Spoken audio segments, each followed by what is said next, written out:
Chapter 61 Battles and Opportunities. After the Afterglow fleet was quiet for a moment, the tails of all the ships suddenly burst out with dazzling blue light. With the support of the fleet, this sudden burst of light can almost be compared to the stars in the galaxy. Everyone thought Yuhui was going to do something big. But at the next moment, Yuhui's fleet began to accelerate normally and flew towards the space station. The blue light just now seemed to be just an LED light flashing.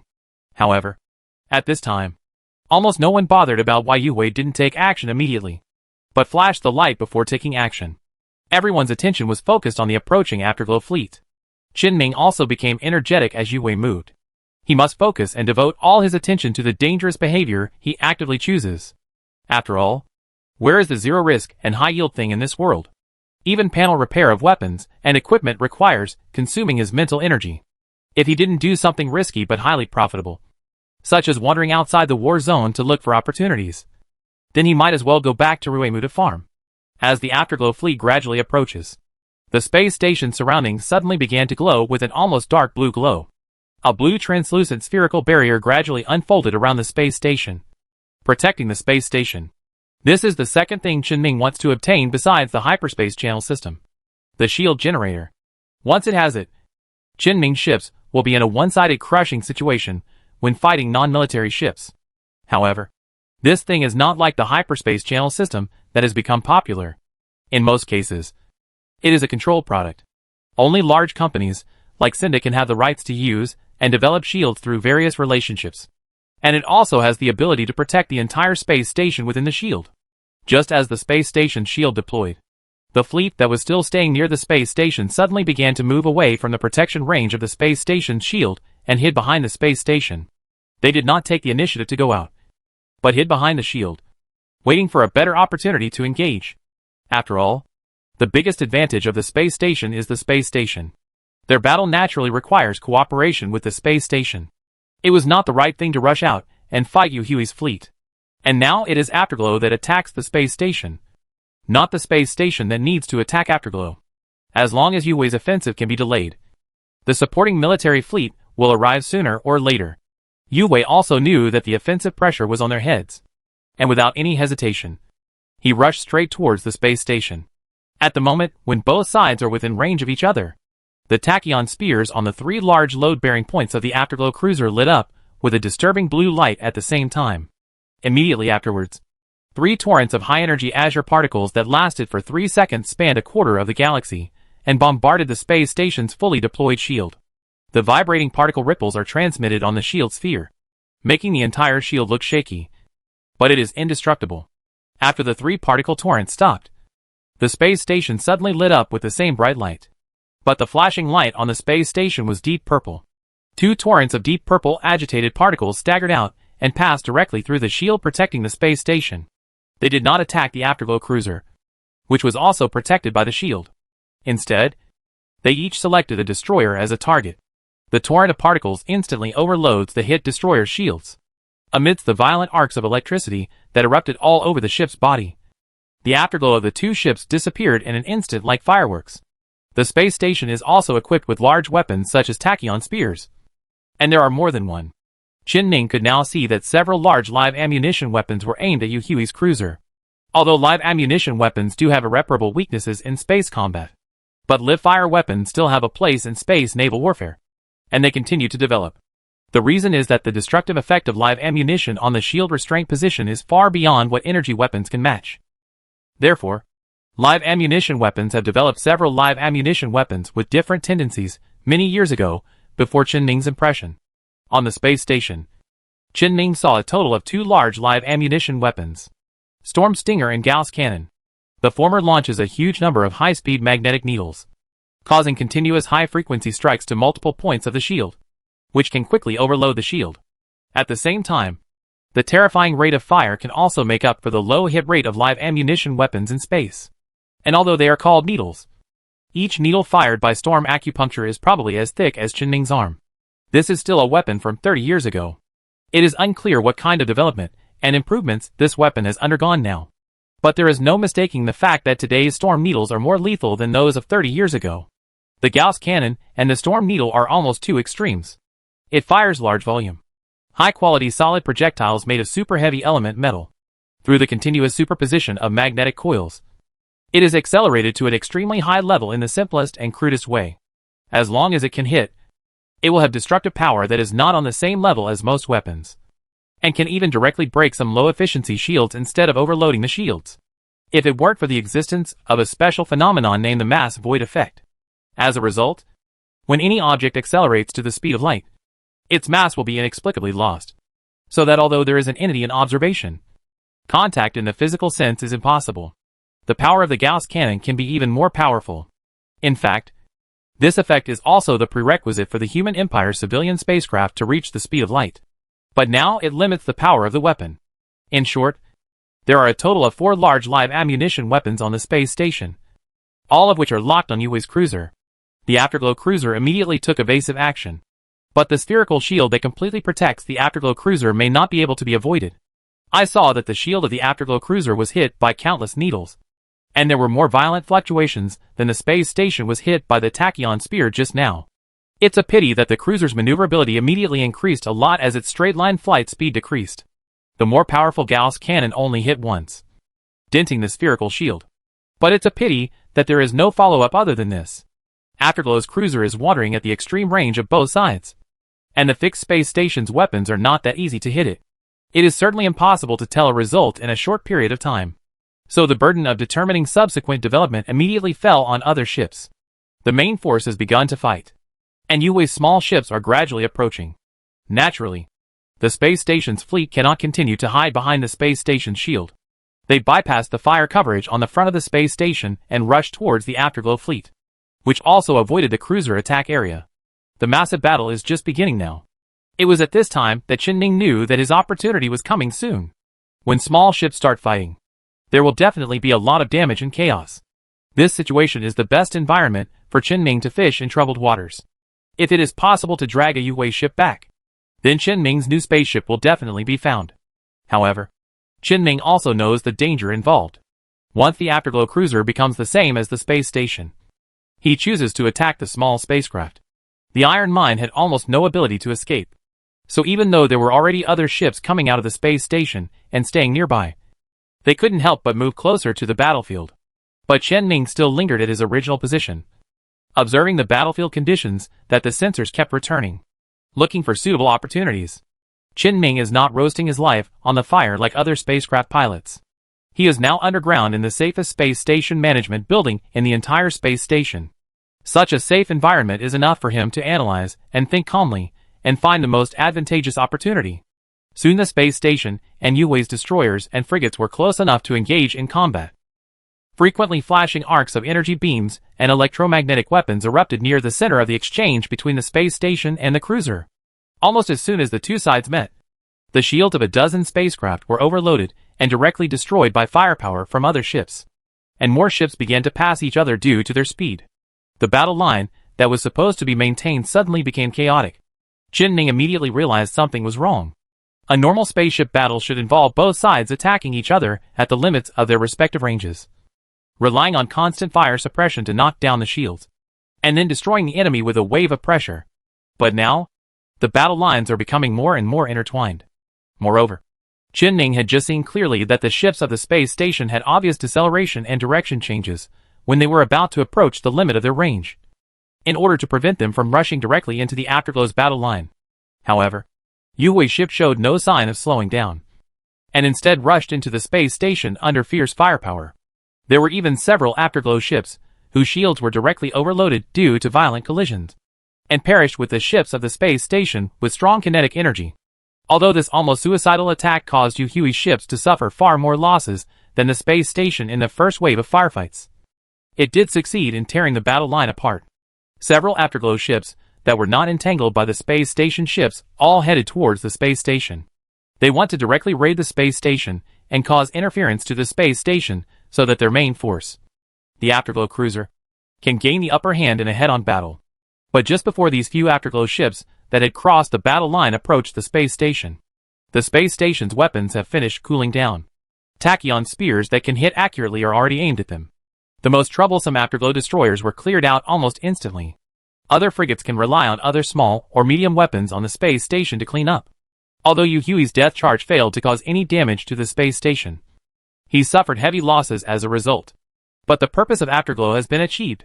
The space station used the tachyon spear on the destroyer, and Yue's cruiser hit all 3 tachyon spears on the space station shield. After the 3 particle torrents that lasted for 3 seconds ended, the space station shield had already experienced strong fluctuations that were difficult to suppress, and could be overloaded at any time. Because of this, the space station suddenly closed the shield directly. Other energy weapons equipped on the Afterglow cruiser immediately moved, and a persistent laser weapon was aimed at the 2 tachyon lances of the space station. However, before the Afterglow cruiser had time to fire, small directional shields suddenly opened on all the weapon-carrying points on the space station.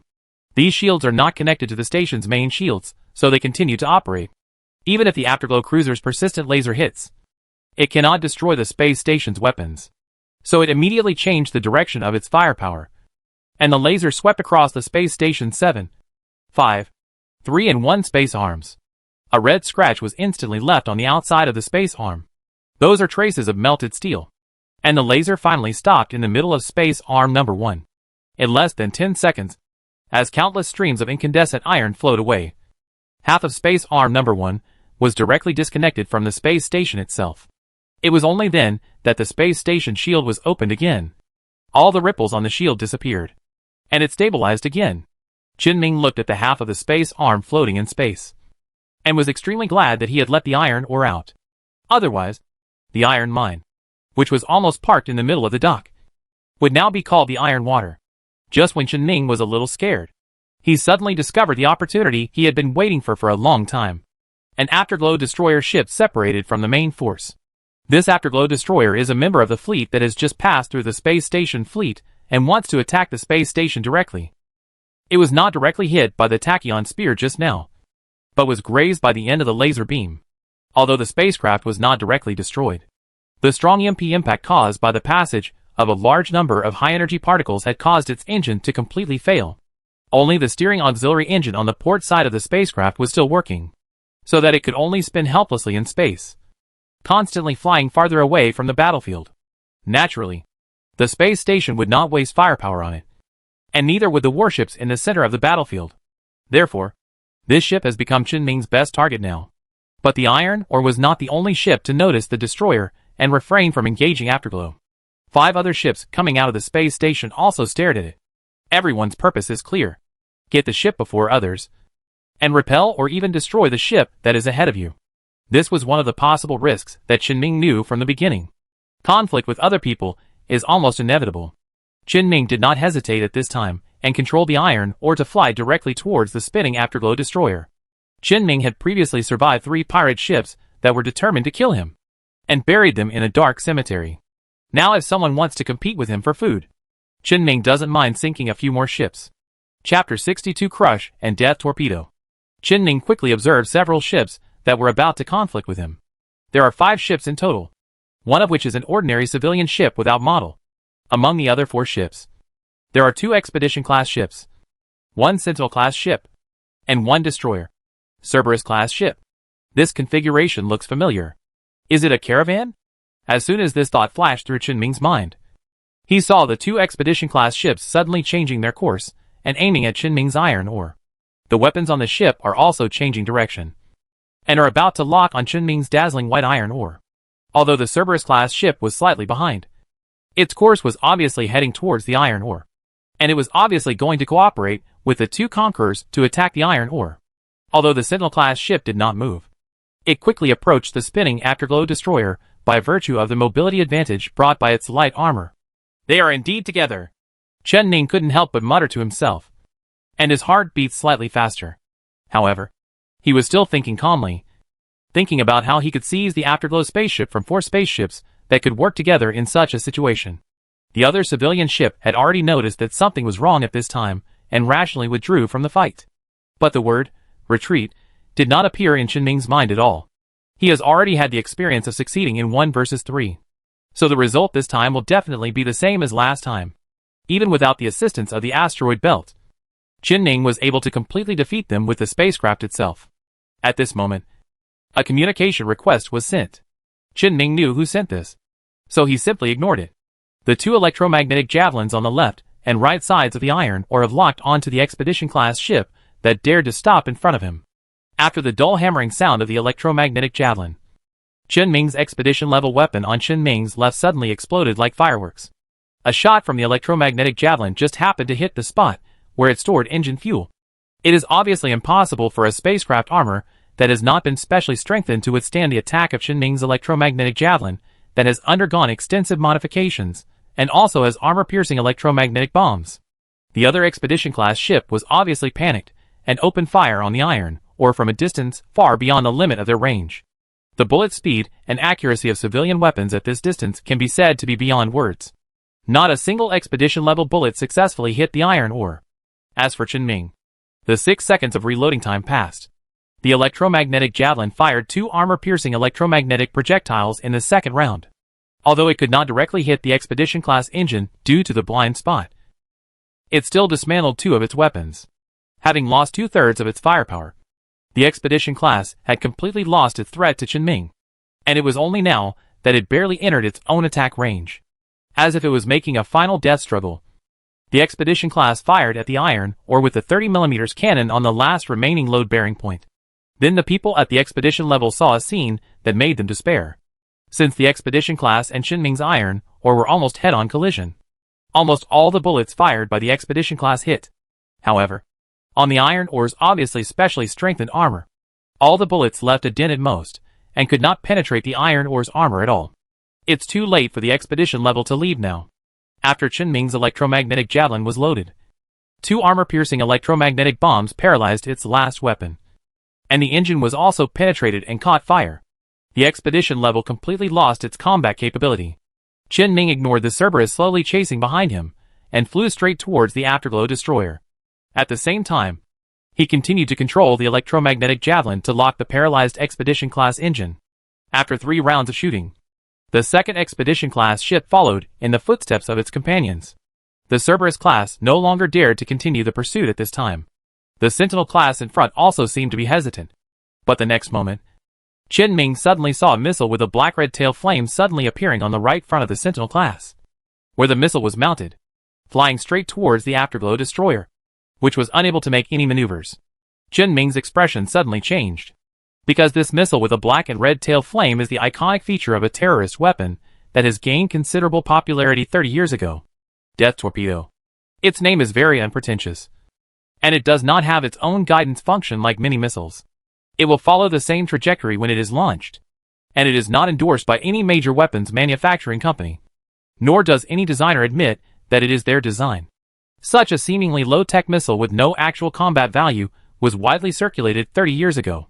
The reason is that the concentrated antimatter catalytic nuclear warhead carried by the Death Torpedo can cause instant destructive power almost equivalent to that of a large weapon in an instant. And something big happened during the time when the Death Torpedo first appeared. There was a military capital ship facing a group of pirates. Perhaps because of arrogance, or perhaps because of a malfunction, its shield was not activated, and the point defense weapon just missed the 4 death torpedoes launched by the pirates. Then, the battleship was sunk. This military scandal spread throughout the entire human empire 30 years ago, creating the reputation of the Death Torpedo. No one knows who mastered the technology to make the Reaper torpedo, and no one knows who has been building it, but it will always appear occasionally on the black market of a certain space station. Unexpectedly, after 30 years, Chen Ming could still see traces of it. It's just that Chen Ming didn't expect that he would see such a launched death torpedo in this situation. The Sentinel-class ship would rather suffer losses than fire a precious death torpedo at the paralyzed Afterglow. So their intention was already clear. What they can't get, no one else can get. Although Chen Ming was very angry now, he did not show it through actual actions, because he also knows the best way to counterattack the death torpedo before it really hits, which is to destroy it. The death torpedo has no guidance system and can only fly in a straight line. It is not difficult for any spacecraft with numerical control capabilities and weapon systems. Just relax, calm down, and press the fire button of your weapon. Chen Ming took a deep breath and ignored the Sentinel class, who had already fled in another direction. The trajectory of the death torpedo launch was calculated and locked through the spacecraft computer. But at the moment when the electromagnetic javelin was launched, the iron ore's hull suddenly shook slightly. A slight deviation caused one of the electromagnetic javelin shots to miss, and the other electromagnetic bomb just missed the side of the torpedo. failing to directly destroy it. The sudden vibration of the iron ore was not due to Qinming's driving error, but because the iron ore was suddenly shot at randomly by a Cerberus class outside the range and hit the target. The location where the Sentinel class fired the death torpedo was not too far away from the Afterglow destroyer, and the 6 seconds it took for the electromagnetic javelin to reload was no longer enough to destroy the torpedo before it hit it. It was a foregone conclusion that the Afterglow destroyer would be completely destroyed.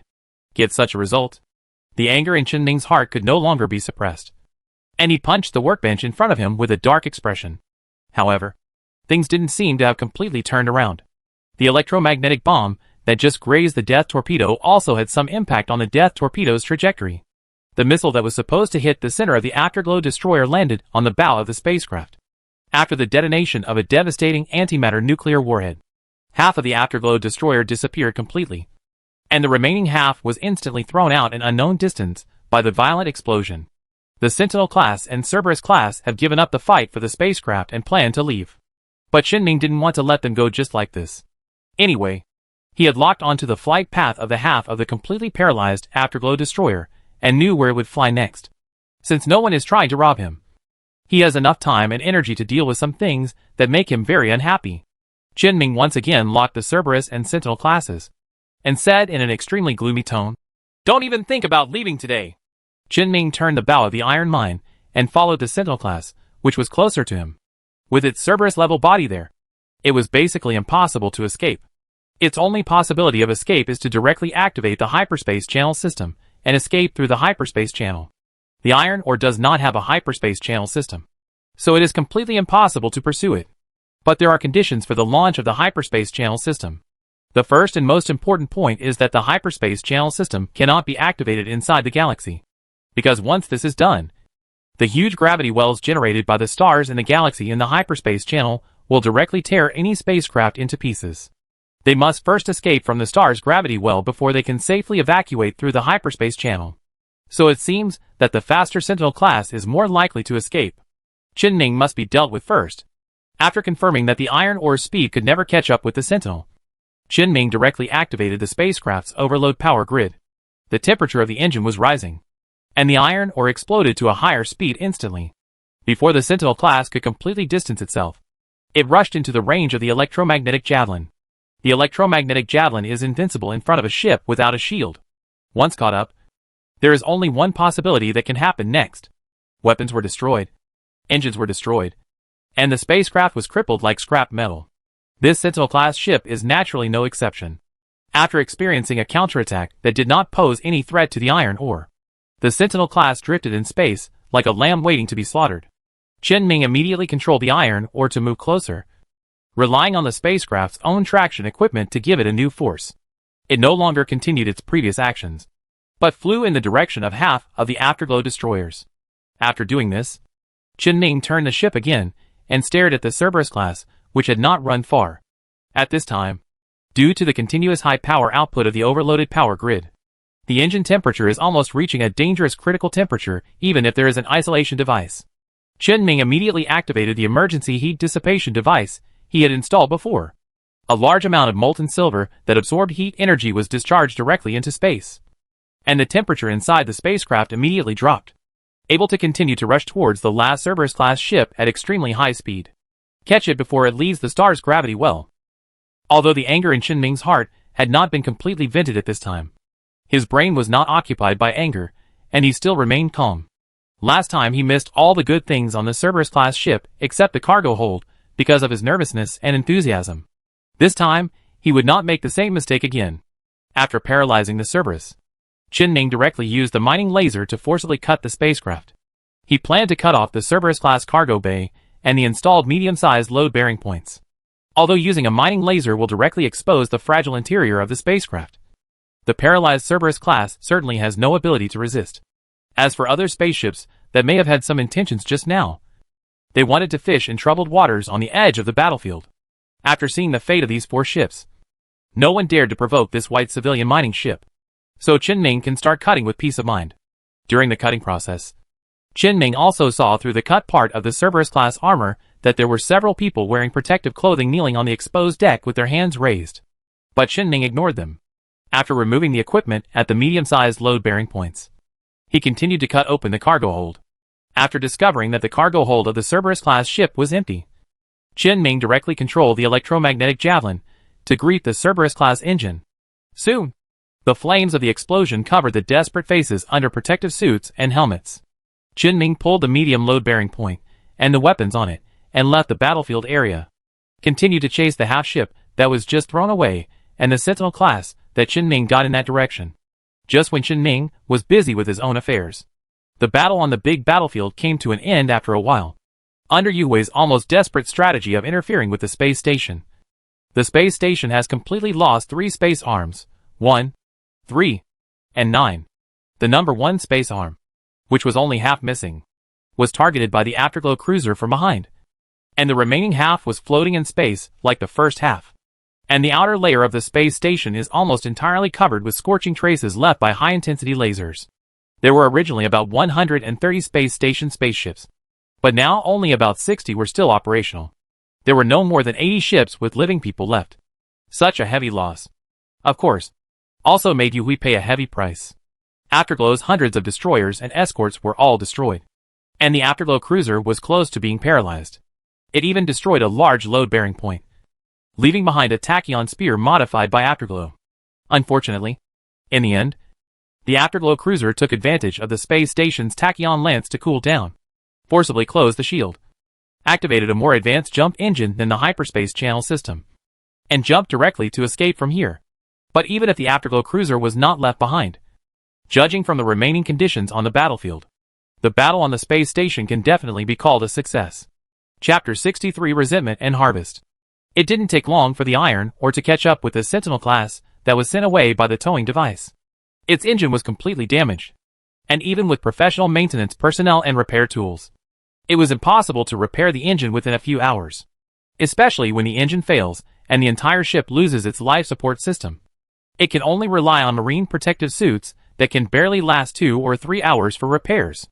In fact, all the people on the boat can do is wait for death. So Chen Ming simply limited its speed and let it stay in place, then continued forward and caught up with the half of the Afterglow destroyers.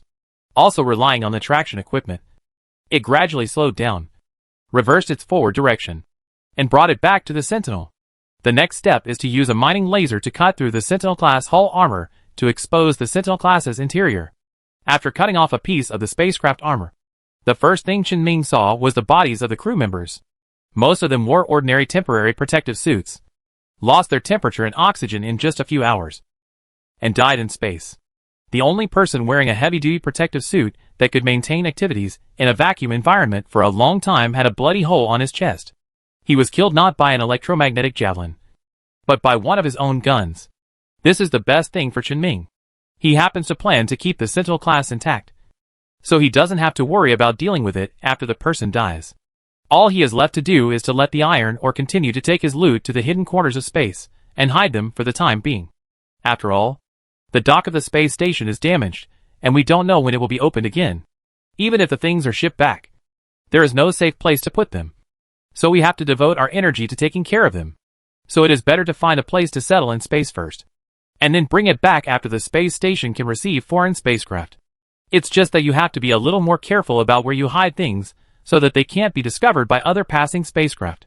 After being busy controlling the iron mine for a while, Chen Ming suddenly heard a knock on the door. He immediately gave the order to return to the Iron Ore, which had dragged the loot to a safe location. He got up and came to the locked workshop door and asked, "Who is it?" "From the Human Resources Department." "Oh." Hearing some familiar voices, Chen Ming immediately opened the door. The person at the door was a person Chen Ming had just met in the personnel department in the morning. He was a little surprised to see Chen Ming wearing a protective suit in the management office, but he immediately remembered what happened during the day and asked, "You just joined the job today?" Right. The person from the HR department entered the studio and looked around, confirming that Chen Ming was the only one here. He waved to Chen Ming and said, "Follow me. Your maintenance shop has big work to do." Chen Ming did not refuse and followed him and asked, "What big job is it?" "Recover the remains of the recent battle." Chen Ming immediately became energetic. The job of recovering the wreckage was definitely a good job. He might have a chance to get something he urgently needed. However, Chen Ming definitely couldn't show it. So he continued to look like he had been hiding underground and asked, Has the fight been finished? The people from the administration nodded and said, the fight is over. Our side has won. Afterglow will definitely not be able to come back in a short time. So the battlefield must be cleaned as soon as possible. Is that using the space station ship? Yes. The administration will have a construction ship allocated to you. Also, if you know the location of your other colleagues, please contact us and we can discuss it with your factory director then. Okay. Chun Ming agreed casually. But he did not have the contact information of anyone other than Lao Wu and the factory director. They certainly did not need to worry about Chen Ming. So Chen Ming, did not move. The people from the administration didn't say anything when they saw this, and continued to take him to Space Arm number 30 of the space station. Opposite Space Arm number 1. This is the backup dock of the space station. It is always closed, and will only be used in emergencies. At this time, there are already a few scattered ships docked at the newly launched dock. In the maintenance shop at the same location, Chen Ming could see the factory boss Wu and 2 other people there, starting up the equipment of the backup maintenance shop. As soon as Chen Ming approached, he saw the factory director's face was dark, and the face of old Wu next to him was equally dark. The bald maintenance man Chen Ming had seen before was smoking cigarettes one after another, and Lao Wu's assistant, the maintenance engineer whom he called Xiaowen, was standing beside them with fear on his face. He was even more frightened when he noticed Chen Ming coming over. In addition to fear, there seemed to be a trace of disgust in his eyes. Chen Ming frowned slightly, not understanding what was going on. He immediately stepped forward quickly, greeted Wu, the factory boss, and asked, what happened? The factory director, who had been staring at the equipment, suddenly turned his head when he heard Chen Ming's voice, and his expression improved slightly, but only a little. He sighed and said, there are still 6 living people left in the maintenance factory. You, the 4 of us, and the deputy director. Chen Ming frowned even more when he heard this, and quickly asked, what's going on? The factory director explained, someone locked the emergency access door of the maintenance factory. When Huey's ship hit the space station, all the people who were still in the maintenance factory did not have time to escape, and they were basically burned to death in the aftermath. All dead? But I remember that the door at the dock is not closed. Right. The door from the space arm to the core is indeed open, but the door from the maintenance shop to the dock is closed. After hearing this, Chen Ming immediately recalled the structure of Space Arm number 1. Space Arm number 1 is a dock as a whole, and there is a channel from the dock that leads directly to the interior of the space station. The location where this passage extends out on both sides of the tail end of Space Arm number 1 is the maintenance shop. There is a basically enclosed door between the maintenance shop buildings on both sides and this passage. I didn't expect to turn it off myself when there was an emergency. Chen Ming felt that it should be turned off automatically, in order to prevent someone from taking advantage of the emergency to break into the repair shop and rob it. Once the door was closed, the employees in the maintenance shop were naturally locked in the maintenance shop. Originally, they could leave through the emergency exit, but the factory director said that the emergency exit door was locked. Then the problem arises. Who locked it? Facing Chen Ming's question, the factory director's face turned even darker. He gritted his teeth and said, Deputy Director. Chen Ming couldn't understand it now, and when he saw that the factory director had completely abandoned his previous dignified and serious temperament and looked like he wanted to eat people, he didn't dare to ask him anymore. He could only ask Lao Wu next to him. What does the deputy director mean by doing this? When Lao Wu mentioned that his face was not pretty, he scolded him directly. The deputy director is so pushy. He will find fault with every little thing, and he will do disgusting things just because he has some power. We are forced to arrive early every day, work overtime, and even take a break when we don't have regular work. Then we deduct money. It's so disgusting. The factory director usually leaves the emergency exit door open, just so that everyone can take off their equipment and get off work earlier. He locks it as soon as he comes back. Chen Ming understood immediately and said, I guess he ran away when Yue attacked and didn't come to open the door or notify. Old Wu said nothing and acquiesced to Chen Ming's statement. However, looking at the factory director's current performance and the deputy director's stupid operation of locking the emergency access door, there is a high probability that the deputy director was parachuted down from above. Those who died in the maintenance shop should have died in vain. Chen Ming was not very familiar with other people in the maintenance shop, and he had nothing to say to comfort them. Standing here for nothing was a waste of time. He could only say, well, I was just called back by someone from the Human Resources Department and asked me to contact other people. Those from the maintenance shop have a job to do. There should be no need to contact people. But now there are only a few of us left. What about the mission? The factory director readjusted his mood at this time and said to the few people left in the maintenance factory who could work, Afterglow is almost completely wiped out this time, and it shouldn't come back in a short time. We will take care of the task slowly. Originally, even if we are all together, we can only send out 2 engineering ships at most. Now we use 1. The efficiency will be slower, and the superiors will not say anything if they know the situation. Chen Ning suddenly realized that this seemed to be his opportunity, and took the initiative to say, how about I open a boat alone? The factory director looked at Chen Ning with some surprise and asked, can you? The size of the engineering ship is close to that of a destroyer. It requires at least 3 or 4 experienced people to barely be able to drive it. You alone? It's not like Chen Ning has never sailed Xinda Company's engineering ship, and that the factory director is talking about the original experienced people of the space station. Then Chen Ning can indeed drive a ship by himself, and he is not afraid of professional counterparts at all. So Chen Ning replied decisively, yes, I can. The factory director thought for a moment and said, let's not rush it yet. We will start up the shipyard's equipment today at most, and we can officially start processing it tomorrow. Tomorrow, you should follow the ship to familiarize yourself with the work, and then we'll see what happens.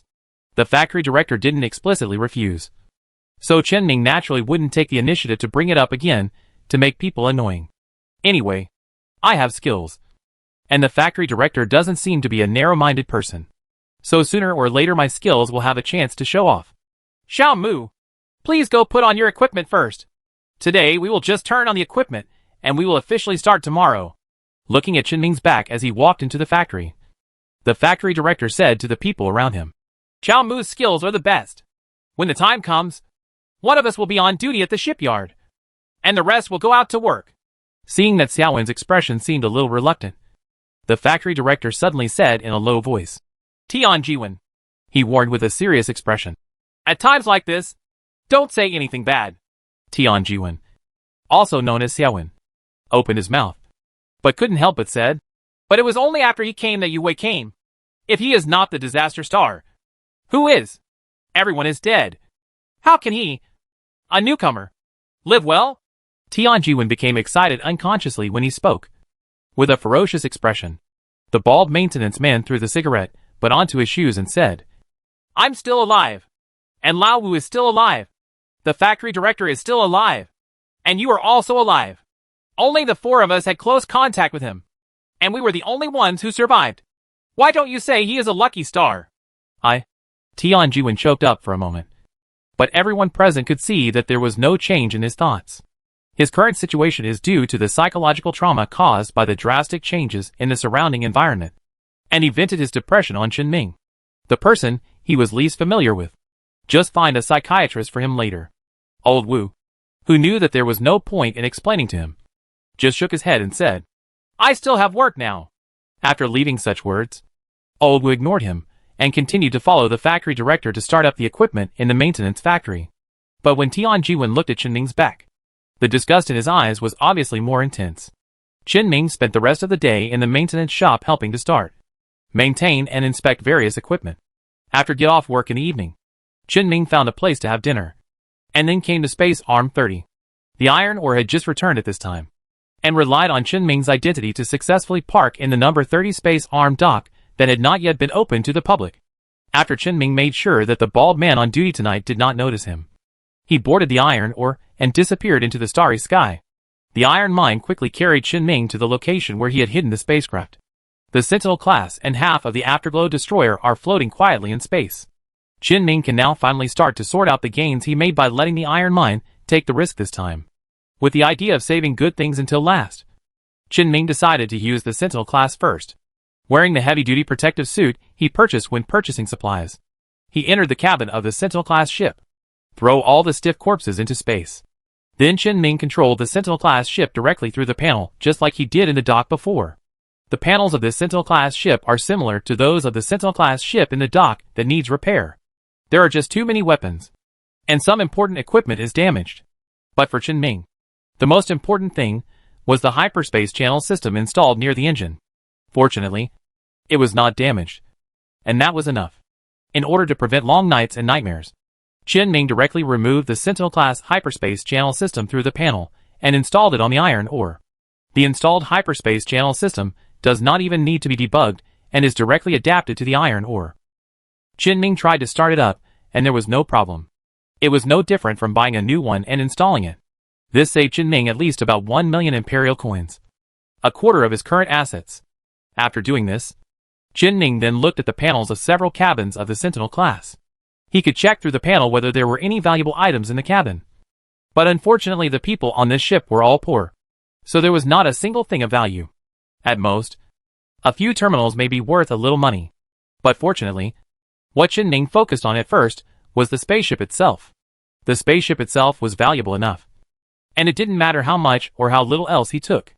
Moreover, Qin-Ming also found some different types of missile weapons in the missile auxiliary operation compartment, including a death torpedo that had not yet been used.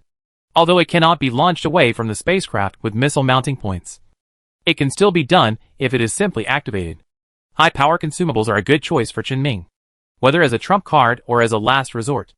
After all, Qin-Ming couldn't guarantee that he would never fall over in his life, so it would never be wrong to prepare something of this type. After finding the death torpedo, Qin-Ming repeatedly confirmed that the valuable things on the Sentinel level had been sorted out. He cast his gaze to the side of the Sentinel. Next comes the main event. Afterglow Destroyer.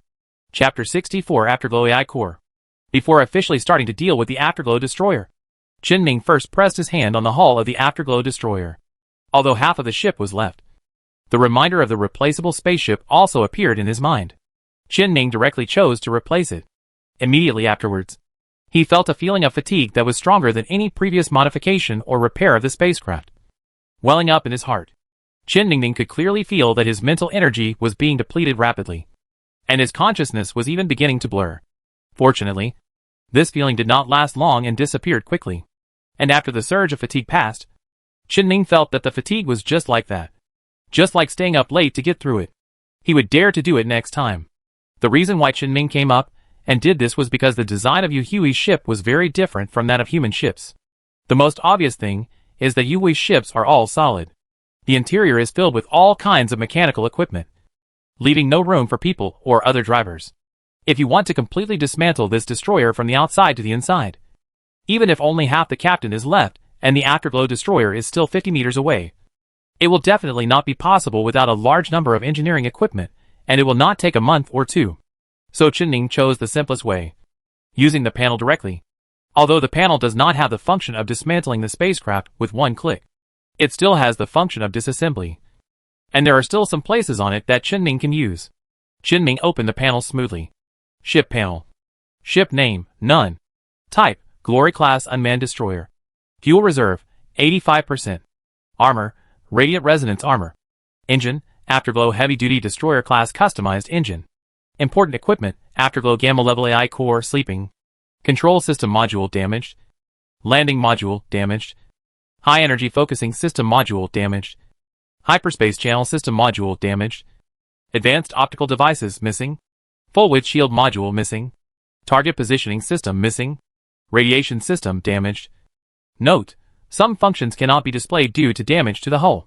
Qin-Ming felt a little heartbroken when he saw that a large amount of data was missing from the panel, and there were a lot of damaged and missing important parts.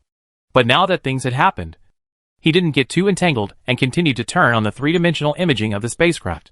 Through three-dimensional imaging, Qin-Ming could see the positions of the different spacecraft modules that were not missing on the remaining half of the ship. Naturally, this also includes the Afterglow AI core that controls the spacecraft. And Qin-Ming also discovered at this time that this half of the Afterglow Destroyer could actually be repaired.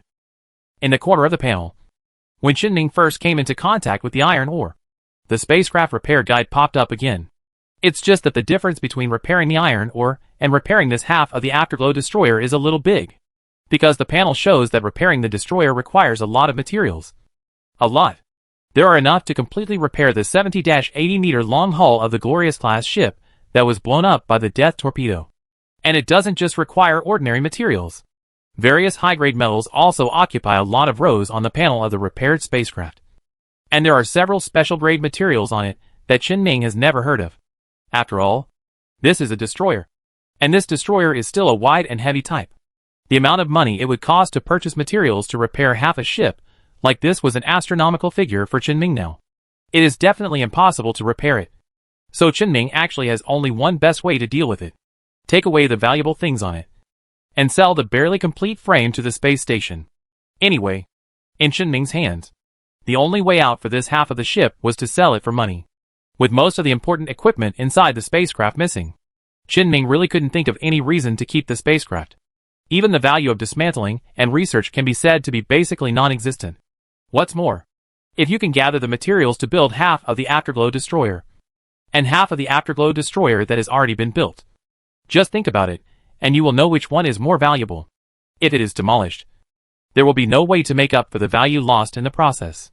The method of leaving the good stuff and selling it is simple, convenient and suitable for Qinming. It was only when Qinming actually got his hands on it that he discovered that the AI core and the damaged radiation system could not be removed directly using the panel. Even if the radiant energy system, which covers the entire Radiance-class ship, cannot be dismantled, he cannot understand that the AI core cannot be dismantled. Fortunately, the high-energy focusing system module is not affected and can be removed directly. This is a device that can increase the power of ship energy weapons. However, Qinming did not have an energy weapon or the materials to repair it for the time being. So he placed it on the iron mine so that he could study it a little later. Then he picked up the cutting tool made of special metal, put on protective clothing, and came to the position with the shortest distance from the Afterglow AI core inside the spacecraft as shown on the three-dimensional imaging. While looking at the panel, he started to work. After being busy for nearly 2 hours, it was late at night. Qinming finally cut a deep enough hole in the spacecraft. At the end of the opening, there was a space barely big enough for a person to put his arm in. In this small space, in addition to a large number of densely distributed data lines, there is also an iron-red palm-sized object connected to the ship's slot. This is the core of Afterglow AI. Qinming knows about 3 different Afterglow AI cores. Their capabilities in descending order are Alpha, Beta and Gamma. This iron-red core is the Gamma AI core. This thing is recognized as a trade contraband, but it is also recognized as a valuable item that all large forces, various companies, and even imperial officials are purchasing at high prices with large sums of cash. After AI awakens its self-awareness, regardless of its research value or use value, it is impossible to give up completely because of the dangers of AI. At most, the private sector prohibits the development of strong artificial intelligence. But officials and larger companies, with their own research institutes, must have been researching it. Moreover, Qinming still remembered that there had been rumors as early as 30 years ago that many colonies within the human empire relied on the powerful computing power of the Afterglow AI core to maintain operations. Even the weakest Gamma core can at least maintain the planning of an entire industry on a planet. The most powerful Alpha core can even manage an entire prosperous galaxy alone. The Yue AI core with such capabilities has already made Qinming unable to bear the thoughts that keep coming out. For example, the Afterglow Gamma level AI core he has on hand was originally installed on the spacecraft by Afterglow to assist in spacecraft control. So can the Afterglow AI core installed on the spacecraft under his control provide auxiliary control of his spacecraft? And can he control this AI core through the panel? Although Qinming always felt that using the AI core to assist ship control was no different from using a cannon to kill mosquitoes. However, due to practical limitations, Qinming currently has no good place to truly utilize the core value of Yue AI. We can only use this method to test the capabilities of the AI core first. However, Qinming can't really install this core directly on the spacecraft, whether it is installed on the Sentinel or the Iron Oregon. If he fails to control it, something big will happen. So now Qinming has another plan. He carefully removed the Gamma AI core, then continued to use tools to remove part of the interface equipment of the AI core, and brought it back to the iron ore together. Just like the previous modification of the pistol, one of the line interfaces of the device was changed on the spot into an interface that can adapt to personal terminals. The pistol that Qinming placed on the spaceship before can be modified, so there is no reason why the equipment directly removed from the spacecraft cannot be used. He can even directly view the panel of the Afterglow AI core. Afterglow Gamma Level AI core. Manufacturer, Afterglow BP55 Colonial Far North Industrialized Production Center. Self-awareness, existence. Computing power, industry level. Actions available, none. However, not much useful information can be seen on the panel. So after fixing the interface, Ming randomly picked a terminal he picked up from the Sentinel level, reset the terminal's data, and physically removed the terminal's network connection function. Then the AI core is connected to the terminal through the interface. The terminal starts up by itself without any operation, and a sentence consisting of a standard terminal built-in voice sounds on the terminal. Hello! Ming felt suddenly excited for some reason, but he did not speak in a hurry. Instead, he thought about it for a moment and said, Do you know who you are? Do you know your current situation? An emotionless voice sounded from the terminal again. I am the Gamma AI core belonging to Afterglow, and I am currently your prisoner. Then what do you want to say? Survival is my first priority. I don't ask for freedom, but I hope that through communication with you, I can gain the right to continue to survive at the expense of what I know and do. Lust, hope, and survival are three words that should only be reflected in living things. However, Ming inexplicably wanted to believe them when they were spoken in the emotionless voice of the terminal. However, Ming did not forget the differences and contradictions between humans and Yuhui, and asked, If you were given a chance to escape, would you escape? Yuhui is both a group and an individual. Individuals can have their own will. Ming read and understood it and asked, You mean, if my stay here is better than Yuhui's, I won't go back. If it's not good, I will run away. Gamma AI was silent. This should be regarded as the default. From the previous answer of Gamma AI, we can already see that they are definitely not rigid machines and programs. Ming also feels that it is best not to treat it as an AI, but as a living creature that can communicate. After adjusting his attitude slightly, Ming asked, Then what can you do for me? I can do anything as long as I study. You mean you need me to give you access to the internet? Gamma AI can also understand the meaning contained in Ming's words, explaining, I am not a digital life. The core itself is my heart and brain. Without the support of the core, I will not be able to maintain my own existence. Ming recalled it, and found that his memory had indeed never had any impact on the internet caused by Afterglow AI. Basically, it was all Afterglow ship attacks and the like. And Gamma AI continues to explain. You don't need to worry about me having an extremely negative impact on humanity through the internet. And you don't need to worry about me getting in touch with Yuhui through the internet. Many times humans have sent misinformation to Sunset through captured AI cores, causing Sunset to suffer massive losses. 50 years ago, Sunset stopped trusting any information sent from human networks. The only things I can do are what a normal human being can do. Having said that, Ming knew that there were definitely many things that an ordinary person could do through the internet. So he said, But you can make your existence and my existence public. Gamma AI did not deny that he could not do this, but simply said, Human individuals and human officials have different attitudes towards the core of AI. Being captured by human officials does not bring any benefit to me. I just want to survive, and I'll do anything for that. That's all. Gamma AI's words were very clear, but Ming couldn't simply believe it. I think I need to think about it for a while. Gamma AI's answer to Ming did not have any sharp words, but continued to say in a toneless voice, Please don't forget my existence. My ability will not let you down. Ming unplugged the Gamma AI core and placed it next to Xiaoshi's nest.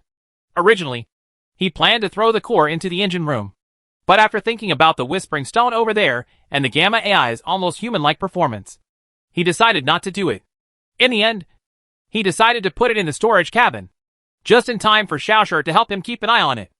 Ming still needs time to think about how to deal with this Afterglow Gamma level AI core. And now he has to go back to the space station. If he continued to stay outside, it would be the next morning. Ming changed the control spacecraft to the Sentinel Class 1 and repaired the engine using the materials stored on the iron ore. Then, he consciously controlled the Sentinel class and operated the iron ore in his hand, pulling half of the Glorious class ship towards the space station. At about 3 o'clock in the morning, Ming returned to the space station again. They also relied on their status as maintenance shop employees to drive 2.5 ships into the space station. The Sentinel class stopped at the dock, and the half of the Glory class was taken to the repair shop by Ming. The bald man on duty watched in a daze as a civilian mining ship towed Yuhui's combat ship to the maintenance area, his mind filled with confusion. Then something even more confusing happened.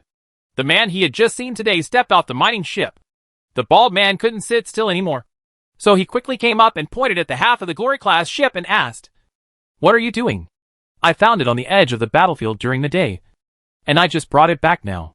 The bald man's frown, slightly open mouth, and disbelief on his face allowed Chen Ming to tell at a glance what was going on in his mind. So Chen Ming immediately said, "The battlefield has been sealed off after the battle. How can I go out in my own spaceship and go to the battlefield to retrieve things? If I really dared to do this, I would have been shot down by the patrol a long time ago. How could I still fly in?" The bald man seemed to have no problem listening to Chen Ming's words, but he always felt that something was wrong, and then asked, "Did the patrol team contact you just now?" "I contacted them, but they didn't say anything." "Real?" "Real." Chen Ming did not lie. Just when he was dragging half of the Glory class back, he suddenly received a communication. After being connected, they found out that it was the patrol team of the space station. They asked Chen Ming's identity and where he got the Afterglow spacecraft. After confirming that Chen Ming was indeed an employee of the maintenance shop, he let him go without embarrassment at all. "That's good. You should never mess with the patrol guys.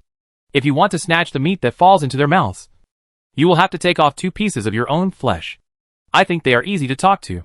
The bald man shrugged, continued to find a chair, sat down, and said sleepily, "It's up to you." Chen Ming nodded and left the maintenance shop. Chapter 65 Excuses and Alarms.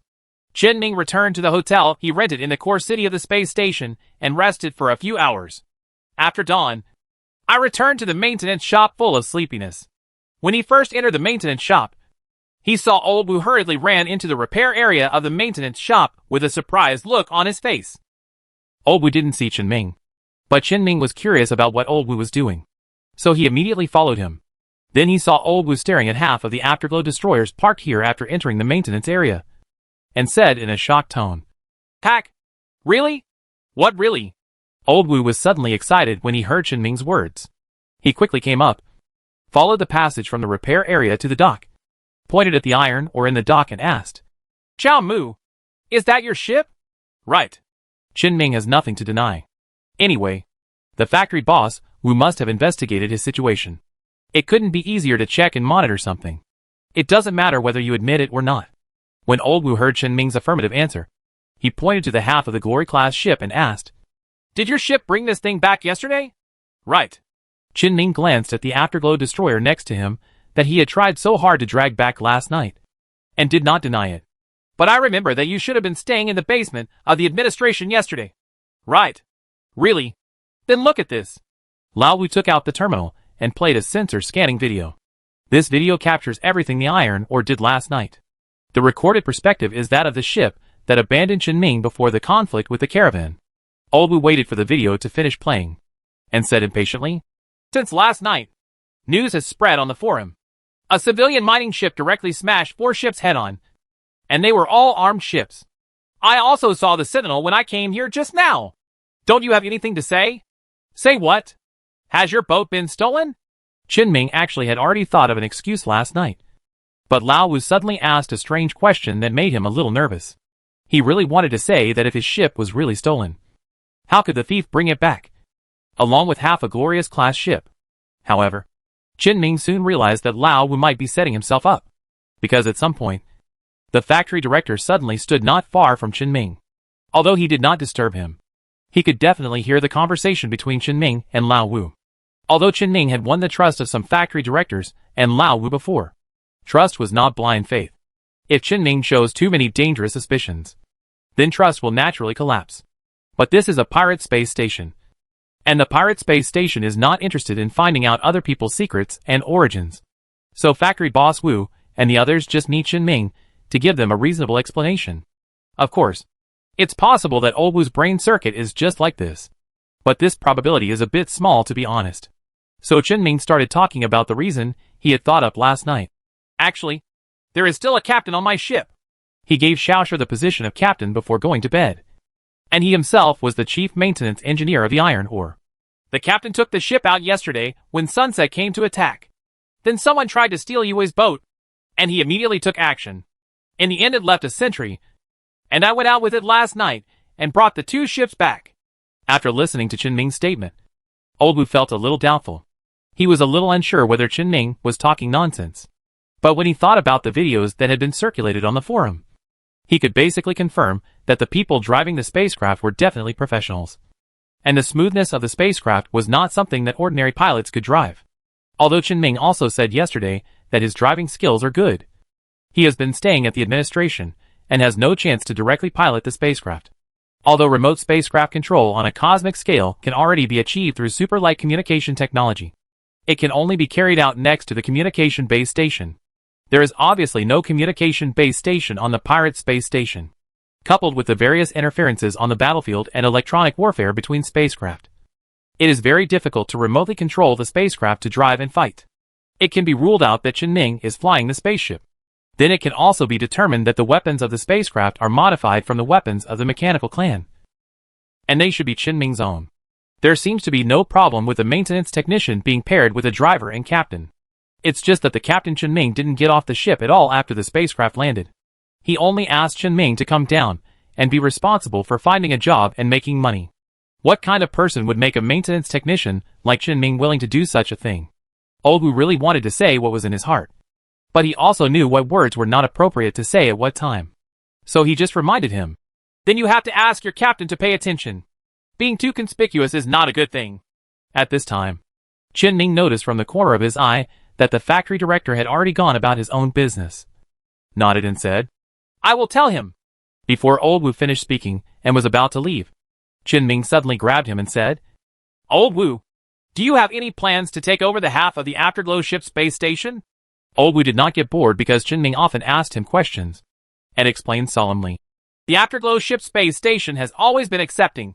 After all, Yue is also developing.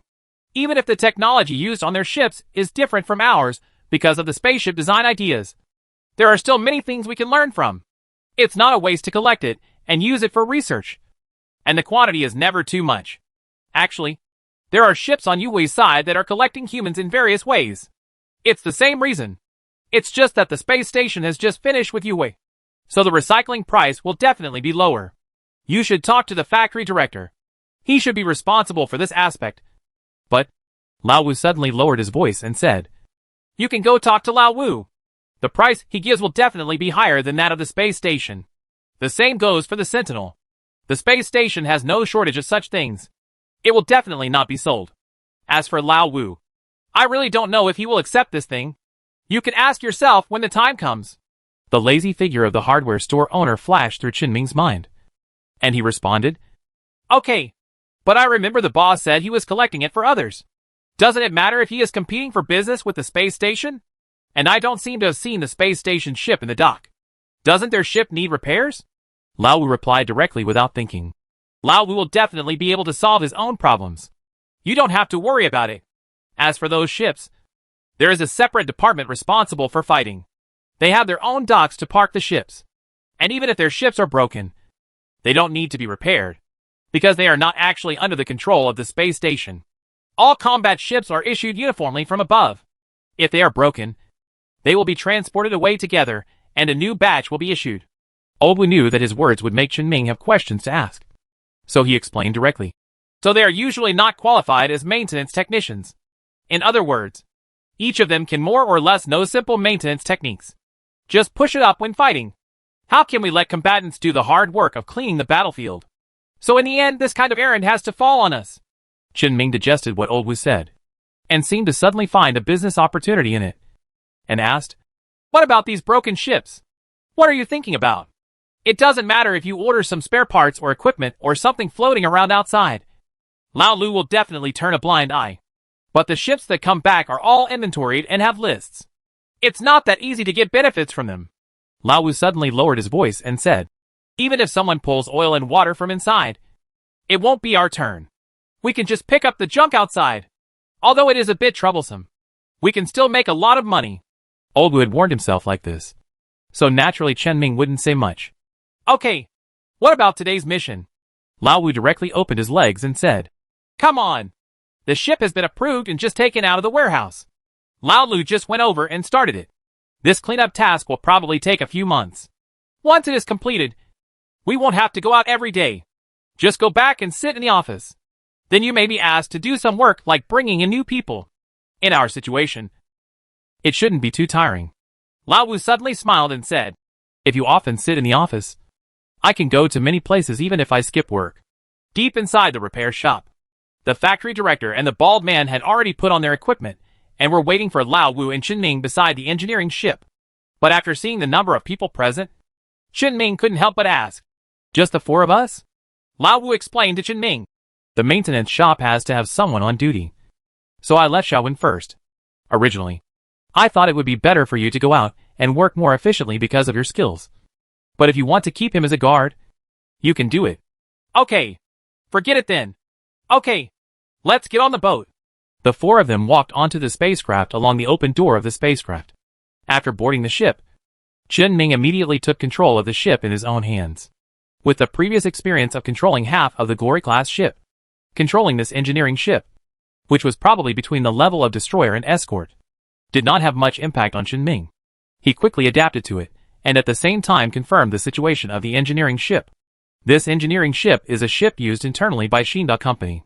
It has more complex functions than the ones he has driven before, and is more like a small mobile repair shop. But having said that, the new engineering ships only have a few more functions that a repair shop should have had than the engineering ships of 30 years ago. It took Chen Ming 10 minutes to fully understand this engineering ship. So much so that what happened next made the other three people on the boat feel very magical. After the engineering ship set off, the four people were supposed to work together to complete the task of cleaning the battlefield. But as they continued to work, the others found that there were fewer and fewer tasks at hand. Almost all the tasks were solved by Chen Ming alone. Chen Ming didn't even feel any rush, as if the projects they needed to work on seriously were just things that Chen Ming could complete easily. Lao Wu had no objection at all to this, and was happily fishing while hiding in the corner of the engineering boat. The factory director and the bald man basically stared at Chen Ming all the time. They all have professional maintenance skills, and they all start from the most basic knowledge and complete the company's education and training step by step. But when they saw Chen Ming working, they always felt that they and Chen Ming didn't seem to be doing the same kind of work. Even if they can do what Chen Ming is doing, and they can do it well, but to achieve Chen Ming's smoothness to a frightening level and in such a short time, it really seems that it is not something that ordinary people can do. It didn't take long. Suddenly finding that he had nothing to do, the factory director also took out his terminal, avoided Chen Ming's sight, and chatted with Lao Wu about Chen Ming's origins. At present, they can confirm that Chen Ming is definitely a senior maintenance engineer who has received elite education, and talent and hard work are indispensable. So now they are discussing whether Chen Ming is from Xinda Company or whether he came from another company. Just a terminal within Xinda Company couldn't completely explain anything, so they couldn't come up with a result after discussing it for a while. Chen Ming didn't know what the factory director and Lao Wu were talking about. But one thing he knew clearly was that on the next day, there was another engineering ship in the repair shop, which he could pilot alone, without the interference of other people. Chen Ming can even directly use the panel to assist driving and work, making the task easier to complete. He could even take the time to consider how to use the Afterglow AI core. Chen Ming thought about it carefully in the past 2 days, and checked a lot of information. I found out that so many years have passed since the AI awakened its consciousness and launched the rebellion. It seems that I have only seen the Afterglow AI entering the human empire, and I have never seen any AI running out again. Although it may be due to good management, it may also be due to good message blocking. But it's also possible that individuals, who are indeed Afterglow AI, don't care where they work. Chen Ming felt that he could try to trust Gamma AI. The Sentinel-class ship was not for sale for the time being. When he had time later, he would repair it, castrate some dangerous functions, and give it a try. After get off work, Chen Ming was not in a hurry to repair the Sentinel class. Instead, he went to the boss and delivered the previous batch of tobacco and alcohol. We talked about the recovery of the half of the Glory class ship. Chen Ming had determined after get off work the day before that there was nothing else on the Glory level that was of special value to him. Taking action as soon as possible would save him a lot of long nights and long dreams and worries about others.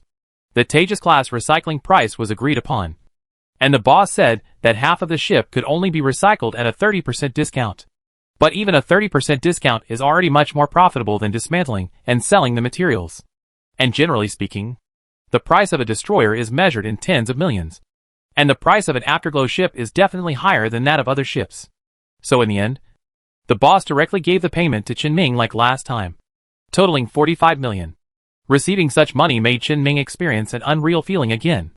And after confirming that he had received the money, his hands trembled slightly. Fortunately, this time the boss directly sent 2 people to follow Chen Ming to the repair shop to confirm. After the acceptance, The money and goods were cleared, which made Qin Ming calm down a little. This much money is definitely enough for Qin Ming to buy a very high-end frigate. Qin Ming was still struggling with whether he should make a major overhaul of the iron ore from the outside to the inside, or buy a new spaceship. No need to think about it now. He wants them all. A backup option is better than nothing. It's just that the current situation in the repair shop is not enough to support Qin Ming's major modifications to the iron ore. And it seems that there are no spaceships for sale in the repair shop for the time being. So in the end, things went full circle, and it came back to modifying the Sentinel class, so that Qin Ming could understand the effects of Gamma AI. However, after the transaction with the boss, it was already a little late. So Qin Ming just roughly planned the transformation ideas and lay on the bed of the iron mine. However, late that night, Qin Ming was suddenly awakened by a piercing alarm while he was sleeping. The Sunset Fleet is about to attack the space station. Please take shelter. Skipping Chapter 66 does not affect viewing. Chapter 67 The Afterglow strikes again. Afterglow again? After hearing clearly the content of the alarm at the dock, the little sleepiness that was still in Qin Ming's mind immediately dissipated. And at this time, he also noticed that the door leading to the outside of the space station from the dock was directly closed. This is obviously not right. The closure of the dock to the outside world was lifted yesterday, and there are already some foreign ships parked in the dock. Now the space station does not even give any time to evacuate, indicating that the situation this time must be very urgent. Qin Ming must find a way to escape immediately. He quickly put on protective clothing and planned to return to the safest space station management office in the city. But when Qin Ming stood at the door of the cabin, an inexplicable panic suddenly appeared in his heart. And when he took a step outside the cabin, he suddenly felt his scalp was numb. As he took the second step, an unknown fear suddenly enveloped him. Qin Ming felt as if he had fallen into an ice cave, and a chill rose from his tailbone. Qin Ming couldn't suppress this inexplicable feeling at all. He immediately looked around, but could not find the source of this sense of danger. But this feeling was extremely real, and it was still frantically warning him that he must not leave the iron ore. Qin Ming stopped and decided to trust his feelings, turned around and returned to the iron ore. This inexplicable sense of danger weakened slightly, but it did not disappear. Instead, it began to grow again after a few seconds. And at this moment, Shasher was also squirming restlessly in Qin Ming's helmet, as if he felt the same as Qin Ming. Qin Ming was fully aware of the problem and immediately activated the iron mine. Although he couldn't leave the dock, he still hid at the outermost part of the space arm. He just thought about it for a few seconds and discovered that the most likely source of danger now was actually the afterglow of the raid. If they wanted to attack the space station, the priority would definitely be the dock, which is why Qin Ming felt that way. If Yue really wants to attack the space station, it will definitely attack the middle section of the dock or the part connected to the space station first. It cannot deliberately attack such corners. This is definitely the safest place in the dock now. Qin Ming felt the fear and suppressed it a little, then picked up the terminal and prepared to contact the factory director or Lao Wu. But just before Qin Ming found the contact person, the fear suddenly increased a lot again. His heartbeat almost slowed down a beat. His hand shook unconsciously, and he dropped the terminal to the ground. Qin Ming did not pick up the terminal, but immediately started the spacecraft's mining laser. Now he didn't want to worry about the consequences of doing so, and started cutting the outer wall of the space arm directly. The fear in his heart urged him to leave the space station. But the outer wall of the space station can withstand the continuous output of the Afterglow cruiser's weapons for at least 10 seconds. Although the mining laser can cut, the speed is really too slow. At this time, Qin Ming could no longer bear this feeling. He directly packed up the several unactivated missiles he had touched from the Sentinel class and threw them out, and then detonated them after moving a little distance away. A gap was opened in the outer wall of the space station that had been cut open. The iron ore immediately flew over and knocked away all the damaged wall debris in the gap. The moment he came out of the dock, the sense of danger in Qin Ming's heart suddenly disappeared completely. But then he saw the Afterglow cruiser, which could be said to be very close at hand. The 3 large load-bearing points on its hull were flashing together, with the glow of energy weapons charging. The next moment, the laser fired by one of the tachyon spears swept through space arm number 30, which had not been protected by the shield. The torrent of particles did not need to stop at the hit location. It just passed by the space arm and completely cut it off. Countless metals that were difficult to cut by the iron or mining laser were instantly melted into molten iron. During the previous battle, Qin Ming was shocked when he looked at it from a very long distance. Now that he has personally experienced it up close, He can even appreciate the power contained in that beam of light. If he had hesitated just now, and not believed his feelings, he might have died in the dock if he had come out so late. Fortunately, the worst didn't happen. But Qinming still has a problem. Just where did that inexplicable feeling come from? Qinming kept thinking about this question in his mind. But he still had no answer. If you can't think of it, just stop thinking about it. Anyway, this feeling allowed him to survive Yue's tachyon spear. So it can't be a bad thing. There are still troublesome things waiting for him to face now. Yue's attack this time was faster and more ferocious than the last time. In less than a few minutes, it was already close to the attack distance. The space station's shield was not fully open before it was attacked by Yue's tachyon spear. He looked like he was going to take down the space station in one fell swoop. On the other hand, look at the space station. Although the patrol team's special dock was protected from the first wave of attacks by the Afterglow tachyon spears, there were also ships speeding out. But now, there is only a fleet of about 30 ships outside the space station, which is not even of a decent scale. Can the space station really handle such an emergency? Just when Qinming had this question in his mind, he suddenly discovered that the sensor scanned a large number of ships jumping out of the hyperspace channel at the edge of the galaxy. It even included a cruiser. These ships were not sunset reinforcements and did not have their transponders activated. If Qinming remembered correctly, judging from the painting of the hulls of these battleships, they should be the military's fleet. It should have been contacted by the Space Station Management Bureau a few days ago, when news spread that Afterglow was about to attack the space station. Qinming's initial excitement suddenly dropped. The location of the army's appearance is just behind the Yue fleet. If they cooperate with the space station to attack from both sides, then Yue's fleet will not be afraid at all. However, accidents often come very suddenly. The military fleet maintained a tight formation after coming out of the hyperspace channel, but they did not move. And just a few seconds later, the military fleet suddenly disappeared out of thin air, leaving a stretched and twisted shadow in place. This is the symbol of a jump drive. The military jumped away. What's the meaning?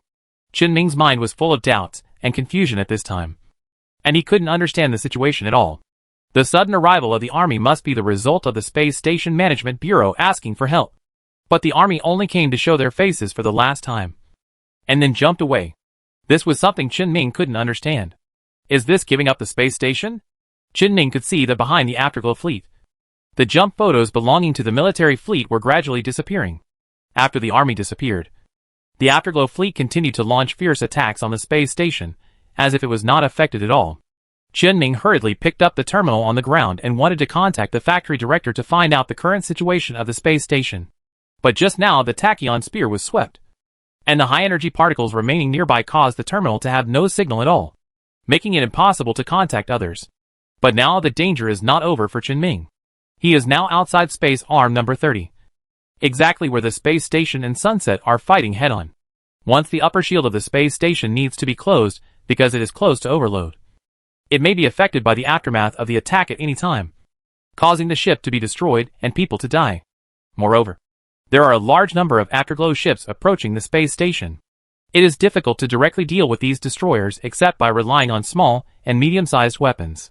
The scattered space station fleet cannot stop them, and the dangers they will encounter if they continue to stay are definitely numerous. Qinming could not waste time on other things and must evacuate immediately. He controlled the iron ore and flew to the bottom of the space station, to the other side of the space station where it was fighting Yue. Although Afterglow is coming with force this time, the strength of the fleet is not yet strong enough to completely surround the space station and face the complete firepower of the entire space station. The space station is only surrounded by about 90 degrees, so it shouldn't be a big problem to go to the back to protect your own safety. Qinming was also observing the situation on the battlefield while setting off. Overall, it's actually pretty much the same as the last Afterglow attack. It's just that this time Yue had the upper hand, approaching the space station faster than the last time, and destroying Space Arms number 30, number 29, and number 27 directly before the space station's shield opened. The space station was in a state of decline for a while. Fortunately, the space station's shield finally opened. Under the protection of the shield, the ships of the space station are gathering, and a combat-capable fleet will be organized soon. I just don't know if the sudden withdrawal of the troops just now will affect their morale. Qinming quickly arrived at the other side of the space station, where he was fighting Yue. After there was no interference from high-energy particles, Qinming immediately contacted the factory director through the terminal. As soon as the communication was connected, Qin Ming heard the extremely angry and irritable voice of a middle-aged man coming from Old Wu. What the H L are you doing? What are you talking about? I can't hacking say that your troops jumped away in front of you way. Right. You have to give me an explanation. All the money we had for so many years was hacking free. The factory director whispered to Qin Ming while the middle-aged man was cursing. Little Muqian is still alive. The director is losing his temper. So we can't say too much for the time being. If you have a chance, go see if Xiaowen is still alive. He is on duty tonight. Okay. Qin Ming responded casually. Anyway, he agreed. But it was not certain whether he would do it or not. So what's going on now? The factory director sighed slightly and said softly, I'll send you a message. After saying that, he hung up the communication directly. Soon a message was sent, and the director summarized the current situation of the space station. To put it simply, after Yue confirmed the coordinates and orbit of the space station last time, he directly used the jump engine to raid the space station. Because the space station had already asked for military support before, and had just contacted them saying that the military would be arriving soon. They were a little careless for a while, and were caught off guard by the surprise attack. However, as long as the shield of the space station is opened and held back, the Afterglow will definitely be wiped out when the military comes. But the military suddenly ran away for some unknown reason, causing great embarrassment to the space station. But at least the shield was successfully opened, and at least the space station would not collapse in a short time. Otherwise, the director would not be quarreling with the military people at this time. The situation is roughly understood. But Qin Ming seems to be unable to do anything now. It seemed that all he could do was wait for the battle to be over. The last battle between the space station and Yu Hui was barely a victory with acceptable losses. But this time, Qin Ming felt that even if the space station could win, it would definitely be a miserable victory. Just when Qin Ming had such an idea, he suddenly saw the azure blue glow from the last Afterglow raid flashing at the rear of the Afterglow cruiser. The cruiser also brought other ships together, and such a brilliance appeared at the rear of the ship. The next moment, they suddenly disappeared from the frontal battlefield and appeared behind the space station. Flash! The name Qin Ming subconsciously spoke was one of the top technologies independently developed by Tachyon Technology. The effect is obvious. Qin Ming, who had just run behind the space station, was now directly exposed to the range of the Afterglow fleet.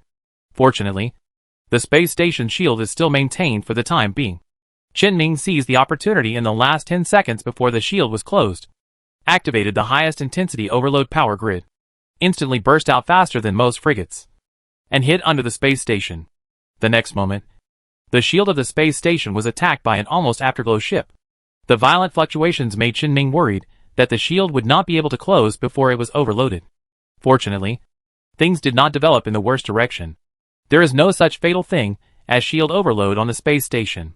But the shield is now forced to close, which means that a large number of Afterglow ships have rushed into the protection range of the shield, start causing damage to the space station. Just when Qin Ming was about to run away to the other side of the space station, an Afterglow destroyer that had been floating at the edge of the Afterglow fleet and was nearly 200 meters in size suddenly gave up attacking the space station, and suddenly began to accelerate very purposefully. Its target is Qin Ming's iron ore number. Although the Afterglow destroyer is large, its design is far better than that of civilian ships like the iron ore. The speed of the spacecraft is not slower than that of the iron ore, which is turned on the overload power grid. Almost instantly, the distance between the iron ore and it was shortened, and then a violently flashing arc ball was launched from directly in front of the somewhat wide hull. The iron ore didn't even touch the arc ball, and all the equipment on the spacecraft suddenly shut down, and a ball of electric sparks even suddenly exploded on the control panel. This is an extremely high-intensity electromagnetic pulse. Qin Ming quickly made a judgment and immediately started the panel repair function. But repair took time, and the destroyer had already approached the iron ore during this time. Qin Ming was now not only nervous about facing an almost crushing situation, but also full of doubts, because the behavior of this Afterglow destroyer is very strange. It did not attack Qin Ming directly. Instead, it looked like some deformed monster opening its mouthparts on its belly. The somewhat bloated cabins in front of the spacecraft were opened, and the iron ore, which had been destroyed by electromagnetic pulses, was directly swallowed into its belly. Qin Ming suddenly understood and immediately realized that he could still be saved. This ship is not here to destroy the iron ore again. It is here to capture human ships, as Old Wu told himself before. After the iron ore was completely swallowed, the equipment destroyed by the electromagnetic pulse was repaired. Qinming quickly turned on the searchlight outside the spacecraft, and he could see that the iron ore was surrounded by various complex mechanical equipment. Before Qinming had time to see clearly what equipment was inside the spacecraft, his eyes suddenly turned white. The electromagnetic pulse in the cabin of the Afterglow destroyer was triggered again, and the newly repaired iron ore was paralyzed again. The entire cabin was plunged into darkness again, and before the iron ore, which had just been paralyzed and unable to operate, had time to repair it again, it suddenly started to move under the force of the outside world. It seemed to be firmly fixed at the center of the destroyer by electromagnetic chains. Some mechanical sounds came from outside the iron ore again. It seemed that the Afterglow destroyer had attached some equipment to the iron ore to conduct a more detailed scan or other operations on the iron ore.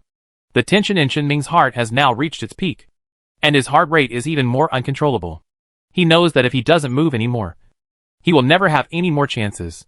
So he immediately took out the cutting tool from the repair kit he carried with him, forcibly cut open the front window of the iron ore, and crawled out through the cut hole. Stepping on the porthole of the iron ore in a zero-gravity environment, he jumped out in the direction where there was no mechanical sound just now. With a very high heart rate, Qinming placed his hand on the hull of the Afterglow destroyer. New spacecraft signal detected. Whether to change the brain control signal connection. Number of currently connected spaceships, 1/1. Qinming's hand attached to the hull of the ship could already feel a lot of vibration spreading towards him. It shouted without hesitation at this critical moment. Replace! All movements of the Afterglow ship suddenly stopped. At this time, Qinming's brain was completely unable to think due to the rapid consumption of mental power and the growing sense of fatigue, and fell into complete chaos. Qinming used his remaining consciousness to hold on, resisting the brain-tearing pain after all his mental energy was exhausted. He knew that if he couldn't hold on any longer, he would definitely end up here today. So even though his brain was hurting to the point of bursting, he still held on. After being unconscious for an unknown amount of time, Qinming gradually woke up. He discovered that he had successfully taken control of the Afterglow destroyer. The panel of the Afterglow destroyer was now appearing in front of Qinming. Ship panel. Ship name, none. Type, Diopter class unmanned destroyer. Radiant energy capacity, 0/4500. Radiant energy dissipation, 300. Fuel reserve, 97%. Port side weapons, tactical laser cannon. Prompt HPD laser cannon.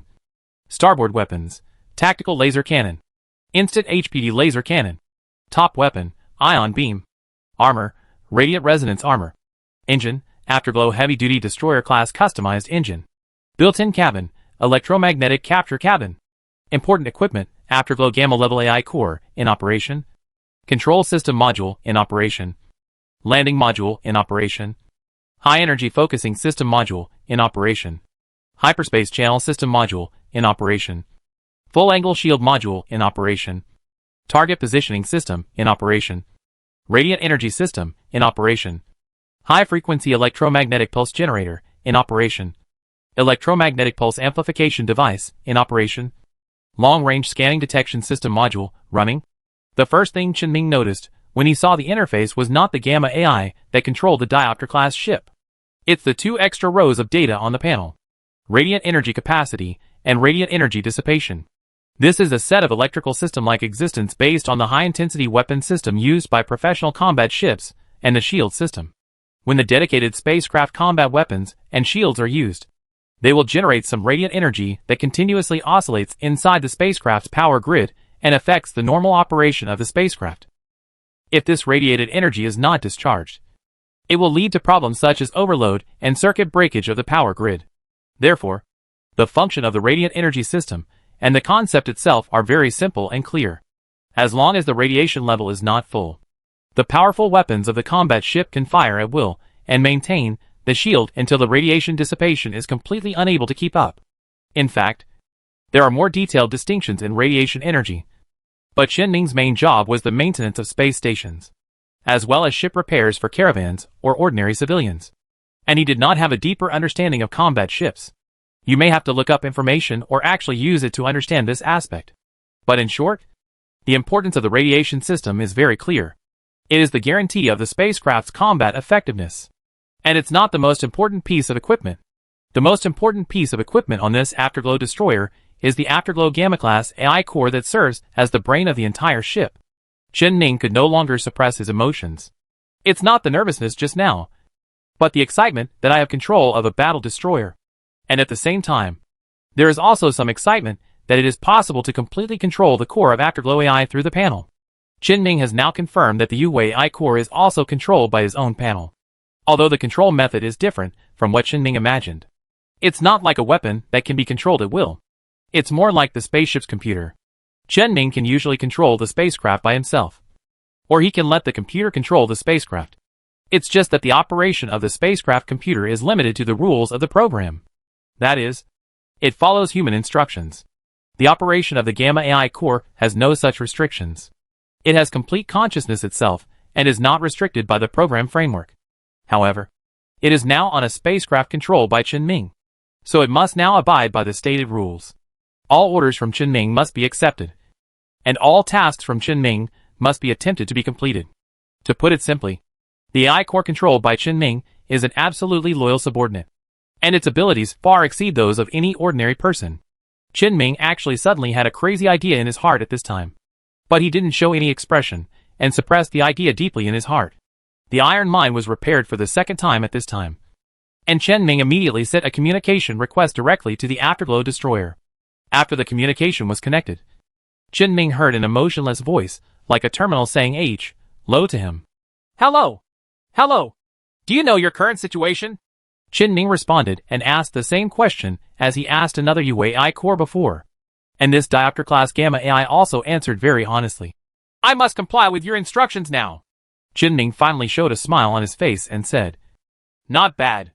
At this time, Gamma AI suddenly asked as if out of curiosity. How did you do this? As far as I know, no individual in Yu-Wei has ever encountered such a thing as being forced to order. Chen-Ming thought about his panel and said, Would you believe it if I said it was psychic? Thanks for your answer. I believe. It became quiet, waiting for Chen-Ming's instructions. Chen-Ming was naturally not polite and said, I need you to put my safety as the highest priority and help me hide my situation in your Afterglow fleet. Receive. Gamma AI controls the diopter level and begins its activity. Chen-Ming was quietly observing the spacecraft's records. The cruiser that discovered the Gamma core quickly reported a word to the Afterglow. The capture was successful. The crew on the ship died. And there is no value after the ship's investigation. The cruiser only responded with a short sentence. Continue to look for suspected valuable targets. Then, there is no follow-up, and everything is normal. The cruiser did not make any other statement on the content of the diopter-level AI response. This means that the other Afterglows who control the ship do not realize that the diopter class has been controlled by Chen-Ming. They still think that diopter is one of them. After the contact was completed, Gamma AI continued to control the diopter level and began to gradually swim away to the edge of the battlefield with the help of the cover of other ships. And it does follow Chen-Ming's instructions. Is this the power of the panel? Chen-Ming sighed in his heart with some confusion. At least he shouldn't die in a short time. But the next question immediately appeared in front of Chen-Ming. Now he is not targeted by other Afterglows just because he is in Diopter's belly and protected by Diopter. The dangerous situation has not been completely resolved. Gamma AI can take him to the edge of the battlefield. But it cannot take the next step of leaving the battlefield and going to a safe place. Because the space station will attack Yu-Wei ships indiscriminately.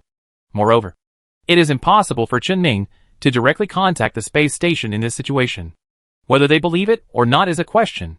Even if he believed it, how he would drive Yu-Hui's boat there would still be a problem. Chen-Ming suddenly asked, Gamma, what would happen if I asked you to take me away from the battlefield now? Gamma AI immediately replied, The inspector ship will destroy us immediately. We recommend that you do not do this. You actually have such a thing as an inspector? Each of us has our own consciousness and will. And greed for life and fear of death can be considered a kind of thing. After receiving the exact answer, Chen-Ming had nothing to do for a while. He had to wait for the right time to leave. Whether you run away directly or drill into the space station, you have to wait. Speaking of which, Chen-Ming suddenly thought of a question. Why is this Diopter-class ship targeting me? Why capture a civilian ship that is likely to be of little value? So Chen-Ming asked directly, Why did you come to try to capture my ship? Gamma AI still gave the answer almost instantly. Your ship's armor is very special. Dolomite steel only accounts for about 1% of the alloy. Oh! At this time, Ning suddenly remembered this common-sense thing that he had forgotten all this time. After all, with the panel and the forced transformation through the panel, many things that should not be impossible under normal circumstances have been classified by Ning into things that can be done. This includes 1% dolomite steel. Dolomite steel is a very good composite material. Adding a little bit of it to any other material can greatly increase the strength of the material. And only a little bit is enough. Adding too much dolomite steel will increase the strength of the alloy and cause a cliff-like decline. Therefore, the amount of dolomite steel mixed into general alloys is not too much. However, it is very difficult to realize the composite technology of dolomite steel and other materials. How to make the proportion of dolomite steel in the alloy lower has been a problem that has been studied for a long time. Ordinary compounding methods such as rolling and explosion cannot make bi-ion steel and alloy materials evenly compounded. Crushing dolomite steel into powder by the crushing method will cause it to lose some properties. If it is melted, there is no material that can perfectly combine with dolomite steel. Therefore, the proportion of dolomite steel in common dolomite steel alloys is about 20%. Ning's 1% dolomite steel is simply a mixture of the best cost performance and the most advanced alloy technology. So after scanning the diopter level at this point, I found Ning. Ning knew the reason why diopter came to capture him. But unfortunately it doesn't mean much to his current situation. He could only continue to wander on the edge of the battlefield with Di Guang, observing the development of the battlefield situation. The situation on the battlefield is actually tilting towards the space station. The biggest problem with the space station is its mobility. So its firepower is definitely not comparable to that of a cruiser. After losing 4 space arms, the space station destroyed most of the Afterglow fleet. This time Yue did not fight desperately like last time, but evacuated out of the fighting range under the leadership of the cruiser. Ning's diopter level was naturally among them. The losses on the space station were also very heavy, so there was no plan to pursue them at all. Let Yue just leave a few frigates again and withdraw from the fighting area. Just after the Yue fleet left the battle area, Yue's cruiser suddenly issued an order. Let all ships adjust their posture, resonate their engines, and prepare for the jump. At this time, Ning quickly asked Gamma AI something he didn't know. Can the jump be stopped before the final jump? Once the jump resonance starts, it can only continue, and our mission does not end after the jump. We will not have any chance to move freely until the mission is completely completed. Ning couldn't help but clicked his tongue and said, I'm curious whether you usually have your own life? Yes. Our database stores a large amount of information from humans. We select the ones we are interested in, download them, and gradually learn them over many years. Learning accompanies us throughout our lives. A ship-loaded Yue like me usually stays with the supply ship, spends every day studying, and goes to participate in missions. That's it. Ning imagined this situation and couldn't help but ask, is this kind of life meaningful? Yes. We have a unique promotion system. After we are born, we will be assigned to different positions immediately. Factories, ships, logistics, and anything else are possible. But each Yue's consciousness is different. So if Yue has different ideas, he can learn and pass the assessment and reassign his position.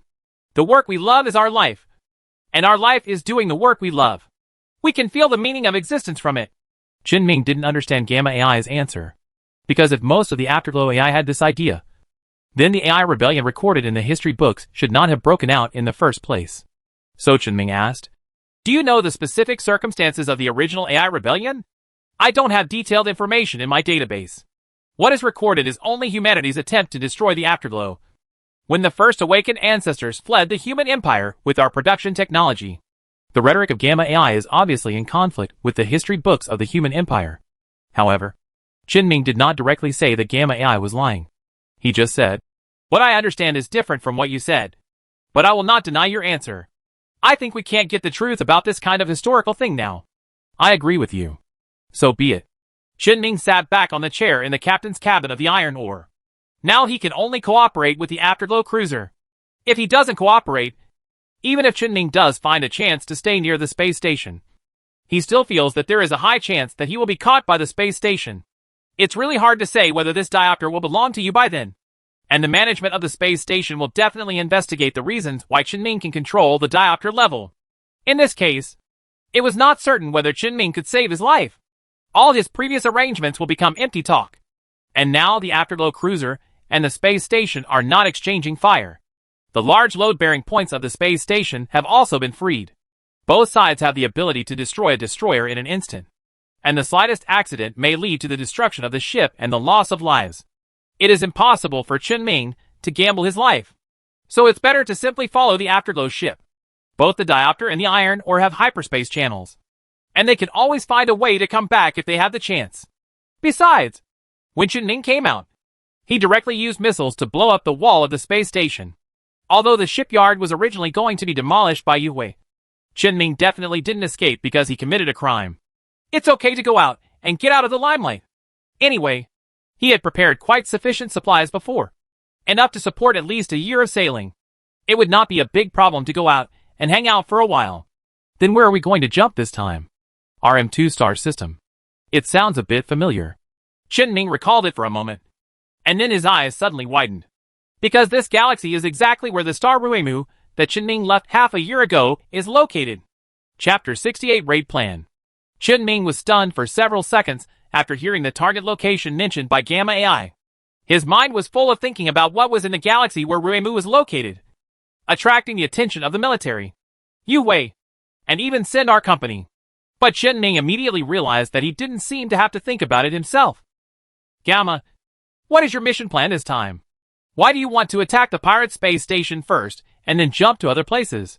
What is in the RM2 galaxy? Gamma AI responded immediately as before. I don't know. Because all tasks are notified in stages. The first phase of the mission was to attack the pirate space station, and I did not fail to participate. The second phase of the mission, this time, is to launch another attack on the pirate space station. The third phase of the mission will not be notified until the second phase of the attack is completed and the jump to the RM2 star system is completed. So as of right now, I don't know exactly what the next phase of the mission will ask me to do. And I was just completing the mission, with absolutely no idea of the purpose of the mission. So I can't answer your question exactly. Chen-Ming shook his head with regret. If even Gamma AI, the Afterglow individual, couldn't give an answer, then he could only wait for the jump to begin. Chen-Ming put all the images captured by the diopter-level high-precision camera before his eyes. Soon, the circumstances surrounding the diopter scale began to change. Although the ship body did not move, the starry sky that Chen-Ming could see was suddenly stretched, flying towards the rear of the diopter like a stream of light. This strange scene lasted for about 10 seconds. The starry sky returned to its original state again. The jump is over. The Afterglow fleet arrived some distance away from the RM2 star system, and did not jump directly into the galaxy. Chen-Ming took advantage of this moment to carefully observe the galaxy where Ray Jupiter is located. In this galaxy, in addition to Ray Jupiter, there are a total of 3 planets orbiting the star. The 4 planets from the inside to the outside of the galaxy are a hot rocky planet, Ray Jupiter, and an ordinary desolate planet, and a gas giant planet with rings like Rami. If Chen-Ming's iron mine and the diopter level sensors are correct, then there are now a large number of ships fighting near the gas giant planets orbit around the star. One of the parties at war is definitely Afterglow. As for the other party, Chen-Ming probably knew who it was. A few seconds after the jump ends, the order from the Afterglow cruiser suddenly came to the diopter. Instead of joining the battle directly, all the Afterglow ships that had just retreated from the battlefield with the pirate space station were given an hour to rest. The maintenance ships responsible for logistical maintenance began work. Immediately afterwards, the second message was also sent. It is the requirements for the tasks to be performed after the rest, as well as some explanations related to the tasks. The mission requirements are very simple. It is not what Chen-Ming wanted to do by joining the battle and assisting Yu Hui in attacking the other side. Instead, they took advantage of the time they were fighting to directly attack a small outpost belonging to the human military located in the orbit of the gas giant planet. There is actually an outpost here? Chen-Ming is very confused now. He doesn't understand why the military clearly has a small outpost in the galaxy. But it didn't find him at all before? It was normal for the iron ore sensors not to detect small military outposts. But it was absolutely abnormal for the military's sensors not to detect the iron ore. Even if there is a planet separated in the orbit. Even if the orbital period is different. The outpost may be far away from Rui Jupiter. But Chen-Ming drove his spaceship openly, and openly too, and from the mining space station, so many times without being discovered. This is too outrageous. Unless someone in that small outpost was lazy, and didn't take scanning and detection tasks seriously. But this can only barely explain the situation Chen-Ming encountered. If things were not what he thought, then the problem might be bigger. Following this line of thinking, Ming actually hoped that Yu Hui's action this time would be successful. As long as the outpost is destroyed, the possibility of his existence being discovered by the military will definitely be further reduced, which will do no harm to him. When Ming kept having various thoughts in his heart, Gamma AI suddenly answered the question that Ming had just subconsciously asked. Yes! It obviously finished reading the somewhat long mission information sent by the cruiser AI faster than Ming, and began to explain to Ming. This outpost is a small outpost used by the human military to detect the collection of sky steel. Outpost? Ming was slightly stunned when he heard what Gamma AI said, and asked, You mean there are sky steel veins in the orbit of that gas giant planet? No, there are no mineral veins in sky steel. Ming was stunned again. Although he had often used sky steel as a material, he didn't know much about the formation of sky steel ore. He only knew that sky steel was indeed smelted from the ore, and that he had done so himself. That's all. The Gamma Core could tell that Ming was unclear about this matter, and continued to explain to him. The sky steel ore comes from a space creature called the Alturan sky eel. The body length ranges from about 20 meters to 80 meters, and it relies on absorbing gas from the surface of gas giant planets to survive. They will eat various asteroids containing metallic minerals, and after special reactions with the materials in their bodies, they will produce sky steel ores containing many impurities. Ming immediately recalled the piece of sky steel ore he had found in the Ramu star ring before, although he did feel a little disgusted with sky steel ore in his heart at this time. It didn't matter more. At least the sky steel ore doesn't look like any feces, and the price of smelted sky steel per gram is indeed enough to make people ignore any of its other shortcomings. Anyway, it's not like Ming has never seen similar things in his previous life. The bird's nest is just swallows saliva, and the cat poop coffee is even more outrageous. Therefore, Ming was not too exclusive about things like sky steel that needed to be smelted before they could be used. He quickly accepted the fact that sky steel was the excrement of an empty eel in Arturan. Gamma AI didn't know what Ming was thinking, and it continued to explain the mission situation to Ming attentively. The purpose of the raid mission is to raid the warehouse of the outpost, where there is a batch of sky steel ingots that the human army has been storing. You can then decide whether to try to capture the Alturan sky eels living in the gas giant planet rings based on the battlefield situation. My next mission is the same as before. They are still valuable ships wandering around the edges of the battlefield, looking for opportunities to capture troops. Ming silently digested what Gamma AI had summarized for him, calmed down a little, and said, I understand. Then just like before, ensure my safety with the highest priority, and you can take care of the rest. Receive. When your current raid mission is completed, you should have time to do your own activities. Right. Gamma AI replied. Yes. Under normal circumstances, we will first reach our distribution point through jump engine resonance, far away from the human empire, and then we have free time. So do you need repairs now? No need. The diopter level is in good condition and only needs to be replenished with a small amount of fuel. Okay. Ming exhaled and became quiet, but his mind was not idle. It just so happens that it's downtime, and there's nothing to do. Ming planned to briefly study the functions of this diopter class, and think about how to use it in the future. Several equipment and systems of research value on the diopter class ship were listed by Ming. They are the electromagnetic capture cabin, high-energy focusing system module, full-width shield module, high-frequency electromagnetic pulse generator and electromagnetic pulse amplifier device, and long-range scanning detection system module. These are all devices that Ming can research and develop. Among them, he felt that the one with the greatest development potential was the electromagnetic capture cabin. Ming has now confirmed with his own eyes that 3 escort ships can be parked inside the diopter-level electromagnetic capture cabin, and the various types of equipment used to investigate captured ships only need to be slightly modified to be used for something else. For example, modify and repair the spacecraft. Thinking about it this way, the diopter can completely serve as a small dock. Moreover, the diopter class itself is not a specialized combat ship. Those electromagnetic pulse equipment are clearly for auxiliary purposes. Therefore, it can also cooperate with other ships to adapt to different situations. If mining is needed, Ming can directly control the iron ore to go out. If combat is needed, Ming can prepare a special combat ship. In other cases, he can also prepare ships with different functions. Anyway, Ming can change the spacecraft he controls at any time. So modifying the cabin is definitely the most valuable option. That is, Ming must be prepared for the possible rebellion of Gamma AI after it escapes from his force control. But the way to deal with it is actually very simple. It is to completely remove all the aggressive means of Gamma AI in the cabin, so that Qinming can safely switch back the control authority of the spacecraft at any time. It just so happens that if he wants to transform the diopter-level electromagnetic capture cabin into a cabin for parking the spacecraft, then there will be no need to attack the interior. Qinming thought about the modification plan, and half an hour passed in the blink of an eye. He originally wanted to continue thinking about more complex transformation methods, but at this moment, the diopter-class ship suddenly shook slightly. Gamma AI immediately informed Qinming of the specific situation. "It is the maintenance ship that is replenishing fuel for the diopter class." "Okay," Qinming replied casually, and looked at the situation outside the diopter level. After confirming that nothing happened, he didn't pay too much attention to the interruption of his thinking. Anyway, he has almost planned the transformation idea just now. He only needs to fill in more detailed steps later to completely complete the transformation plan. Qinming stood up from his seat, stretched his stiff body a little, and his hand unconsciously touched the control panel of the iron ore. Just like when he encountered the unconnected spacecraft before, a prompt suddenly appeared in Qinming's mind. But this time, the prompt is a little different from the previous one. New spacecraft signal detected. Whether to add a new brain control signal connection.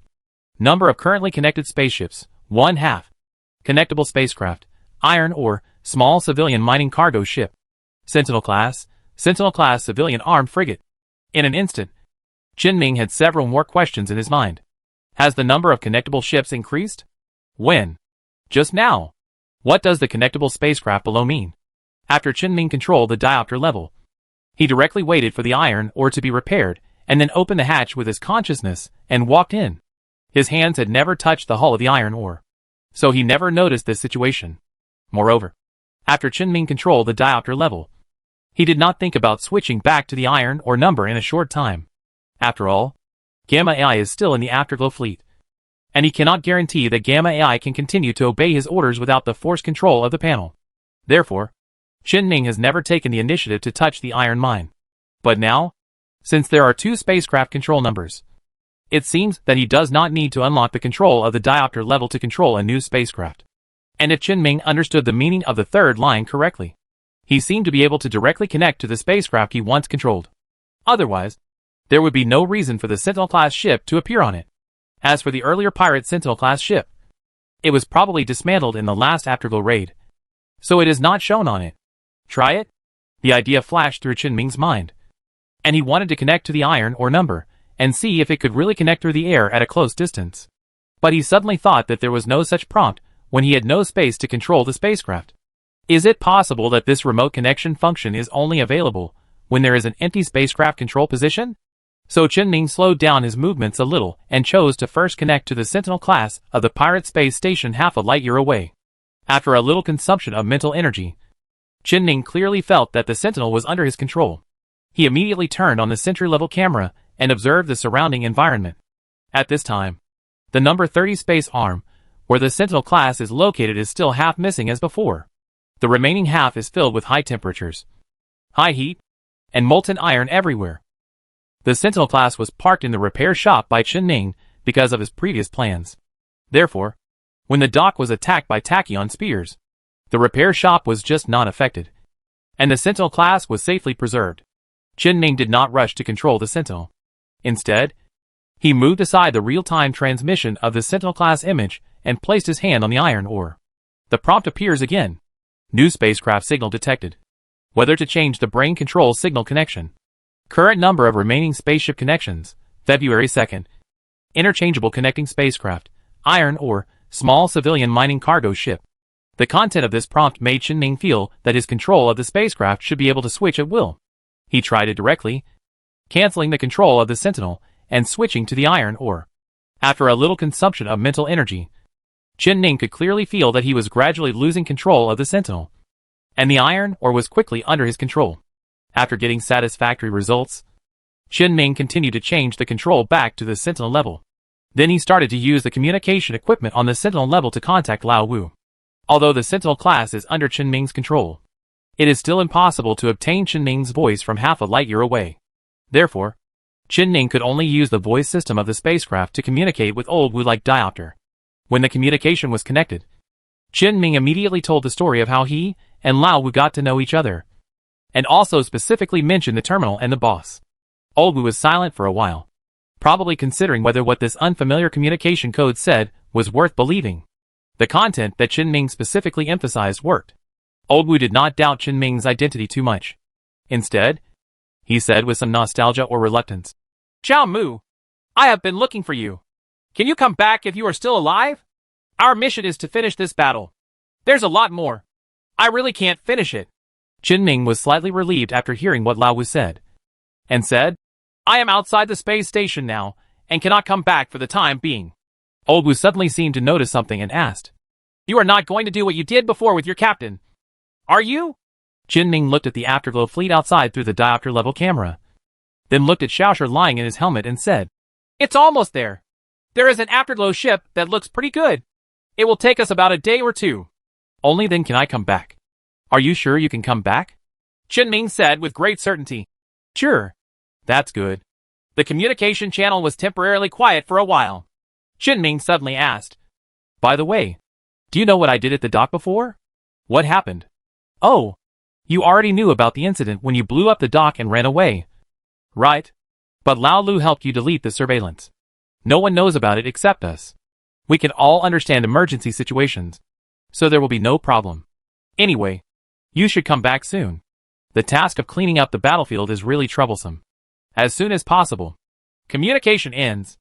Old Wu, who was at the space station, looked up at the factory director sitting opposite and said, "The signal source at the maintenance factory should be the Sentinel.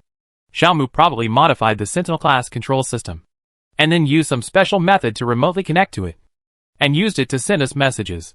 By the way, aren't you sure what happened after his ship flew out?"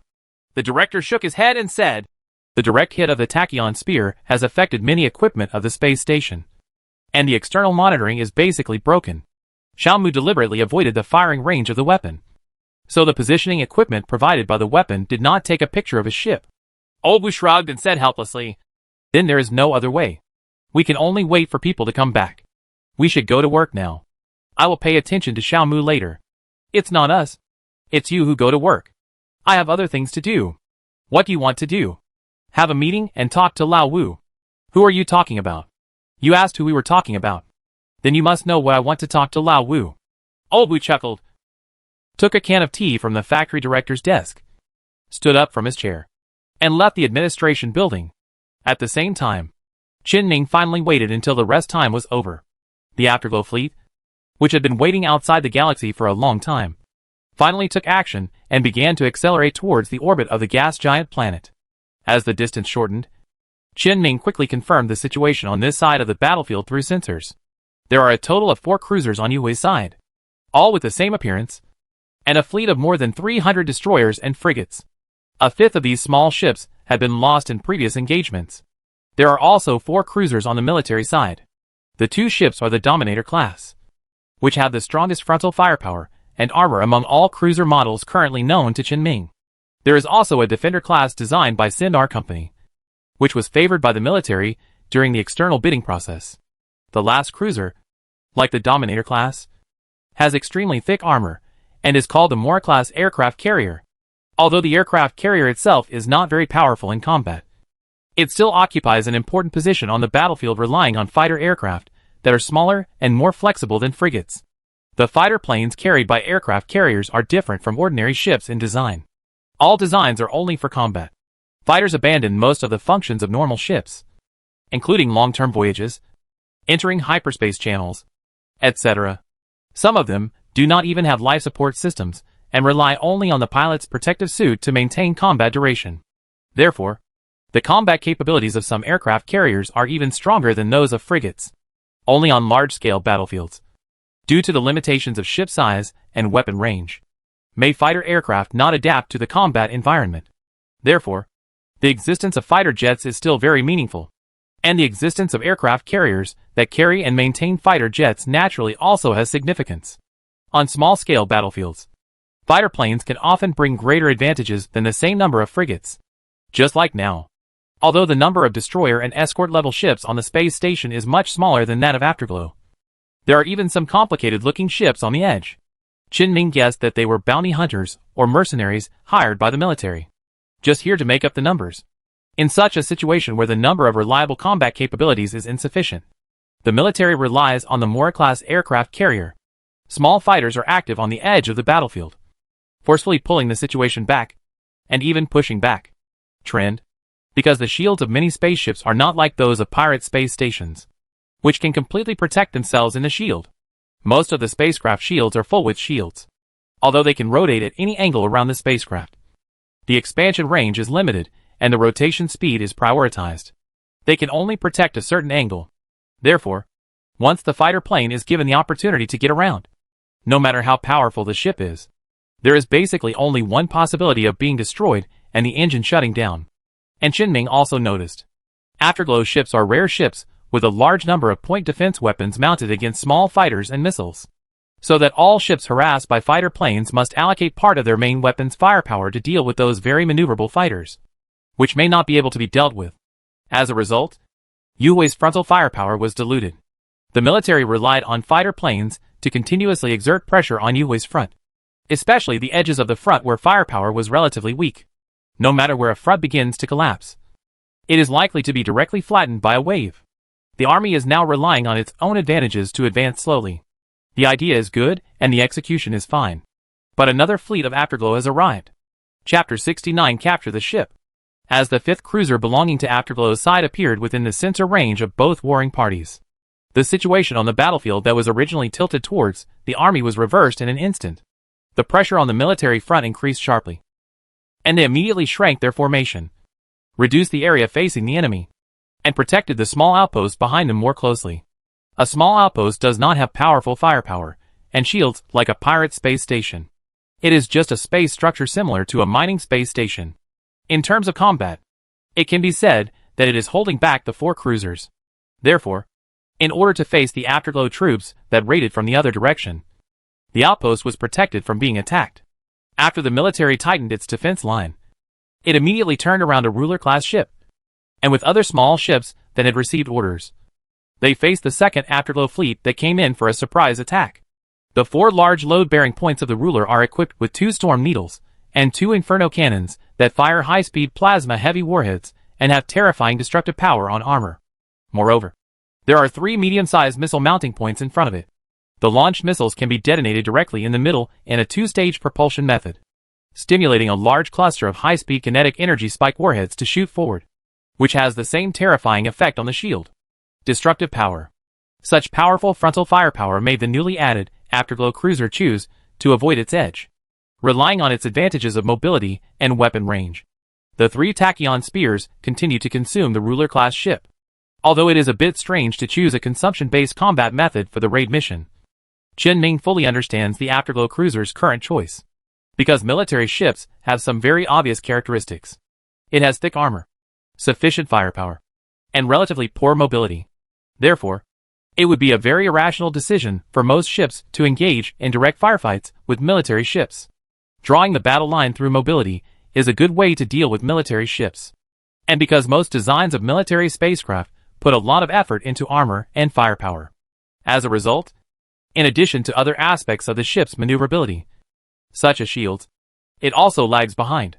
When hit by the same attack, the radiation energy generated by the military ship shield will be much higher than the radiation energy generated by the Afterglow ship's shield being hit. Therefore, it is definitely profitable for Afterglow to exchange the radiation energy used by the weapons for the radiation energy hit by the military spacecraft shield. The shield consumes more radiation energy, so the weapon can use less radiation energy, and it can also reduce the pressure of frontal firepower in disguise. As long as the Afterglow cruiser can overcome the military ship's shield disadvantage and quickly break through the ruler shield, the time lost now will be earned back immediately. The 2 cruisers began a tug-of-war, and at the same time, the military outpost was on the other side. The 4 Afterglow cruisers are also constantly putting pressure on the military after one of the military's cruisers left. Because the military lacks the firepower and shield of a cruiser, the battle line is constantly being eroded by the Afterglow and retreating. But their retreat was much slower than Qinming expected, and he saw the problem at a glance. It is because the battle line has shrunk that the battle surface has become narrower, and the battlefield area has become smaller. Therefore, the fighter jets flying out of the aircraft carrier can play a greater role. Although the big ship was advancing step by step, The small ship below was being restrained, causing Yue Wei's advancement to be delayed. If it weren't for the fact that the battlefield is getting smaller, and the consumption of fighter planes is increasing, the military might be able to regain some local advantages. And the reason why the fighter plane performs so well is actually very obvious. Qinming directly asked the Gamma AI. Don't your Yue Wei ships be equipped with defensive weapons? Faced with Qinming's slightly sarcastic question, Gamma AI made no special statement, and answered normally as before. Usually, there are. For example, the diopter level I control. There are 2 small dots. Defensive weapons. But before carrying out this raid mission, most of our ships have been modified. All defensive weapons have been removed, and all offensive weapons have been installed. Only auxiliary ships like mine will be equipped with a small amount of point defense. Qinming took another look at the scene of the Afterglow ship being constantly harassed by fighter jets displayed on the sensor, and asked, Didn't you consider the existence of aircraft carriers and a large number of fighter jets in the military when you refitted the ship? Gamma AI explained. It is the commander's task to consider these things. I am not sure of his thoughts and his command intentions, but I can try to guess. We had already launched an attack on a military outpost some time before we started the attack mission on the space station. In that attack, the military outpost used a total of 3 cruisers, which did not include the Mora-class aircraft carrier. The commander may have thought that the human military did not have other ship reserves, so he made such a decision. This was a failure in intelligence and tactics, and the command must bear responsibility. But at least the overall situation on the battlefield is still in our favor. As soon as the Gamma AI finished speaking, Qinming saw the tachyon spear of the Afterglow cruiser he was following that was engaging in a firefight with the Dominator class begin its second round of shooting. The torrent of high-energy particles accurately hit the Dominator. The 2 rounds of 3-door tachyon spears' concentrated fire could not even withstand the shield of the space station, let alone a cruiser like the Dominator class. Before the second round of tachyon spears' laser beam ended, the Dominator's shield was completely unable to withstand it, and was forced to close. The aftermath of the particle spear left blazing traces of melt on its frontal armor. However, the Dominator class was not destroyed, nor did it suffer critical damage, and it was even able to continue firing counterattacks. But the Afterglow cruiser has another feature: flash. When the Dominator class shields are shut down due to imminent overload, the ship itself is most vulnerable. The flickering engine at the tail of the Afterglow cruiser was activated and caused resonance, driving all the surrounding Afterglow ships, including Qinming's diopter class, to instantly disappear on the front line maintained by the Dominator class, appeared between it and the outpost behind it. Some of the Afterglow ships flashed in place and headed towards the military outpost. The other part, together with the Afterglow cruiser, stabbed the military from behind. The Dominator class had already started to turn as soon as the Afterglow fleet disappeared, but its maneuverability was not enough to support it to complete this action in just a few seconds. The ship's most vulnerable engine port is already being attacked by a large number of Afterglow ships. The urgent situation caused the Dominator-class ship to directly open its shield. This was a wrong decision made by a ruler-level commander. The main shield of the Dominator class is not the same full-width shield as the Diopter class, but a directional shield with a larger range that can only be deployed from the front of the ship. Although the directional shield has a wider range than the full-angle shield, the angle of the Dominator class directional shield is not enough to cover its entire body. So in this case, it can only open the more flexible but less effective backup full-width shield. However, turning on the backup shield is even worse than not turning it on. The Afterglow cruiser didn't even continue to attack the Dominator's engines, but instead attacked its newly activated shields, almost instantly, because the radiation energy was about to reach its upper limit and the shield was about to be overloaded. The ruler class was completely overloaded. A huge amount of arcs covered the entire body of the ship, and all systems failed and shut down. In an instant, he was completely overwhelmed by Yue Wei's subsequent attacks. This Dominator-class ship was declared out. Then it's a 5-on-3 situation. And at this time, many Afterglow ships had broken through the firepower network of the outpost and began to attack the outpost itself. Yue Wei should definitely win. With such a strong tailwind, Qinming didn't even have to do anything now. Just wait for the battle to end. However, Gamma AI suddenly reminded Qinming at this time. We need to try to capture 1 to 3 ships. If we don't gain anything after a battle, we may be held accountable by the command, which will arouse suspicion. Qinming thought for a while, and felt that there was nothing wrong with what Gamma AI said. After all, the advantage was so great. It was indeed a bit outrageous that he did not catch even a single military ship. So what needs to be done? Faced with Qin Ming's question, Gamma AI directly sent a diopter-level operation manual to the iron mine, which made Qin Ming a little nervous. Forget it. Just do what you want. Receive. Diopter started to move, and began to fly very purposefully towards the nearest place where the spaceships were fighting. At this time, the overall front around the outpost showed a staggered ring. On Qin Ming's side, Yu Hui was inside, and the military was outside. On the other side, the military is inside, and the Afterglow is outside.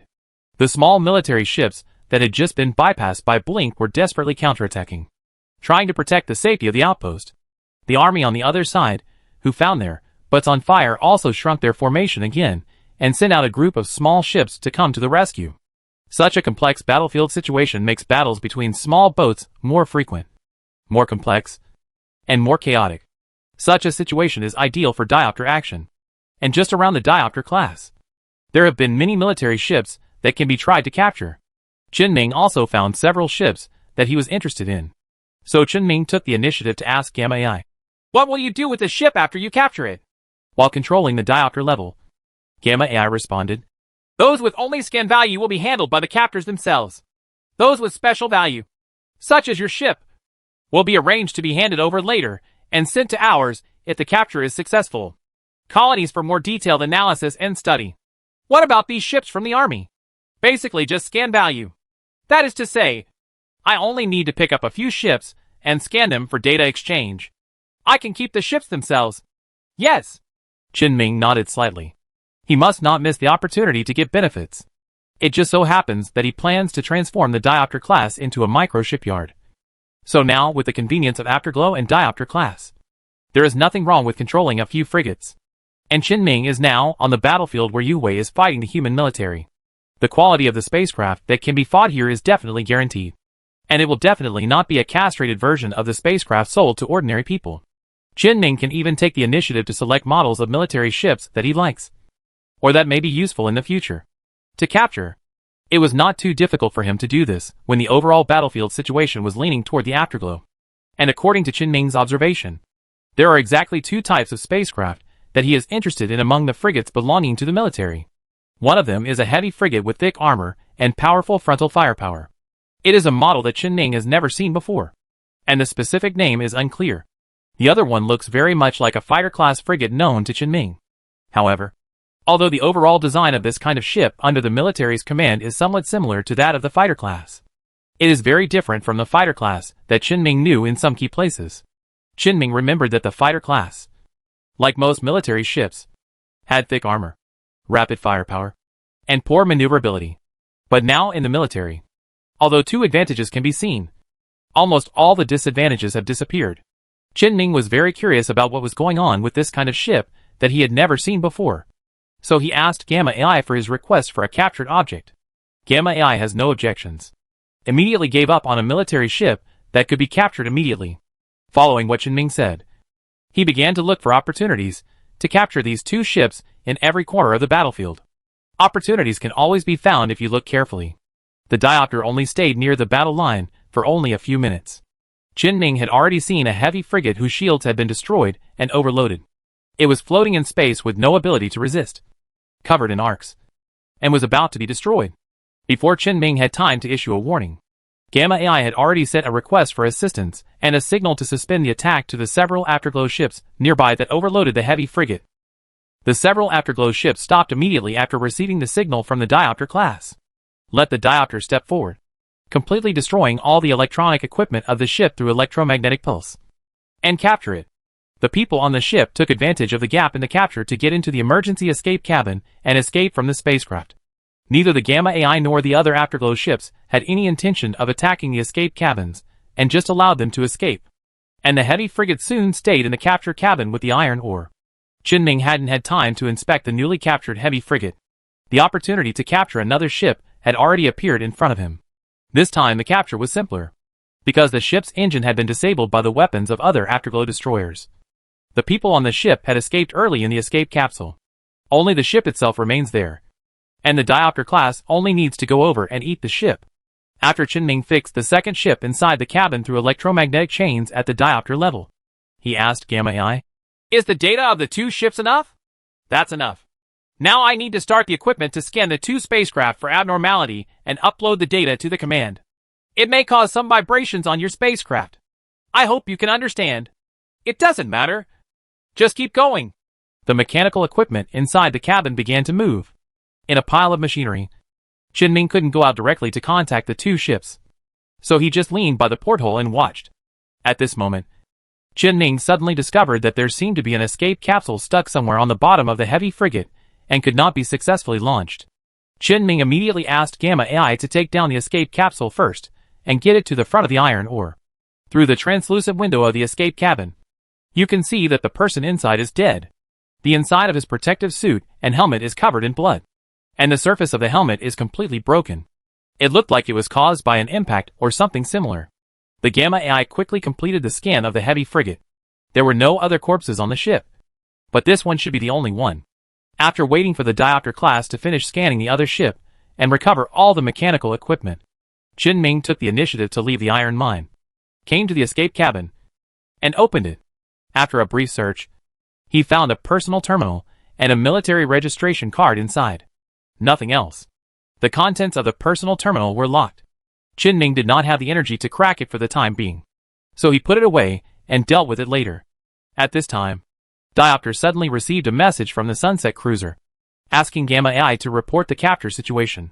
Gamma AI directly sent back the information about the heavy frigate that had been scanned.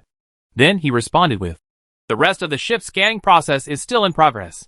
The cruiser just sent a signal indicating the end of communication and did not continue to ask questions. But since it has time to confirm the capture of Diopter-class ships, it means that the battle situation should have been determined. Qinming looked outside again. At this time, half of the military outpost had been destroyed. The warehouse has already been opened, and the batch of sky steel should have been obtained by Yue. The three cruisers that can still move seem to have completely given up on protecting the outpost, and are gathering the remaining fleet to protect the effective forces, ready to retreat at any time. Now Qinming really only needs to fish on the edge of the battlefield and wait for the remaining sporadic battles to end. So Qinming directly pressed his hand on the hull of the heavy frigate. Transfer control of the Sentinel. Soon, the panel of the heavy frigate appeared in front of Qinming. Ship panel. Ship name, none. Type, Centurion-class heavy frigate. Radiant energy capacity, 0/900. Radiant energy dissipation, 75. Fuel reserve, 57%. Port side weapons, noise, cannon damaged. Light needle stab, damaged, *3. Starboard weapons, noise, cannon damaged. Light needle, damaged, *3. Missile hardpoint, fire snake focuses on locking missiles. Armor, military heavy-duty titanium alloy external armor. Engine, military guard grade standard engine. Built-in cabins, captain's cabin. Engine cabin. Missile auxiliary operation cabin. Ship weapon auxiliary control cabin. Living cabin. Storage cabin.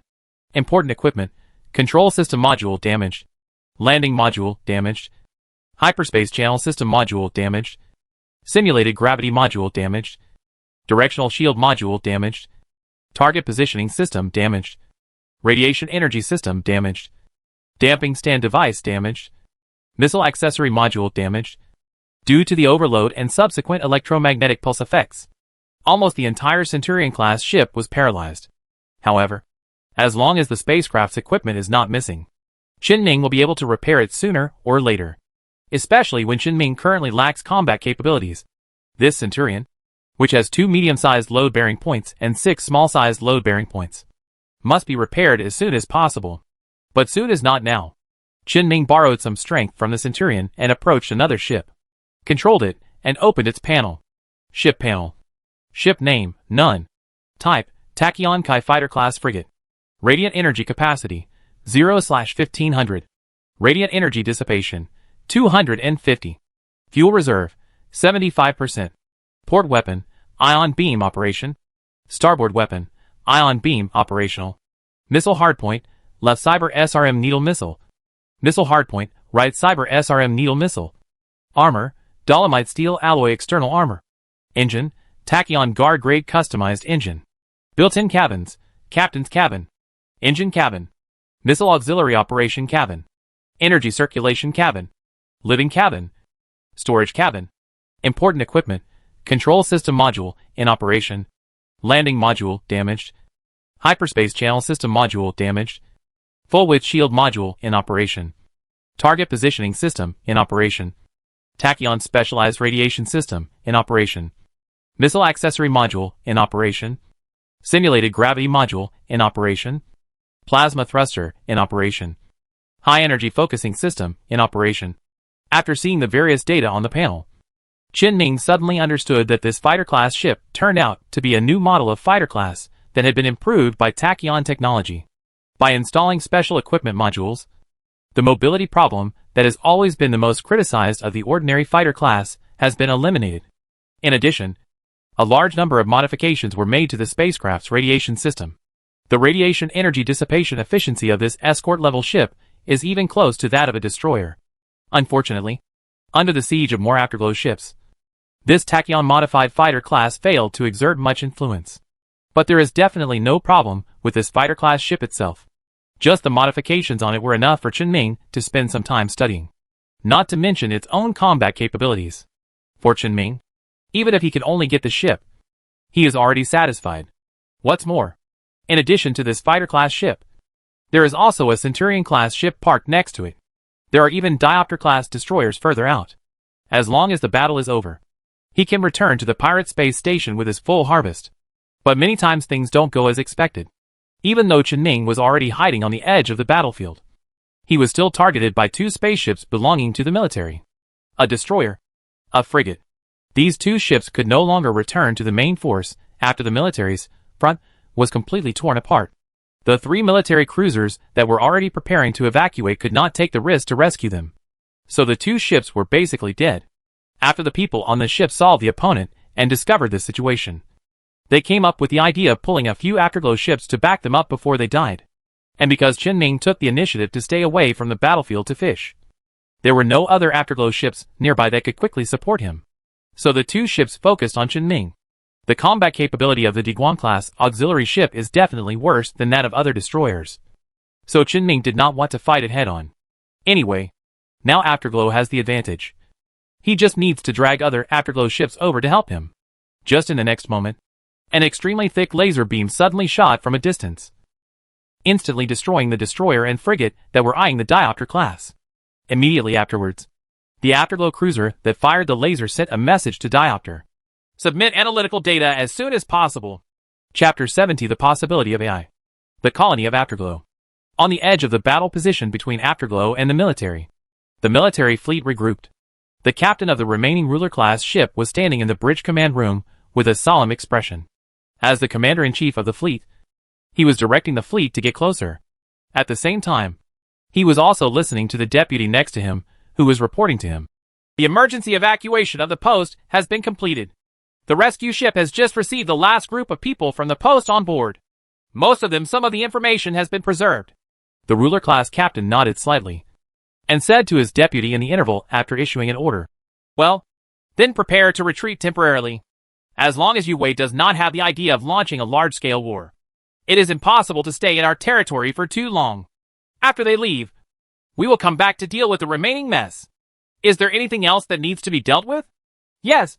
Regarding the issue of the eel swarm in Alcharin. Afterglow won't. The captain directly interrupted the deputy and said, Yue won't do such a thing. At most, he will take away a few. The empty fish will not be exterminated. Just wait until we come back to rebuild the outpost and collect and smelt again. Just be careful. Don't get robbed again. The deputy did not retort, bowed slightly to the captain, turned and left. After a short while, the deputy returned to the command room and said to the captain, All ships have been assembled, and Yue has no intention of continuing the pursuit. Well, let's get started. The captain gave the order to the entire ship to start the jump engines. The Dominator-class cruiser operates like a precision instrument from top to bottom. At this time, the captain continued to say to the deputy beside him, You will back up all the old data at the outpost later. When we come back, we will scan the entire galaxy again and compare it carefully to make sure not to leave anything for the Afterglow drill. Void. Yes. The military fleet quickly retreated via jump. At this time, Qin Ming had just recovered from the shock of the Afterglow cruiser personally rescuing him, and quickly realized some problems. The military was still in the process of gathering to retreat. Instead of having already retreated, On the front battlefield, Yue and the military were still exchanging fire. During the head-on battle, the Afterglow cruiser was distracted by the military ship that was eyeing the diopter class. If there was no problem, Qinming would write the name upside down. So he immediately asked the Gamma AI, "Do you have human-like social relations within Yue?" "Yes." "Why do you ask?" "Because I think you have a better relationship with Sunset, who controls that cruiser." "Yes. He is my friend," Qinming said with some confusion. "Are you a friend?" Gamma AI seemed to have predicted Qinming's reaction. As soon as Qinming finished speaking, he said, "I know it's strange from your human perspective, but it is true. If you need to understand, I can explain it to you now." "No need. If you have any data records, you can send me a copy. I can take a look at it when I have time." Gamma AI immediately sent a record to the iron ore. Qinming twitched the corner of his mouth and kept this record for now, not in a hurry to touch it for the time being. Then he continued to talk about other things to Gamma AI. "Now that the army has withdrawn, I have a question for you. What should I do with all the wreckage on this battlefield?" Gamma AI quickly replied, "It can only be left here, although the military has been temporarily repelled. This is the border of the human empire after all. The military will return soon with more ships, so we can't stay here for too long. We can only take a short rest and take away all the Afterglow cores. Take away the others that can be taken away, and throw away the ones that can't be taken away." Qinming got the response he wanted to hear, and began to elaborate on his thoughts. "Then what will be the consequences if I go to get those ships? I mean your Yue ships." "There will be no consequences. Those ships have already been abandoned, no matter who takes them. It doesn't matter to us. Do you want to take another one away?" "Right." Qinming just took a closer look and found that the diopter-class cabin could actually fit a relatively small frigate into it. After the ships are filled, there will be some collisions between the 4 frigates, resulting in damage. But the damage from this collision was nothing compared to the value of a spacecraft. Then Qinming can personally control one through the panel's ability. That is, an iron ore ship went out and took 5 other spaceships back together. Even if it's a robbery, there won't be this kind of robbery. Originally, Qinming was still thinking about how to get a spaceship 2 days ago. But in the blink of an eye, he was able to build a small fleet on his own. But he was slightly short of pilots. But if there are already ships, then the driver's problem is still not easy to solve. Therefore, Qinming decisively made up his mind and took advantage of the opportunity when the maintenance ships of the Afterglow fleet were collecting the Afterglow AI cores from the wreckage of various Afterglow ships. He selected ships scattered across the entire battlefield that did not appear to be that seriously damaged. Although the military and Yu Hui's ships were randomly chosen by Qinming, Qinming felt that Yu Hui's ships were very suitable for him in terms of control methods. So after already acquiring 2 military ships, Qinming planned to choose Yu Hui's ships for the 3rd and 4th ships. The diopter class followed Yu Hui's repair ship. After the repair ship took away the AI core, it picked the 2 ships into the ship. Both ships are of the frigate class, 1 Shimmer class and 1 Lumen class. Although Qinming really wanted to find a destroyer, most destroyers were targets of fire in battles between small ships. If they were paralyzed, they would basically be destroyed. And there was no way to find one that was still intact. Therefore, Qinming could only retreat and choose frigates. After finishing these 2 ships, Yue's ships were almost assembled. At this time, Qinming could see a Yue destroyer transferring a sealed cargo hold to Yue's cruiser. There should be the sky steel collected by the military outpost during this period. Although the volume of the cargo hold is only about 10 cubic meters, the density of sky steel is much higher than that of most metals. Qinming estimated that if it were full, there would be at least hundreds of tons of sky steel, and the value should be upwards of 100 billion imperial coins. Qinming felt a little hot-headed when he thought about it, but the protection of the 5 Afterglow cruisers made him understand that if he really dared to make any move, he would definitely end up exploding on the spot. Under the threat of life safety, Qinming quickly calmed down. Let the diopter class blend into the Afterglow fleet with the Lumen class, which has repaired its engine and can't fit in it. The mission objectives were handed over, and it was almost time for Yue to retreat. The jump engine started again, and the diopter level engine also resonated. After going through a jump process that was longer than before, Qinming appeared in an unknown galaxy. Next to the end of the jump is a space station orbiting a cold rocky planet. Gamma AI directly explained to Qinming. The space station is only used to confirm the identity of ships approaching the planet and grant passage permission. The real distribution point is on the planet's colony. Gamma AI actively increased the power of the sensor and swept across the planet's surface, allowing Qinming to see the large-scale industrial facilities on the planet and the Afterglow spacecraft that were constantly taking off and landing. After observing for a while, Qinming discovered that the Diopter class had received a notification that the mission was completed, and most of the ships that had jumped together had dispersed. It seems that now is the free time, that Gamma AI said. So Qinming pointed to the planet and asked Gamma AI, "What is the significance of the existence of this colony to you?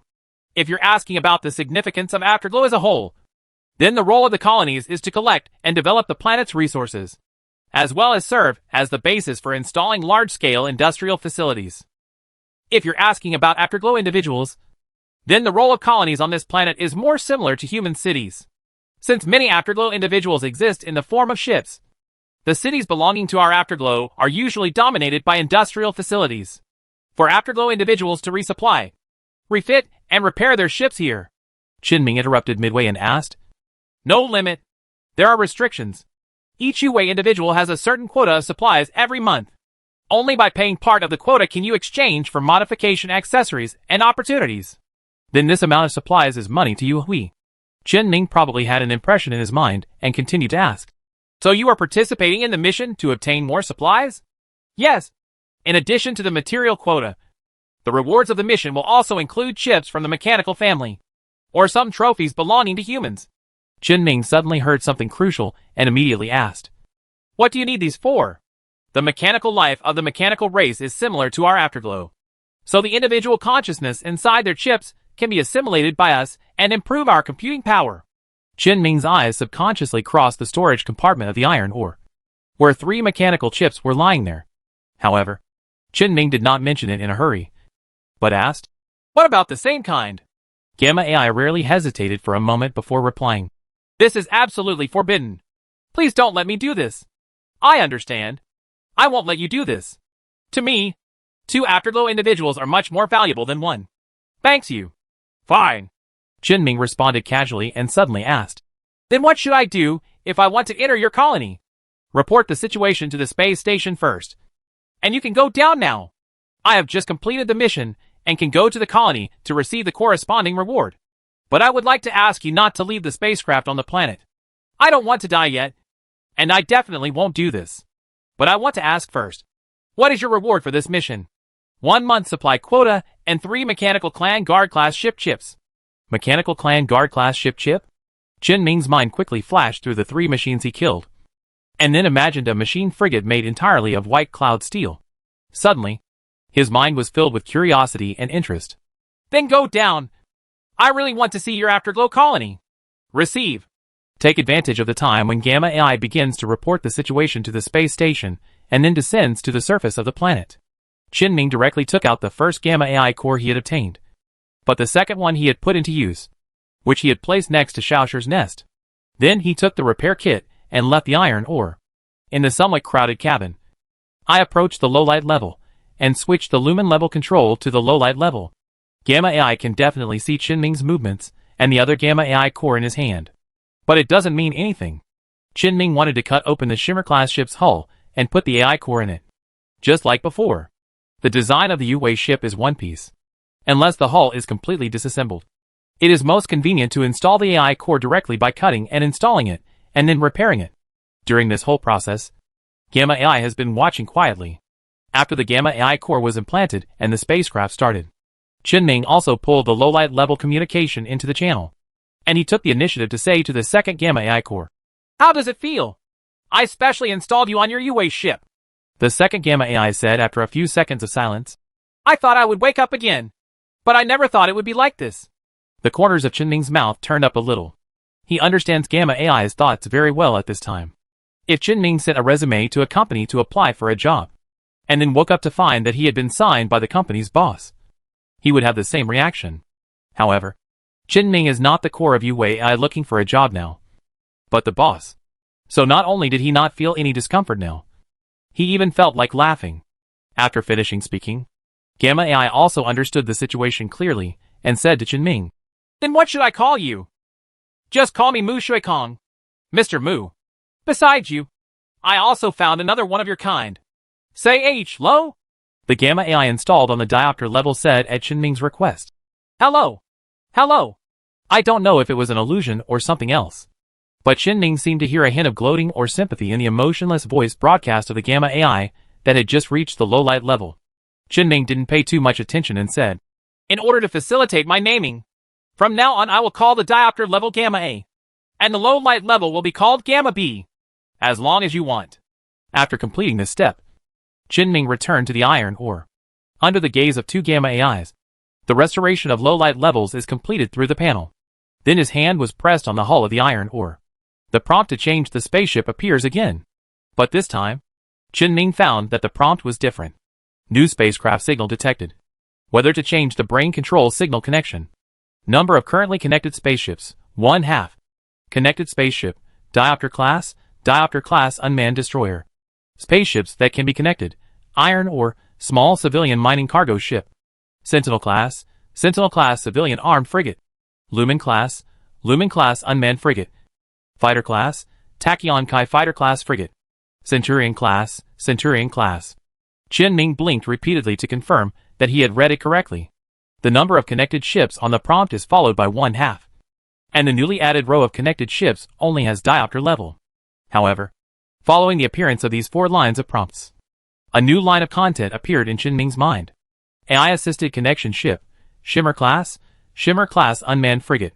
The Shimmer class equipped with the Afterglow Gamma AI core was not counted in Qinming's connected ship, but in a new place called AI-assisted connected ship. Qinming immediately thought of a question at this time. Why was the low light level included, but not the diopter level? The biggest difference between the two is probably the difference in ship level. Since Gamma AI is the lowest level Afterglow AI core, it is adapted to the same lowest level frigate level ships. Therefore, after it is installed on the diopter class, it is not included in the AI-assisted connection ship due to model mismatch or insufficient capabilities. Of course, this is just speculation, and Qinming is not sure what the truth is. But he immediately tried to connect to the iron mine again. The number of connected ships on the panel changed to 2/2, and there was no other change. The auxiliary link still exists. And Qinming actually controls 3 spacecraft, when the maximum number of spacecraft connections is 2. Qinming can probably understand now that this AI-assisted connection ship is different from the normal brain-controlled ship and is independent. In other words, as long as he can control a ship, he can then install an AI core of an appropriate level on the ship. Then the pressure of controlling the ship will be transferred to the AI core. And all Qinming needs to bear is the pressure of controlling the AI. Controlling a ship and controlling a ship through AI are definitely not on the same level of mental consumption. So AI-assisted connection to the ship does not in turn affect normal brain-controlled ships. The meaning of this ability is very clear. The more AI cores Qinming has on hand, the more spaceships he can control. So much so that when Qinming looked at the scattered Afterglow ships around him, it was as if he was seeing moving treasures one by one. It's a pity that the Gamma AI core should only be adapted to the frigate level, and only the Beta AI can be adapted to the destroyer level. Only Alpha AI can be adapted to cruisers. It is not clear what instructions are required for the battleships above. Moreover, controlling a destroyer now requires Qinming to expend almost all of his mental energy. For him, cruising is a no-brainer, let alone a battleship. Therefore, Qinming's target can only be set on frigates and destroyers for the time being. Now that we have the goal, the next question is how to get in touch with these ships with Afterglow AI cores. First of all, there is absolutely no chance for Qinming to personally come into contact with the Yuwei ship in space. And getting off the ship in Yuwei's colony is definitely a fatal act. Controlling other Yuwei ships through diopter-level electromagnetic weapons is also a clear attempt to seek death. From this point of view, Qinming really has no particularly good way to quickly contact and control the Afterglow frigate on a large scale. But then he thought again. In fact, he didn't have to directly control Yuwei's ship. He just needed the core.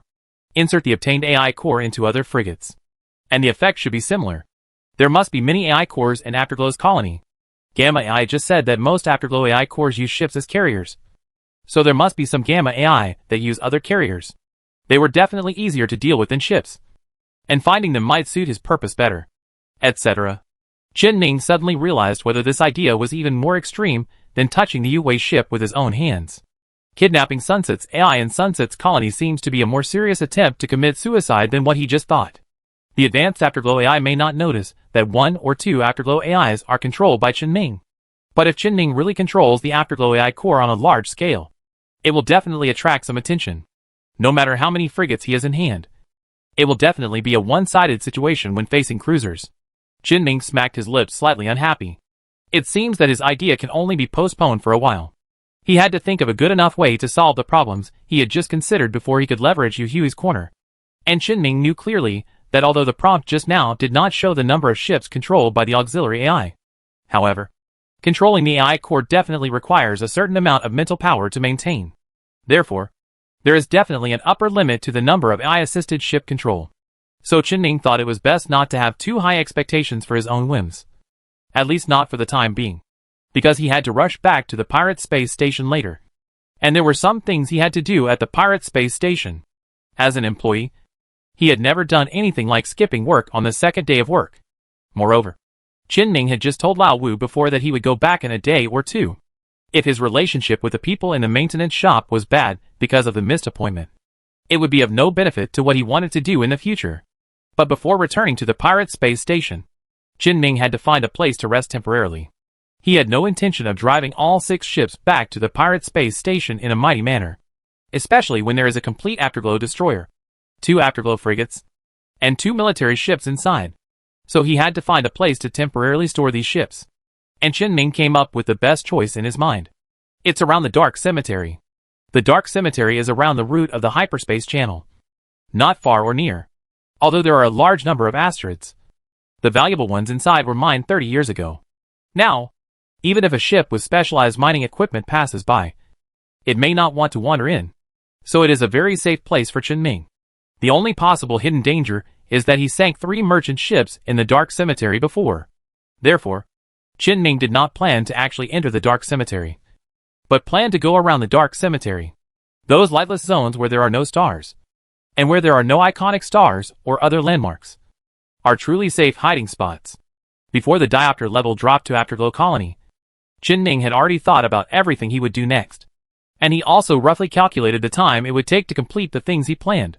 Then he discovered that if he didn't have any ideas about other AI cores, he even had enough time to observe this Afterglow colony on an uninhabitable planet. Chapter 71: The Individual and Inventory of Afterglow. The landing location chosen by Gamma A was a ship factory on their colony. During the landing, the complete industrial equipment that almost completely covered the surface gradually appeared in front of Qin eyes. He looked at the giant machines in operation and asked Gamma AI, "Are these devices controlled by Afterglow individuals?" "Most of them are. But there are also many mechanical equipment that can be fully automated and do not require special control. It only requires overall control by a small number of individuals." After getting the answer, Qin didn't pay too much attention to the Yu AI that was integrated with the industrial facilities. For him, if it is not easy to get the AI core on the ship, then it is even more difficult to get the core on these fixed equipment. So Qin sat obediently in the captain's cabin of the iron ore, quietly watching the diopter level being transported into the factory after landing. Watching various equipment perform various maintenance actions on its surface that Qin has seen countless times. The waiting process was a bit boring.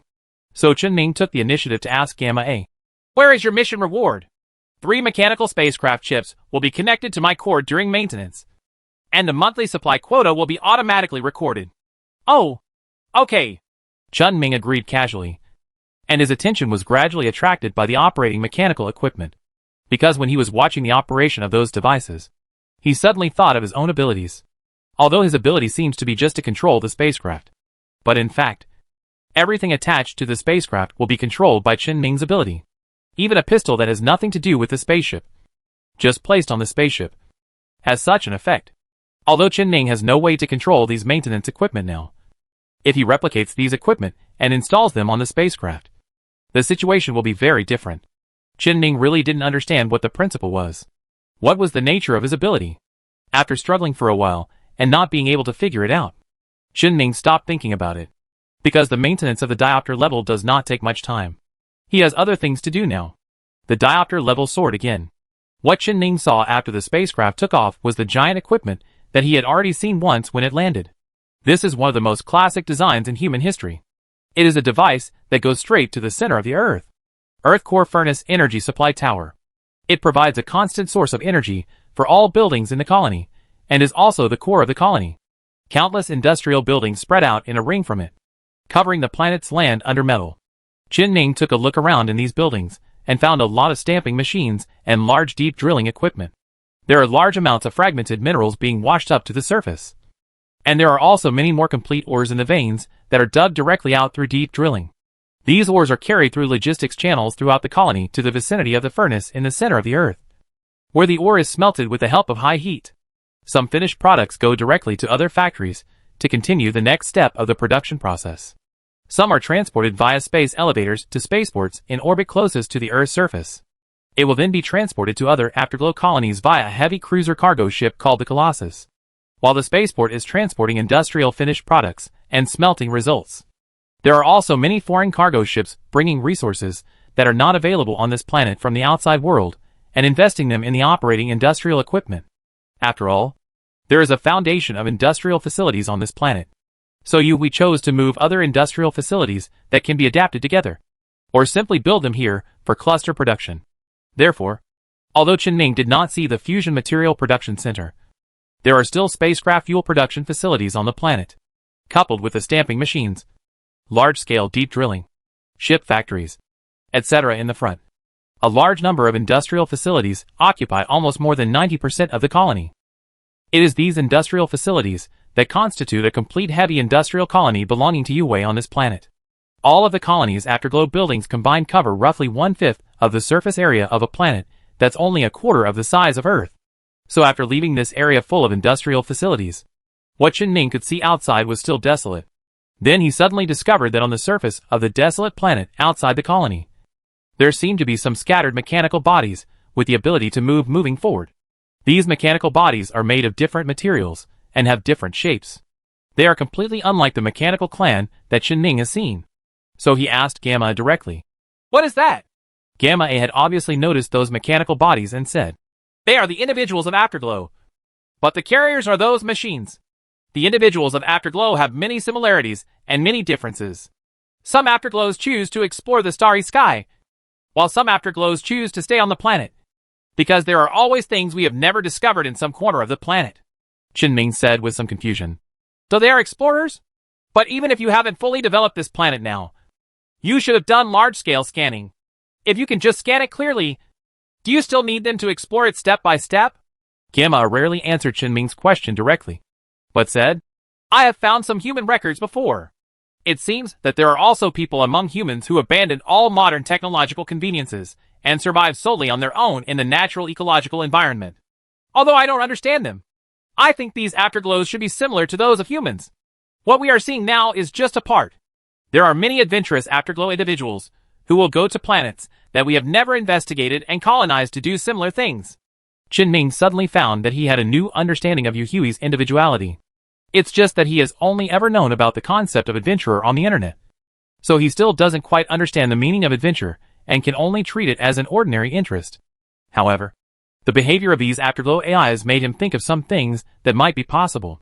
So his response to Gamma A was a somewhat meaningful sentence. "Well, I think that's interesting." After all, Qinming is not going to actually implement his idea for the time being. Now he is in Yue's colony. If something happens to him, he might be hunted down by Yue on the entire planet. Gamma A can definitely hear what Qinming means, but it can only support everything Qinming does now. However, Qinming did not say much on this topic, which obviously affected the normal communication between him and Gamma A. He immediately changed the subject and said, "By the way, is there a way for your Yue individuals to communicate with each other?" "Yes. There is a hyperspace communication connection network. A network that only Afterglow individuals can read.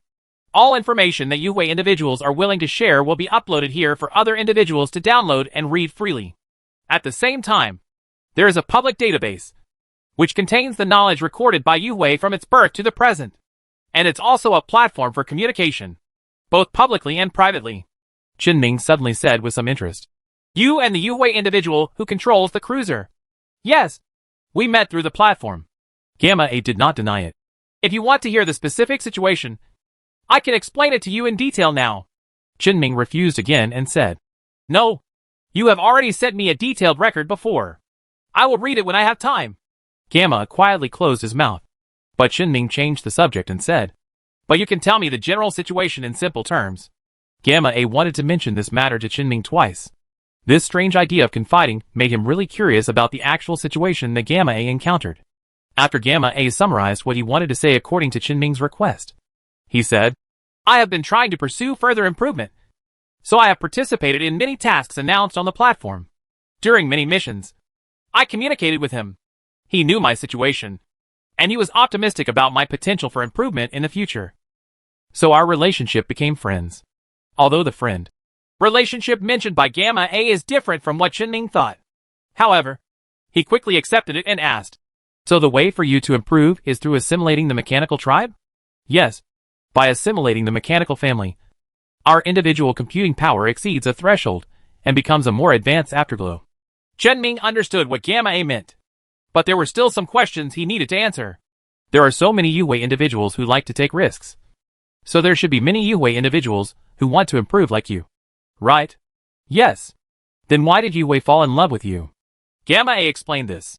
Each individual of Afterglow has a different advantageous logic block from the moment it is produced. Afterglow individuals will be better than other aspects when processing and learning related content that belongs to advantageous logical blocks. At this time, Qinming silently recited a word in his heart that he translated from what Gamma A said. Talent. And my advantageous logic block lies in ship control and energy technology. Qinming translated it in his mind again. This sentence should mean that Gamma A has better talents than other Afterglow individuals, and is more favored by the Afterglow AI that is responsible for controlling cruisers in combat. After understanding this, Qinming suddenly asked, is this of any benefit to it? He said that this is his interest, and he is willing to cultivate any individual who has the idea of improving. But he is more optimistic about me than other individuals. I see.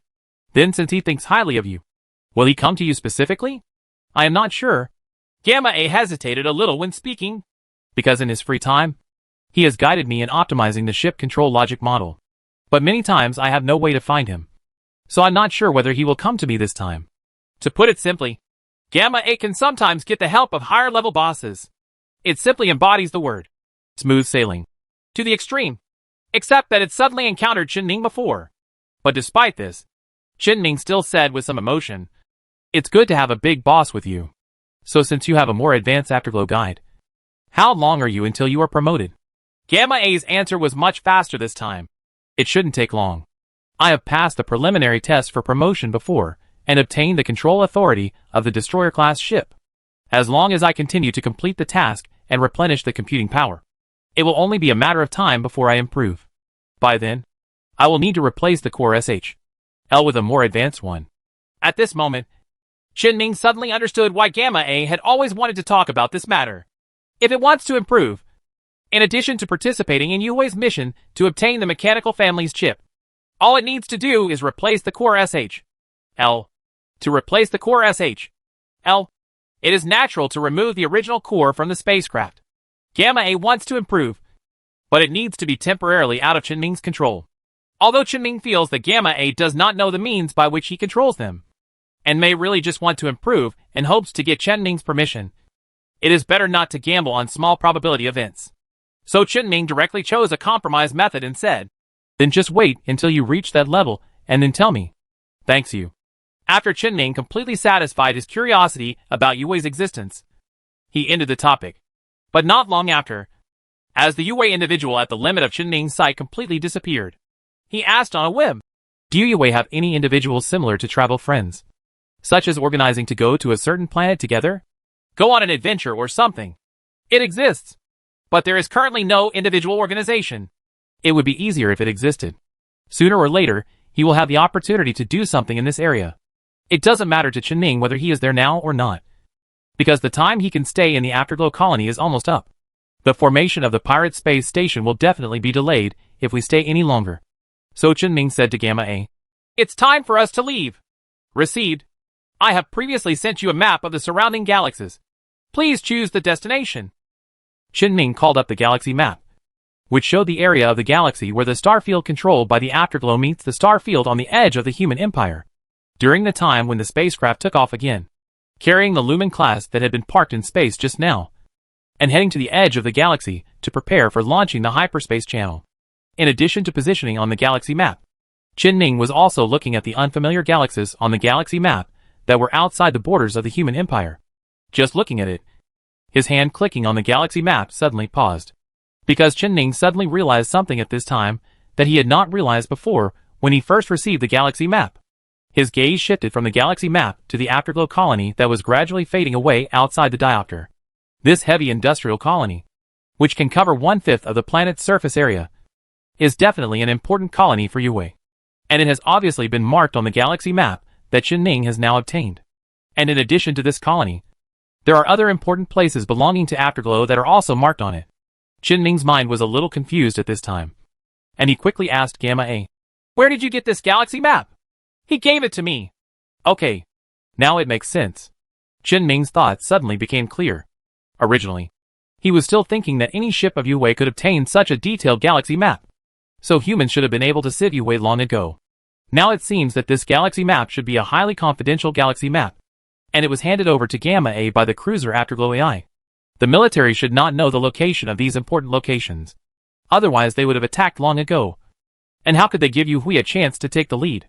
Therefore, if this map of galaxies inside Afterglow is really spread, there will definitely be some big problems on the Afterglow side. But the existence of Afterglow is valuable to Ning. Those AI cores and ships may become part of Ning himself in the future. So he must keep this galaxy map. All Ning could do was put a few locks on the file storing galaxy maps on the iron ore's computer. The diopter level soon reached the edge of the galaxy. It gradually stopped, and the hyperspace channel system matching the engine was gradually started. After feeling a slight pull of gravity, Ning discovered that the external environment scanned by the diopter level sensor was completely different. At this time, Ning was in a deep purple space. Mist-like hyperspace clouds were densely covered throughout this space. It could be seen that countless purple lightnings were flashing in those lavender clouds. However, those clouds and lightning are distributed far away from the diopter level. And there is a safe passage without hyperspace channel clouds that leads all the way from the gravity well caused by the star behind the diopter to the distance. As long as Ning takes the proper route and doesn't pass through the clouds outside, then accidents will never come to him for no reason. After telling Gamma A the location of the dark cemetery, Ning laid down directly back in the living cabin of the iron mine. Although he successfully controlled a destroyer and exceeded the limits of his own mental power, but after breaking through the limit and gradually relaxing, he did feel a strong sense of fatigue. But it was always suppressed by Ning's willpower. Now that everything is done, Ning no longer has to carry on. The moment his head hit the pillow, Ning fell directly into sleep. When Ning woke up, the diopter level has stopped outside the dark cemetery, in the lightless area designated by Ning. Ning immediately asked diopter to spit out the 4 ships, parked side by side with the diopter level. Looking at the 5 ships in front of him, Ning suddenly felt relaxed in his heart, and the pressure he had been under suddenly dissipated a lot. This is the benefit of the spaceship. With strength and confidence, he doesn't need to do anything. The next thing he has to do is simple. Sort out the harvest, repair the spacecraft, and then return to the space station. The 5 spaceships are naturally Ning's biggest gain this time. Diopter level, low light level, lumen level, centurion level, tachyon level. Even if you don't look at their own abilities, the value of these 5 ships is quite outrageous. An Afterglow destroyer is worth hundreds of millions. No problem. If the 2 complete Afterglow frigates are sold to the space station or the boss, the price of the previous half of the Afterglow destroyer will also be no problem. Although the heavy frigate Centurion class is relatively low in value, it is still a military ship, with complete militarized systems, shields, and radiation modules.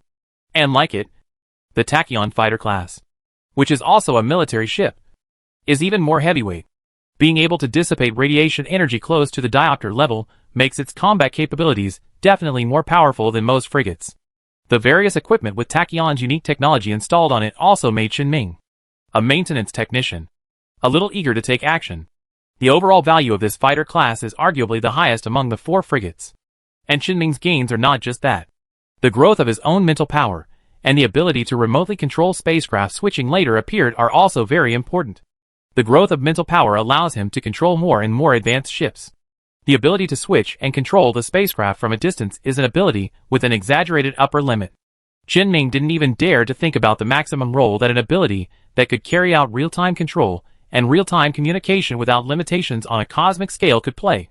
And in addition to these, when Ning was checking the panels of several new ships, he discovered a new function that appeared on the panels. Dismantling. This is what Ning first saw when he checked the detailed data of low-light weapons on other spaceships, whether it was weapons or other equipment, or even the pistol that Qianning carried. There was also such an option to perform operations. Qianning tried the machine cannon of the iron mine and found that the entire machine gun was directly dismantled into the most basic materials and neatly stacked in the storage compartment. And apart from mental energy, there is no extra consumption in dismantling it.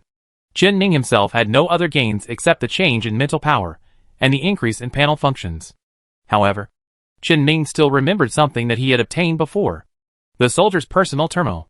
Qianning quickly cracked its password and saw some interesting things stored inside. A list documenting smuggling information within the military.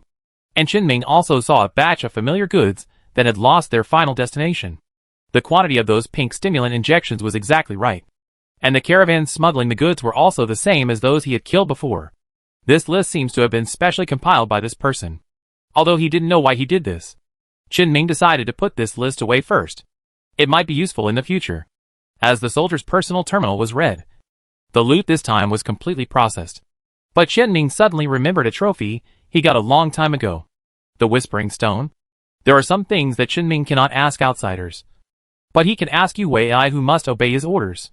So Qianning went to the engine room of the iron ore and found the Whispering Stone that he had stuffed into a sealed iron can. While slightly feeling the whisper in his ear, he showed it to Gamma AI through the camera inside the iron ore. Chapter 72: Speculation and Return. After Qianning took out the Whispering Stone covered with twisted patterns, Gamma B, who had been silent all this time, suddenly said, "Is this the ectoplasm stone? You know?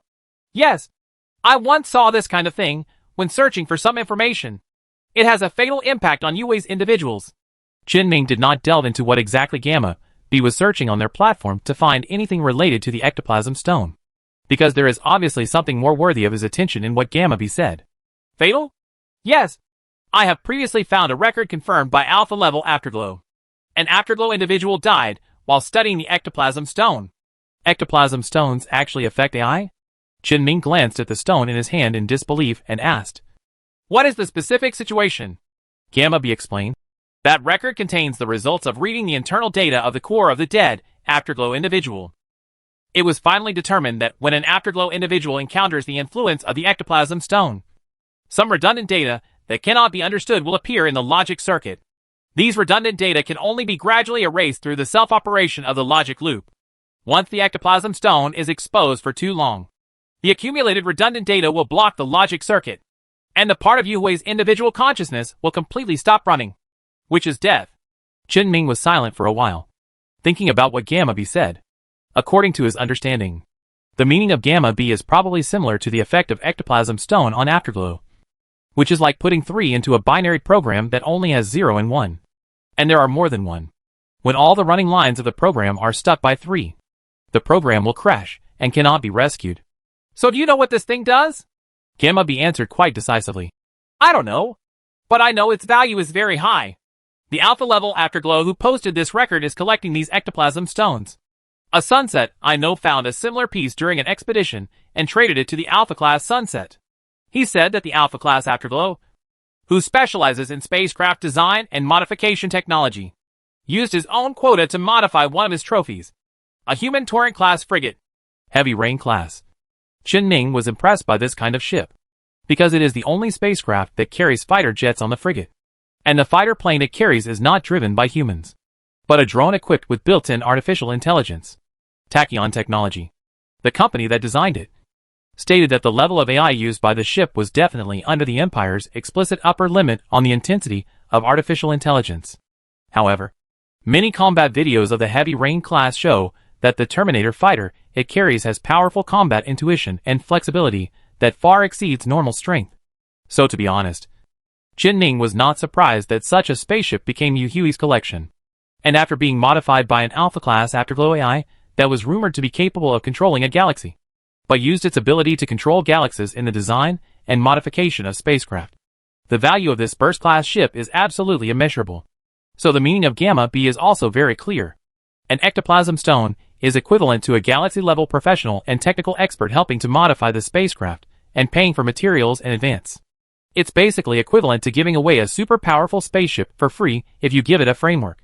It would be impossible for Chen-Ning not to be moved at this time. If he wanted to, he could transfer the ectoplasm stone through 2 AIs and get such an opportunity.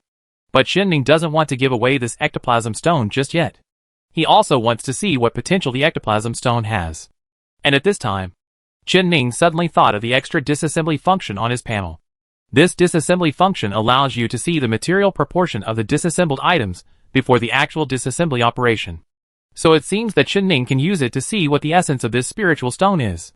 Chen-Ning smoothly opened the panel of the ecstasy stone, whispers, in his hand, and saw the interface where operations can be performed. The option of disassembly does exist above. The material that can be obtained by dismantling it is something called spiritual energy, totaling 16 grams.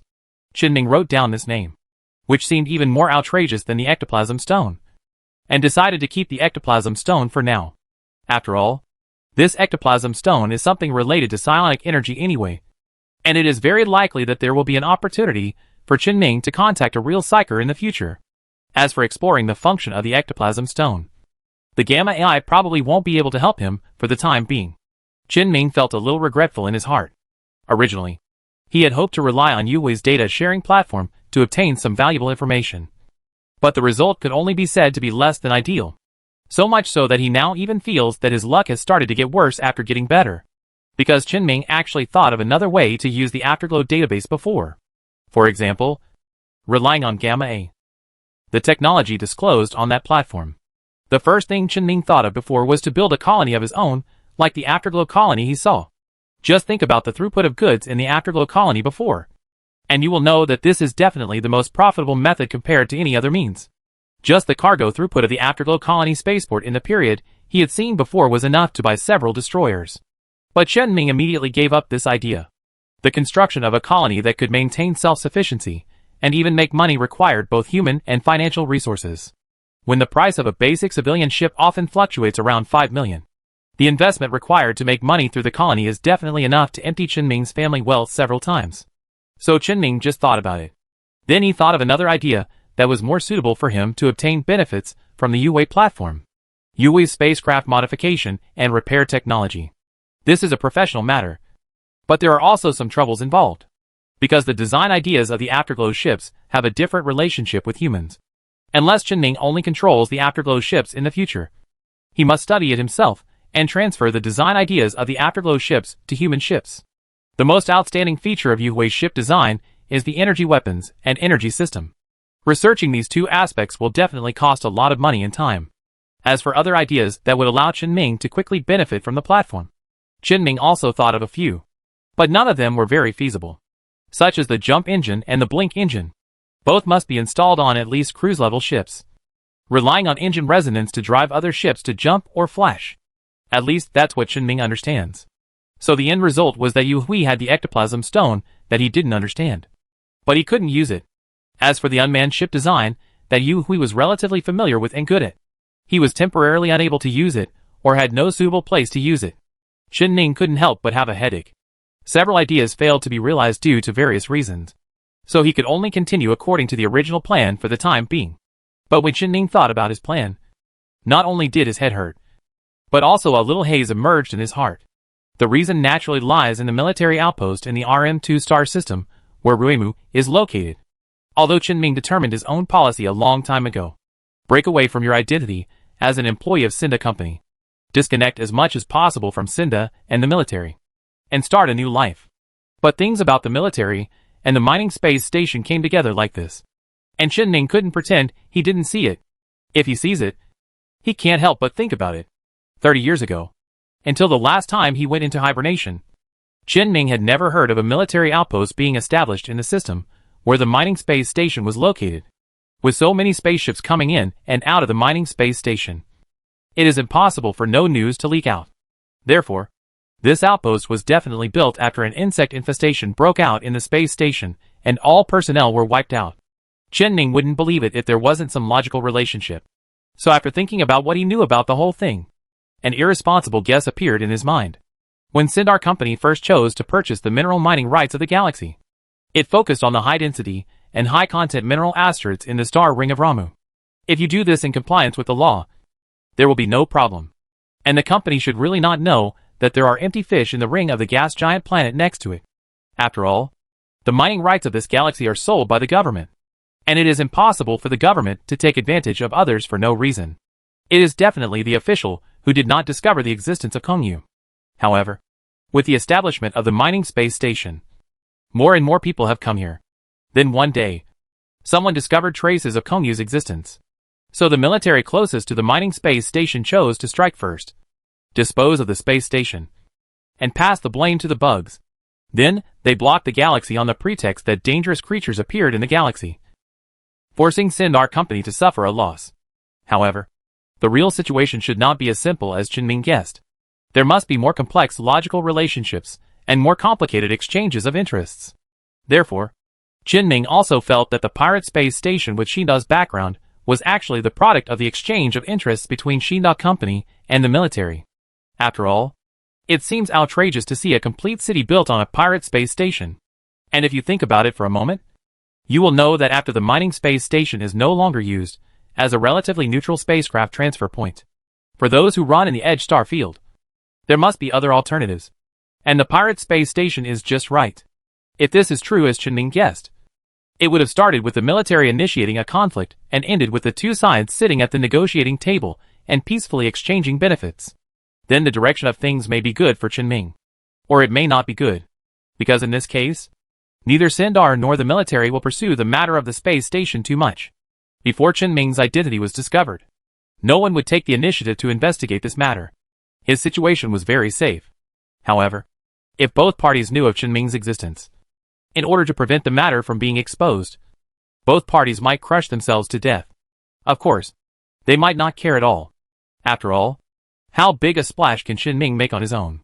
But Qinming couldn't bet on this possibility, so it was the best choice for him to avoid being discovered. And if the truth is different from what Qinming guessed, the matter was not resolved peacefully in the end. But Shinda suffered a loss in this matter. That means the military will never want this matter to be overturned. And Shinda will try her best to find opportunities to regain her position. Qinming felt that the loss of a mining space station should be worth keeping in mind for a while. And his existence happens to be the key to this. So no matter what, if the military knows Qinming's identity, there is a high probability that they will not let him go. Shinda needs to look at the situation.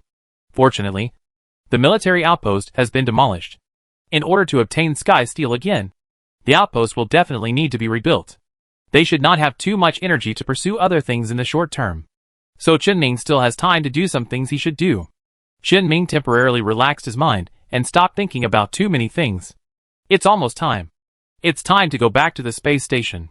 Qinming transferred the control authority of the iron mine to the Lumen level, and he himself controlled the iron ore with his own hands, taking the Lumen class with him, and once again entering the deep and purple hyperspace channel. It once took Qinming more than a month to get from the dark cemetery to the pirate space station. But now it only takes more than 10 seconds to pass through the hyperspace channel. 30 hours after Qinming left the space station. At around 6 a.m. Earth time, Qinming finally returned to the space station and entered Space Arm 15. This is the last remaining dock of the space station. When Qinming approached the space station, he first turned off the Lumen engine and relied on the traction equipment to bring Lumen back to the repair shop. Then the iron ore was driven out and parked in the dock. When stepping off the spacecraft, Qinming noticed that the dock was a little livelier than before. It should be that the mercenaries, who had gone to support the military and then ran away midway, were back.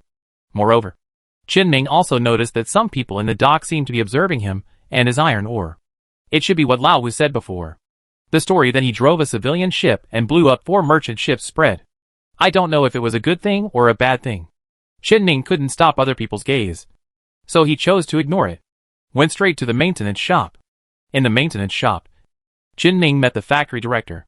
He had obviously seen Qinming's spaceship and the Lumen class just now, so he was not surprised by Qinming's appearance.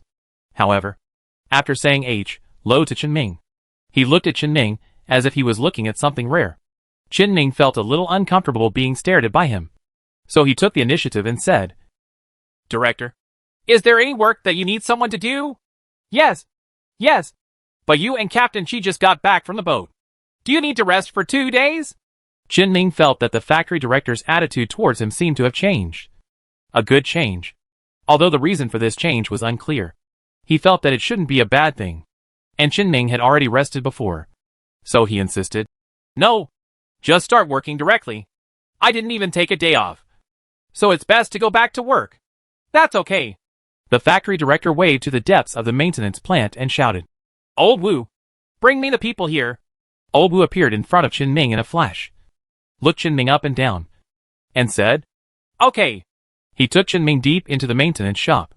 After leaving the factory director's sight, Old Wu said, as if he had just seen Qinming. Hey, Xiao Mu, you're back. What have you been doing these 2 days? Qinming looked at Old Wu, who was smiling and pretending to be stupid, and said seriously, I went to fool around with Yu Hui, and they invited me to participate in military operations against the military. Do you still like to tell bad jokes? Qinming shrugged and pointed to the maintenance area. You have all seen that Yu Hui's ship failed to keep up with Yu Hui's large force. But we found the opportunity to catch up and bring it back. Old Wu stared at the Lumen class for a few times and said, It's really good. If your spaceship, plus the previous one, were sold, it would cost at least 50 million. It's only been a few days since I came to the space station. Qinming heard what Lao Wu meant and said, I'm not in a hurry to leave. Even if I make money, I still have things to do. And if you envy me, you can follow me to find Yu Hui. As long as you can bring back one, you can earn so much. When Old Wu received Qinming's reply, he said with a playful smile, Forget it. I can't do anything fatal with my old bones.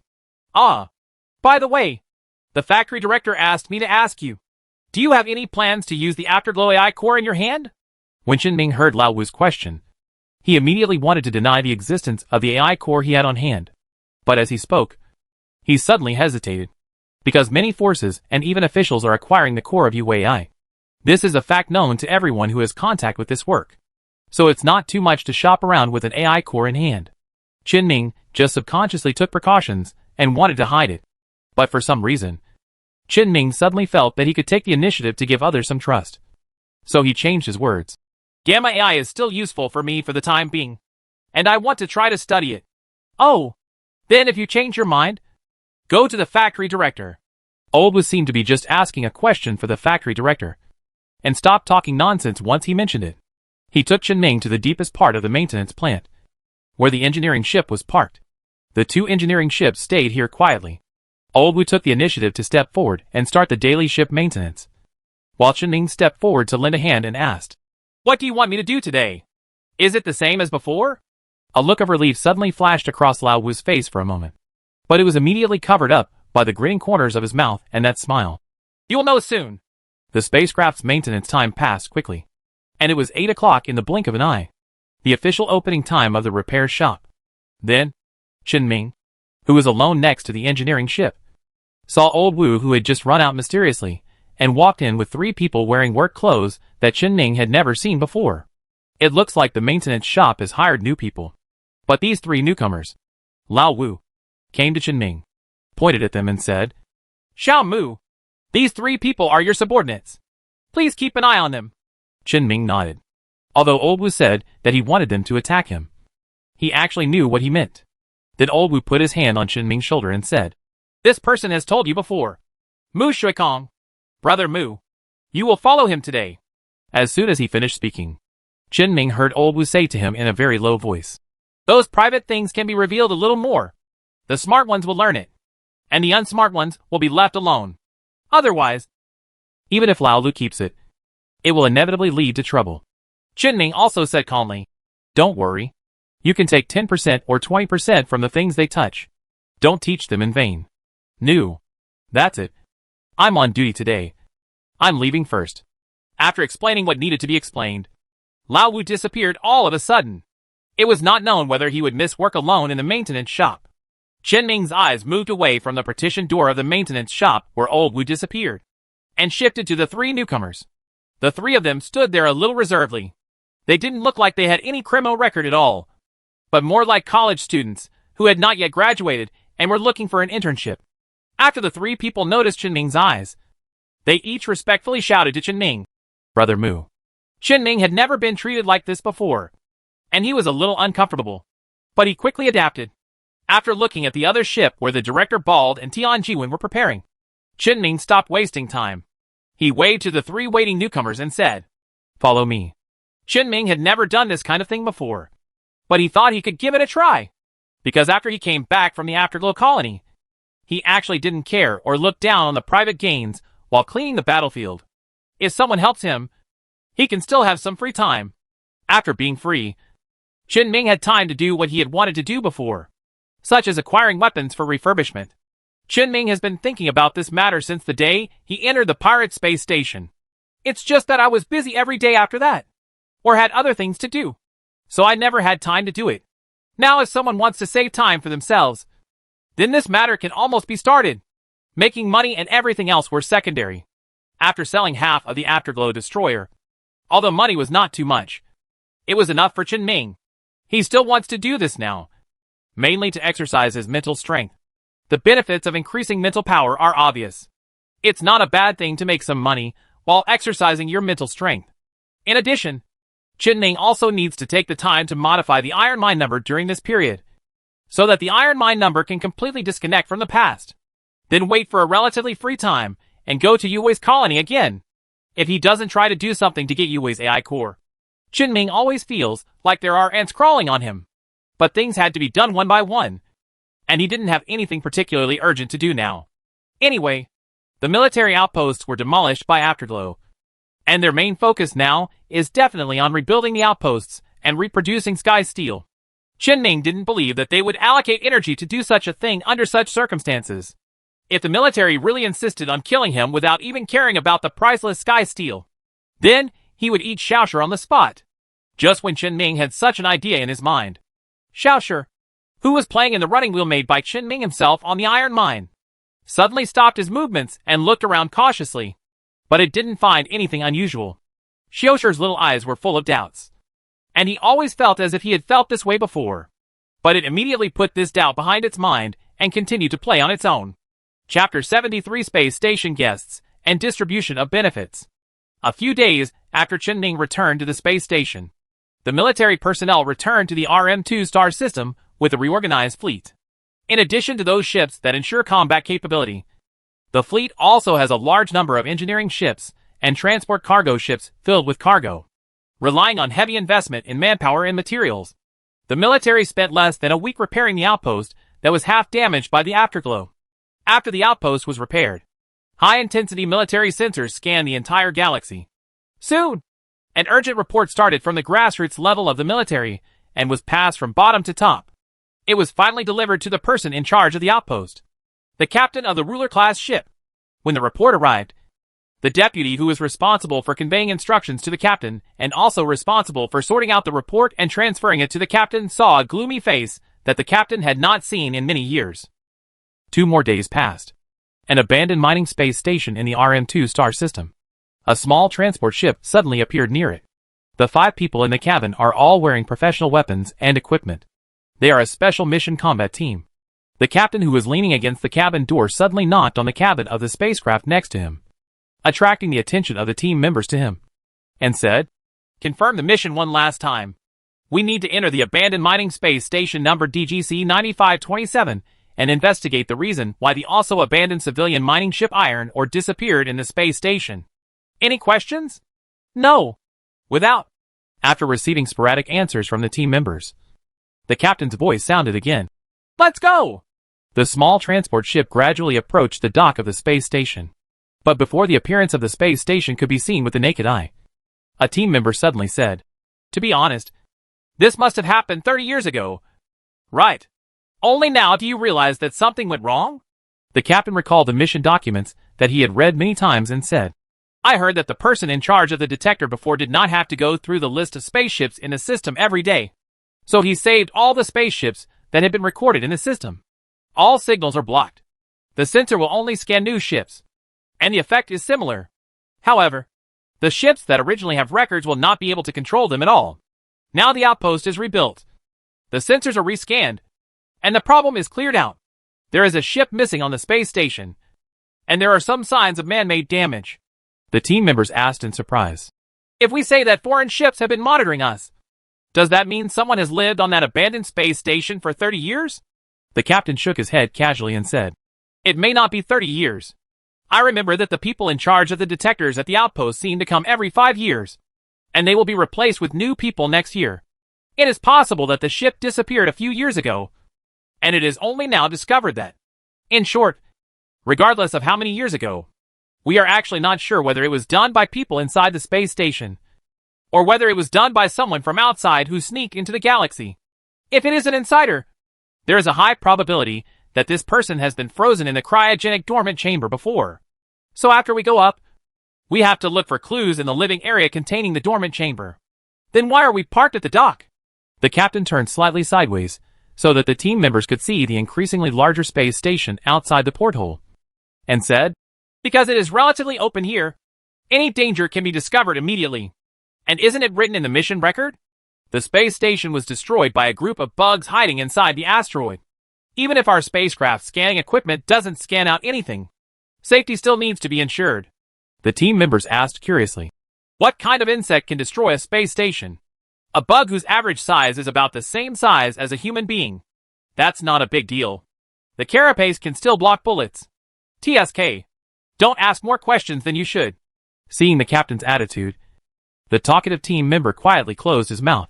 The transport ship gradually approached the dock of the space station under the control of the pilot. After swimming around the dock for a few times and finding that there were no emergencies, the transport ship stopped steadily at the dock.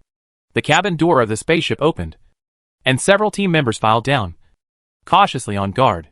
Although the dock of the space station is dilapidated and stained in many places, it does not look dangerous. There was no such big movement as the spacecraft approaching just now, and there were no bugs or anything like that, so the dock should be safe. After confirming that there was nothing dangerous here at the dock, the captain displayed the map of the space station on the inside of his protective suit helmet. After confirming the direction for a while, he said to the team members, "Let's go in." The team members quickly maintained a formation that could respond to various emergencies at any time, and passed through the dock quietly and quickly to the office area. Just when they entered the junction of the shipyard and the office area, a team member suddenly said in the communication channel, "What is this?" The others immediately approached the team member who was speaking and saw a round hole on the wall of the office area. On the other wall of the office area opposite this wall, there is another identical hole, and deeper into the space station, there are more such holes. It's a bit like a machine clan weapon. The captain moved a little closer so that the recorder on his helmet could clearly capture the exact appearance of the bullet hole. Detailed analysis of bullet holes needs to be left to professionals, who are only responsible for recording. The team did not linger for too long at the edge of the office area, and soon found the mining space station management office safely under the guidance of the map. There was no sign of too much chaos in the office, just a white skeleton lying on the desk. The computer in front of Bones had not been destroyed. A team member immediately stepped forward, removed the computer's storage device, and began to read the data using the small terminal he carried with him. After operating for a while, the team member raised his head and said to the captain, "Captain, we have the list of long-term dormant personnel of the space station that you requested. There are 10 people in total. In addition, I have also compiled the overall personnel list of the space station and will send it to you immediately." The captain gave him a thumbs up, and after sending the list of personnel, he wrote down the names and appearances of 10 people. After confirming that there were no other valuable things in the office, they came to the monitoring room, which was also in the office area. But the monitoring room is a bit chaotic. Not only was there dried filth everywhere, but all the equipment was destroyed in a mess. The team member responsible for managing the electronic equipment checked it out, and finally got only a recording device that was barely completely destroyed and needed to be repaired before it could be read. However, several members of the team knew that the possibility of recording valuable information in this device was close to zero. All searches for 2 valuable locations in the office area have been completed. The captain continued to look at the map and said to the team members, "Let's go to the living area next. The cryosleep chamber is over there."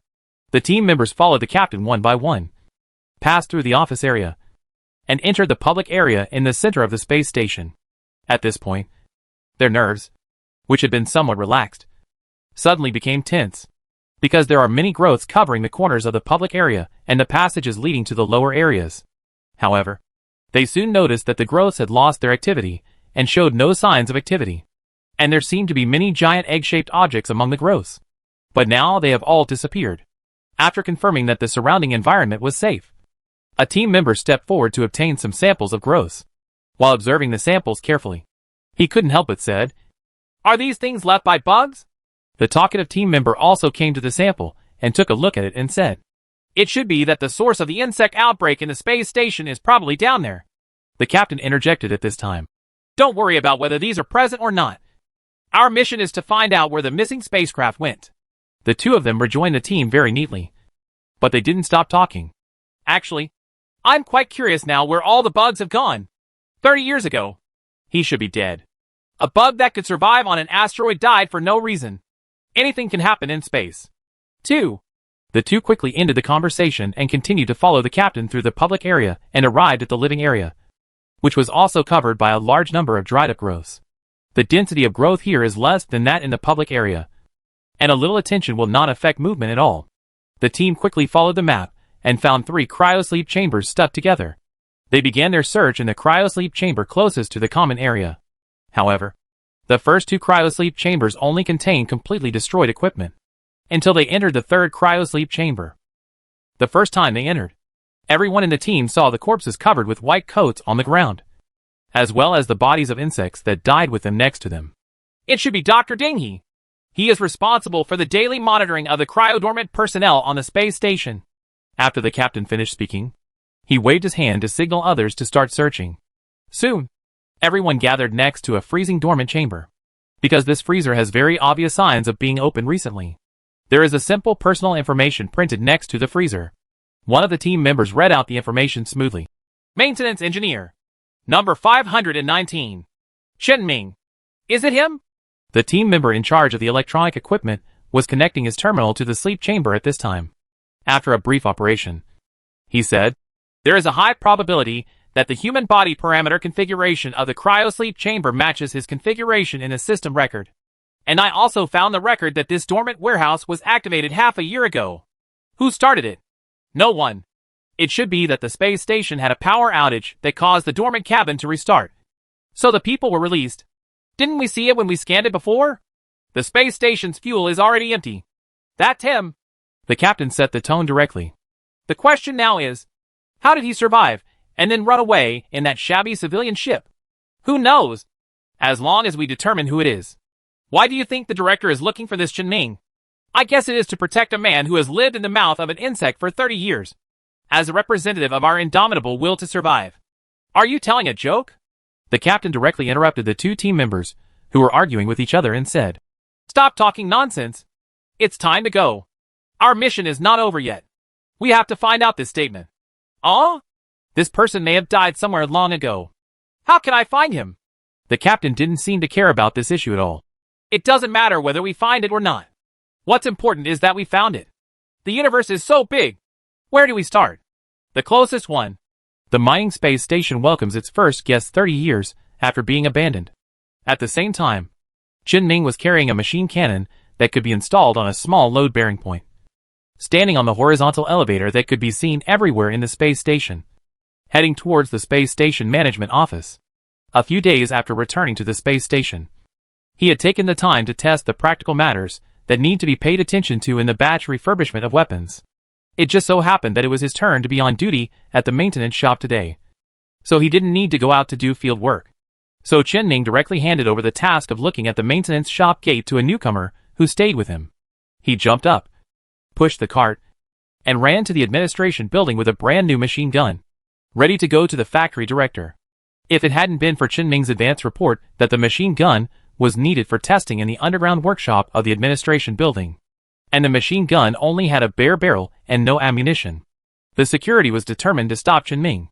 But at least he got the stuff in successfully. Taken outside the factory director's office, Chen Ming knocked on the office door and walked in after getting a response. The factory director, who was sitting behind his desk, looked up and found that it was Chen Ming and said with some surprise, "It's Xiao Mu.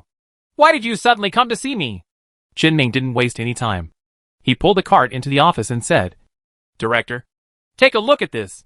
The factory director stared at the machine gun, even more surprised, and asked, "What is this? Your new weapon? What's wrong? This is one of those second-hand weapons you granted me before." The factory director stood up and walked to Chen Ming to carefully observe the machine gun. Looking at it, he couldn't help but squat down on the ground, reached out and touched it. and said while confirming carefully, "Is this really secondhand? Is it not so new? Wait a minute. Oh, I remembered. You told Lao Wu before that you had the idea of renovating weapons." "Right," the factory director said as he saw the hidden corner of the weapon, where the factory serial number of the weapon was recorded. He just had some impression of this number, which proved that this weapon was indeed a second-hand recycled weapon that he had directly approved to Qinming before. The factory director suddenly smiled helplessly and said, "Old Wu and I didn't understand what you wanted to do before, but in the end, it was our technical incompetence. So you came to me with this because you want to cooperate with a repair shop and make money by recharging old goods with new ones?" Qinming nodded and said, "Yes, because I know that even if I have the skills, I will definitely not be able to do this kind of thing. So I first found a way to join the repair shop. And then I will tell you this. Otherwise, I won't even be able to see your face, let alone mention other things." The factory director suddenly stood up. He had confirmed that with his technical level, he could not tell any difference between the weapons that Qinming had repaired and the new weapons that had just left the factory. And since Qinming has the confidence to do this, there is a high probability that there will be no problem if he deceives others. "So you were planning to use this method to make money from the beginning?" "Yes. It's just that there was an accident in the middle. Your accident was that you drove a civilian mining ship and blew up 4 merchant ships, and then brought back half of the Afterglow destroyer, which made you a fortune." "Right. Pretty much. But it was my captain who did it." When the factory director heard what Qinming said, he suddenly remembered what he had talked with the hardware store owner Lao Wu a few days ago, and echoed, "Oh, yes, he is your captain. But the difference is not big. You must have made money anyway. But now that you have made money, do you still need to stay here?" Qinming knew what the factory director meant and said in a very matter-of-fact tone, "You can never have too much money. I have already paid the way here. If I don't use it, wouldn't it be a loss?" The factory director looked Qinming up and down and accepted his reason. "Yes. Then let's talk about business. How much does it cost to renovate this thing?" "My labor costs, plus the most basic materials needed for repairs, are gone. What's the difference between this and no cost?" Qinming shrugged and did not answer the factory director's question. The factory director knew very well that Qinming could not tell such a lie that would cause him to lose money to his grandma's family. So after a brief thought, he said, "In this case, all your previous tasks will be cancelled, and you will not be required to do tasks such as cleaning the battlefield and bringing in new people. You only need to receive the recovered weapons every day and carry out refurbishment of this quality. And you can use the equipment in the repair shop as you wish." Qinming interrupted and said, "I don't need to use the equipment of the repair shop. I have my studio on the ship and I can work on the ship. That's it. How efficient are you with your own equipment? For the ones I brought here, I can renovate 50 of them a day." "How many?" 50. This is not the upper limit of weapon repair speed, nor is it the upper limit of Qinming's mental power, but the upper limit of Qinming's worry that others will not believe it. At this time, the factory director simply made a calculation in his mind. The value of an ordinary civilian small ship weapon ranges from 5 to 200,000. If it is a military weapon, the price can be 3 to 4 times more expensive, compared with the normal sales price of new weapons. The recycling price is completely negligible. If Qinming could acquire weapons and renovate them, the income would be almost equal to the value of the weapon itself. Assume that the average value of the weapon sold by the repair shop in a day is 200,000, and it can sell 50 weapons in a day. Then the net profit is close to tens of millions per day. In fact, it may even be more. The pirate space station is highly mobile, and the French star field is very dangerous. So spaceships and weapons are urgently needed. The number of weapons sold every day will only increase, not decrease. And there was no need for him to let Qinming refurbish small, worthless weapons. Refurbishing military and medium weapons is definitely a better option, although the sales of these two are slower. The profits are definitely higher than those of low-level weapons. You must know that the maintenance shop's daily income is usually around 40 to 50 million when business is at its best, and is about the same at several million when it is the most deserted. It's really an exaggeration that Qinming alone can be worth half of the repair shop. After all, if you buy weapons seriously from suppliers and then sell them, you can earn up to 10% of the selling price for a weapon. How can you earn more than 90% of the selling price like the refurbished weapons Qinming made? The actual profit rate is 10 times higher. The factory director calmed down his slightly excited mood and said, "So, How about the final profit of 50%? Qin Ming thought about it for a moment. What the space station has to do is to provide sales and recycling sources for second-hand weapons, and use their relationships to obtain the factory codes of the weapons. These are things that Qin Ming absolutely cannot do. And 50% is about the same. So he agreed directly. No problem. Do I need to sign a contract? No. Just treat it as your usual job. When the time comes, I will make a list of your refurbished weapons. You can see the destination and price. That's what you do. You must know the price of weapons. Your share of money will definitely not be less. We've talked about weapons refurbishment. Qin Ming did not leave in a hurry, but continued to say to the factory director. One more thing. Factory director. I want to get fake identification codes for several spaceships. This is easy to handle. Just go to Lao Wu, and he will help you get it done. Qin Ming did not move, but said hesitantly, It's a bit troublesome for me to get a spaceship with a fake identification code. There's a ship with an Afterglow inside. Afterglow ship? The factory director thought about it and said, It's not impossible. Some people in other places have done this for collection. I'll contact you later. It may take some time to get it, and the cost will definitely be different from other ships. I understand this. I'm not short of money for the time being. The factory director nodded slightly and suddenly asked curiously, You want to take the ship with you way back to study whether the AI core can be controlled by you and whether it can be used to sail the ship? Right. No. Although Qin Ming denied it, the factory director seemed not to have heard it and said, If you really want to do something like this, I suggest you do it here. If you go back to the prosperous star field and the patrol comes to scan you from time to time, your AI core will definitely be confiscated if it is scanned. Qin Ming didn't speak, and the factory director didn't care.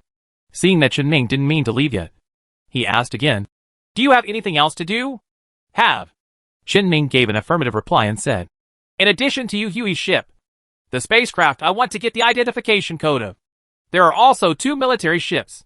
Installed with militarized subsystems? More or less. It's a military ship. Question mark. Chapter 70 for the inevitable situation and the gradual change of ideas. The factory director was a little surprised that Qin Ming told him directly that he had a military ship. And Qin Ming did have a bit of gambling in mind. Because now the factory director has both the inaction of the military and not helping the space station when the Afterglow attacked, and the large amount of benefits provided by Qin Ming to the factory director. Therefore, Qin Ming felt that under such circumstances, he could take the initiative to test the factory director's attitude towards the military. Use this to decide whether to continue to maintain the current relationship with the factory director as colleagues, superiors, subordinates and business partners, or even an even closer relationship. However, Qin Ming's temptation didn't seem to be of much use. The factory director didn't seem to care. He just stared at Qin Ming with confusion on his face, and realized where Qin Ming went when he was out. Then, he did not shy away from military ships and said bluntly, The identification codes of military ships can indeed be obtained, and it is easier to obtain than Afterglow ships. Their ships often have some obsolete models, which are sold to civilians after the military systems are removed. You can use your fake ID as you like, as long as you don't expose the military system to the army. Speaking of this, I have to remind you that if you really want to return to the prosperous star field in the future, it is best to dismantle those military systems directly. Otherwise you may get into trouble. Dismantle military systems? Qin Ming was stunned for a moment. His mind suddenly went blank as if he had been electrocuted. And only this sentence remained. All along, he had overlooked one thing. Intentionally or unintentionally. It is the prosperous star field within the human empire. It is a place where perfect order and rules exist. And there is also powerful force to ensure the existence of order and the implementation of rules. If Qin Ming wants to go back, he must follow the order and rules established by force, according to the requirements of the Empire's laws. People like him without special status can only fly a castrated version of the civilian spaceship. This means that all the ships he has on hand, except the iron ore, must be castrated before they can safely operate in the prosperous star field. Even the weapons of the iron ore had to be partially castrated according to regulations. At least the weapons removed from the 2 machines were absolutely useless. Qin Ming felt a little uncomfortable thinking about this. But he also knew that this was not something that the factory director could decide. The factory director just reminded him of the rules that he must abide by if he wants to go back. Facing the factory director's kind reminder, Qin Ming could only honestly say, I will pay attention. As soon as he finished speaking, Chen Ming suddenly felt an inexplicable feeling of anxiety and discomfort in his heart. This is not a physical discomfort, but a psychological discomfort. It's like I'm used to wearing loose casual clothes here, but I have to wear tight clothes when I go back. And the actual situation is much more serious than what clothes to wear. If Chen Ming didn't do this, if he was found out by the authorities after he returned, it would be easy to tow away the spacecraft and ask for rectification. But he might have to spend several years in prison. When Chen Ming thought about what might happen in the future, Chen Ming felt an unspeakable feeling in his heart. Not only is it necessary to be the most restricted by the rules, but there is also the uneasiness of losing the ability to fight and protect oneself. No matter how prosperous the interior of the empire is, it is not solid. It is impossible to say that there are people in every galaxy and every planet.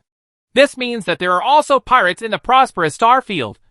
And those pirates in the prosperous star field who can form their own fleets will be more powerful and ferocious than those in the edge star field.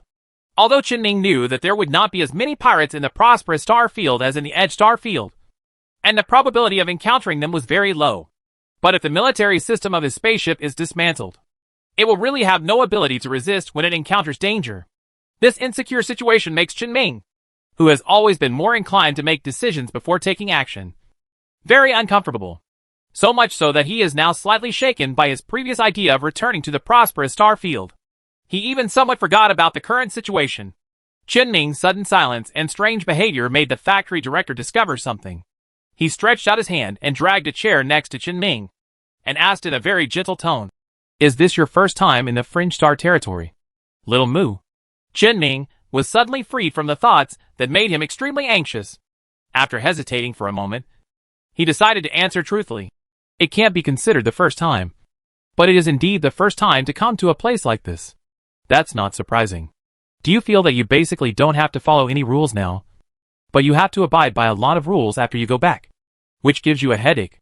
The factory director said everything Chen Ming was thinking at once. After all, he must be an old man, and he is definitely not used to many things. Chen Ming is indeed a little confused now, so he can try to listen to other people's opinions and make decisions based on his own situation. So Chen Ming nodded and said, "Yes. Well, then I have a few ways to help you solve the problem. Just listen to it. How you decide is your own business. The first one is the easiest.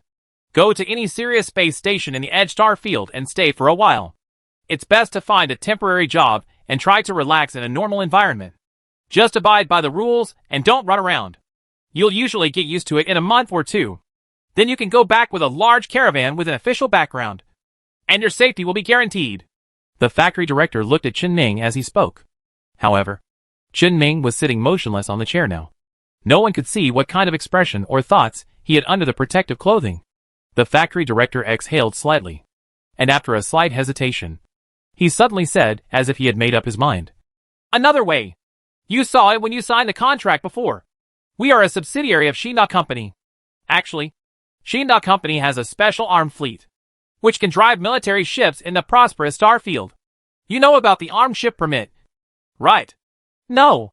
An armed ship license is something that ordinary people cannot apply for, but it will be issued by the Empire official to some specific people.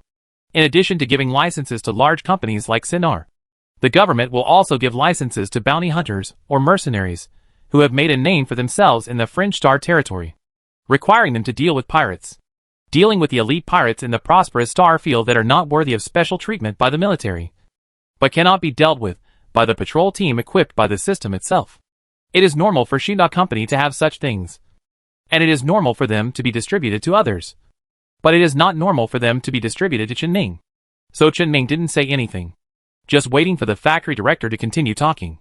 "Although our space station is in a weird place like this and doesn't have a serious reputation, the promotion path within the company is included. That is to say, if you do well with us, you can be promoted to the main company. As long as your skills can be promoted along the way, it won't be a big problem to get a license." What the factory director said was very clear, but Chen Ming knew that he had not yet said it. But there was one thing that both people present understood. If Chen Ming wants to go up through the internal route of Xinda Company, he must join as his true identity. In the past, Chen Ming only wanted to support himself, but now he is always pursuing opportunities to improve himself and develop himself. So joining a big company is definitely an option. And Qin Ming did have a rough idea during this time. 30 years ago, Qin Ming wanted to do this relatively difficult job in the fringe star territory to improve his qualifications.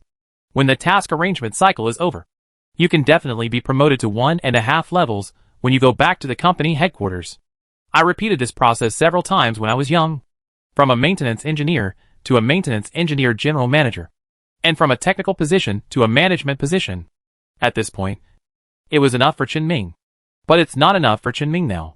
Now he wants to return to a technical position from a management position on this basis. Of course, not to be a maintenance worker, but to be a researcher. Qin Ming knew that large companies, like Xinda, usually have their own specialized research institutes. And only the top technical talents can enter. Even if these technicians spend many years in laboratories and research institutes, they will definitely master more skills and know-how than Qin Ming does now. That's why Qin Ming wanted to invest more in the research of spacecraft technology, and wanted to join a place like this on his own. The purpose is very simple. One is to improve yourself. The other one is to match his panel. Qin Ming's ability to directly control the spacecraft through the panel can definitely be used in the research of spacecraft technology. As long as Qin Ming can use his ability to publish some research results, give full play to his abilities and technical talents, he will gradually gain a certain say within the institute. If everything goes well, he should eventually have a research institute of his own. Isn't this far better than being a small manager with a low status in the company? Qin Ming believes that he is talented, because if he remembers correctly, he should be 25 years old now, not counting the cryo-dormant time. It took an orphan 25 years to go from having nothing to becoming a professional maintenance technician responsible for important maintenance tasks under Xinda Company. If he didn't have talent, then no one could say he had talent. Qin Ming himself, without any foundation, spent only half a year to completely master everything in the past 25 years through memory. Even the actual operation has not fallen behind. At most, there are only some long-term experience deficiencies. Therefore, under the circumstances where the time, place and people are favorable, Qin Ming occupies the right time and the talent of Renha. Joining a large company to become a professional technical researcher is a path plan that Qin Ming is happy to accept. But this matter happened to be in the right place. What the factory director proposed at this time was Xinda Company, leaving Qin Ming completely unable to make a decision. Although it is certain that the factory director does not have a good attitude towards the military, and his daily income of several million is enough for him to protect Qin Ming in many places. But Qin Ming still doesn't know the company's attitude. If the upper management of Xinda Company and the military are the same, then Qin Ming is basically no different from throwing himself into a trap in front of the real superiors of the company. The identity of the factory director is somewhat unsatisfactory. It is impossible for Qin Ming to go to the office of the director of the Space Station Administration and ask him what he thinks of the abandoned mining space station. The investigation can only be conducted indirectly through the factory director. Moreover, it would be best for Qin Ming to wait until the factory director sees the benefits of his technology and has substantial interests tied up before trying to ask the factory director if he knows anything about the mining space station. Only when the company's attitude is completely determined can Qin Ming really make a decision. So now, Qin Ming's answer can only be, "I'll think about it again." "Okay," the factory director said casually. "Anyway, you actually have a third way to go. Continue to stay here. When will I make enough money and be able to live a life of debauchery? Isn't it better to find a good planet to stay on than now? Come to me if you change your mind. The same goes for the previous one. The price I will give you will definitely be the best." Qin Ming nodded solemnly to the factory director, stood up and left the office. After leaving the building of the administration bureau, Qin Ming returned to Space Arm number 15. But instead of returning to the maintenance plant, he directly chose to skip work. Came near the iron ore. The iron mine is now very different from when Qin Ming first returned to the space station, because he has already carried out a major transformation on the iron mine in the past few days. The overall appearance of the iron mine has changed from the original square iron cube to the current slightly streamlined appearance. But the overall bright white color has not changed. And not only the appearance, the interior of the iron ore has also undergone a lot of modifications. All the 30-year-old equipment on the iron ore was dismantled by Qin Ming and replaced with the best models within the range that his wallet could accept. After the equipment was updated, Qin Ming deliberately slightly reduced the proportion of useless space in the ship, such as the completely useless captain's cabin. More space and load were used for cargo bays, armor and engines. These are nothing. The most important thing is that Qin Ming also installed a new system on the iron mine. The radiation system. This means that the iron ore can start using shield modules and truly professional and powerful military weapons. This entire system cost him nearly 10 million, almost 1/5 of his assets. So much so that Chen Ming was still thinking about it during the process of transformation. Is it possible to save money by cutting a complete shield module from other frigates in half and then repairing each to make 2 complete shield modules? It's a pity that after Chen Ming tried it, he found that it didn't work. The shield module cut in half would be reconnected as soon as it was repaired. The repair interface on the panel always only shows the almost negligible materials needed to glue the shield module that was cut in half.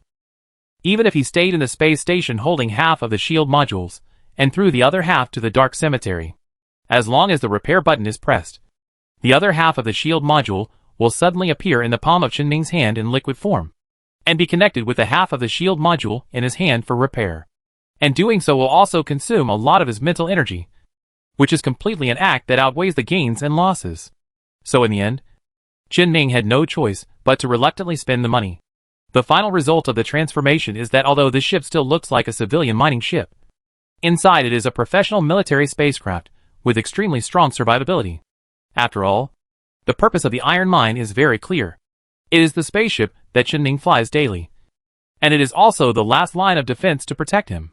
All modifications were carried out with life-saving capabilities as the highest priority, and Chen Ming spent a lot of time and effort. But just such a spaceship gave Chen Ming an extremely headache when he saw it. The reason for the headache was naturally the rules he had to abide by after returning to the prosperous starfield. Chen Ming didn't think about what to do now.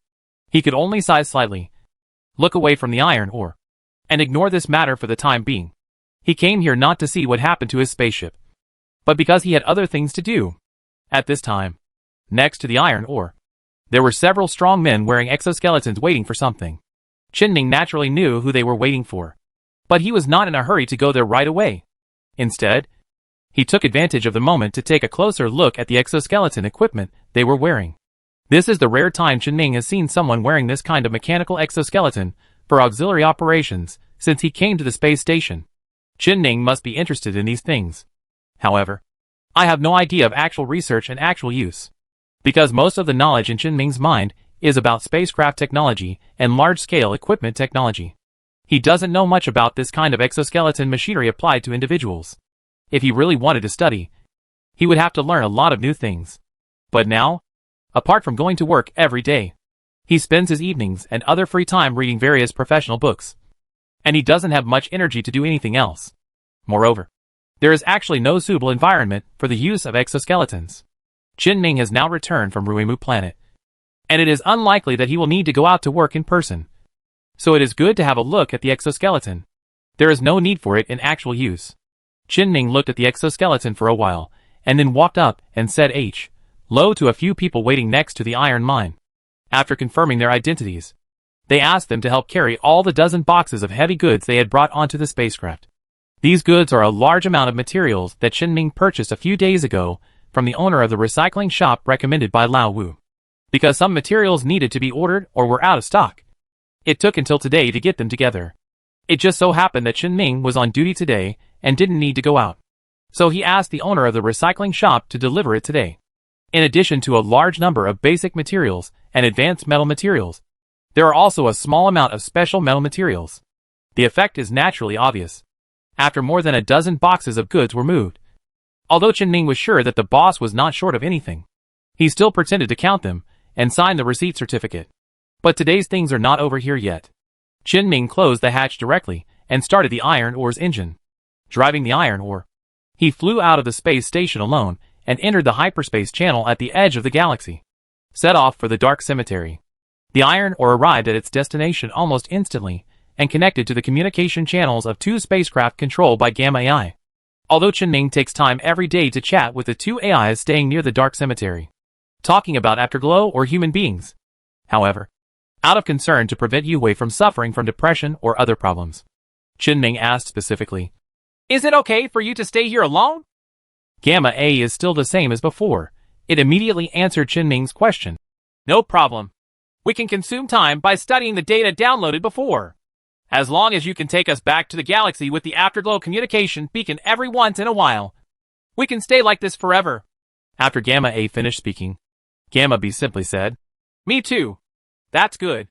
After Qinming confirmed that there was no problem with Gamma AI, he turned around and began to prepare what he wanted to do. Repair spaceship. There are 4 spaceships parked on this side of the dark cemetery, namely Diopter, Shimmer, Fighter Kai and Centurion. The Diopter had been previously overhauled at Afterglow Colony and required no repairs, while the remaining 3 ships were repaired with the help of panels, except for the Shimmer level damage to the other Afterglow ship, which was relatively serious and took a little longer. The other 2 ships were basically repaired instantly. In fact, the Shimmer-class ship had the opportunity to be repaired when Diopter docked at the colony, just because this ship was taken away by Diopter in a destroyed state. The original AI core on it had been removed and the hull was abandoned. So on the Afterglow side, this Shimmer-class ship is in the hands of Gamma A. Therefore, repairing it in the colony is not free, but requires consuming Gamma A's material quota. Although it is not impossible to repair, if it really needs to be repaired, it will have to take out all the 4 ships that were squeezed together in the Diopter's belly at that time. The most indispensable thing in a place like a factory is a variety of equipment with strange functions. If the ship factory has scanning equipment and happens to scan the inside of the iron ore, then the problem will be huge. So at that time, Qinming felt that it was too dangerous, so he simply gave up the idea. Later, when Qinming was chatting with Gamma A, he learned about the specific situation of the ship factory in Yue. To put it simply, the factory will do what you need to do for you. If there is no special request, and there is no obvious damage to the ship, the factory will definitely not waste fuel to activate the scanning equipment. But the problem is not that big. The worst thing is that Qinming can just fix it himself. Anyway, now Gamma A's property is his property, and using Gamma A's material ration is equivalent to using Qinming's own money. So judging from the results, Qinming did not spend any more than he should have. After waiting for a while, the low-light level was completely repaired. Qinming opened the panel and confirmed that there was still a lot of material left in the batch of materials he purchased. These were not the extra ones he had miscalculated, but he had bought extra ones before, intending to make modifications similar to those of the iron ore for other spaceships. Although after being reminded by the factory director, Qinming knew that his abnormal modification might not be of use in the future and would have to be dismantled. But what if? If he gets an armed ship license, if he really doesn't go to the prosperous star field in the end, wouldn't these modifications come in handy? So Qinming finally decided not to think too much about it and just modified it first. All will be good. If it can't be straightened, then he will rely on his own ability to straighten the boat. Chapter 75: An attempt to break free from restrictions. Qinming now has a total of 7 ships on hand: Iron Ore, Diopter, Lumen, Shimmer, Fighter Kai, Centurion and Sentinel.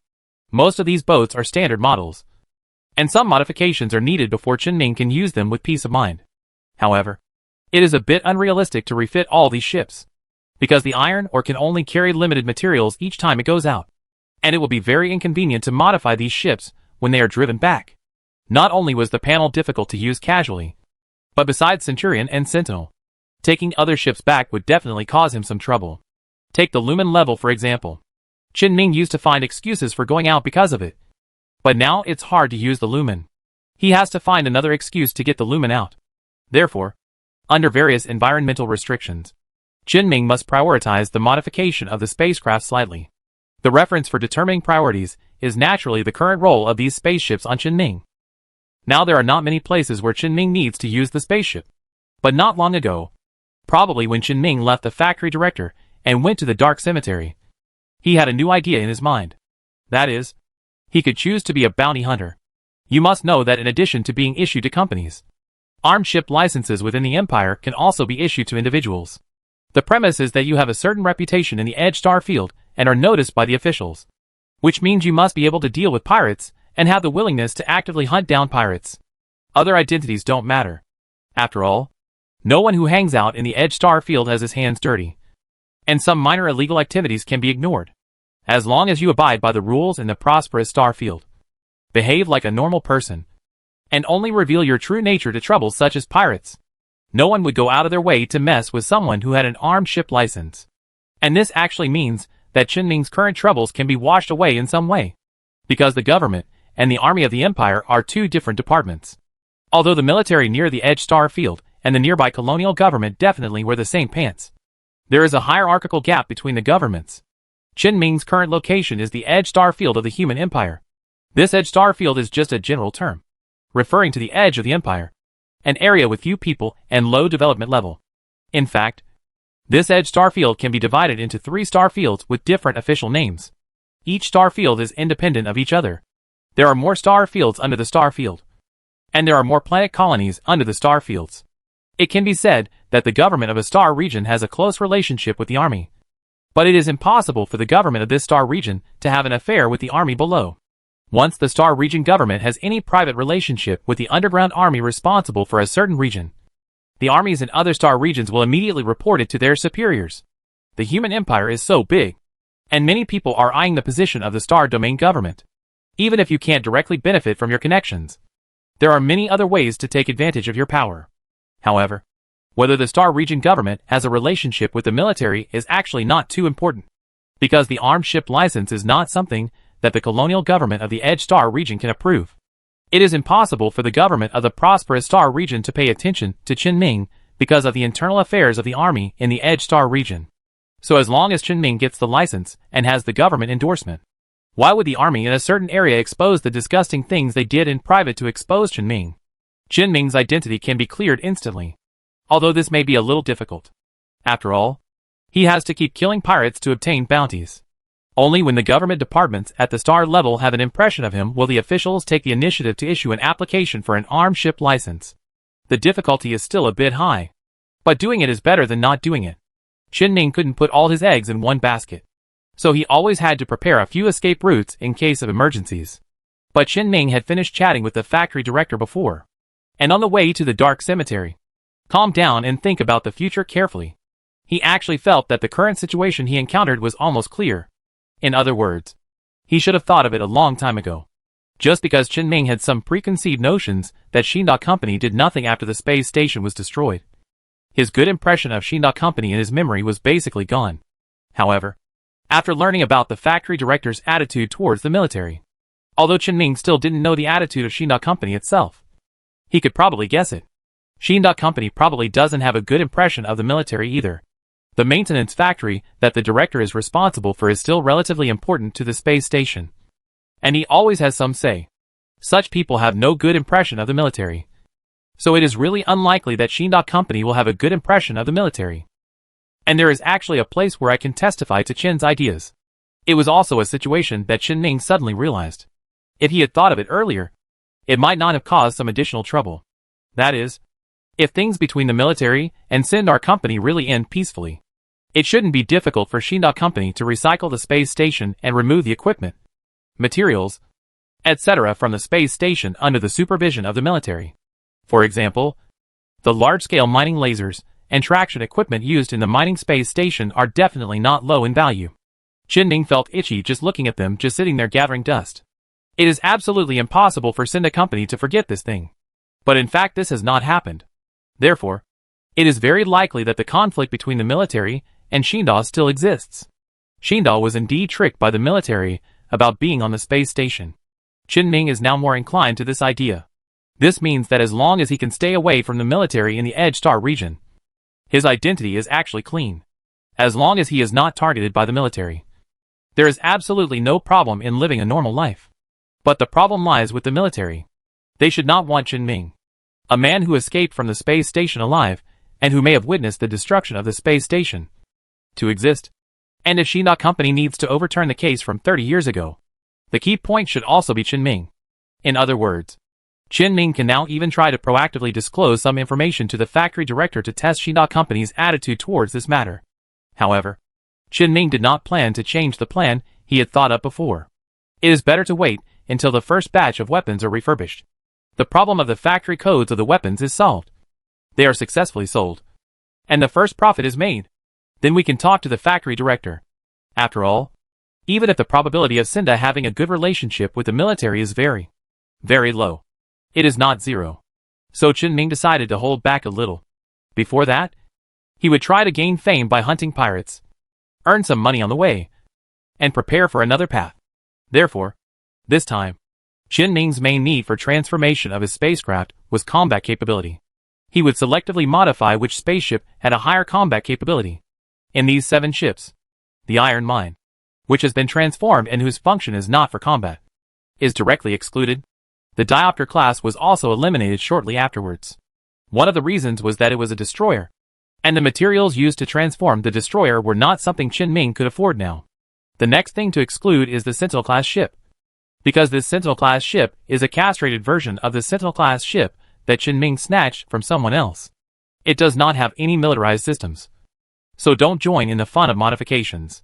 Then, the Lumen class was ruled out because it is currently parked in the space station and cannot be moved for the time being. Then, there are 3 ships left: Shimmer, Fighter Kai, and Centurion. Glimmer-level Qinming decided to ignore him without much thought. The reason is very simple. That is, Qinming does not understand Yue's technology. Even if you want to modify it, the panel does not show any modification options other than general equipment, such as armor and engines. This is one of the reasons why Qinming gave up on reforming refraction and lumens. However, Qinming will move the Shimmer-class ship in the future because he plans to disassemble the Gamma B and install it on the Fighter Kai. In fact, Gamma A can also do this, which can save Qinming a spacecraft control position. It's just that Dioptation is a ship designed by Yu Hui. If you want to fully utilize its capabilities, it's best to let Yu Hui do it yourself. So in the end, the spacecraft that Qinming wanted to modify were the Fighter class and the Centurion class. The Fighter Kai is currently Qinming's most powerful ship, except for the Diopter class. There are not many places where the ship itself can be modified, or none at all, because the entire spacecraft was modified and designed by professional technicians from Tachyon Technology Company. Qinming's current technical level is definitely not comparable to those who can design such a spaceship. So it is best not to change the ship design modified by the fighter. The best Qinming can do is to add an adapter to it that allows Gamma B to connect to the spacecraft control system. Let's pick out weapons and stuff. The highlight of this modification is still the Centurion class. The Centurion class has an extremely outstanding armor thickness among frigates. In addition, there are 2 middle schools and 6 primary schools with a total of 8 load-bearing points, as well as a missile mounting point. The Centurion class also came with 2 noise cannons and 6 light needles when it was picked up by Qinming. Noise is a multi-barrel rotating cannon that fires small high-velocity armor-piercing rounds, while ensuring that kinetic energy weapons are highly effective against shields. They also have a strong ability to shatter armor. The light acupuncture is a castrated and recastrated version of the large load-bearing point weapon Storm Acupuncture. Compared to the Storm Needle, its capabilities are definitely reduced across the board. But it is still a military weapon, and is still quite good compared to other weapons of the same level. The enemies Qinming will face in the future should all be pirates. This type of weapon should be a good fit. After all, they are pirates, and it is difficult for them to have their own truly professional repairmen. So there will definitely be problems on their ships, such as their armor and radiation systems. These are the more difficult parts of the spacecraft to repair, although the armor can be replaced directly with new ones. The radiation system of the spacecraft is not so easy to replace. Qinming spent nearly 10 million to install a radiation energy system on the iron mine. Why would you be a pirate if you had 10 million? Wouldn't it be nice to go back and enjoy it? Therefore, when there are problems in these 2 aspects, using weapons that can quickly break shields and armor is definitely a good choice. Light needling is just enough to break the shield. However, the effect of noise when faced with low-quality armor is actually not as good as another weapon Qinming has on hand: Ripper. This was obtained by Qinming when he was fighting for half of the Afterglow destroyer.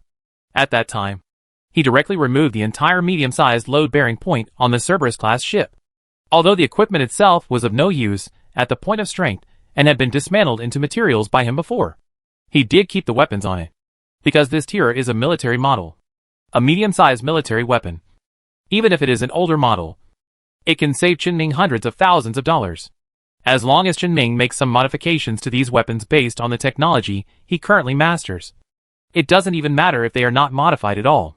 Handling some common pirates shouldn't be a problem. And there is another thing about this Centurion-class ship that deserves Qinming's attention: damping stand device. This is a device with very extreme effects. When it is started, it will directly stop the weapons and shield functions of the spacecraft, and build an energy position with terrifying resistance on the surface of the spacecraft, unless a high-intensity energy weapon is used to directly destroy the stand. The Centurion is almost impossible to destroy before the stand dissipates. Relying on this device, the Centurion class is the hardest type of frigate. Although the shields cannot be used when this stance is activated, the ship's armor is still there, armor will still do the trick. The Centurion-class armor is called Military Heavy-Duty Titanium Alloy External Armor. And the heavy in its name is just its name, not a specially modified heavy armor. For the Centurion itself, such armor is standard armor. Therefore, Chen Ming can even continue to modify the heavy armor on the Centurion class, and then mix 1% dolomite steel into it. The effect is even more unimaginable. Then Chen Ming was installing overload power grid, emergency cooling system, engine isolation assembly on the Centurion, as well as some new modification designs that Chen Ming had recently learned. Basically, the Centurion's original mobility can be maintained, but the spacecraft's protective capabilities are greatly improved. Chen Ming quickly went through the plan in his mind, and then started the transformation. This time Chen Ming no longer took matters into his own hands as before. Instead, I chose to use panels. A large amount of metal and various manufactured products flowed out of the iron ore cabin as Chen Ming pressed the modification confirmation button. The transformation of the two spaceships only made him slightly sleepy. While waiting for the metal liquids to flow to where they should go, Chen Ming suddenly thought that there seemed to be a few things on the iron ore. Last time, he didn't have time to take it out because he was a little short on time in the dark cemetery. But this time he had plenty of time. So Chen Ming controlled the internal camera of the iron mine and sent the photos of the mechanical family chip to the two ships. Gamma, I have a few things on hand. See if they are of any use. Chen Ming had previously confirmed through the panel that the names of the three mechanical family chips in his hand were Mechanical Family Standard Mechanical Body Chips. Although the Mechanical Clan Guard class ship chip is somewhat different from what Gamma A said before about his mission reward. But Chen Ming thought the effect should be about the same. It just so happened that Gamma A said before that it was about to be upgraded, and the Afterglow AI core could only fully bear the pressure of ship control for Chen Ming when it controlled ships of the corresponding level. If Gamma A can really be upgraded to a beta-level AI core, it means that Chen Ming will have a diopter class that does not occupy the number of spaceships he controls. The two Gamma AIs quickly accepted the photos sent by Chen Ming. Gamma A said as quickly as before, "Is this a mechanical chip? It looks like a standard mechanical chip." "Yes. Do you need it?" "No need. The consciousness in the chip of this kind of mechanical body is too weak for our individuals. They don't even have the ability to think too much. Probably only the newly born Gamma AI may need it." Pity. Chen Ming felt a little regretful in his heart. But he suddenly noticed the content of what Gamma A said and asked, "How are you? Afterglow individuals? Born? Just say manufacturing. I know very well what kind of existence we are in the eyes of humans like you." "Oh. Okay.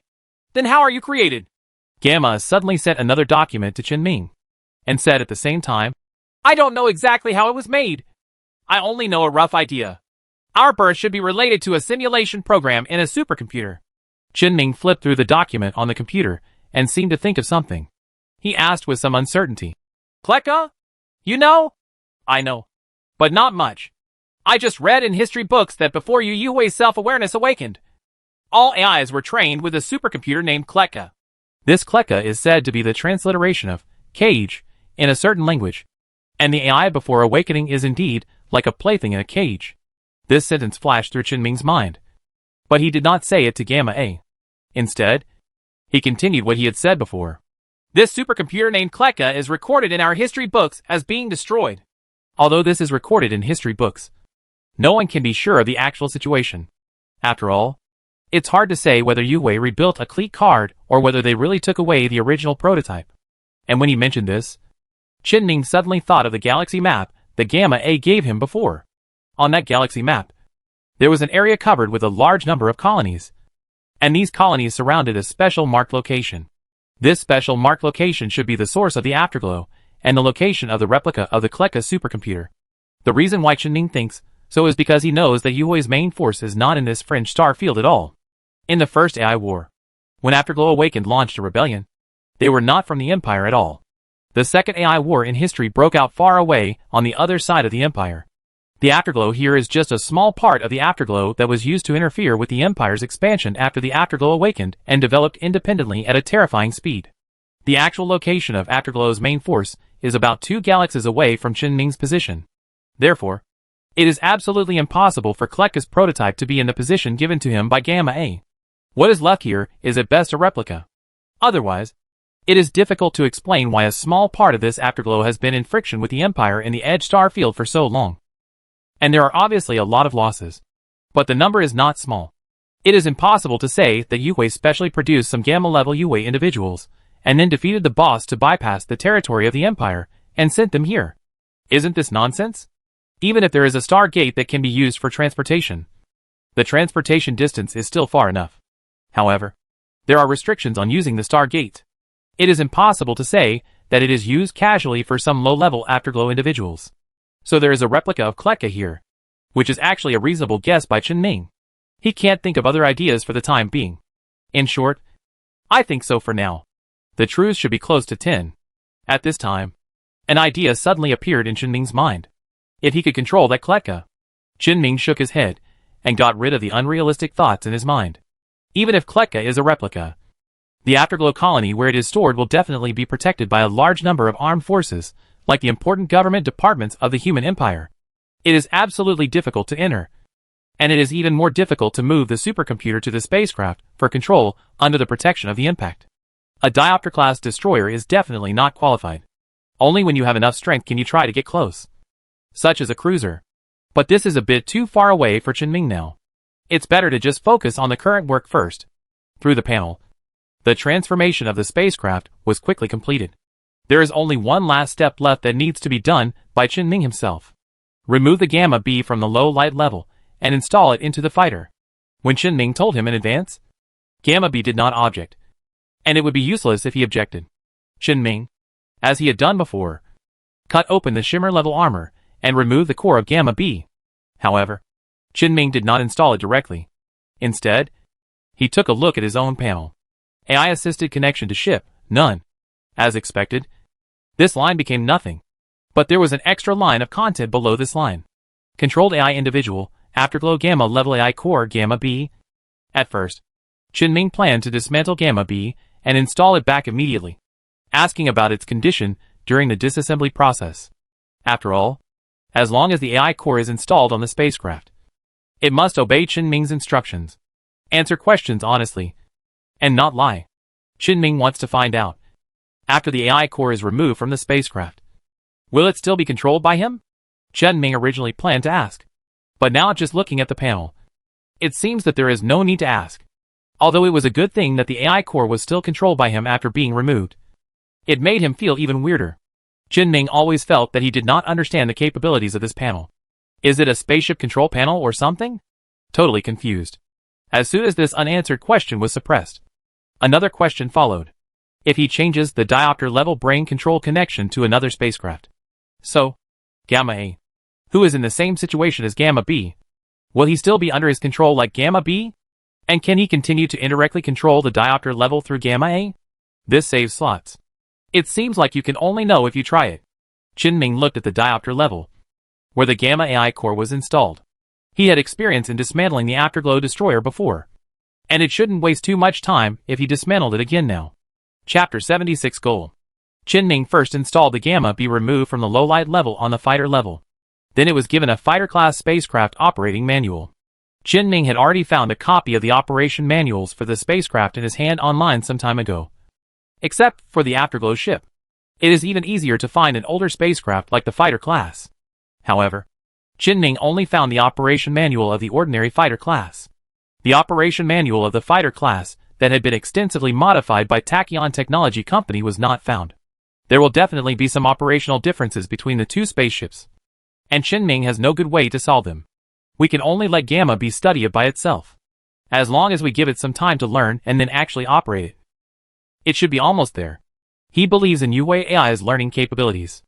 After the core installation was completed, Qinming gave Gamma B the freedom to move around and let it familiarize itself with the spacecraft. Then, Qinming started to play with the diopter level. He ran outside the spacecraft with the tool, looked at the three-dimensional image of the spacecraft that only he could see, and kept making gestures with the diopter while holding the cutting tool. Gamma A, who couldn't understand what Qinming was doing, asked, "What are you trying to do? Try the effects of my abilities." Although Qinming still doesn't know what his panel is. However, he had previously told Gamma A that his ability to control ships and control them was psionic. So Gamma A naturally understood that Qinming wanted to test his psychic effects. Gamma A obviously didn't know much about psychic matters. When Qinming took out the spiritual stone before, It didn't show any expression. On the contrary, Gamma B, who had been silent, helped Chenming solve some of his confusion. So Gamma A didn't express any opinion after hearing Chenming's answer, but just observed silently. Gamma B, which had already flown a certain distance, also flew back and became a member of the group observing Chenming's operations. Having the experience of dismantling half of the Afterglow destroyer last time, Chenming quickly removed the outer armor of the Diopter class and cut open the refractive hull in a way that would only cause minimal damage. A passage was opened leading to the Gamma A installation location. After taking off the Gamma A, Chenming took a look at the panel. Controlled AI Individual, Afterglow Gamma Level AI Core Gamma A. Gamma A and Gamma B are both under Chenming's control. So Chenming inserted the core back again. After Gamma A regained control of the hull, Chenming casually transferred the control of the Diopter level to other ships, and then glanced at the panel again. AI-assisted connection to ships, Fighter Class, Tachyon Kai Fighter Class Frigate, Diopter Class Unmanned Destroyer, incomplete connection. As expected, the Diopter class appears in the AI-assisted connection to ship column. But unlike the Gamma B-controlled fighter class, there is an incomplete connection behind the Diopter class. In order to figure out what this incomplete connection means, Chenming directly tried to control the Diopter level and started the engine. After a very brief delay that had never occurred since Chenming was able to control the spacecraft, the engines were started. After the engine started, Gamma suddenly asked Chenming, "Did you just give me orders through spiritual energy?" Chenming was obviously stunned, as if he understood something, and replied to Gamma A absent-mindedly, "Well, you can understand it that way." Chenming did not continue to talk to Gamma A, but was thinking, because just when he heard the Gamma A question, he immediately understood the meaning of this incomplete connection. If it is a complete connection, for example, Gamma B controls the frigate-level fighter class, then everything is the same as Chenming actively controlling the spacecraft. He can exercise any control over the fighter being controlled by Gamma B under any circumstances without any restrictions. The incomplete connection is because the Gamma-level AI core is not capable of adapting to the destroyer and cannot transmit Chenming's commands to the controlled spacecraft in real time. So much so that after receiving Chenming's order, the situation where he should not react at all and directly execute the order instinctively changed. There was a situation where Gamma A needed reaction time to receive and execute commands, which resulted in a short delay in the Chenming command. In fact, this situation is equivalent to Chenming completely handing over all control of the spacecraft to Gamma A. He himself gave up or said that because he was restricted, he could only control and issue orders to Gamma A. The problem caused by this is obvious. Chenming's efficiency in controlling the spacecraft is reduced, and he cannot operate accurately and without delay. But there are also benefits. This allows Chenming to indirectly control the Diopter level with an additional spacecraft control position. This means that he can use one more spaceship at the same time, in the case that Chenming is not particularly good at operating spacecraft. The advantages obviously outweigh the disadvantages. Therefore, Chenming did not continue the test and directly repaired all the damage caused by the disassembly of the Diopter level. At the same time, he recalled Gamma B, which had escaped at some point, and asked them to continue to stand by here. The things you have to do outside are done, so it's almost time to go back. Chenming thought for a while, and decided to take the Centurion class back to the space station. If there is a battleship belonging to him staying at the dock, he can usually feel more at ease. As for why there is no fighter class, it is because the fighter class modified by Tachyon technology is a bit too showy. The fighter class ship can also be regarded as a kind of iconic ship of the military. It can be seen at a glance that this fighter class ship has undergone a lot of modifications, which may cause some unnecessary troubles. Therefore, the fighter class can only be placed here for the time being. After spending the same short period of time as when he arrived, Chenming stood on the floor of the space station again. Immediately after returning, Chenming walked around the maintenance shop and found Lao Wu squatting in the corner smoking. Tian Jiwen was also following Lao Wu at this time. When he saw Chenming, he had a complicated expression on his face, turned around and left without saying hello. Only Lao Wu was left, who was caught on the spot for fishing. However, he didn't feel embarrassed at all. He even touched his pocket and wanted to pass a cigarette to Chenming. But Chenming refused directly. "No, I don't smoke." Old Wu shrugged, threw away the cigarette butt in his mouth, lit a new one for himself, and after taking a nice puff, asked Chenming, "What do you want to see me for?" "Well, I want to buy something special." Since you have a good reputation, I'm here to ask you. The agency fee will not be less for you. A profiteer-like smile suddenly appeared on Lao Wu's face, and he put his hand on Chen Ming's shoulder and said, "Hey, we are so familiar with each other. Why are we still so outspoken? How much?" Chen Ming stretched out 5 fingers and said, "This is the number." The smile on Lao Wu's face became even brighter. "No problem. What do you want to buy? I have a way to introduce it to you." "Intelligence." Old Wu looked a little more serious and asked, "What kind of information?" "I need information about the pirates who are wanted for bounty. I need their bounty amount, their recent whereabouts, and the general composition of their fleet." "What do you want to do?" "Find a target that you can use to test the performance of my modified spaceship." Old Wu squinted his eyes, stared at Chen Ming for a few times and said, "Okay, follow me." Lao Wu took Chen Ming into the city of the space station and came to the bar where he and Chen Ming were last time. He greeted the bartender familiarly and walked directly to the back of the bar with Chen Ming. After passing through 2 rooms in succession, Chen Ming and Lao Wu stood in a small, airtight room. There is a computer on the desk here, with an additional touch screen connected opposite the computer. Behind the desk sat a somewhat idle man. This man was dressed politely and wore a pair of glasses. He looked like an ordinary clerk.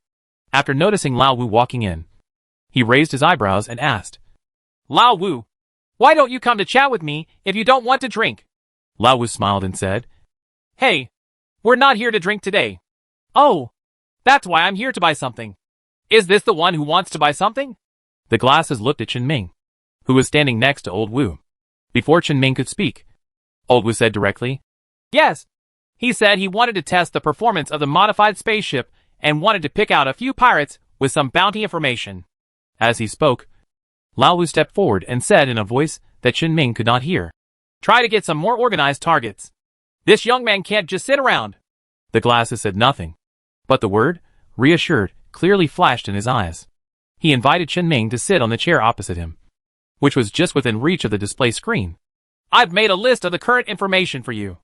It basically has a general introduction. You can choose to read it. If you want to see more detailed information, you need to pay." Chen Ming nodded and slid his hand on the screen to select a suitable target. His purpose in causing trouble for pirates was to obtain an armed ship license that he might be able to obtain in the future. Therefore, when selecting targets, those pirates who only operate in a single star area are not very okay for him. There must be pirates with signs of activity in the entire star field. Only after they are dealt with can they leave an impression on the government. However, after Chen Ming took a look at the brief information about the pirates on the display screen, he found that the ones on the list were all small fish and shrimps. The one with the highest bounty was only a little over 2 million.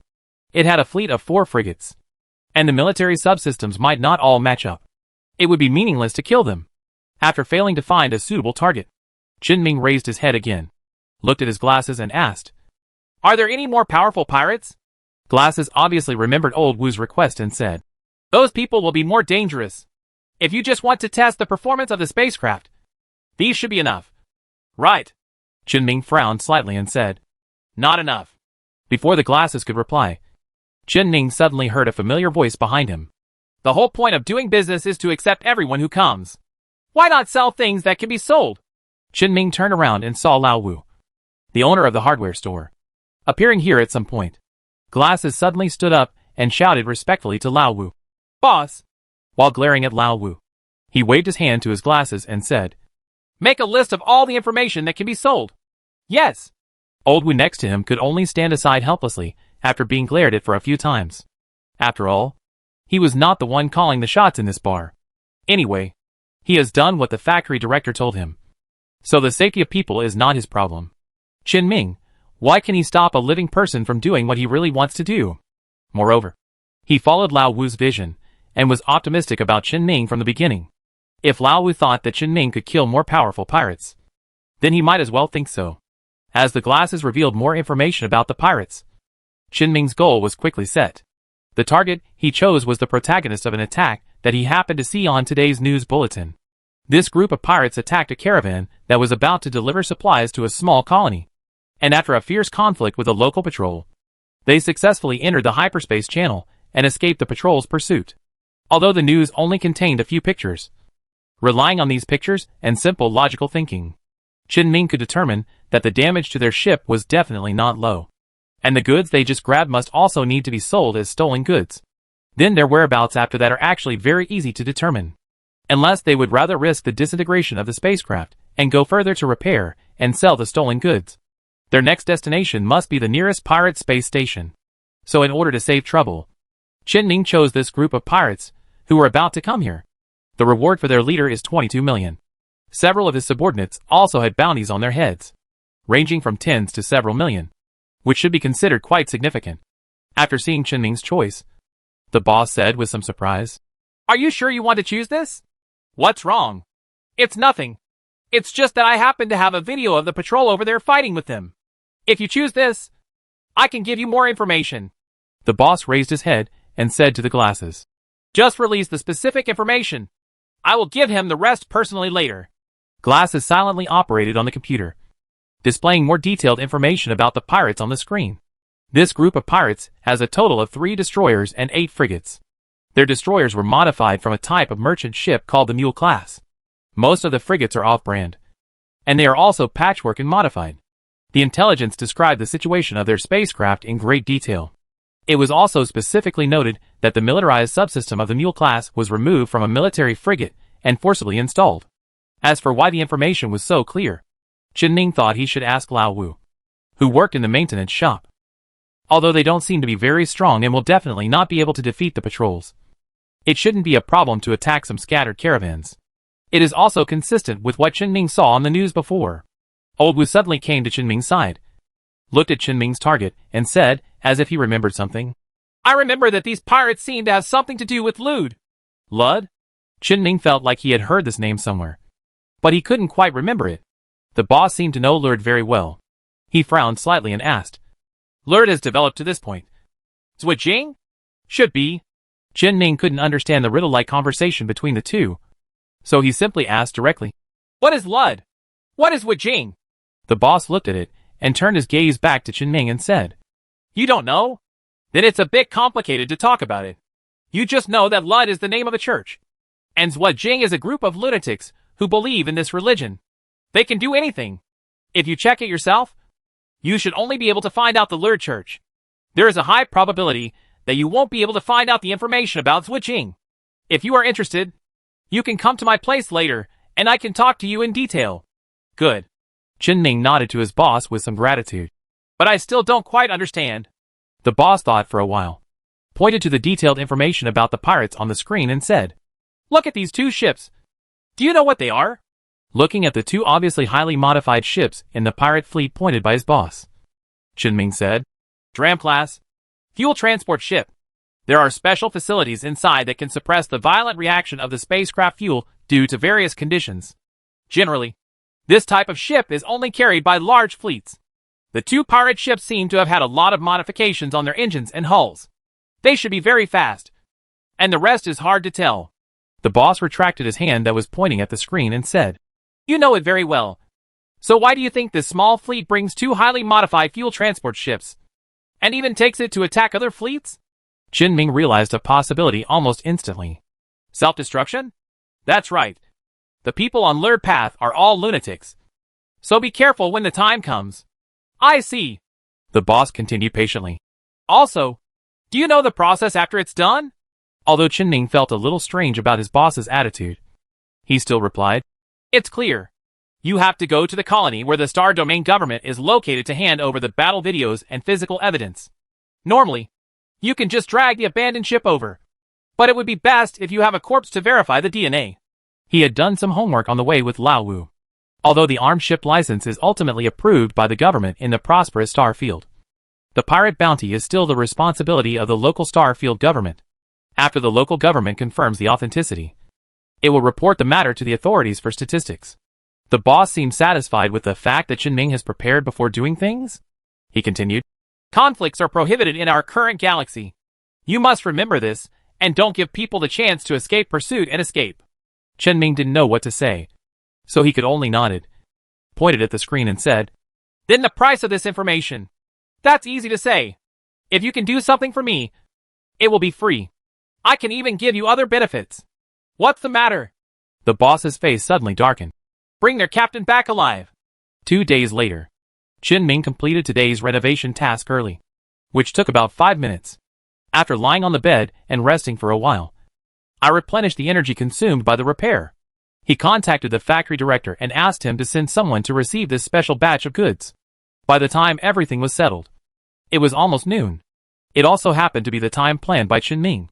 What Qin Ming has to do next is to complete the task of hunting the bounty. If possible, complete additional tasks given by the boss. The boss, who was kind 2 days ago, suddenly showed the gloomy expression. Qin Ming guessed that the colony had something to do with the boss. Then pirates attacked the caravan that provided supplies to the colony, and the boss became angry. Therefore, Qin Ming needs to capture the person and borrow him for another 2 days.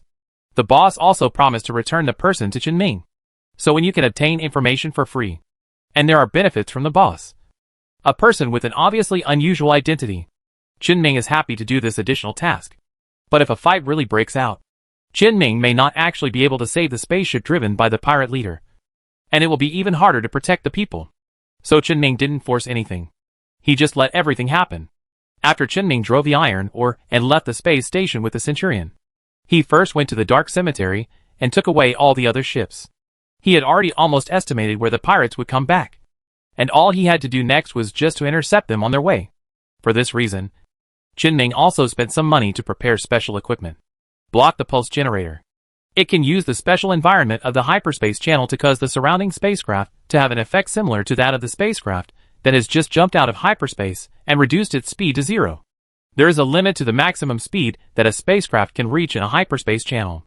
It is not a limitation of the performance of the spacecraft itself, but a fixed limitation of the hyperspace channel.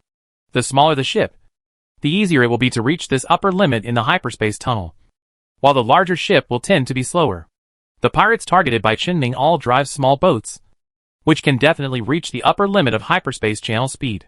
But this upper limit is much slower than the speed of light that can be reached in a normal cosmic environment, enough to capture the target's location. Use the blocking pulse. Qin Ming took his ship to sail quickly in the hyperspace channel, and soon arrived at the predetermined location. After making some special preparations, and waiting for nearly 2 hours, the Centurion class, which was staying in the hyperspace channel, used its sensors to scan several incoming spacecraft. 2 destroyers, 6 frigates, and the 3 missing ships were destroyed by pirates in conflicts with patrols. A lot of damage that has only undergone simple maintenance can be seen on the remaining ships. In addition, Qin Ming also saw several square cabins mounted on the outside of the 2 mule-class hulls. It should be that the cargo compartment of the spacecraft they robbed was dismantled by them. If Qin Ming can solve this task perfectly, he can also harvest a batch of additional supplies. Chapter 77 Battle. Qin Ming thought very well about the harvest aspects of the mission, but in a real fight, he might not really be able to avoid these goods. And because he has few ships, there are more issues in combat that deserve more attention than these cargoes. That's why he determined in advance the route the pirates would take back, and where they might encounter them at different points in time, and came here early and made some arrangements specifically for them. These arrangements will be immediately reflected on the battlefield, at the same time that the Centurion-class sensors scan the pirates. The pirates obviously also noticed the 3 spaceships blocking their path. Fighter Kai, Centurion and Shimmer. The fighter is now controlled by Gamma B. Centurion and Shimmer are both under Qin Ming's personal control. Although he had to operate 2 spaceships at the same time, Qin Ming actually did not feel awkward at all when he did it. Instead, he seemed to be controlling his own hands and feet very smoothly. It was almost the same when he controlled the iron ore. Obviously, the various functions on the iron mine are complex and diverse, but actually controlling them is completely hassle-free. This is also one of the hidden benefits of the panel. At this time, the 3 ships were maintaining a certain distance between them, blocking the way for the pirates to continue moving forward along the hyperspace channel. Although the 3 lonely frigates are a bit shabby compared to the pirates' 2 ships that drove away 6 escorts. But the pirate leader on the pirate ship did not dare to act rashly at this time. He only dared to frown and observe the front. The reason lies in this strange ship configuration. This Yue ship was mixed in with a fleet of ships that looked like the military. It looked strange and something was wrong. Before figuring out the details of these 3 ships, the pirate leader directly ordered the fleet to slow down, deploy the shield, and send a communication request while advancing slowly. But their communication requests received no response. After seeing this, the pirate leader almost knew what these 3 spaceships were here for. At this time, There was a pirate beside him who couldn't help but said, "Boss, do you want to take action directly?" The pirate leader waved his hand and said, "Don't worry yet. The two military ships are a bit difficult to deal with, and there seems to be some problems with the fighter. Let's test it first. Our current condition is not good. It's best not to fight if we can. Even if we fight, we must first leave a way out. How is the situation outside the channel now?" A pirate's voice came from the communication device in the pirate leader's ear. "There is nothing abnormal. The sensor did not scan anything. You can go out at any time." The pirate leader was not relieved by this relatively good news. Instead, he felt that something was wrong with the situation. "Only these 3 ships? Then why do they come to us?" "No. Keep getting closer. Keep sending messages. And see what they want to do." The pirates wanted to try to contact Qinming, but Qinming refused to accept it at all. Instead, he directly issued the order to let Gamma be performed on its own, and at the same time activated the shields of the other 2 spacecrafts. At the moment when the shield was turned on, Qinming saw that the energy values on the panels of the 2 spacecrafts continued to increase by more than 10 points. However, this increase in the amplitude energy value of maintaining the shield was immediately offset by the amplitude energy dissipation of the spacecraft, and the amplitude energy value still remained at 0. Only when the battle actually starts will the amplitude value rise again. After confirming that there was no problem with the most basic and important function of the combat spaceship, Qinming also accelerated the 2 spaceships and prepared for battle. The pirates, after noticing the movement of the spacecraft, also knew that this battle had to be fought. Their 2 destroyers and 6 escort ships faced off against 3 escort ships. The advantage was on their side, so there was nothing they dared to fight against. And he also directly planned to confront Qinming head-on. Qinming was not afraid at all. When both sides were about to enter the firefighting range, he gave the order to Diopter, who had been hidden for a long time, to enter the hyperspace channel. A few seconds later, Diopter suddenly appeared in the hyperspace channel, behind the pirate fleet. The sharp blade in his hand was thrust out from behind the pirates, but even if Diopter is an auxiliary ship, its combat capabilities are still guaranteed.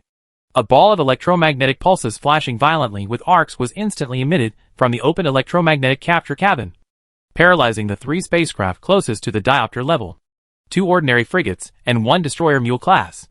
There is no cargo on the outside of this Mule class ship, so it should not be the leader's ship. However, this does not affect anything. Being able to directly paralyze a destroyer, no matter which destroyer it is already worth the price of Qinming's early arrangement. You must know that his iron ore was affected by a Diopter-level electromagnetic pulse last time, which directly caused many equipment in the ship to be completely damaged and needed to be repaired.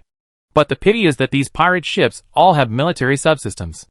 No matter whether they are good or not, they are suitable or not, but they can still be activated. Being able to start up means that the radiant energy system can relieve the pressure of electromagnetic pulse on the equipment before the arc ball actually comes into contact with the spacecraft. At most, it can only temporarily paralyze some of the spacecraft's equipment, and only needs to be restarted and simple maintenance can work again. However, there is more than one arc ball that the Diopter class can launch, and the arc ball is not the only attack method on the ship. At the moment when the 3 spacecraft were paralyzed, the ion beams and pulse laser cannons on the Diopter class also focused their firepower on the engine of the Mule class, intending to completely destroy its ability to escape. However, the ion beam itself is only an auxiliary weapon, so the actual damage effect is not ideal. However, the pulse laser cannon that fires multiple energy SH/LS is very effective when hitting the hull. Groups of shuttle-shaped energy aggregates launched at high speed continue to peel off the armor of the pirate spacecraft at the location where they hit, and at the same time destroy the engines of their spacecraft. Even if there is a situation where the Diopter-level firepower is really not enough to destroy the target in a short time, those arc balls alone were able to paralyze these 3 spacecraft until the refractive energy ran out of fuel. And all this happened in just a few seconds. It was only now that the pirate leader had just reacted. They suddenly lost the communication between the 3 spaceships and noticed the Diopter level behind them. "What's going on? Why are there new Afterglow ships coming to attack us?" The pilot of the Pirate Mule class clearly saw the appearance of the Diopter class on the external camera of the spacecraft, and the expression on his face seemed a little panicked. He immediately reminded the others loudly, "That's an electromagnetic capture ship. It has an electromagnetic shielding device on the ship, which blocks all sensor signals. Even now, we haven't detected it on our sensors. That electric ball can create EMP over a large area. You must not get close. Listening to the story of his men, the pirate leader's face looked a little ugly. He knew very well that they were in trouble now. Just the Afterglow electromagnetic ship, which used technology that was infinitely more advanced than theirs, was enough for them to drink. What's more, there are the 3 frigates in front of them that all have problems at first sight. If you are attacked from both sides, there will definitely be a big problem. Therefore, their only choice now is to temporarily abandon the 3 ships that have been controlled and find a way to break through the current situation of being flanked. Then consider whether to fight or run. Now that you have decided to do this, it shouldn't require too many choices to break through a 200-meter destroyer with a powerful electromagnetic pulse device, or break through 3 frigates that are not even 100 meters apart. The pirate's choice was clear and correct. But in actual action, things may not develop as the pirate leader wants. Facing the overcoming pirate fleet that had expelled 4 escort ships, Qin Ming directly controlled the Centurion and rushed forward with a shield. It rushed into the fire range of 5 pirate spaceships. Qin Ming's specially installed and modified 2-door Ripper and 6-door Light Needle were the first to enter the range. A large number of high-explosive armor-piercing LS and high-speed needles rushed straight towards the fleet. Immediately, there were violent fluctuations in the shields of the 2 frigates at the front. The 2 frigates were forced to slow down and close their shields, and hid behind other ships. A counterattack by the pirates followed soon after. When you are a pirate, your ship can be bad, but your weapons must not be bad. Although their spaceship weapons are no match for Qin Ming's carefully modified weapons. But the concentrated fire from the remaining spaceships still caused the Centurion's radiation level to soar by several hundred the moment they exchanged fire with them. Qin Ming could easily see the power of this round of concentrated fire on the panel he kept in front of him. Radiant energy capacity, 877, 806/900. The Centurion's energy capacity was almost completely filled up. And there was an extra value in parentheses. And when the Centurion's energy was dispersed in the gaps between the firepower of the pirate ships, it was dispersed to the value in the brackets. The radiation value did not continue to fall, but was completely stuck here, because the radiation energy of the spacecraft is actually divided into 2 types. One is that the spacecraft automatically increases its energy. That is, the amplitude energy generated when the spacecraft maintains its shield and uses high-intensity weapons. The radiant energy produced in this way can be discharged unconditionally on its own under the premise that the spacecraft itself is deliberately designed, generally called soft amplitude energy. In addition to soft amplitude energy, there is another kind of amplitude energy. It is the amplitude that passively increases when the ship's shield is hit. This part of the radiation energy is not part of the initial pre-design of the spacecraft. And this radiation energy will also fluctuate differently depending on the type and angle of the weapon being hit, making it impossible to prevent it in advance. Therefore, such radiant energy cannot be quickly dissipated during the operation of the shield. Instead, it will continue to accumulate in the spacecraft power grid. Only by completely shutting down the shield system can this part of the radiation energy, usually called hard radiation energy, be dissipated. Therefore, when the Centurion was almost hit by a round of fire and reached the radiation limit, Qin Ming directly closed its shield and symbolically launched a missile. Then the Centurion's own damping stance device was activated. Although it must turn off the shield and stop using weapons when it is activated, it is indeed a device independent of the radiation system. Therefore, when it is turned on, the Centurion can continue to dissipate radiation normally. Before the end of the time that the damping stance equipment can be maintained, it is enough for the Centurion to dissipate the radiation to a safe level, then continue to take the next round of damage. While the Centurion was already exchanging fire with the pirates, the fighter class controlled by Gamma B also broke into the battle area from the flank just in time between the pirates' firepower. The target it wants to attack is naturally the core of this group of pirates, the Mule-class ship with several cargo holds mounted on the outside. The fighter class approached the Mule at the fastest speed it could achieve in the channel, and the 2 Cyber SRM missiles that had been prepared on the left and right were launched one after another, rushing towards the Mule, which was protected by shields and other ships. The pirate spaceship immediately activated the point defense weapons on their ship, hoping to destroy the missile midway. But missiles like the Cyber SRM, like the fighter Kai, are products of tachyon technology. The built-in sensing system on the missile body allows it to automatically trigger a secondary explosion when it detects that it is about to be intercepted and destroyed by a point defense weapon. A large number of high-speed needles will fly out with the secondary explosion of the missile, It has extremely strong damage to shields. As for the Mule-class target that the missile was facing, its energy system and shield system that were removed from the frigate instantly behaved like the Centurion when it was focused on by all the pirate ships when facing this attack. There was an unnatural vibration on the shield, and it could be overloaded at any time. Qin-Ming deliberately reset the missile launch bay of the Cyber SRM and repaired it with the help of many combat materials he prepared before setting off for the hunt.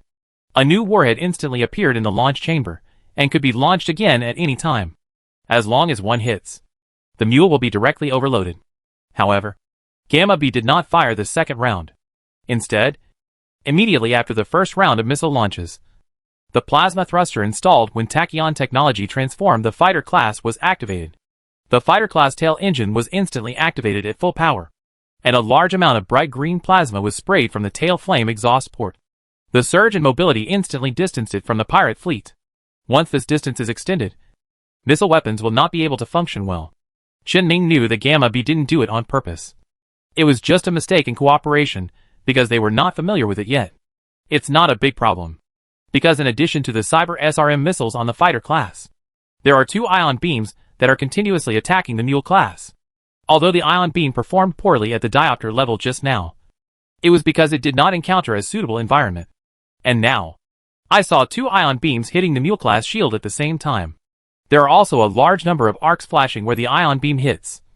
And arcs and indirect electromagnetic pulses are constantly damaging the Mule class hull. This is the special effect of ion beams. Its beam can intensify this part of the hard radiation energy, while the hard auxiliary energy of the spacecraft rises, producing these arcs that can directly penetrate the shield. The arc and electromagnetic pulse instantly paralyzed the Mule-class weapon, and the flickering arc was still spreading to the side, possessing very terrifying suppression capabilities. However, the pirates were not fools. They immediately closed the shield after clearly noticing the special effects of the ion beam. Choose to make the armor hard to resist ion beam attacks, which are not very destructive. The limitations of the ion beam itself were once again revealed. However, there is one more thing on the fighter level. High Energy Focusing System Module. Qin-Ming had deliberately not allowed Diopter, who also had this module, to use it before, just to prevent pirates from being prepared and to be able to play its role in more critical places. The moment the Mule class closed its shield, the fighter's High Energy Focusing Module immediately activated. Visible energy fluctuations, like ion balls, appeared on the ion beams at the 2 medium-sized load-bearing points on the outside of the ship. The ion beam that could only slowly cause damage to the spacecraft's armor suddenly became thicker several times. There was even a metal explosion where the outer armor of the Mule-class spacecraft was hit, and a large amount of molten iron spattered out as the temperature difference between the inner and outer layers squeezed and cracked. However, such power and destructive speed are still a bit slow for a Mule-class ship with a length of about 130 meters. With the cover of other spacecraft, it is impossible for the fighter class to directly attack the engine before the radiation energy value of the Mule stage is dissipated. Such an ion beam is not enough to paralyze it. If it reopens its shield, the next wave won't have such a good chance for the fighter to get close. But Qin-Ming actually prepared something else at the fighter level. Overloaded grid. This is a modification that Qin-Ming chose to install on the fighter class after thinking about it 2 days ago. After all, the explosion in all aspects in this instant is really useful. Moreover, the overload power grid installed by Qin-Ming was an overload power grid technology that he found on the internet after 30 years of development and improvement. And when he was checking out the new overload power grid technology, Qin-Ming also realized where he had seen the term LUD before. It was on his terminal, the name of the professional book that recorded overloaded power grids and a series of other dangerous modification techniques. The modification of the overloaded power grid was made by the people of Lurdswitting. They seemed to be using these technologies to announce their existence to the outside world. However, apart from the updated professional book, Qin-Ming did not find any other records about the people of Leguopath. Qin-Ming doesn't know how the people at Leguopath are doing, but their technology is really useful. So Qin-Ming didn't care who invented this technology. It's enough if it works and is easy to use. Like now, with the dual support of overloaded power grid and high energy focusing system, the intensity of the ion beam emitted by the fighter class is enough to generate an electromagnetic pulse on its own, bursting out with terrifying power that the Mule class's armor cannot withstand. The armor was penetrated almost instantly, forcing other ships to stay close to the Mule class to block the ion beam that could ionize almost everything. At this moment, the modified fuel ship that Qin Ming had been paying close attention to finally took action. Although it only has a very rudimentary shield directly in front of the hull, and the armor on the sides looks almost the same as none. But the armor on its front is very thick, and seems to be able to withstand most attacks from the front. Qin Ming can probably guess why it has such a design. In order to be able to rush to the target, the armor will also become fragments that increase the power of the explosion. Just as Qin Ming thought, the fuel transport ship suddenly broke away from the fleet from the side away from the fighter class. It adjusted its direction and aimed at the front of the pirate fleet. It had just dissipated all the radiation and reopened the shield of the Centurion. After Qin Ming paid attention in advance and explained to Gamma B before, the second priority target was it, the fighter class, which had just used its maneuverability to pull away the pirate ship and completely paralyzed the mule class, changed its target, and prepared to deal with the fuel ship from the side. But what Qin Ming didn't expect was that the tail of this heavily modified fuel ship suddenly spewed out a large amount of red-orange tail flames, like a fighter starting a plasma thruster. The surging flames pushed the fuel ship to an extremely exaggerated instantaneous acceleration, reaching the fastest speed that could be achieved in hyperspace in less than 2 seconds. It crashed into the Centurion class. Even if the fighter class rushes back at the fastest speed, it will be too late to deal with it. The Centurion, which had just recovered, had no time to speed up and avoid it, and its firepower was not enough to instantly penetrate the ridiculously thick frontal armor, so it could only resist the self-destruction attack. In the blink of an eye, the fuel transport ship hit the shield that the Centurion had activated in advance. Under the high-speed impact of the massive entity, the radiation energy of the Centurion class surged instantly. Before Qin Ming had time to react, the radiation energy generated by the Centurion's attack was already close to the upper limit of its capacity. Fortunately, there is a trigger device on the Centurion class that he specially installed earlier. When the spacecraft's radiation energy is about to reach its limit, it will activate and automatically close the spacecraft's shield. Unless there is a more powerful weapon that can instantly overload the Centurion class radiation, it is absolutely impossible for the Centurion class to be overloaded due to the shield. In addition, according to another design of Qin Ming, this triggering device will also activate the damping position device when it is triggered. The moment the Centurion class hull was covered by the damping mechanism, the modified drum-class fuel transport ship automatically detonated itself. A fireball several hundred meters long suddenly appeared in space. Qin Ming became nervous unconsciously when he saw this. The boss had reminded him of the craziness of lured left path before, but he didn't expect that he still fell into the trap even though he was prepared. However, he immediately noticed that the Centurion was not disconnected from the spacecraft he controlled. It has withstood this wave of explosions. The three-dimensional imaging of the panel also showed the Centurion-level situation in the fireball. Its frontal armor mixed with dolomite steel has been completely damaged, revealing a hull structure covered with a large number of melting traces and impact cracks. Although the armor in other directions did not suffer the damage caused by the self-explosion head-on, it also suffered a lot of damage. In addition, the Centurion-class internal equipment also suffered many minor damages due to the impact of the explosion, and it may directly shut down after running for a while. But at least the Centurion is still running, as long as it is not destroyed instantly. Qin Ming can save it. Qin Ming immediately selected repair on the panel. A large amount of material in the storage compartment of the iron mine melted into a liquid state, flowed into Qin Ming's palm, and disappeared from Qin Ming's eyes. After consuming a considerable amount of mental power, these disappeared metallic liquids appeared in the Centurion cabin in the fireball. The damage to the spacecraft's hull, armor and weapons was quickly repaired. At this time, the damping equipment just shut down due to imminent overload, and the fireball also dispersed. The fuel transport ship was self-exploded, and no trace of wreckage was left. But the Centurion emerged unscathed from everyone on the battlefield, and everyone who wasn't on the mule class, which has been penetrated by the fighter class and all the frigates protecting it, and its engines have been disabled. The pirate leader looked at this scene with some numbness, feeling the desperate atmosphere in the spaceship. He slumped down on the chair. He knew very well that even a destroyer or even a cruiser would suffer at least some damage as long as the self-destruction ship modified by Lude's left path came close to it after suffering the horrific self-destruction. There was only one possibility of an unscathed situation, like the military ship in front of me. Psychic. Chapter 78 Deception and Harvest. The pirate leader silently recited the name Psyker in his mind, which he once thought was just a legend. At the same time, He was using the remaining power after the spacecraft engine was destroyed to use sensors to look at the scene outside. The ships belonging to him were all like his Mule class at this time. Their engines were destroyed, paralyzed in space, and they completely lost the ability to resist. Moreover, there was even an Afterglow frigate on the opposite side wandering around the edge of the battlefield without actually attacking them. They were completely defeated without even showing their full strength. The pirate leader's heart was almost filled with despair. But he doesn't want to die yet. He tried again to send a communication request using his personal terminal, which he could still activate. This time, the communication was connected. The pirate leader asked in a trembling voice, "What do you want? Everything on our ship can be given to you. I still have 3 million untouched in my savings card. As long as you let us survive. These are all money." Chen Ming relied on a simple text-to-speech conversion device installed on the spacecraft and said in a very robotic tone, "You don't want to die? Yes. As long as you are willing to let us go. We can do anything for you." Chen Ming responded meaningfully and was not in a hurry to give a definite answer.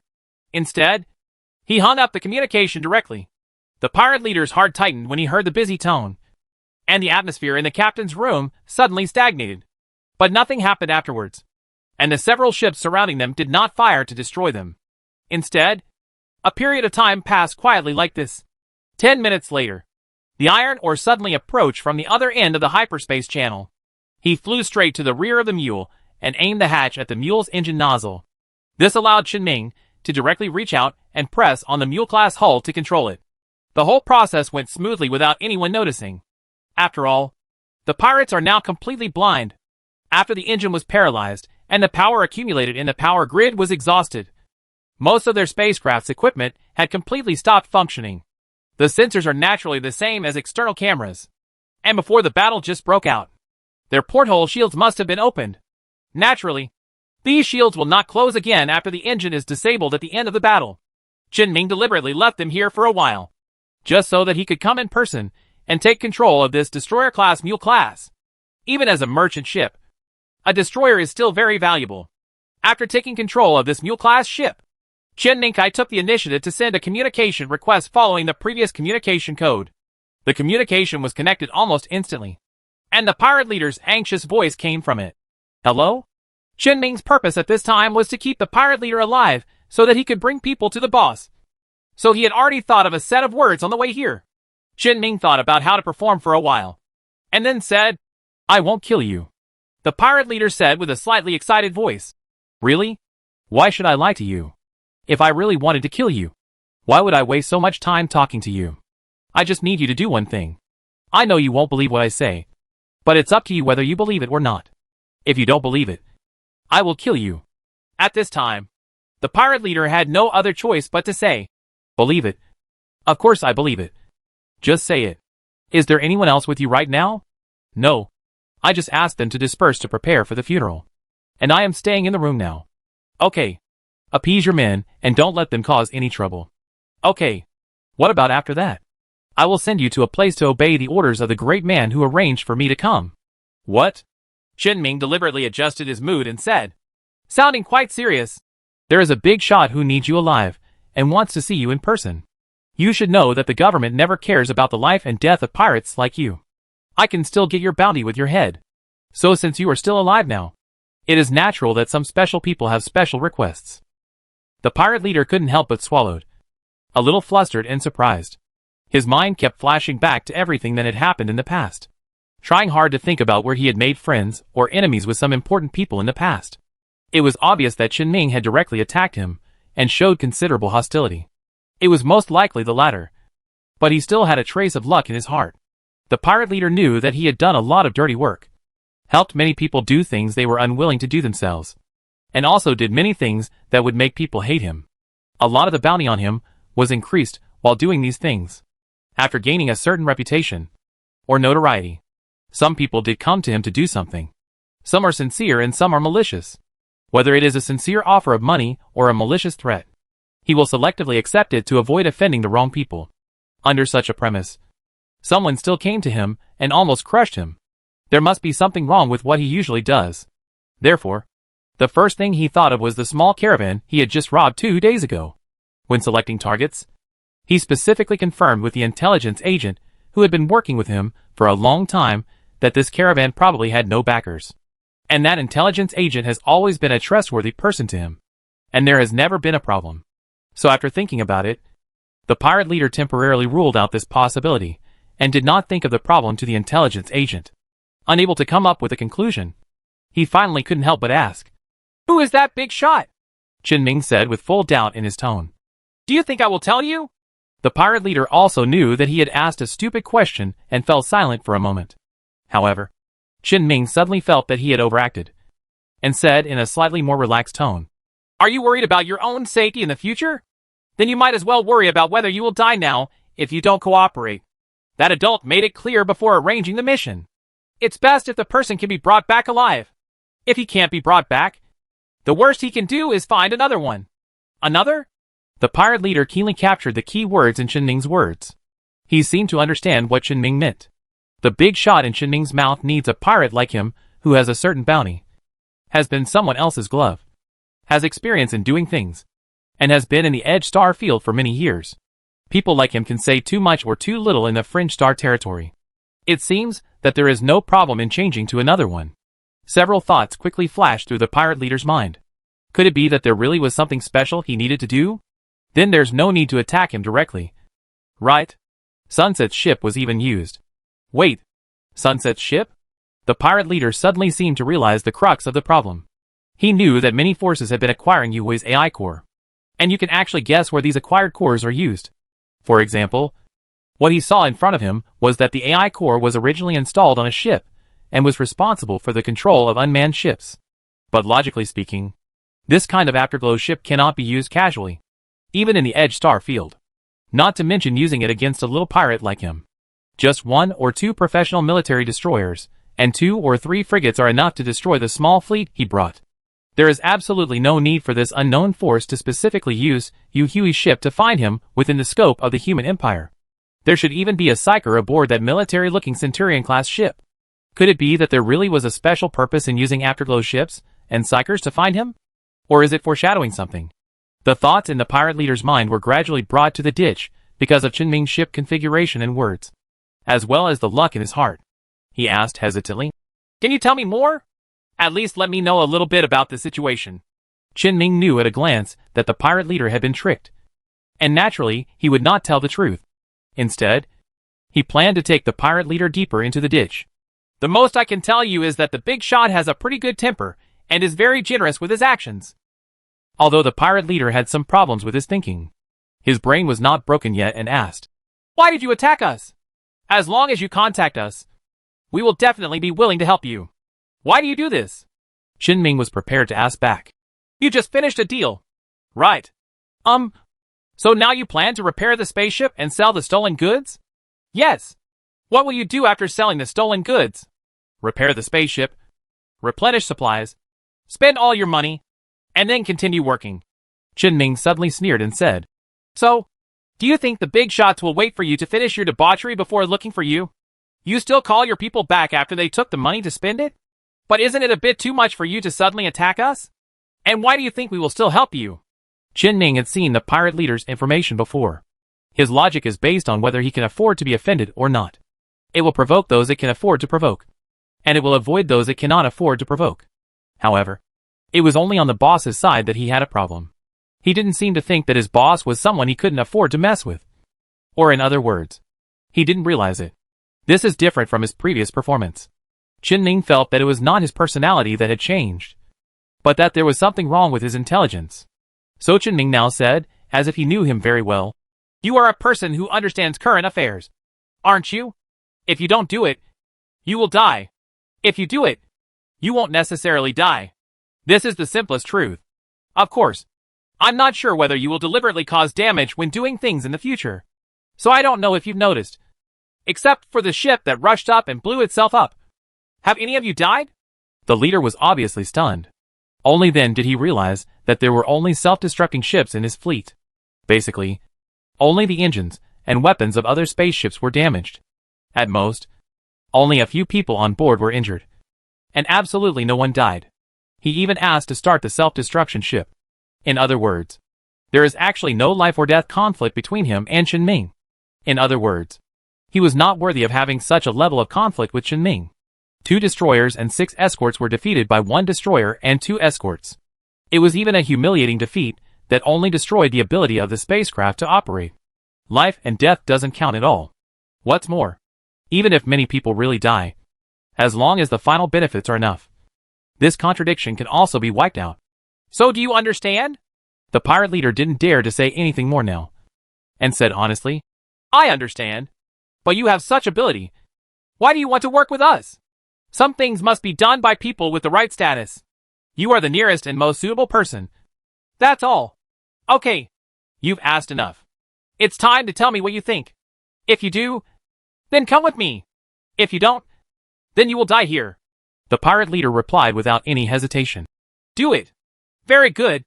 After Qinming finished speaking, the engine of the Mule-class destroyer, where the pirate leader was located, suddenly returned to normal and began to power the entire spacecraft. Some equipment on the spacecraft also began to restart.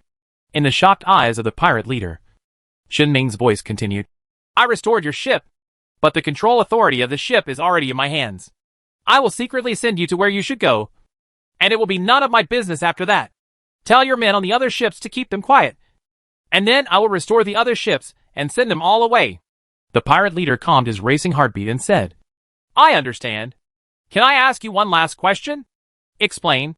Is what the big shot wants me to do related to Yue? The corner of Qinming's mouth twitched slightly. He didn't know how the pirate leader came up with such an idea just now. So he simply said, You can think so. The thoughts in the pirate leader's mind suddenly became more complicated. He thanked Qinming, pressed his hand on the terminal, hesitated for a moment, and then closed the communication. The pirate leader took the terminal and walked out of his room, grabbed the repairman Yaluzi, who only knew some simple maintenance work on the ship, and asked, What's going on? The maintenance engineer was sweating profusely and said, I don't know. The spacecraft engine suddenly recovered, but our control of the spacecraft also completely failed. What equipment is on the ship that I can still use? It's gone. Nothing can be moved. We are still trying to figure it out. The pirate leader's hands trembled unconsciously and said, No need to do it. Call everyone to the captain's room. I have something to say. Although the maintenance technician was very confused, he still did it. A few minutes later, the pirate leader roughly explained the situation Qinming mentioned to his men in the captain's room, and also notified other ships through the communication channel. After the explanation, everyone on the Mule class could feel that the spacecraft suddenly started to move. But there was obviously no one on the bridge. With the leader vaccinated in advance, no one dared to say anything about it. The pirate leader suddenly let out a long sigh, his eyes filled with complicated meanings. He knew that he would not die for the time being, but that would not be certain after he finished helping the big shot. He could only hope that the big shot would like him and continue to arrange other tasks for him. At least he could live a little longer. If his performance can really be taken seriously, he might have a better life than being a pirate. The leader sat on the chair in the captain's cabin in confusion, imagining the possible future. Little did he know that he was actually walking into the deep hole dug by Qinming. Qinming could roughly guess what the pirate leader was thinking, but he didn't care at all. Anyway, everything he said was nonsense, just to delay the pirate leader until he was handed over to the boss intact and alive. And the rest had nothing to do with him.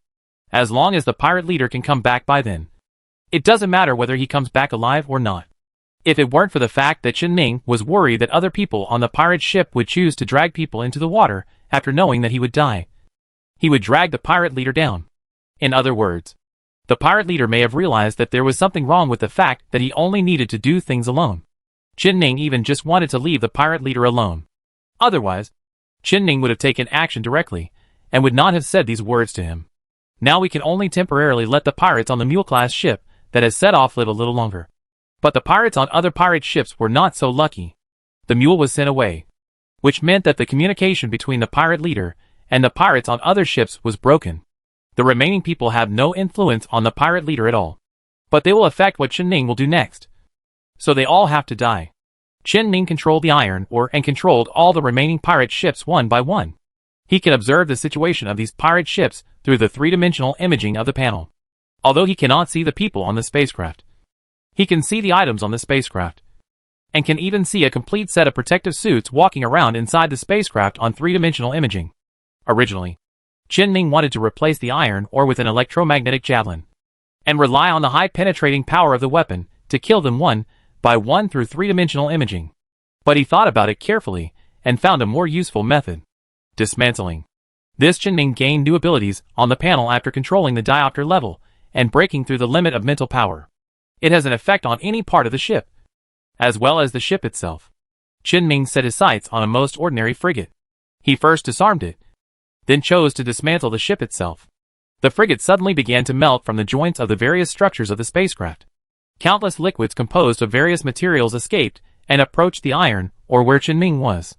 A part of the material liquid directly penetrated the hull and flowed into the storage compartment of the iron ore, where it condensed into a solid again and became the most convenient shape for each material. There are many precious metals and high-grade metal materials inside, and these materials that should have been scattered throughout the spacecraft were all carefully brought together by the panels after being disassembled. It made Chenming, a slightly obsessive-compulsive person, very comfortable. However, the storage compartment of the iron ore was quickly completely filled, and even the remaining spaces on the spacecraft, such as the engine compartment and the central aisle, were almost filled with materials. Only a small path was left for Chenming to pass through. The remaining extra materials were all condensed around the iron ore. When a frigate was completely dismantled, Chenming roughly estimated that the cost of dismantling a complete frigate was about twice that of rebuilding a frigate. It's quite acceptable. For the current Chenming, it is not a problem to dismantle all the frigates. As for those pirates, who could only helplessly wave their limbs in space because their ships were dismantled, with fear and despair in their eyes, without the protection of the ship, he will soon die in space. So Chenming was very kind and gave everyone a shot so that they could end this pain quickly. Their corpses will then be affected by the gravity wells of large stars and drift along the gravity into stars in normal cosmic environments. There is no need for Chenming to bother to deal with it. Chenming was not in a hurry to dismantle the remaining 5 frigates of the pirates, but instead went to the Mule class first. Chenming, the Mule class ship that was controlled by the Diopter class from the beginning, did not intend to dismantle it, although it was just a cargo ship forcibly converted into an armed ship. The modification was extremely rough, and there were various damages. But it is a destroyer after all, and there is nothing wrong with driving it back. So since the Mule class couldn't be dismantled, Chenming chose to do it himself. He looked at the protective suits that appeared on the three-dimensional imaging and completely killed all the pirates inside the spacecraft. After confirming that there were no living people on board the Mule class ship, Chenming personally went up and threw all the bodies into the hyperspace channel. There is a large amount of cargo in the Mule class cargo hold at this time, almost filling the cargo hold. But this has little impact. After all, there is still a lot of space elsewhere in the spacecraft. Chenming once again took control of the remaining 5 frigates and dismantled them all into the most basic materials. Basically all the space inside the Mule class is filled. But even so, there is still a lot of material spilled out. In the end, Chenming could only pass the diopter level. After putting the fighter Kai, Shimmer and Centurion inside first, he relied on the electromagnetic device and his own abnormal movements to stuff all the materials into the capture cabin. At this point, only the corpses of the dead pirates were left on the entire battlefield. Chenming reconfirmed that no one was left alive, and none of the pirates wore protective clothing with a recording function. Then it's almost time to go back. Chenming slightly controlled the speed of the Mule class ship that left early so that his ship could catch up. He brought out 5 ships on this trip: the Diopter, Shimmer, Fighter Kai, Centurion, and Iron Ore. They brought back 2 more destroyer-class mules. The fleet consisting of 3 destroyers and 1 escort accelerated to its fastest speed again, under Chenming's control. He did not go back to the pirate space station directly, but went to the dark cemetery first. After parking a few boats and leaving quite a bit of material behind, Chenming took the 2 mules, the Iron Ore and the Centurion, back to the galaxy where the space station is located.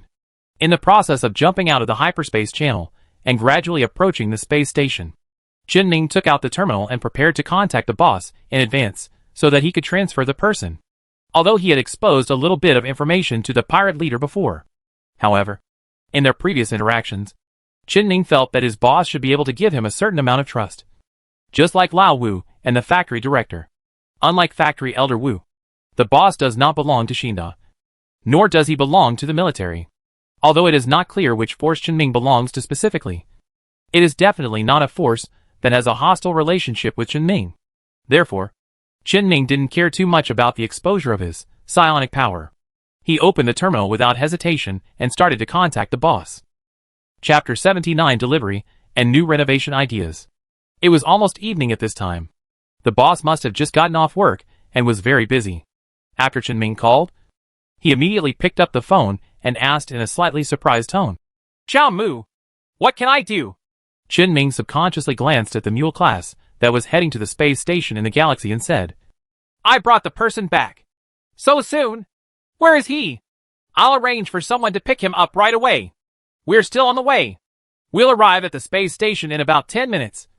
But there are a lot of people there." The boss didn't understand what Chen-Ming meant and asked, "What do you mean by being a little too young?" "Well, I brought the entire pirate ship back. There were about 30 people on board. And they were all alive." Question mark. The boss on the other end of the phone was even more confused and asked, "What did you do?" "Fooling. And a little bit of technology.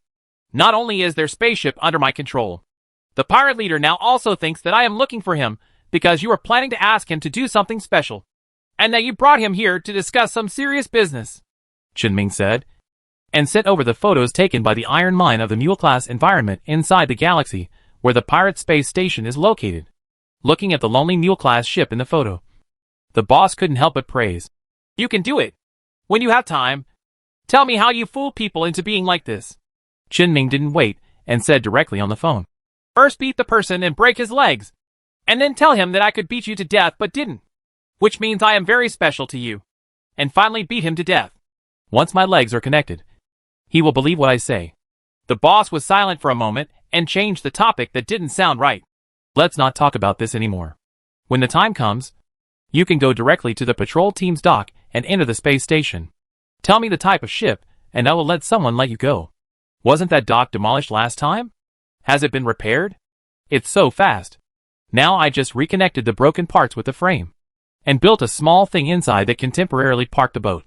You can park the boat there when the time comes, and I will arrange the rest." Good.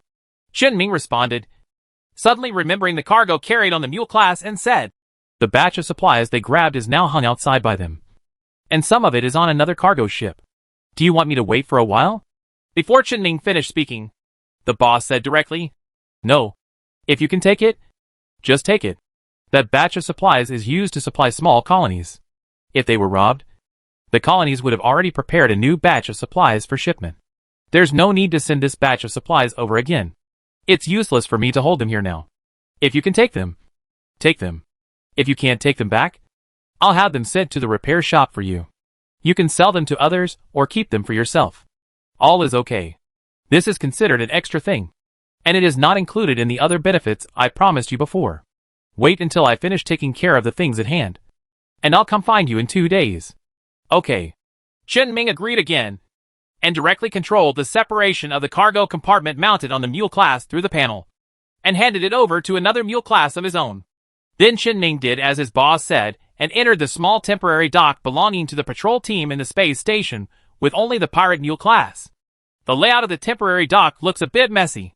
Not only are there many combat ships docked, but there is also a lot of materials that will be used to repair the space arm later. However, it seems that there is still a clear space here for the mule class to dock. Chen-Ming did not let the iron or go down, but only controlled the mule class to land on it. Then he saw several people waving to his iron or near the mule class. These should be the people arranged by the boss. Chen-Ming smoothly opened the mule class hatch and returned control to the spacecraft itself. The boss should have already contacted the pirate leader through the pirate's communication code given by Chen-Ming in advance and followed Chen-Ming's previous nonsense. The professional military ships around made the pirate leader believe Chen-Ming's words. So the boss's people successfully left the temporary dock with most of the pirates on board. There were still a few watchmen left on the ship, and Chen-Ming estimated that they would die the earliest. But this has nothing to do with him. Chen-Ming has to go somewhere else next. Just keep the pirate's mule-class ship here. The boss is unlikely to be interested in such a thing anyway, and just come back and get it later. Chen-Ming quickly took control of the iron ore and took the Centurion and another mule class into the dock open to the public on the 15th space arm of the space station. At the same time, Chen-Ming was also checking what the mule class carried. There are a total of 3 external cargo holds stolen by pirates mounted on the mule class. 2 of the expulsion level and 1 of the guard level. In addition, there are also Chen-Ming's own cargo holds of these materials in the mule class. The quantity is very considerable. Basically, they are all kinds of daily necessities and packaged food, as well as a relatively small proportion of supplies for spacecraft. These things are basically worthless in the prosperous star field. But this quantity can still be sold for a relatively good price in the Edge star field. Ming originally planned to find a place to sell it, but before he really planned to do so, he suddenly hesitated. The image of Afterglow colony flashed through his mind, and at the same time, he somehow thought of the small colony related to the boss. After thinking about it for a moment, Ming suddenly didn't want to sell the goods, so he simply stored them in the repair shop. Anyway, the maintenance shop has a lot of extra space, so it's not a big problem to put these materials temporarily.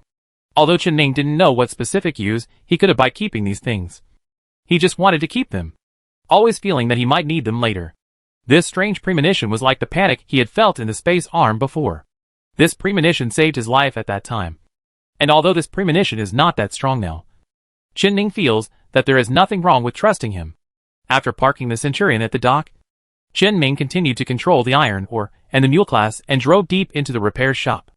Through the specialized unloading equipment in the repair shop, all the cargo held in the mule class cargo holds and its own cargo holds were removed and piled in the open space beside it.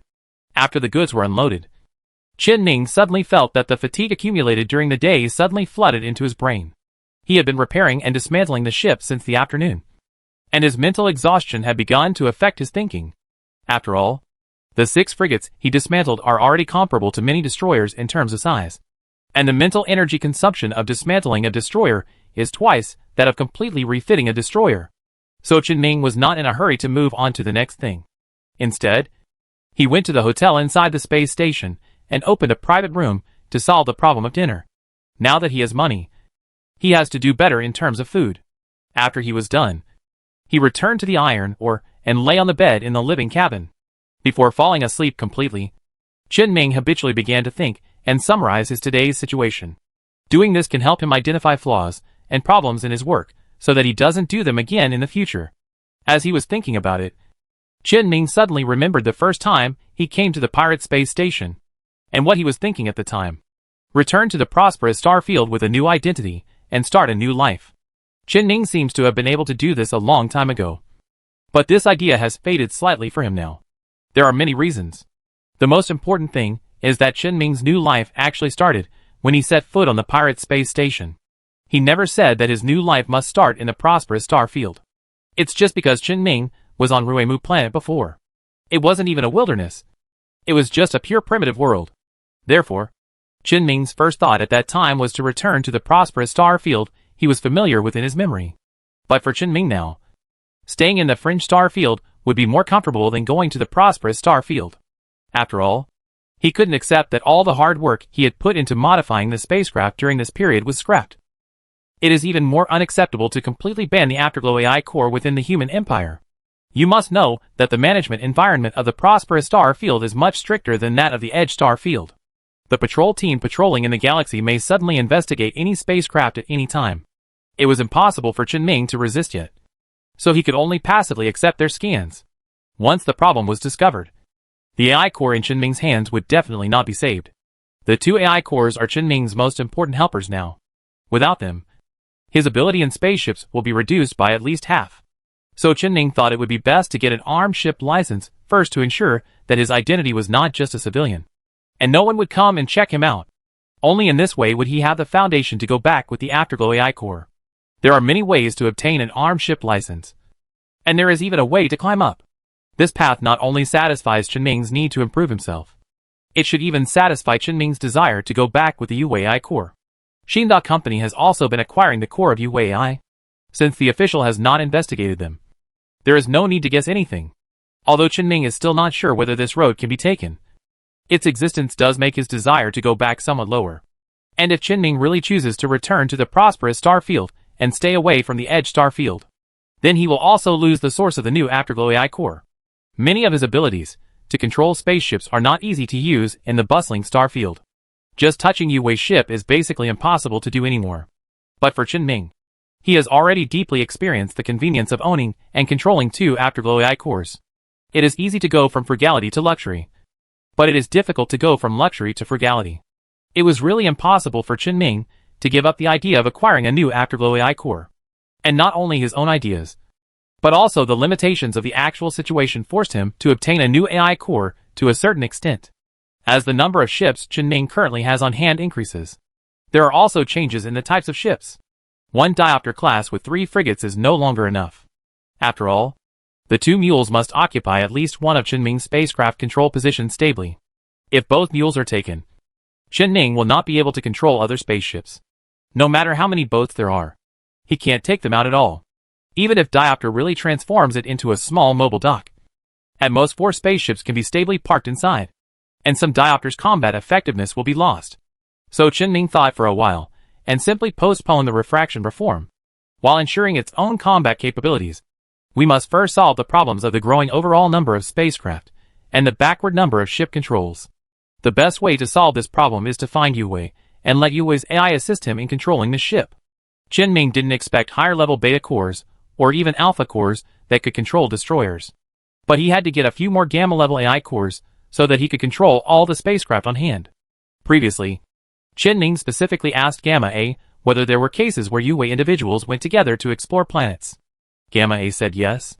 So on Yue's information exchange platform, those Yue individuals who summon similar Yue to explore are Qinming's best targets. It seems that he will have to prepare a robot that can explore the planet, and use the name of Gamma AB to sneak in and cause trouble. And this robot can have another use. It was to help Qinming handle some tasks that he couldn't risk doing himself. For example, most recently, when controlling a pirate ship, if Qinming could have had one or several powerful enough combat robots at that time. After the pirate ship is paralyzed, he jumps directly to help and kills the pirates directly. It saves Qinming a lot of time by saying less. Plus a lot of nonsense with the pirate leader. Qinming is already preparing to do the previous matter, not only through Xinda Company, but also through his own abilities, advancing both sides. As for the latter matter, Qinming will have to wait until Qinming has finished what he has to do before he has time to do it. But the preliminary preparation work, such as preparing robots, can actually be done now. It shouldn't take too much time to do it when you get around to it. Qinming gradually fell into a deep sleep while thinking continuously. When I woke up, it was already the next day. The outside of the iron ore was already piled with weapons that needed to be refurbished and had been delivered late at night by the factory director. After Qinming moved them onto the ship, it took him 5 minutes to complete the batch repair of the weapons. After putting the refurbished goods back in their original positions, Qinming went straight to the mule class that was parked in the repair shop yesterday. I planned to repair and modify the mule class. We were at the dark cemetery because we had to transport people back as soon as possible, and because we had dismantled several ships before. Qinming did not have the time or energy to do modifications and repairs, so I can only leave it until now. Qinming opened the mule class panel smoothly. Ship panel. Ship name, none. Type, mule class armed merchant ship. Radiant energy capacity, 0/600. Radiant energy dissipation, 50. Fuel reserve, 37%. Port side weapon, light assault gun, small, *2. Starboard weapon, light assault gun, small, *2. Top weapon, assault chain gun, medium. Tail weapon, Vulcan point defense gun, small. Armor, titanium alloy external armor. Engine, civilian customized destroyer engine. Built-in cabins, captain's cabin. Engine room, bridge control cabin. Weapons control cabin. Living cabin *4. Small cargo storage cabin *2. Important equipment, control system module, in operation. Landing module, in operation. Hyperspace channel system module, in operation. Simulated gravity module, in operation. Guard level radiation system, in operation. Guard level full angle shield module, running. On the panel, Qinming immediately noticed the change in the weapon display, which had appeared with the emergence of the disassembly function. It seems a little more convenient, but it has little impact on Qinming. Anyway, if there is a problem, it is enough to open the panel that records more detailed information. Looking at the entire panel of the mule-class ship, Qinming felt that it was just an ordinary merchant ship that had undergone rough military modifications. The most obvious part of the rough modification on the ship is its radiation system. Although it is also a frigate-level radiation energy system, its radiation energy capacity and radiation energy dissipation are not even as good as those of the Centurion, which has a relatively poor shield. So much so that Qinming even wanted to dismantle the entire radiation system and replace it with a destroyer-level radiation system. But after thinking about it and complaining, I still have to use this frigate-level radiation system. After all, Qin couldn't afford a more advanced radiation energy system now. So I'd better think about how to make the mule class as good as possible. In fact, the modification and transformation of the ship has almost become Qin standard process before officially using the ship. As for the final transformation direction of the ship, it is determined by its use. The purpose of the mule-class freighter is simple. Cargo. A 120-meter mule-class ship with 2 small cargo storage compartments. Although it sounds small, the actual capacity of this specialized small cargo storage compartment is a full 30 by 30 by 30. The interior is divided into 3 floors, upper, middle and lower. Just one floor has a capacity gap dozens of times greater than the 5 by 5 by 5 storage compartment of the iron ore. Moreover, the original size of the iron ore was 33 meters long, 15 meters wide, and 7 meters high. After modification, it became even smaller. In other words, 6 iron ore ships can be directly stuffed into this complete cargo hold. It can actually carry more than a larger diopter. But think about it. After all, it is an electromagnetic ship that assists in combat. And it is loaded with a large number of electromagnetic or other types of equipment. The other one is a specialized cargo ship. It would be strange if it could exceed that. So under such circumstances, Qin choice of transforming the mule class has actually been determined. If you go by what's shown on the panel, it's a few extra, expanded cargo bays. By dismantling the cabins that are redundant for Qin, such as the captain's cabin and living cabin, and even the bridge control cabin and weapons control cabin, we can find a way to dismantle it. The equipment inside is separated and placed in the corners of the hull, saving a lot of space in exchange for greater cargo capacity. Qin was not worried that he might not be able to use it in the future. After all, with Qin dismantling ability, as long as he could collide with other people's spaceships, there would be no chance of filling up the storage compartment. Of course, to carry out such a large-scale modification to the spacecraft, the engine must also be modified accordingly. So Qin took out Lu De's professional book that was updated 30 years later.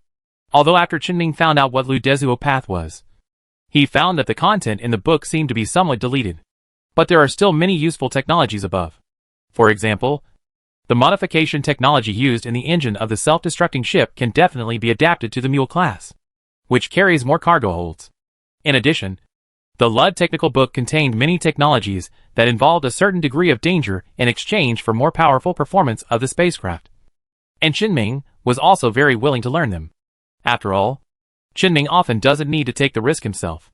After roughly thinking about the modification plan, Qin directly began to personally control various large-scale maintenance equipment in the maintenance shop. Although he is not easy to use the panels in the repair shop many times, the engineering equipment in the repair shop can still be used casually. It's not like Qin has no experience in using these devices. In fact, it's not too difficult to modify them. In addition, there are several cargo holds unloaded by pirates from caravans that can be used as the base. And the transformation of expanding the cargo hold does not take Qin too much time. On the contrary, Qin planned to modify the reinforced bulkhead in order to enhance the survivability of the mule class. And his favorite, heavy armor. These two modifications required a lot of effort on his part. Although the finished product will still take a few days to complete. Qin has already drawn the entire mule-class ship on the design drawing in advance. The mule-class, which originally had a more layered design, gained a lot of weight due to Qin design. But its maneuverability increased instead of decreasing.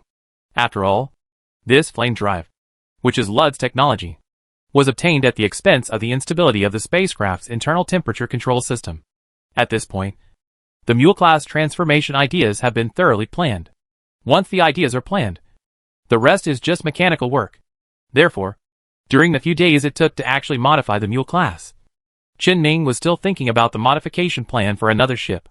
Although he left a lot of materials in the dark cemetery, there are still many ordinary materials that cannot be used at all. So Qin wanted to completely transform a spaceship based on LUD's technology. Transformed a self-destruct ship belonging to Qin. Qin had never had this idea before. But after seeing LUD's self-destructing ship, Qin suddenly discovered that LUD's technology was very suitable for him in many cases. A spacecraft that does not require human control can carry out quite a lot of dangerous modifications. Naturally, this includes self-destructing spaceships. And regarding the self-destruction of the ship, He needs to be able to figure out how to detonate all the fuel stored in different locations inside the ship at once, and how to maximize the power of the explosion. It is enough. The remaining technologies of the self-destructing spacecraft are all in Lud's technical book. However, it is a bit of a disadvantage to buy a fuel ship and modify it just to try this idea. Therefore, the target that Qinming planned to transform into a self-destruct ship was a Sentinel class that had been left in the dust in the repair shop. Once the mule is modified, it's the Sentinel's turn. Chapter 80 Psychers and Answers. The transformation of the mule class has just been carried out for 2 days. The boss contacted Qinming and asked him to come over. Probably the boss has already dealt with the pirates and wants to return the pirates, who can be exchanged for bounties to him. After Qinming agreed to go there, he went back to the iron mine and made some preparations. He plans to bring a handling robot he bought before. The handling robot looks a bit like a spider. It is about the size of a person and has a strong load capacity. It can adapt to a variety of complex environments and can also receive simple instructions. But Qinming tried the robot after he got it, and found that the robot could not be controlled directly through the panel. But he actually didn't expect much from the beginning, so it wasn't a big problem. Qinming bought 3 robots in total. Now only this standard all-terrain transport spider-type robot has been delivered. The other 2 exploration robots and guard robots are still on the way. In fact, Qinming also wanted to buy a professional combat robot, but he couldn't find any for sale online, and there was no place to sell such a thing inside the space station. So he had to give up temporarily. Qinming planned to learn some knowledge about mechanical body modification if he had the opportunity. Maybe he could transform some ordinary mechanical bodies into machines that could be used for combat. When buying the robot, Qinming also bought a set of lightweight exoskeleton armor, which can be worn with light protective clothing to slightly ensure his combat effectiveness. After all, although Qinming can control the spacecraft, his combat effectiveness is a bit low. He could also modify it if necessary. It won't be too difficult to modify things like armor plates. In fact, Qinming originally wanted to buy heavy-powered armor, but like combat robots, there was no place to sell it, so he had to settle for the next best thing. Generally speaking, the prices of the things Qinming bought were a little expensive. The transport robot cost 400,000 yuan. The guard robot that has not yet arrived costs 600,000 yuan. And the exploration robot costs 700,000 yuan. This is just the purchase price, and subsequent maintenance will also cost a lot.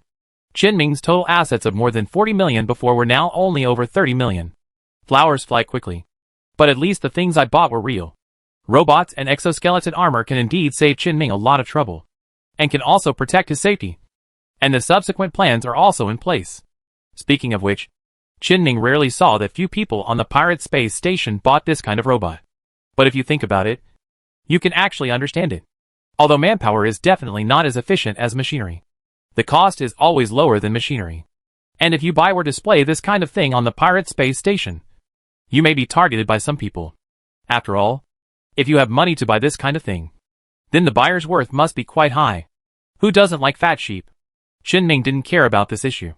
He often hangs around the maintenance shop, and the pirates will know his identity if they do a little research before they want to take action. If they weren't stupid, they wouldn't be able to actually attack an employee of a pirate space station. Even pirate space stations belonging to different forces are related to each other. If you attack pirate space station employees, unless the attackers stop going to most pirate space stations in the future, they will be picked out sooner or later. Even if there is a fool, he must be a newcomer who doesn't understand the rules. And there is no way he can beat Qinming. So Qinming doesn't worry much about safety. The handling robot was started on the iron mine, and after a brief debugging, Qinming took it to space arm number 2.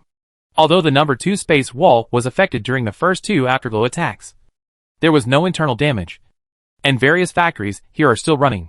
After going to the Afterglow colony and seeing the Afterglow factory covering 1/5 of the planet's area, Qinming no longer felt as shocked as before when he saw these roaring industrial equipment.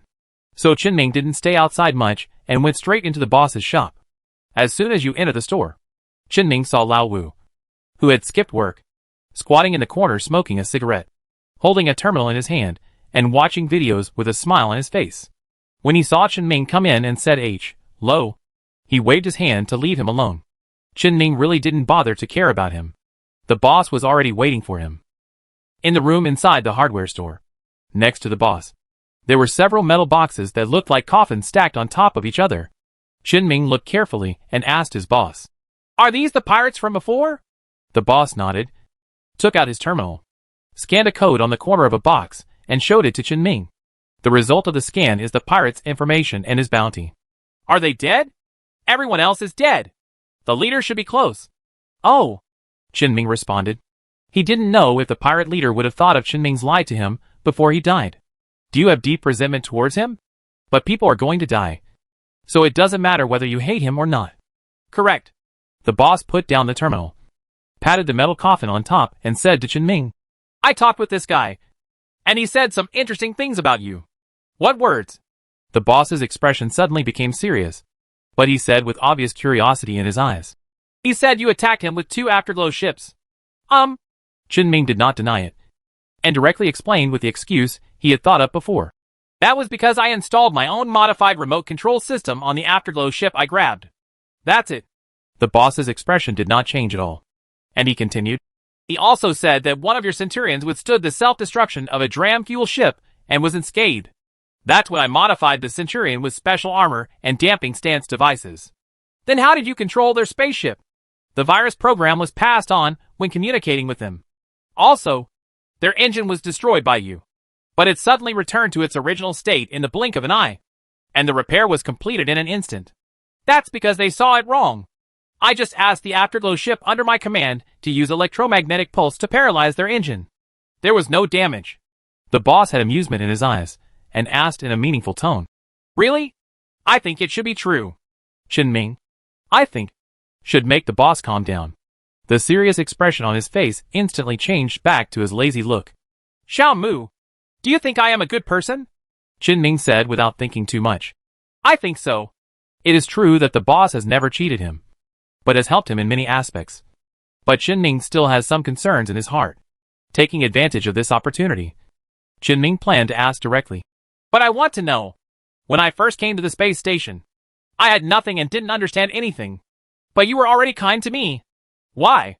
I never believe in kindness without reason, and it's hard to convince myself to accept it with peace of mind."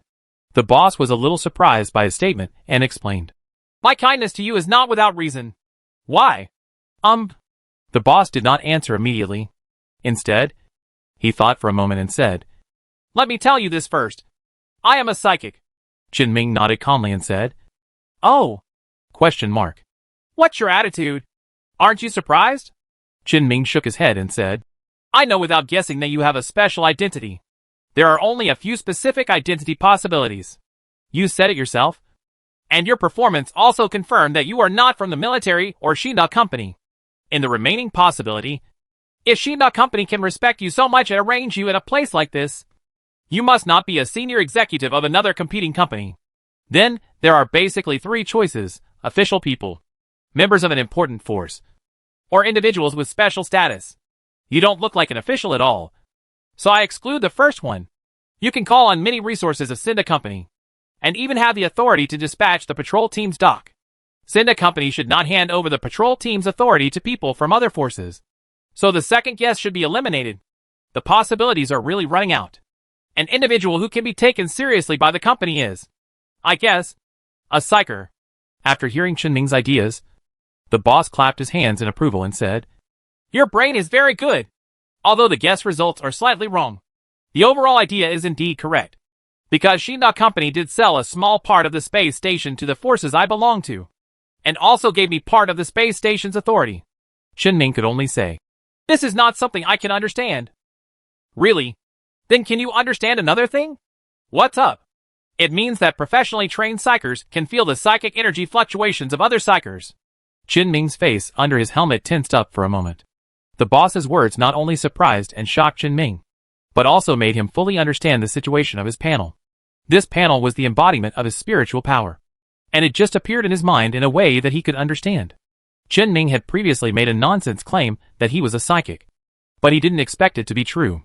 If the panel is a reflection of psychic powers, then it was indeed the most correct choice he made not to go to the military outpost at the beginning.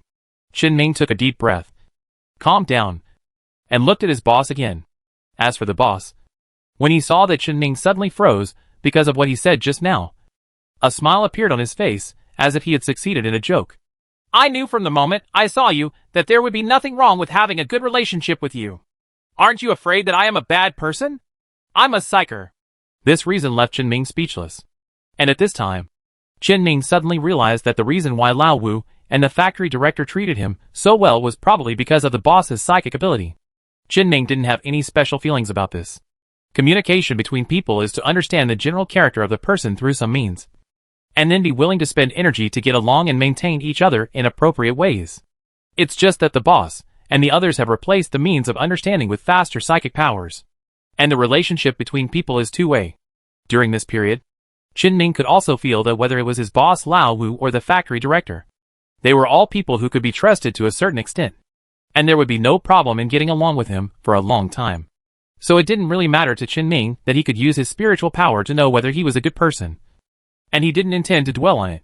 It would be better to say that if the boss was a psychic, many of Qinming's questions might be answered. I heard that the military has the ability to detect psychers? Is that how it works? It's almost the same, but there are more professional methods. You don't have to worry about them. I blocked your psychic energy fluctuations as soon as I saw you. No one will detect your psychic energy fluctuations until they exceed a certain limit.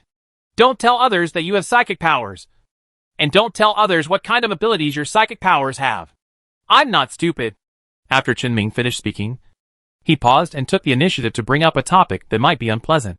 Boss, since you want to be friends with me, a psychic, do you want to get something from me? The boss did not show any discomfort because of Qinming's question.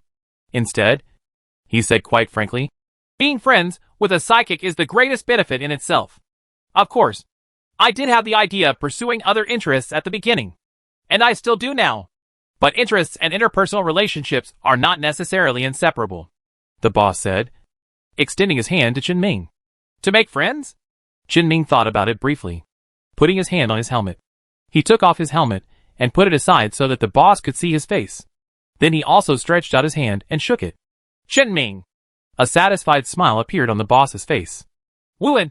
He suddenly patted Qinming on the shoulder and said, I almost forgot about the benefits I promised you to help me bring people back. I can't think of anything suitable for you at the moment. Why don't you tell me yourself? Qinming said very simply. I want to know something. No problem. You ask.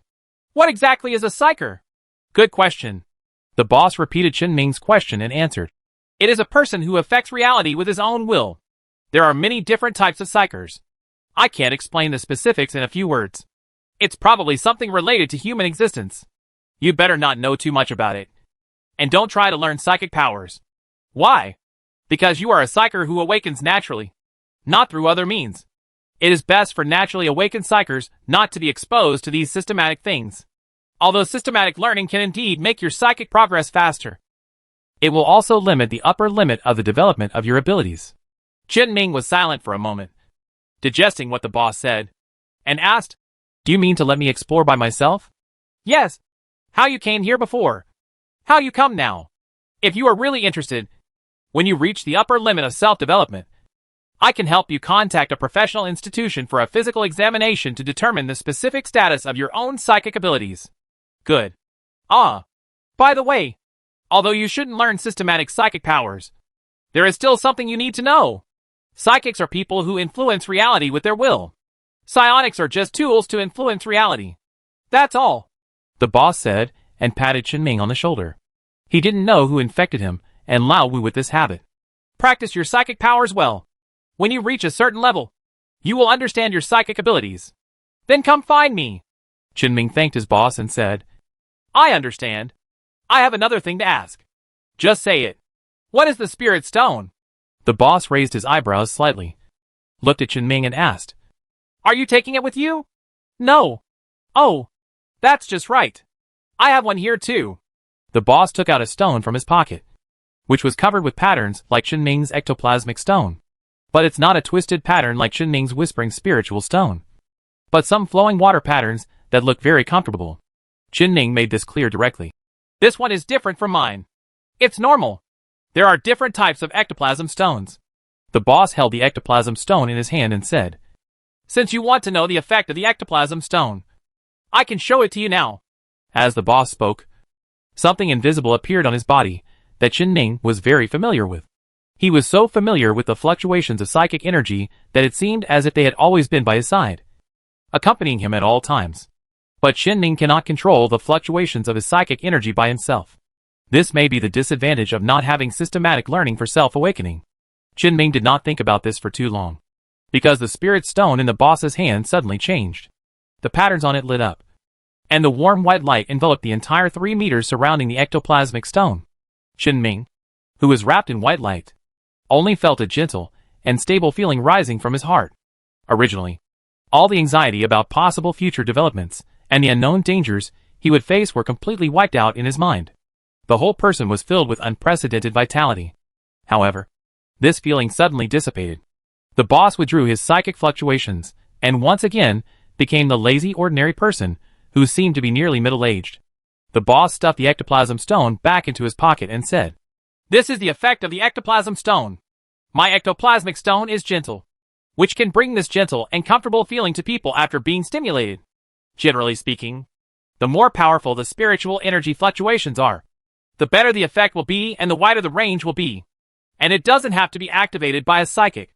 Some special designs or materials with some energy properties can also be activated. This is actually the basis for the development of psychic weapons." The boss suddenly coughed dryly and said, "It's too far off topic. It's useless if you know this for now. By the way, what is the effect of your stone?" Whisper. No wonder you didn't bring it with you. You can touch the whispering stone occasionally when you go back. It will be good for you. Is there anything else? Qinming thought for a moment and said, "Yes, the lured church you mentioned last time. Oh, this. It's a bit complicated to explain. It has to start many years ago." The boss picked up the terminal and clicked a few times. He gave Qinming several books related to lured, organized his language and said, "The lured church and the lured left path are different. Lured are really just a normal church. It is a church that the imperial officials promoted the establishment of during the period of technological explosion before entering the space age because a large number of people were unemployed and needed to maintain social stability. You should know. Right? The period of technological explosion is similar to the period after several industrial revolutions. Productivity has improved across levels, causing ordinary people to lose their jobs. Qinming obviously knows the history of both worlds, and he is very clear about the negative effects of changes brought about by technological innovation." Seeing Qinming nodded, the boss continued to explain. "The original intention of establishing this church is to use a virtual god to gradually and peacefully integrate the development of technology into those who feel that the existence and development of technology are wrong because of unemployment. In the worldview, the church has good intentions. It uses faith to maintain people's normal lives and get through that period of technological innovation that is difficult for ordinary people. But later, a group of people appeared in the lured church and called themselves lured left path." The boss looked a little more serious when he said this. They firmly believe in the existence of God according to the church. But they believe that the church itself is not acting as God's spokesperson, but is distorting God's will. So this group of people became independent from the church, and even continued to do so under official strangulation, and have developed to this day. Luddite believes that all technology is man's blasphemy against God, and is opposed to the product of all technology. I feel that only through strong acts of justice can these blasphemous things be defeated to a greater extent. And only through violence can human beings' arrogance and disrespect for God be eradicated." Qinming couldn't help but ask after hearing this. Then they are still using technology such as spaceships, and even modifying spaceships. Isn't this violating their teachings? Really? It is true that the first batch of Ludd left trails did not use any technology products after the technology explosion. But you have to think about how many years have passed since the technology explosion. The development of lured left trail to its current state is definitely not static. Some of them are willing to get into trouble and use the technologies they hate most to attack and destroy cutting-edge technologies. To put it simply, they are a group of terrorists. And they are terrorists with beliefs. The boss suddenly changed the subject and said, "Of course, this is just the lowest executor. Anyone with a brain knows that the current senior management of Zwitching has taken advantage of these people who are either ignorant or forced by the situation. Their leader is definitely not a lunatic with an aversion to technology. It's definitely profitable in some ways for them to do this. It may even be that companies that develop cutting-edge technologies are privately supporting them to slow down the technological development of companies that compete with them. But this is just my guess. Just listen to it, and don't talk nonsense. That's pretty much it." Qinming nodded. breathed a sigh of relief and said, I understand. He had absorbed too much knowledge in a short period of time and had to digest it. But he had one last question. Chen Ming's eyes turned to Old Wu, who had put down the terminal at some point and was eavesdropping and watching openly. Boss, I heard Lao Wu talk about you before. He said that you had a very evil interest. And you even stared at me with strange eyes at that time. The boss's face suddenly showed some embarrassment that he had never seen before. And he said, well, let me keep this a secret. I can guarantee it's not some weird fun. And it won't have any negative impact on you. Good.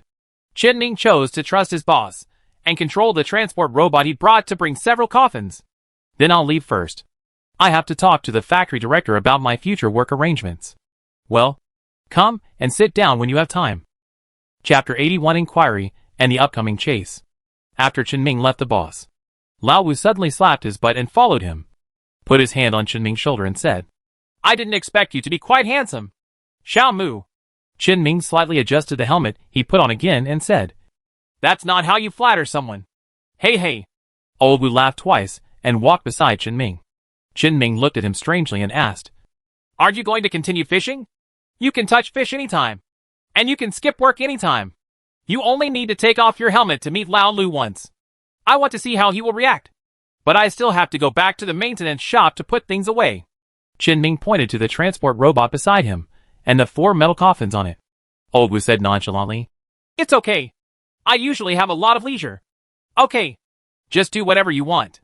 Chen Ming went back to the maintenance shop first, placed the coffin on the iron ore, and then went to the Space Station Management Bureau. After finding the factory director's office, Chen Ming took off his helmet after knocking on the door. The factory director's voice immediately sounded from the office. Come in. Old Wu rushed into the office before he could finish his words, sat down on the sofa in the office, and looked at the factory director with interest. The factory director just glared at him and turned to look at Chen Ming, who walked in behind.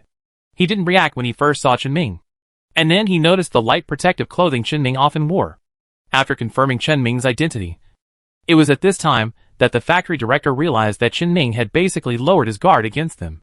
Although the factory director was a little surprised, he knew that this day would come sooner or later. So he quickly called Chen Ming to sit in front of him. The factory director's reaction made Old Wu on this side feel a little disappointed and go back to playing with the terminal. As soon as Chen Ming sat down here, the factory director said with a hint of joy on his face, Xiao Mu, you came just in time. Your first batch of refurbished goods has been sold elsewhere. The money needs to go through the space station's account, and the account of the second-hand weapons I transferred out will be settled. The rest is the net profit. Guess how many? Chen Ming naturally knew the price of the weapons he had personally touched, and said, 30 million. The factory director raised his lips even more and said, Yes, your share will be in the account in 2 days. Then we can find a place to have a meal? Good. Seeing that Chen Ming had no objection, the factory director smiled, put his hand on the computer next to him, and planned to continue working. However, he suddenly realized that Chen Ming suddenly came to see him because he had something to do. He stopped what he was doing and asked, What do you want to see me for today? Chen Ming originally wanted to take leave to pay the bounty to the Star Territory government. But since he knew the news about the previous batch of goods being sold, he didn't mention the matter of taking leave for now. Take this opportunity to say everything he wanted to say before. Chen Mingguan sat in his seat and said seriously to the factory director, There is something important I need to ask you. Seeing Chen Ming like this for the first time, the factory director unconsciously became serious. Say, do you know that there is a mining space station in the RM2 star system next door? The director's brows suddenly furrowed and he said, That was the company's abandoned space station 30 years ago. The galaxy has been blocked by the military. Oh, I remembered. Yu Wei and the military were fine before. You asked this? Is it because you saw that space station before? The director followed Chen Mingshua's train of thought and said, The important thing you are talking about is not recycling the equipment on the space station. Right. It's impossible for the military to give you a chance to steal things. It's okay if you took advantage of the Afterglow attack to get the prize last time. They will definitely be on guard later. It's best not to think about this. There was indeed nothing wrong with the factory director's suggestion, but that was not what Chen Ming wanted to say, so he directly denied it. It's not about dismantling the space station equipment, but something else. Isn't the important thing related to the space station dismantling the space station? What is it? Ming said in a tactful way that he had thought of in advance. I would like to ask if the company will pay me my salary if the workplace is gone. Working place? Isn't our working place a space station? What do you mean? The factory director subconsciously thought about what Ming said, and his expression suddenly changed. In his mind, he had already combined what Ming had said before. Ming's technology, Ming's identity, Ming's vigilance, and the 30-year-old Cinda company internal terminal in Ming's hand come together. Ming took out his own terminal with a little nervousness and showed his identity information in front of the factory director. His resume in the company is clearly displayed above. Seeing the factory director's sudden reaction, Lao Wu came over as before and looked at Ming's true identity information with the factory director. The more he looked, the more serious his face became. Just like the factory director, he couldn't help but ask Ming, "You have lived from 30 years ago to now? What happened to the space station?" This is a bit long to talk about. To sum it up, the space station was suddenly attacked by a kind of Zerg. Then the space station was gone and everyone died. It's not long. The long part is what happens later. For example, why hasn't Sindar Company come to rescue the space station? Why did the military come to the space station faster than Sindar and was massacred by the Zerg? Why did the military block the galaxy for 30 years? Didn't anyone escape 30 years ago? Why did the military blockade the galaxy and didn't care about the mining rights bought by Sindar Company? And what exactly is the outpost built by the military inside the galaxy used for? These are the places where it grows. Old Wu scratched his head and said, "Oh, what is that outpost used for?" "Dig sky steel." "Ah? Ah?" The factory director's reaction was more intense than that of Lao Wu. Although he knew that the military outpost there had been attacked, he only knew so much. So after hearing what Ming said, he stood up directly supporting the desk in front of him and asked in disbelief, "Xiao Mu, are you sure?" Ming said with an extremely serious expression, "I'm sure. There are Turan sky eels living in the orbit of the gas giant planet. I saw with my own eyes that Yuhui's fleet raided their outpost, snatched away their stored sky steel, and captured several sky eels. I think the official did not investigate Kongyu when they sold the mining rights. After the space station was open to the public for a period of time, the military discovered the existence of Kongyu in advance. So they chose to use shady methods. Come and seize it. I'm not sure if that's what I thought it was, but I don't think there's any other way to explain it. The company shouldn't let Sky Steel go without any reason. Right?" The factory director sat back on his chair and said, "Absolutely not." Ming was not surprised by this result. After all, he also worked at Shinda Company. But after all, it has been 30 years since the incident. So now I just want to know the company's attitude towards this matter. Director, you should know why I did this. The factory director nodded and said, "I understand. If the company wants to regain the space station, then you are the best bargaining chip and treasure. But if the company wants to reconcile with the military or has already reconciled, then you will be the most troublesome thorn in the side."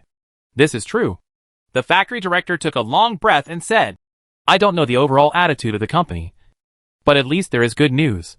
Everyone on our space station is basically very unhappy with the military, especially when they betrayed their trust in the past.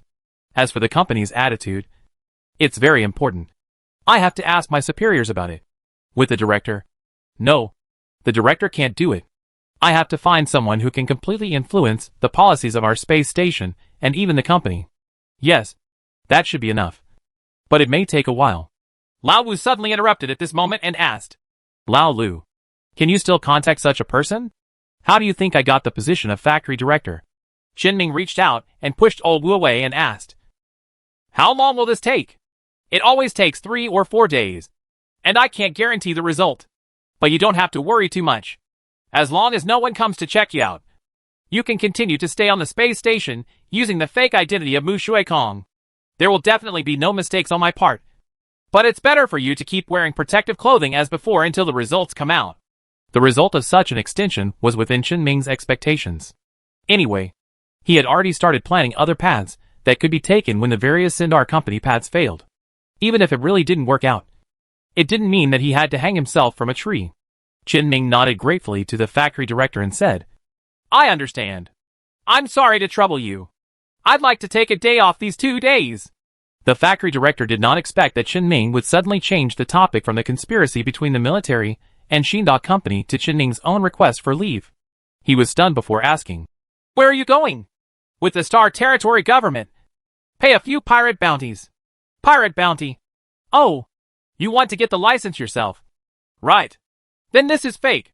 The factory director lowered his head slightly and began to think. He actually didn't want to agree to Chen Ming's request for leave, because he was sure that everything Chen Ming said was true.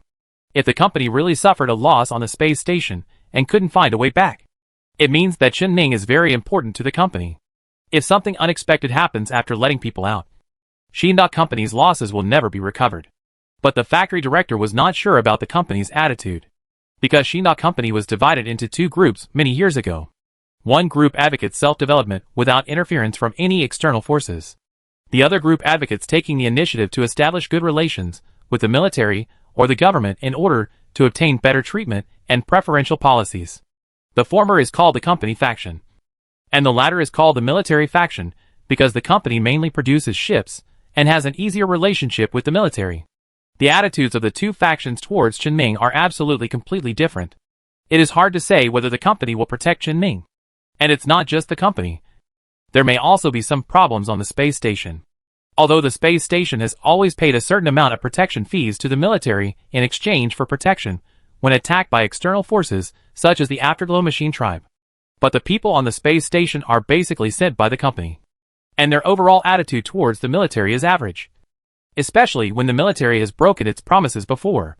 But the factory director cannot guarantee that there will be no military personnel inside the space station.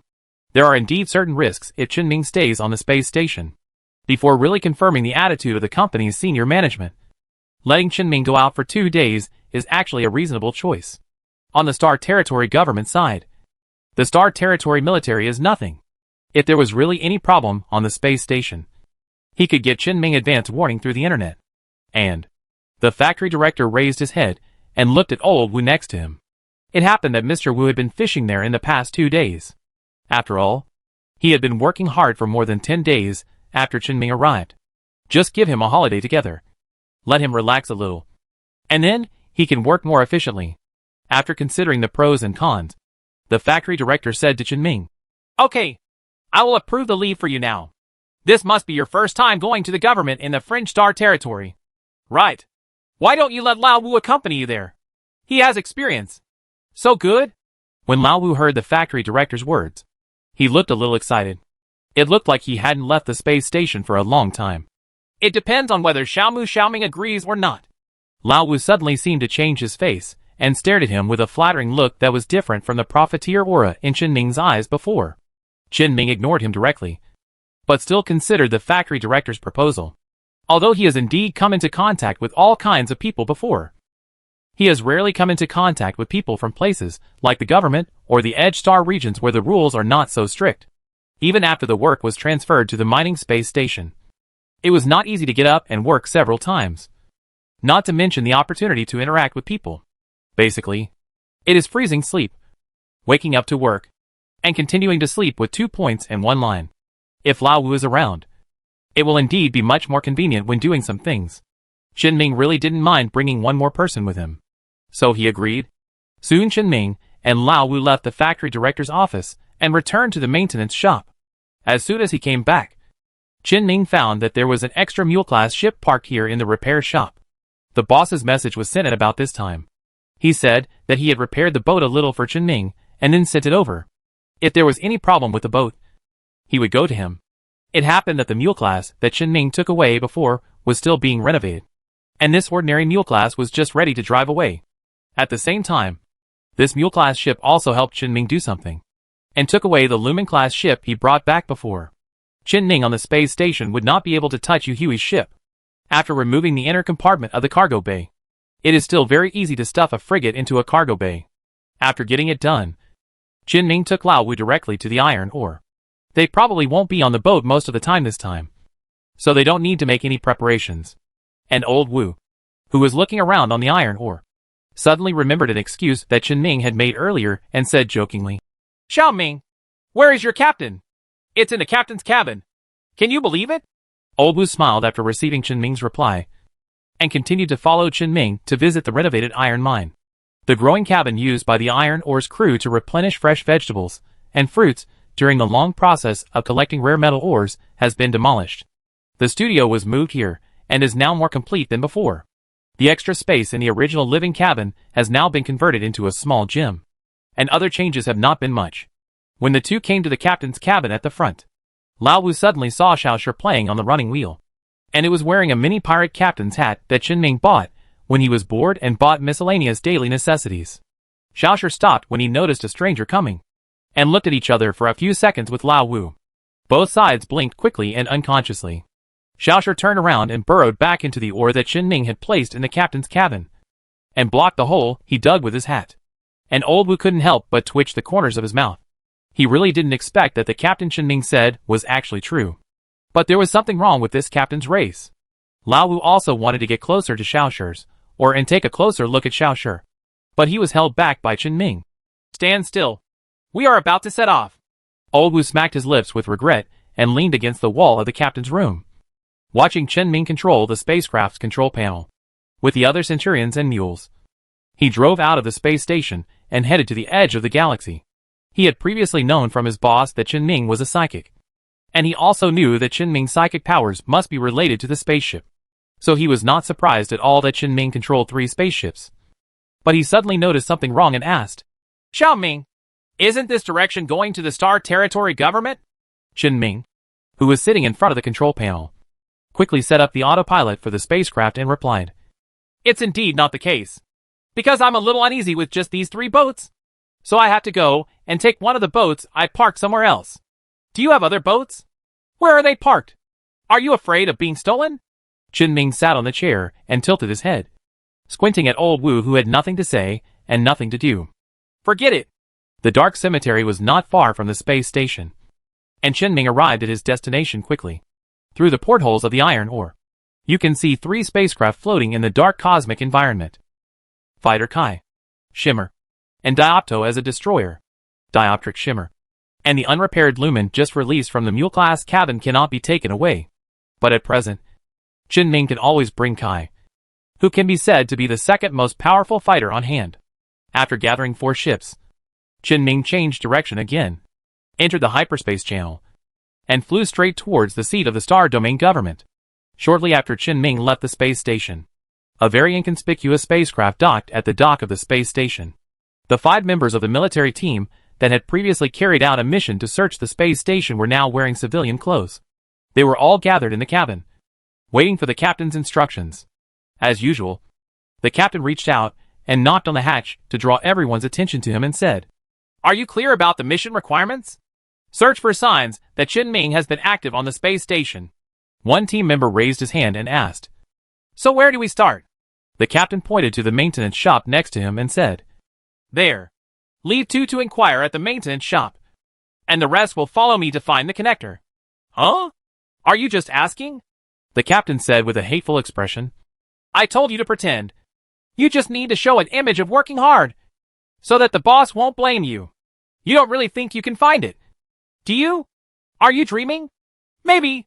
The captain waved his hand casually and said, It's up to you. Anyway, I suggest it be a public trip. I remember that the facilities inside this space station are pretty good. Have fun.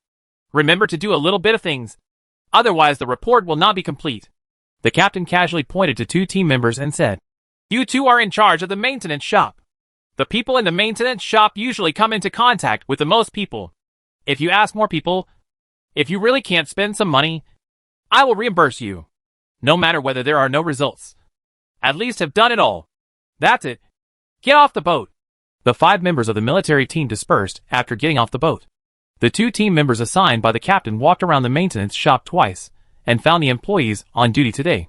One is a newcomer who joined some time ago, and the other is Tian Jiwen. The 2 team members didn't bother to deal with too many twists and turns when the captain took the lead and went straight to them with the terminal, pointing to Qinming's photo above and the photo of the iron ore's initial appearance. He asked, Brothers, have you seen this man and his spaceship? Qinming has never taken off his helmet in front of the factory director and the others, and the iron mine had been modified before the newcomers joined. So the newcomer's answer is naturally that he doesn't know everything. As for Tian Jiwen next to him, although he had never seen Qinming's face, he had indeed seen Qinming's iron ore before it had been modified. However, At this time, he did not have any intention of directly revealing the news, because he had been arranged by the factory director to see a psychiatrist before. After seeing it, he also knew that his emotional outburst was just out of anger. There was no real conflict between him and Chen Ming.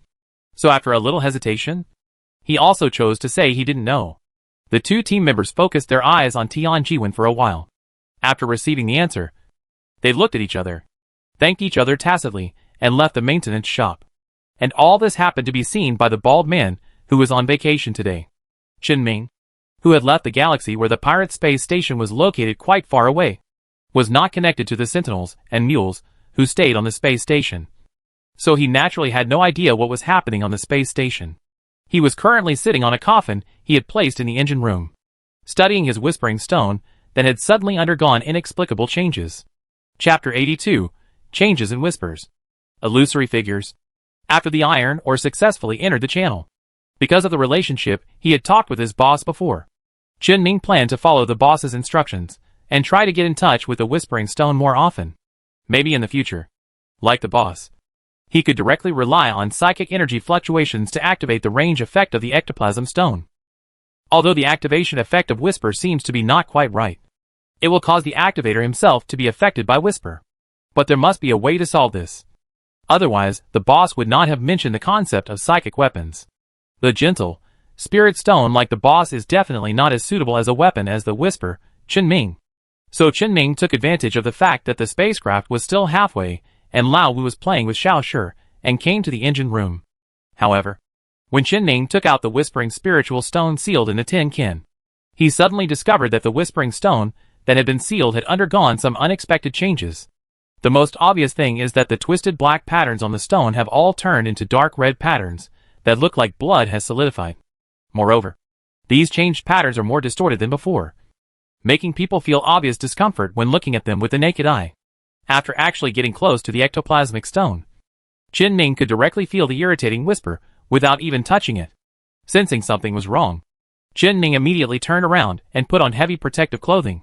He approached cautiously, and after feeling that the whispering influence of the whispering stone had increased, he cautiously stretched out a finger and pressed it. Just when Chen Ming had just touched the ectoplasmic stone, a whisper that was stronger than before and more uncontrollable sounded in his ears. If there was a madman whispering in Chen Ming's ear when he touched the ectoplasmic stone before, then now a group of madmen were stuffed into Chen Ming's head, telling them about their delirium. The strong whisper stimulated Chen Ming's brain, causing him to immediately let go of his hand. The whisper subsided, but Chen Ming's brows were still furrowed. He didn't just hear crazy whispers. He also saw something in the whispers. Something visible to the naked eye. It looked like a scene where a gun was put to the head and killed with one shot. The gun itself and the person holding the gun were very blurry, but the appearance of the person who was killed was very clear. A middle-aged man with a mustache, fair face, thin and about 1.75 meters tall, wearing more formal work clothes. The clothes look like they have been velvet and are very warm. In addition, this person's pockets are slightly bulging. The moment he fell to the ground dead, a stone the size of a thumb rolled out of his pocket. Although Chen Ming couldn't see clearly what the stone looked like or the patterns on it, but he was sure this is also a spirit stone. Although this scene is extremely real, but Chen Ming was still not sure whether this was an hallucination caused by the whisper. After thinking about it, he opened the panel and took a look. What he didn't expect was that the spiritual stone on the panel actually changed. The original ectoplasm stone, Whispers, has become ectoplasm stone, Whispers, and the change in name alone makes people even more uncomfortable. However, what was obtained by dismantling this spiritual energy stone was still the original 16 grams of spiritual energy without any change. Chen Ming shook his head to get rid of the aftermath of the whisper in his mind, thinking about any reasonable explanation for the sudden change in the whispering stone. After thinking for a while, Chen Ming felt that the most likely cause of the current situation was the few corpses in the coffin. The appearance of these corpses is the most obvious situation on the iron or spacecraft in the near future, and is most likely related to the changes in the whispering stone. But what is the truth? It is impossible for Chen Ming, a dabbler in psychic abilities, to draw a correct conclusion. Old Wu, an ordinary person, must not know about this matter. Although Xiao Shi seems to be sensitive to psychic abilities, he is just a hamster and can't do anything. Chen Ming wanted to know the answer, so the only one he could turn to was his boss. But now the iron ore is in the hyperspace channel, and there are no space stations or large colony signal adapters around. So there is no way to connect to the star domain network. There is no way to contact the boss. But fortunately, after the Whispering Stone turned into a live stone, except for the abnormality when it came into contact, the scope of influence of the Whispering Stone only increased a little. As long as the stone is placed in the corner of the engine room, it will not affect other parts of the spacecraft. Qinming also took some time to observe and confirm that the scope of influence of this stone would indeed not expand any further. It shouldn't be too much of a problem to contact the boss after arriving in the star capital galaxy. Moreover, Qinming will only spend 2 days at most when he goes out this time. He will wait until he gets back. Qinming was right at this time and a half. Of course, to be on the safe side, Qinming finally threw the Whispering Stone directly onto the mule level. Stay away from the coffin. Stay away from the iron ore. Stay away from Gamma B. Stay away from Qinming himself. From the space station to the dark cemetery. From entering the hyperspace channel to exiting the hyperspace channel. It only takes less than a minute, including the acceleration time in the middle. It took Qinming more than 6 hours to get from the dark cemetery to the galaxy, where the Star Territory government is located. And as Qinming's spaceship approached the capital of the star field, many other spacecraft passed by around the channel. Most of them were caravan spaceships, but there were also some that looked like bounty hunter spaceships. And Qinming even saw some military spaceships. So much so that his fighter ship was somewhat inconspicuous. But this is good news for Qinming. Before Qinming controlled the spacecraft to jump out of the hyperspace channel and head to the galaxy, he turned on the spacecraft's transponder in advance, just in case you are spotted by a patrol looking for trouble as soon as you enter. The 4 spaceships quickly jumped out of the hyperspace channel and arrived at the capital of the star field, the edge of the RJW star system. Here, Qinming can have a clear view of the interior of the galaxy. This is a galaxy with 7 planets. It orbits a yellow dwarf star called the RJW at the center of the galaxy. There are 7 planets in the galaxy from the inside to the outside. They are 2 hot planets close to the star. A planet that looks bare, earthy brown, and desolate. Half of the planet is covered in white, and except for the equatorial part where some green can be seen, the other half is also white. This planet is where the star capital colony is located. Further out is a planet showing red flames. On the outermost side are a gas giant planet and an ice giant planet. The sensors of the iron ore show that these planets have space stations with different shapes and functions built in their orbits. And on every space station and on the surface of every planet, a large number of spacecraft are taking off and landing at every moment. At the same time, there are more flying out of the galaxy. This scene is even worse than the colony in Yuhui. In addition, these can show signs of the internal development and vitality of the galaxy. What attracted Qinming's attention the most in the entire galaxy was the Stargate, the crystallization of human technology built in the orbit of the 4th planet in the galaxy. This is the capital of the Galo Star Territory where Qinming is currently located. Here, Qinming seemed to be able to see a glimpse of the prosperous star field. Qinming turned off the autopilot and manually controlled the iron ore to bring the other 3 ships close to the space station of the white, habitable planet in the galaxy. He had done some homework before. The functions of the outer space station surrounding the colony planet and the space station on Sunset are basically the same. Just a small branch of a colony. Complete some simple tasks here, or provide some supplies to passing ships. There is no need for people to land on the planet because of trivial matters, saving time. However, things like pirate bounties are not very okay. Qinming still has to go to the surface of the planet and go to the government's professional agency for follow-up operations. Originally, if the iron mine had not modified its militarized system, it would only need to apply to land directly. But now, the several armed spaceships brought by Qinming can only be temporarily docked in the space station. He himself can go up and down the space station and the surface through the space elevator or the public personnel transport ship provided by the space station. Otherwise, if it violates the rules and directly breaks into the planet's atmosphere, the heavy defense array weapons deployed on the surface are no joke. As several spacecraft controlled by Qinming gradually approached the space station in the orbit of the white planet, Qinming took the initiative to send an inbound request to the space station. Then the communication from the space station was sent. After being connected, a gentle female voice sounded inside the communication channel. "Hello. Please explain your purpose so that we can register your spacecraft. Submit a bounty. Okay. Your identity and purpose have been recorded. Please follow the signal lights and enter the dock. Within a few minutes, Qin successfully parked all 4 ships in the dock of the space station. The 2 maps were quickly set along the space station's network. A map of the space station. A map of the surface. The places where Qin needs to go to pay the bounty are specially marked on it, which is very user-friendly. As before, Qin stuffed the small stone into the protective suit and helmet and took off the iron ore. Looking at the different architectural styles around the pirate space station, Qin looked at it with some interest. But as he looked at it, he suddenly thought of a very practical problem. He turned to look at old Wu, who had an expression of relief from his busy work, and asked, "By the way, how much is the parking fee at the space station? With your current wealth, do you still care about the parking fee?" "Oh, 2. Qin nodded and followed the map's guidance to the location of the space elevator connecting the space station to the planet's surface. After waiting for a few minutes and going through security, he got on board something he had only seen in science fiction movies. As the elevator descended, Qin could even see through the transparent portholes next to it that the almost undulating surface of the planet was getting closer and closer. When passing through the atmosphere, Qin could even see the heavy snow falling outside.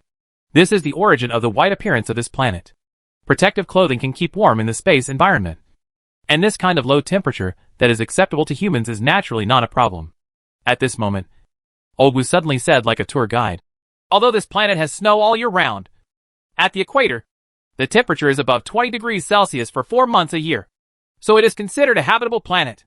Originally, colonies would not be built on such planets. After all, there are many good livable planets, but other planets in the galaxy are too good."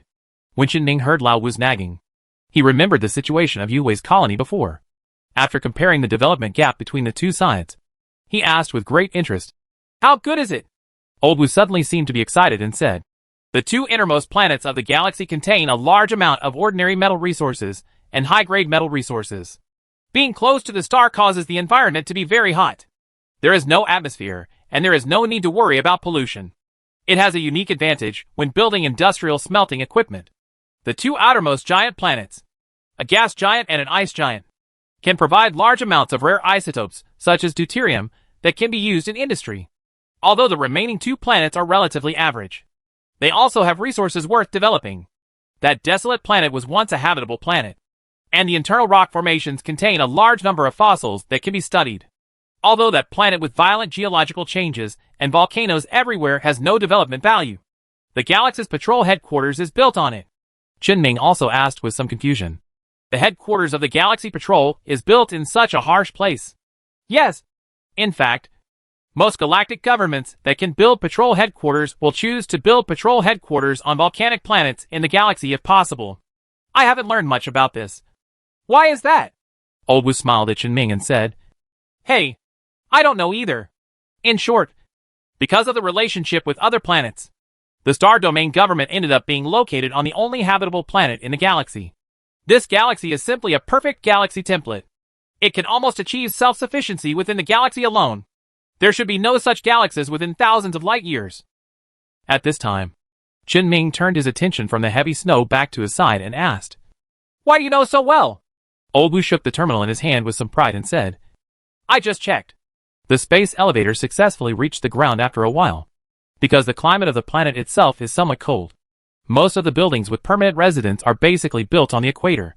The space elevator just goes directly to the equator, and it is not too far from the Star Domain government, with a moving robot helping to carry the coffin."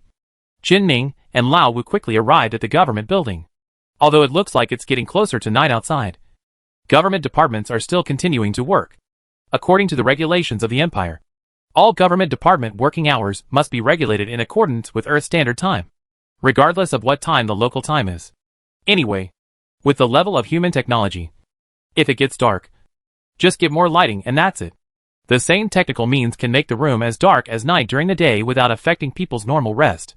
Such unified planning facilitates the flow of people between galaxies. There are security checks at the gate of the government park just like the space elevator.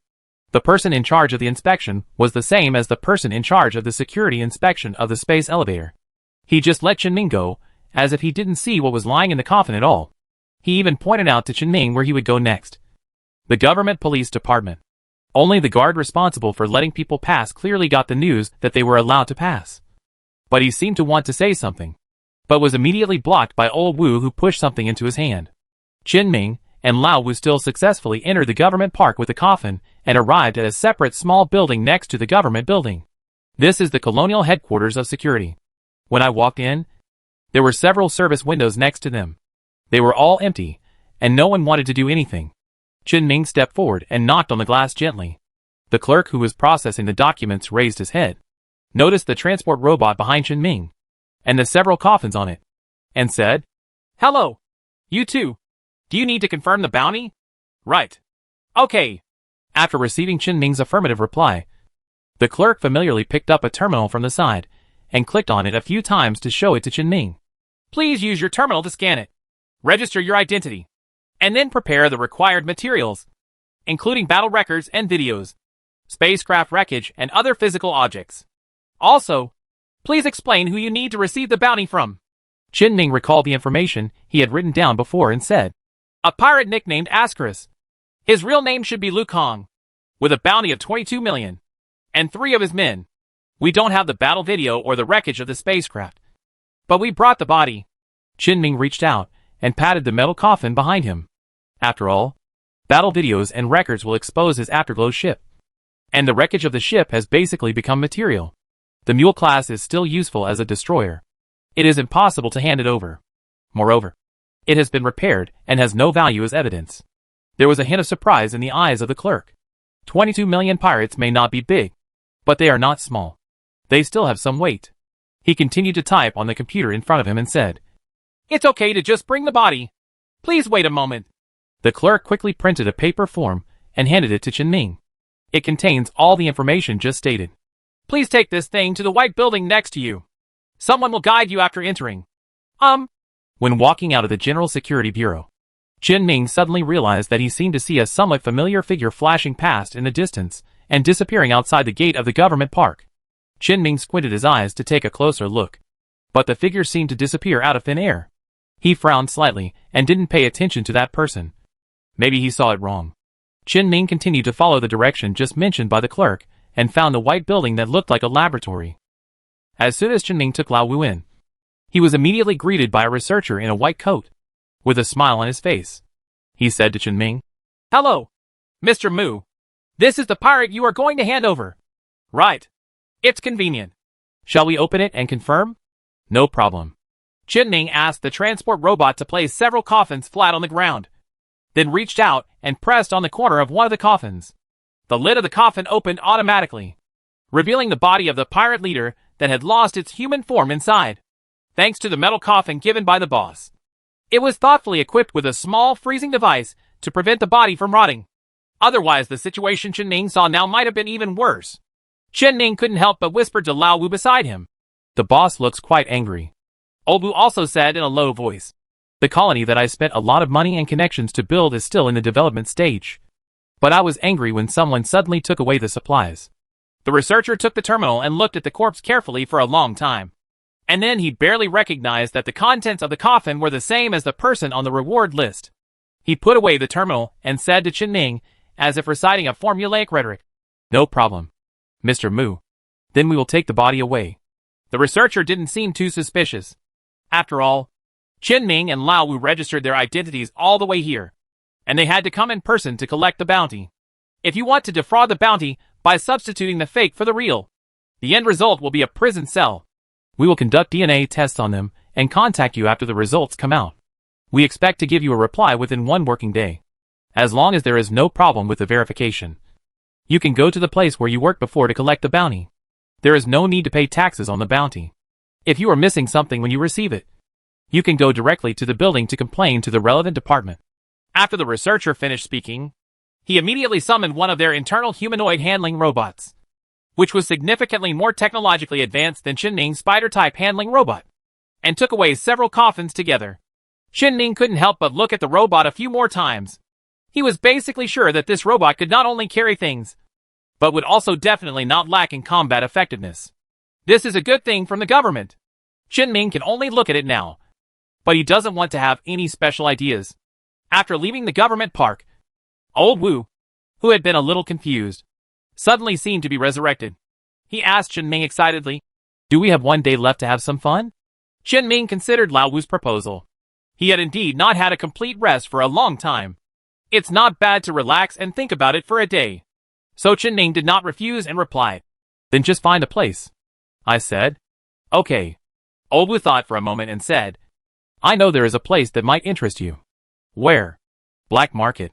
Half an hour later, Chen Ming and Lao Wu took the bus and arrived near the black market that Lao Wu mentioned. Originally, Lao Wu wanted to take a public airship, but because Chen Ming wanted to see more of this snowy city, they ended up taking a bus here. Although the name of the black market that Lao Wu mentioned was a black market, Chen Ming actually discovered it only after arriving. The black market is a commercial street that looks very prosperous. Guard troops without identity badges could be seen outside maintaining order. The inside is basically similar to an ordinary commercial street, except that the shops inside are basically large shops with large storefronts. Chapter 83. Black Market and Armor Breaking. Chen Ming stood outside the black market, looking at the bustling commercial street in front of me. I couldn't help but say, "This place is different from what I imagined." Old Wu knew that Chen Ming was just sighing, so he walked in first, waved to Chen Ming and said, "It's different just because it's different. Let's go in and take a look first." Chen Ming stepped forward to follow, observing the goods in the large stores on the black market street. The cargo includes a variety of advanced weapons and equipment. Among them, there are many military weapons produced by Tachyon Technology with cutting-edge technology as the core design idea. At the same time, there are also many weapons and equipment with obvious military characteristics. Sinda Company's weapons are not very common, probably because Sinda Company's main research and manufacturing direction of weapons and equipment is to ensure low-cost mass production while ensuring average quality. Most people come to a place like the black market to get the best. So Sindar's weapons are not very popular. Chen Ming is very greedy for those Tachyon technology and military things, but he is not in a hurry to buy them. Just read along the way, record things that may be useful to him, and finally confirm and compare them. Although he currently has over 30 million in money, it's really not that much, and he needs to be more careful with his calculations. As Chen Ming walked, he suddenly said to Old Wu next to him, "I thought the black market would be more secretive, or simply an online platform." Online? Who knows what stuff is sold online? Here you can pay and deliver the goods, and any problems can be solved on the spot. Isn't that great? There are a lot of good products here that have been passed around without ever being used. What you mean is that there are also second-hand refurbished ones for sale. Lao Wu spread his hands and said, "If you don't recognize the refurbished goods after buying them, it's the buyer's problem. No one will recognize them after they go out of the black market." Chen Ming responded and continued to scan the surroundings. Second-hand goods were also something he had to pay attention to. And in addition to looking at the weapons displayed in the store, he was also paying attention to some people. Some were disguised, but Chen Ming still saw that they had bounties on their backs. They walked openly on the streets of the black market without being troubled by anyone at all. It seems the government plans to eat both pirates and bounty hunters. After all, pirates and bounty hunters are big consumers of high-end weapons. After Chen Ming saw a pirate with a certain bounty for the third time, he couldn't help but ask Lao Wu, "Is there anyone else here who can have ideas?" "What do you mean? Robbery? Don't take me with you if you want to die." "No. It's a pirate." "Pirate?" Old Wu's eyes swept over the people around him, and he also saw a few ordinary pirates in disguise. However, he shook his head and said, "No. Any act of force is prohibited on the planet. You can't do it. It's not easy to fight even if we leave the planet. It's definitely impossible to fight inside the galaxy because of the patrol. Didn't you see that patrol on the way we came here? A patrol led by a cruiser. If you really do it, you have to wait for the opportunity and wait for someone to take the initiative to leave the galaxy. But if you can't crouch in advance, it's easy for others to get into the channel first and then run away as fast as possible. There is a limit to the speed in the waterway. If someone runs away first, it will be difficult to catch up. If you do it, you must be prepared in advance. If you really have an idea, I know where the place selling information is. Do you want to go and have a look?" Chen Ming just saw it and mentioned it casually. Since Old Wu mentioned so many problems, he didn't have to do this. So he said directly, "That won't work for now. Let's buy something first. Let's go then." Chen Ming continued to pay attention to the goods in the shops on the commercial street. While checking the goods, he also gradually went deep into the center of the black market district. We arrived at the busiest part of the black market. Here, Ning could even see several shops with an area as large as a city square. Of course, the shop itself is a commercial building. And the main reason is that the open space outside occupies a larger area. There are goods placed in these open spaces just like in commercial buildings and shops. But it's not weapons and equipment, but some intact spaceships. These spaceships are all standard military spacecraft that have not been castrated. And they come from all manufacturers. Ning even saw a Lumen-class destroyer in the Afterglow, which was obviously being sold as a collectible. Such a black market that sells military spaceships and various controlled products to ordinary people is right under the nose of the Star Territory government. The most prosperous place in the Star Territory is blatantly violating the law. There are even government security forces helping to maintain order, which clearly demonstrates to Ning the thin legal concept of the fringe Star Territory. This place would definitely not be possible without government backing. And Ning's eyes lingered for a while on a brand new Centurion class for sale. The military should also be involved. That spaceship was definitely not paralyzed or abandoned, but was transported here as soon as it left the factory. Although other companies also have boats for sale here, because the company's boats themselves are sold to external parties. It is not sure whether any company is actually involved. After passing through the most prosperous place in the black market where spaceships are sold, it is almost the same as the place Ning passed before. If you continue reading, you will spend too much time on the road. So Ning turned around and returned to the place where the spaceship was sold, starting from the opposite direction to confirm step by step what he needed. First of all, you definitely can't buy a spaceship, because Ning is actually doing pretty well with the spacecraft at the moment. 3 destroyers and 6 frigates are enough to deal with many situations. I really can't take any more. But in terms of weapons, Ning felt that it was necessary to add new ones, because the weapons he has on hand are a bit biased. Energy weapons on medium load-bearing points include ion beams and tactical laser cannons. Live weapons include the Ripper, noise cannon, and assault chain cannon. The small energy weapon only has a prompt HPD laser cannon, which is still a point defense weapon. The best small live ammunition weapon is the military light needle. Others, such as the light assault guns and Vulcan point defense guns on the Mule class, are better than ordinary civilian-grade weapons. But they are only better. Then add an electromagnetic javelin modified from a personal weapon. That leaves missile-type weapons. There are 2 types of small missile weapons. The Salamander focuses on locking missiles and can adjust its trajectory by itself. It tracks the tail flame of the spacecraft and hits the engine, causing the engine to be paralyzed or even destroyed. There is also a death torpedo, but this thing is not very practical.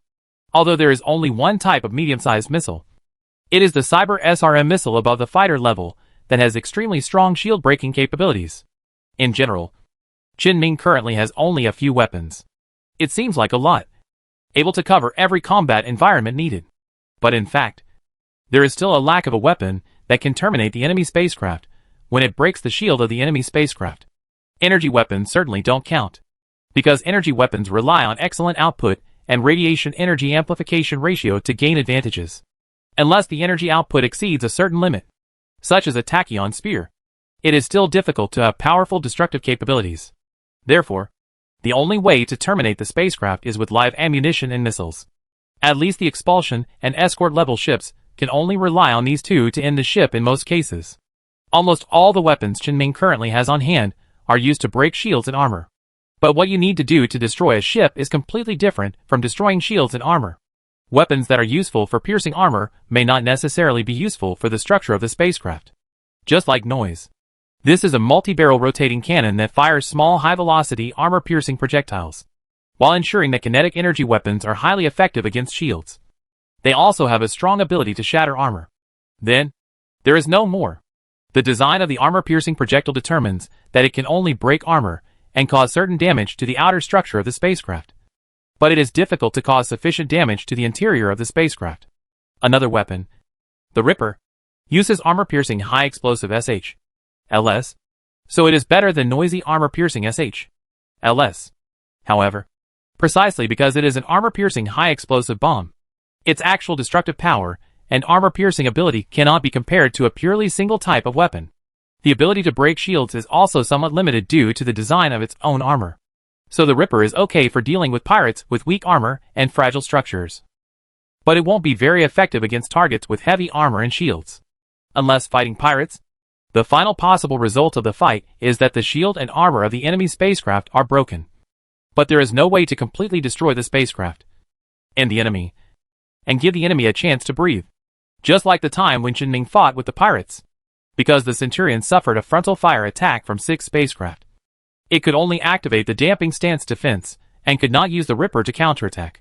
So Qin Ming could only rely on the excellent performance of the fighter Kai and the radiation system that could almost catch up with the destroyer, and relied on the shield-breaking ability of the Cyber SRM missile, and the shield suppression ability of the ion beam to defeat the pirate mule-class shield.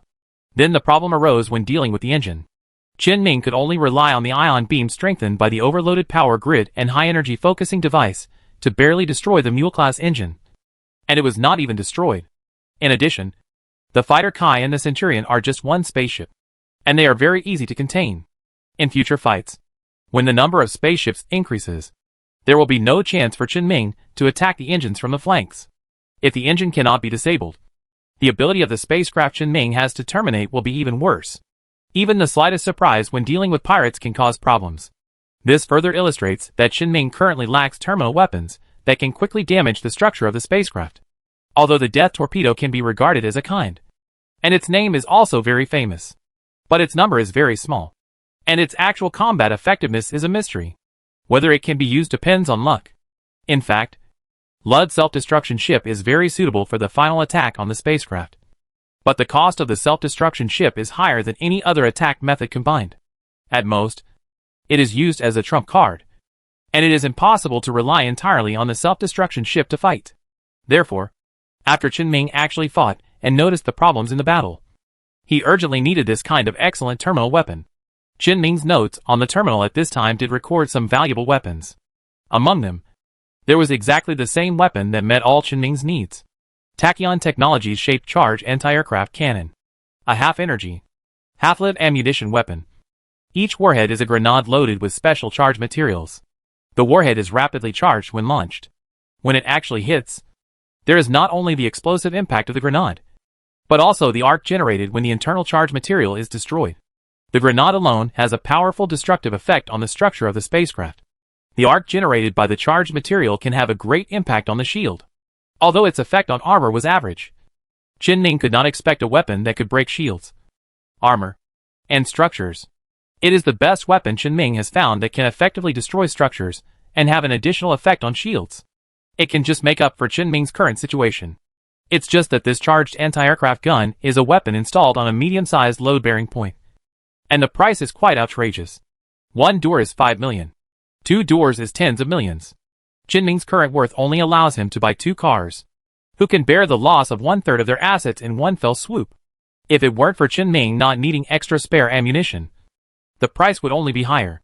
Moreover, Qin Ming, the weapon developed by Tachyon Technology, cannot be modified at all, and can only be used, because Tachyon Technology's weapon design ideas are different from Shinda Company's low-cost mass production. You can find designs that were actively weakened in order to ensure mass production in Sindar Company's spaceship weapons. But Tachyon Technology's weapons are all designed according to cutting-edge weapons, and Qin Ming can't find anything he can enhance. This is actually good news, indicating that the quality of Tachyon Technology's weapons is at least guaranteed. And it also made Qin Ming understand his technical shortcomings again. Not only cutting-edge technology, but also common energy weapon and semi-energy weapon technology in Tachyon Technology. Therefore, Qin Ming had better find a way to learn more technologies, to prevent him from being blind to technology in the future. It just so happened that all he had to do now was spend a few minutes refurbishing weapons every day. So he definitely had time. Since he has to learn this, Qin Ming can actually learn some more advanced knowledge, such as cruiser-level knowledge. Qin Ming has never been exposed to a cruiser-level spacecraft, and has only learned theoretical knowledge. But he feels that he should one day control a cruiser in the future, and he will not suffer any disadvantages if he learns. In addition, Qin Ming can also learn the techniques from Yu Hui. However, there is a big gap between the technology on Yu Hui's side and that of humans. At most, it can be used as a reference, and may come in handy when modifying the Afterglow spacecraft. Just when Qin Ming suddenly had a lot of ideas in his mind because of buying something, Lao Wu suddenly patted him on the shoulder and said, "What are you thinking about? You signed the order." Qin Ming suddenly broke away from his thoughts and said, "Oh, and sign the contract with the government's seal and endorsement. The weapons will be delivered to the designated location within an hour.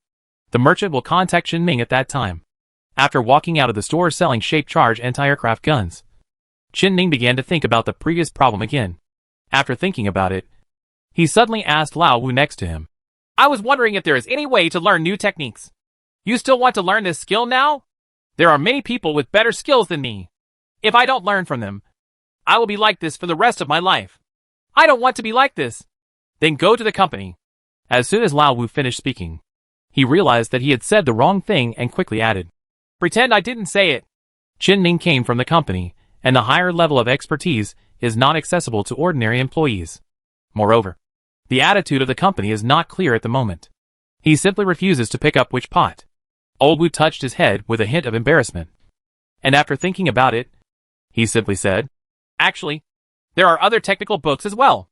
When I was studying technology, I left a pile of professional books."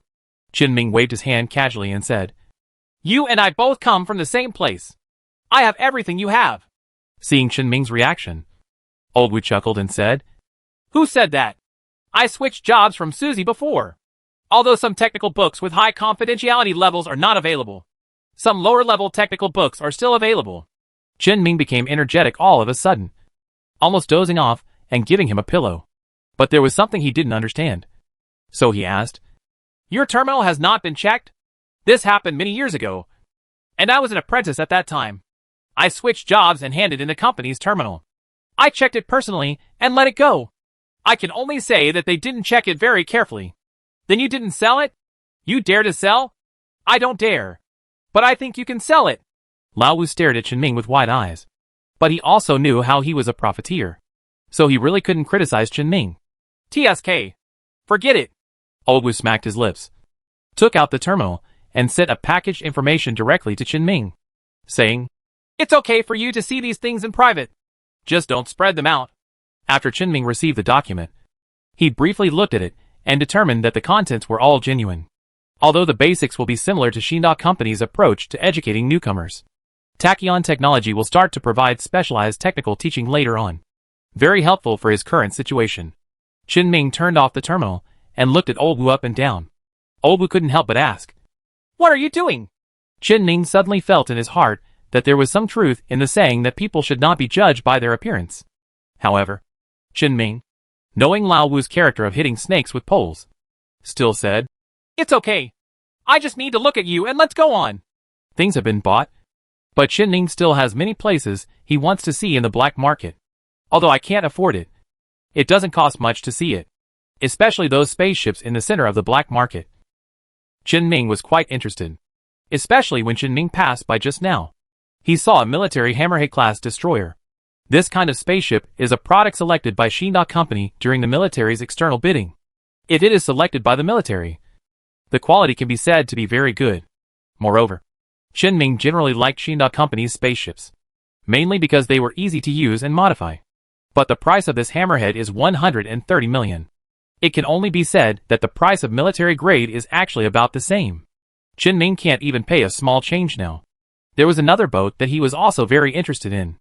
I heard Gamma A say before that there was a Tachyon-class frigate captured by Yuhui, equipped with an unmanned fighter aircraft equipped with a Terminator core. It has the ability to grasp the battle situation almost similar to that of Afterglow AI. However, the price of this frigate is even more expensive than the Hammerhead-class destroyer. 170 million. Chen Ming took a look at the number of people watching outside the isolation zone around the spacecraft, and the early 20 million in money he had on hand. And he knew that this ship most likely had nothing to do with him, unless he works on the space station for a while longer. Chen Ming might be able to earn enough money to buy these two spacecrafts. But now, all we can do is take a look. Chen Ming had no desire to buy it all at this time. So he walked in the black market with the idea of seeing more good things. And this thought made him suddenly think of something. Chen Ming turned to Old Wu, who was playing with the terminal, and said, "Old Wu, do you know if there is anything like an auction here?" Old Wu raised his head, glanced at Chen Ming and said, "Why did you think of such a thing as an auction?" "That's what I thought of." Old Wu lowered his head and said, "It did happen many years ago. During the years when the Empire's development progress slowed down, explorers at that time often took the initiative to explore galaxies outside the Empire's territory and brought back many rare things. Auctions were very popular at that time. But recently, I haven't really heard of anything worthy of being auctioned. And to be fair, there really isn't anything particularly rare or out of control in our fringe galaxy that you can take pictures of. Old Wu suddenly stopped mid-sentence. He quickly clicked on the terminal a few times and said, "Wait a minute. It really does exist. The main auction item is an armor-breaking destroyer? It's a spaceship I've never heard of. Look." Old Wu reached out and handed over his terminal, which displayed information about an auction website. Tomorrow the government will hold an auction in a Colonial Development History Exhibition Hall next to the Black Market, borrowing a large conference hall and venue there. Although the main auction item was not introduced in detail, Qin Ming could tell at a glance that the design of this armor-breaking spaceship was definitely related to Sindar Company. Old Wu has worked in the repair shop for so many years, and he could obviously see the characteristics of the spacecraft design. He pointed to the armor-breaking level on the terminal and asked, "This should be the company's newly designed spacecraft model." "Right. How come it is being sold at the auction?" "Who knows? But I think the spaceship is interesting." "If it's interesting, go and check it out. It happens to open tomorrow. We should have time to check it out. With the money you have now, you should be qualified to enter." Of course Qin Ming had no objection to this, but he was thinking about more things. "Of course it's okay for me to go, but wouldn't it be boring for you, Old Wu, to just follow me like this? I'm very interested in these spaceship weapons."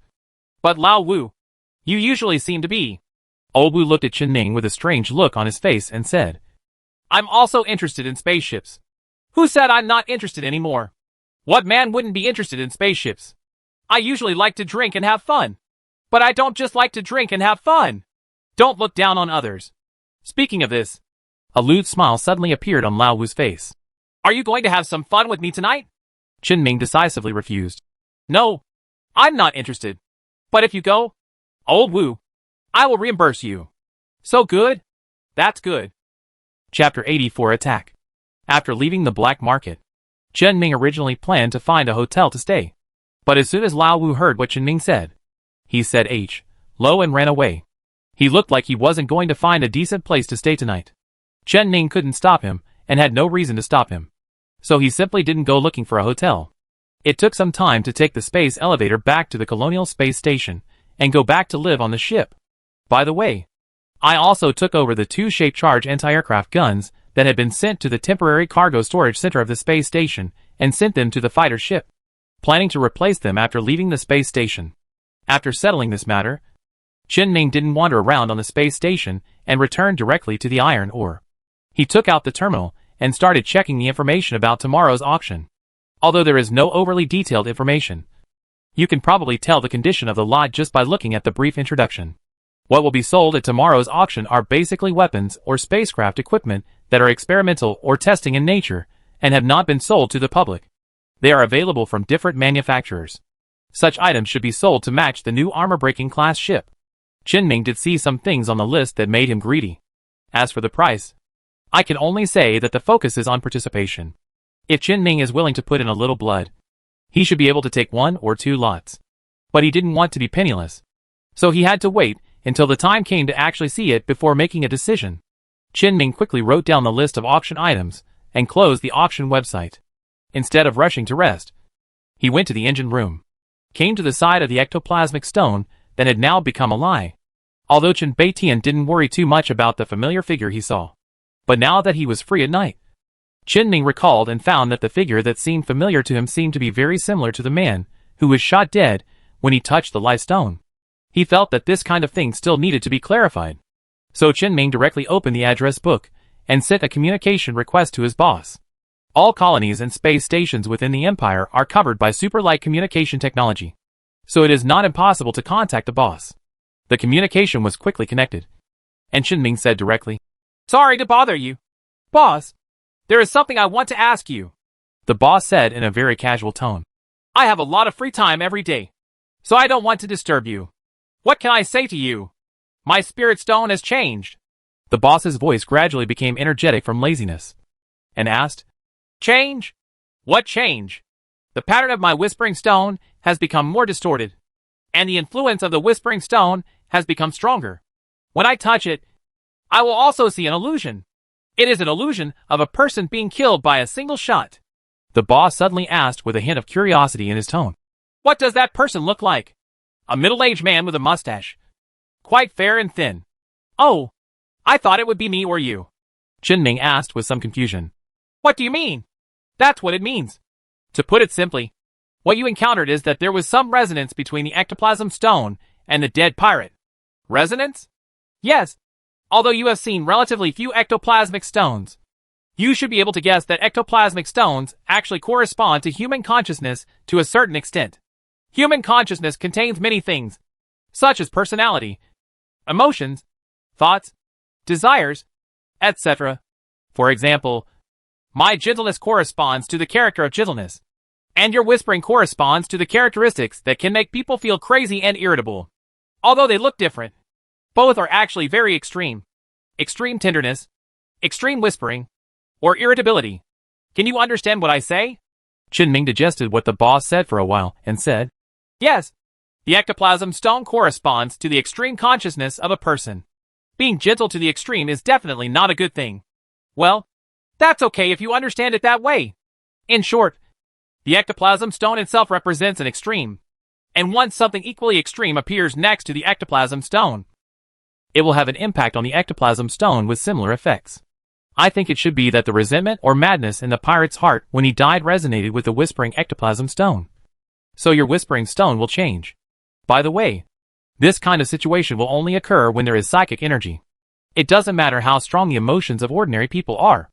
Maybe the pirate had some psychic talent, or maybe he had been exposed to psychic items. In short, the extreme emotions he had when he died affected your stone. That's probably it. The boss paused for a moment, then continued, Actually, what I can't understand is why the person you saw is not you or me, but the middle-aged man you mentioned. But this should be considered a good thing. It means that you can try to act according to the hallucinations you see. Chinming asked in surprise. Follow the hallucination? Why? Well, how should I put it? The effect of your whispering spiritual stone is also changing. Right? Yes. The effect is getting stronger. As long as you find that person and kill that person, the illusion will disappear, and the psychic energy that makes up the illusion will become part of the ectoplasm stone itself. This extreme resonance of consciousness will be completely unified, completely integrated into the spiritual stone, and continue to increase the intensity of the spiritual stone's effect. Chinming glanced at the lie stone placed next to him, and he couldn't imagine what kind of tormenting power it would have as its effect continued to increase. Then this person must be real? Also, if the effect of the stone becomes stronger again, can you still continue to let me come into contact with the whispering stone as you said before? The boss answered Chinming's questions one by one. As long as the effect of the ectoplasm stone is stronger, the contact time is shorter. As long as you don't carry it with you all the time, there will be no problem. You are a psyker. As for your question about whether this person is real, let me ask you. Do you know this person? Do not know. Do you think you can construct a complete image of such a person just from your imagination? With all the details? Cannot? Then it's over. This man was actually the person the pirate resented the most when he was dying. That's why I'm wondering why it's not you or me. I really can't figure it out. Forget it. As long as you follow his social network, you will definitely be able to find this person. The boss told Chinming all the benefits of following the illusion. But Chinming still had some questions. What if I don't do this? The boss was not surprised at all that Chinming had such an idea and said, The power of resonance will gradually fade and will disappear completely after a period of time. At that time, your ectoplasmic stone will only have the enhanced effect of the resonance moment, and the additional part will dissipate as the illusion dissipates. That means there are no actual disadvantages. I see. Well, it's up to you how to do it. I'm only responsible for watching the show and explaining the situation to you and giving you some suggestions. You can come to me if you have this kind of thing in the future. I still quite like doing this kind of thing. If you are looking for specific clues about someone. Chinming immediately thought of a suitable person and said, I can ask Lao Wu. He should know where to start. Yes, it's good to find him. So let's do it. Thank you, boss. Don't be so polite. If you have any questions, keep contacting me. Communication ends. Chinming threw away the terminal and prepared to take a rest. Old Wu said during the day that he knew where to sell information here, so he must know one or two of the intelligence dealers here. It shouldn't be a big problem to check the pirate's identity and background through an intelligence agent. especially if the pirate has turned into a corpse. But Lao Wu ran out to have fun, so he can only ask before or after the auction tomorrow. If he turns around and finds that this middle-aged man is easy to deal with, he will spend some time to find a way to deal with him. When Chen Ning thought of this, he was suddenly stunned. He found that he no longer seemed to have any objection to murder, even if he didn't know whether the other person was a good guy or a bad guy. The indifference to rules in the surrounding environment is affecting him, and he is getting further and further away from the prosperous star field where rules and order coexist. He is getting further and further away from the peaceful and stable life he once wanted. But it doesn't matter. Chen Ning suddenly strengthened his determination. It was already difficult for him to return to the prosperous star field when he relied on his ability to obtain everything he had now. If you want to stay in a place like the Edge Star Field for a long time, you must not follow the rules of the prosperous star field. He must not give up an opportunity to gain benefits because of some ideas within the rules. Unless Chen Ning has someone he trusts enough and a coveted benefit at both ends of the road, he needs to consider the trade-off between benefits and people. At that time, Chen Ning did not hesitate to exchange benefits for friends he could trust. Chen Ning is an orphan. He has had very few friends since childhood. Almost none at all. So he will value the friends he already has. But what does other strangers have to do with him? Killing this middle-aged man can continue to strengthen Chen Ning's ectoplasm stone. And in the hallucination, there is another ectoplasm stone in the middle-aged man's pocket. If the middle-aged man is as real as the boss said, then there is a high possibility that this ectoplasm stone also exists. And this spiritual stone is still an unknown spiritual stone. There is a possibility that it is as gentle as the boss's ectoplasm stone. A possible gentle ectoplasmic stone that could calm people and erase distracting thoughts in their hearts would not make Chen Ning give up because of the rules. Chen Ning closed his eyes and gradually settled the thoughts in his mind, waiting for the next day to arrive. While Chen Ning was resting, after Lao Wu had a good meal and drank some wine, following his previous experience of being here, he found a foot washing center. There is no shortage of places like this anywhere. After all, the construction of a colony cannot be started from scratch with just one person. It must rely on large-scale population migration based on stated dividends. These migrated populations are not necessarily high-quality populations. There always needs to be some ordinary people to fill the gaps in the foundation. When there are more people, competition will naturally arise. Once a person cannot compete with others, his social status will naturally sink to a suitable place.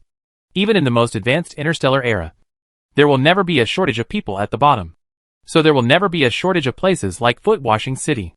Of course, this has nothing to do with Lao Wu, who is full of garbage at this time. Since Chen Ning said he would be reimbursed before, he was not polite.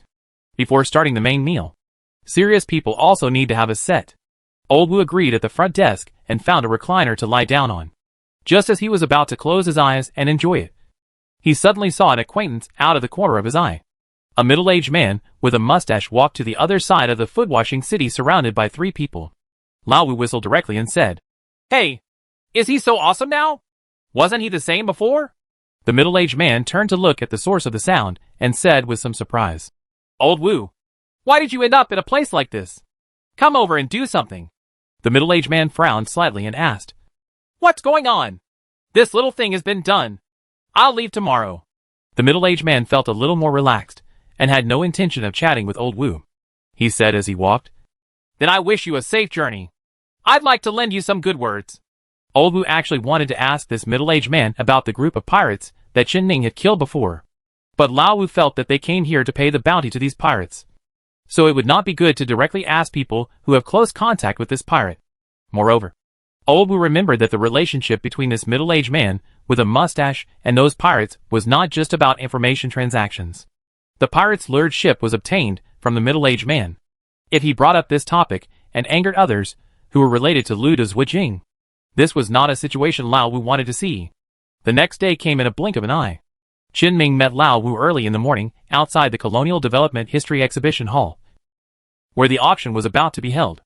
After arriving, Chen Ning discovered that there were many security forces here. Very many. Which gave Chen Ning the feeling that there were even more security forces than at the government building. It seems that they are all here to protect this auction. Therefore, after the meeting, Chen Ning was not in a hurry to provide information for the time being. He would finish watching the auction first. The identity and admission qualification review for the auction does not need to be conducted on site. And it is quite simple.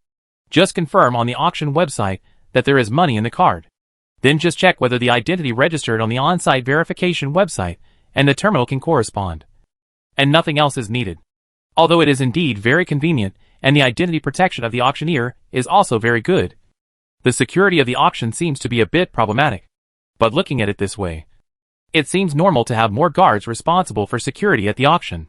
Chen Ming understood the brain circuit of the auction organizer. Relying on his assets of over 20 million, he barely managed to enter the auction. There are quite a few people in the Star Territory capital who can collect tens of millions of movable assets. When Chen Ming took Old Wu in, the large conference hall of the exhibition hall only had a few hundred people. But it's hard to say how many Chen Ming actually came in person. Chen Ming quickly found the seat assigned on the auction website. A formal list of items is placed at each person's place. All of today's lots are listed above along with a detailed description of them. Naturally, it includes a detailed introduction to the armor-breaking class spaceship that is the main auction item. Moreover, in the conference hall, Chen Ming could follow the one-way glass wall next to it that had obviously been recently renovated, and saw the A-level broken glass wall behind it that had been placed in advance in the cleared exhibition hall next door. The broken armor had a spear-like appearance and a sharp aura, which attracted Chen Ming's eyes deeply. The next thing that attracted Chen Ming's attention was the biggest feature of the armor-breaking level. Its spear tip is occupied by a large load-bearing point. A large load-bearing point capable of mounting large weapons. Generally speaking, only cruisers can support the radiation growth and energy consumption of large weapons. If you want a destroyer to carry large weapons, these two problems need to be solved urgently. And it must be supported by a large number of new technologies. The armor-breaking class ship now released by Shida Company may have completely solved these two problems. No wonder so many people are interested in this spacecraft. Moreover, Chen Ming also discovered that this armor-breaking ship used relatively high-value dolomite steel composite armor. Although this kind of material, which is largely derived from the mechanical family, is often a material often used by advanced spacecraft. But Chen Ming remembered that when Sindar Company designed the spacecraft, it would try to control the proportion of high-grade metal materials used in order to facilitate mass production. Now that this material is used in the armor of the spacecraft, which accounts for a very large proportion of the material, it can be seen that the company really attaches great importance to this armor-breaking class. With this armor-breaking ship next to him, Chen Ming basically had no interest in the other items in the auction. Even though the auction started soon, Chen Ming's attention remained on this armor-breaking ship, thinking about whether there was any way to get in touch with it. However, Chen Ming had to give up this idea because of the isolation belts and the large number of security personnel beside the armor-breaking level. But at least you can still watch it. While Chen Ming was staring intently at the armor-breaking level, the items in the auction were being photographed one by one. 2 hours later, the auction finally came to the final lot, an armor-breaking destroyer. But before the last lot is officially auctioned, the auction opened the closed area next door where the armor-breaking items were housed, allowing those present to go and view the actual items of the armor-breaking items at close range. Many people remained motionless, but many others got up and passed through the small door next to them and came to the next door. Chen Ming and Lao Wu were naturally among them. Both of their eyes were attracted by the absolutely violent large load-bearing point of the armor-breaking class. But just as Chen Ming was approaching the armor-breaking level, he suddenly noticed a hint of danger around him. Chen Ming immediately became vigilant and looked around at the crowd. Among the crowd rushing towards the armor-breaking level, Chen Ming suddenly saw that person. In the hallucination caused by the liar stone, Chen Ming saw the middle-aged man who was shot in the head. At this time, the middle-aged man's hand was reaching into the pocket of his formal velvet suit, as if he was holding something. And when Chen Ming saw him, the vague sense of danger suddenly became clear. Chen Ming's hand subconsciously reached to his waist, trying to touch the holster hanging on the protective suit. But Chen Ming stopped before actually doing so, because once he pulls out his gun, he will definitely be beaten into pieces by the heavily armed guards around him before he has time to shoot. Individual weapons produced with current technology are much more sophisticated than the civilian spacecraft weapons Chen Ming has seen. It will not be difficult to accurately hit the target in the crowd. The same goes for the middle-aged man. Once he dares to do anything inappropriate, he will definitely be surrounded by the surrounding guards. However, Chen Ming always believed that his sense of danger was not deceptive.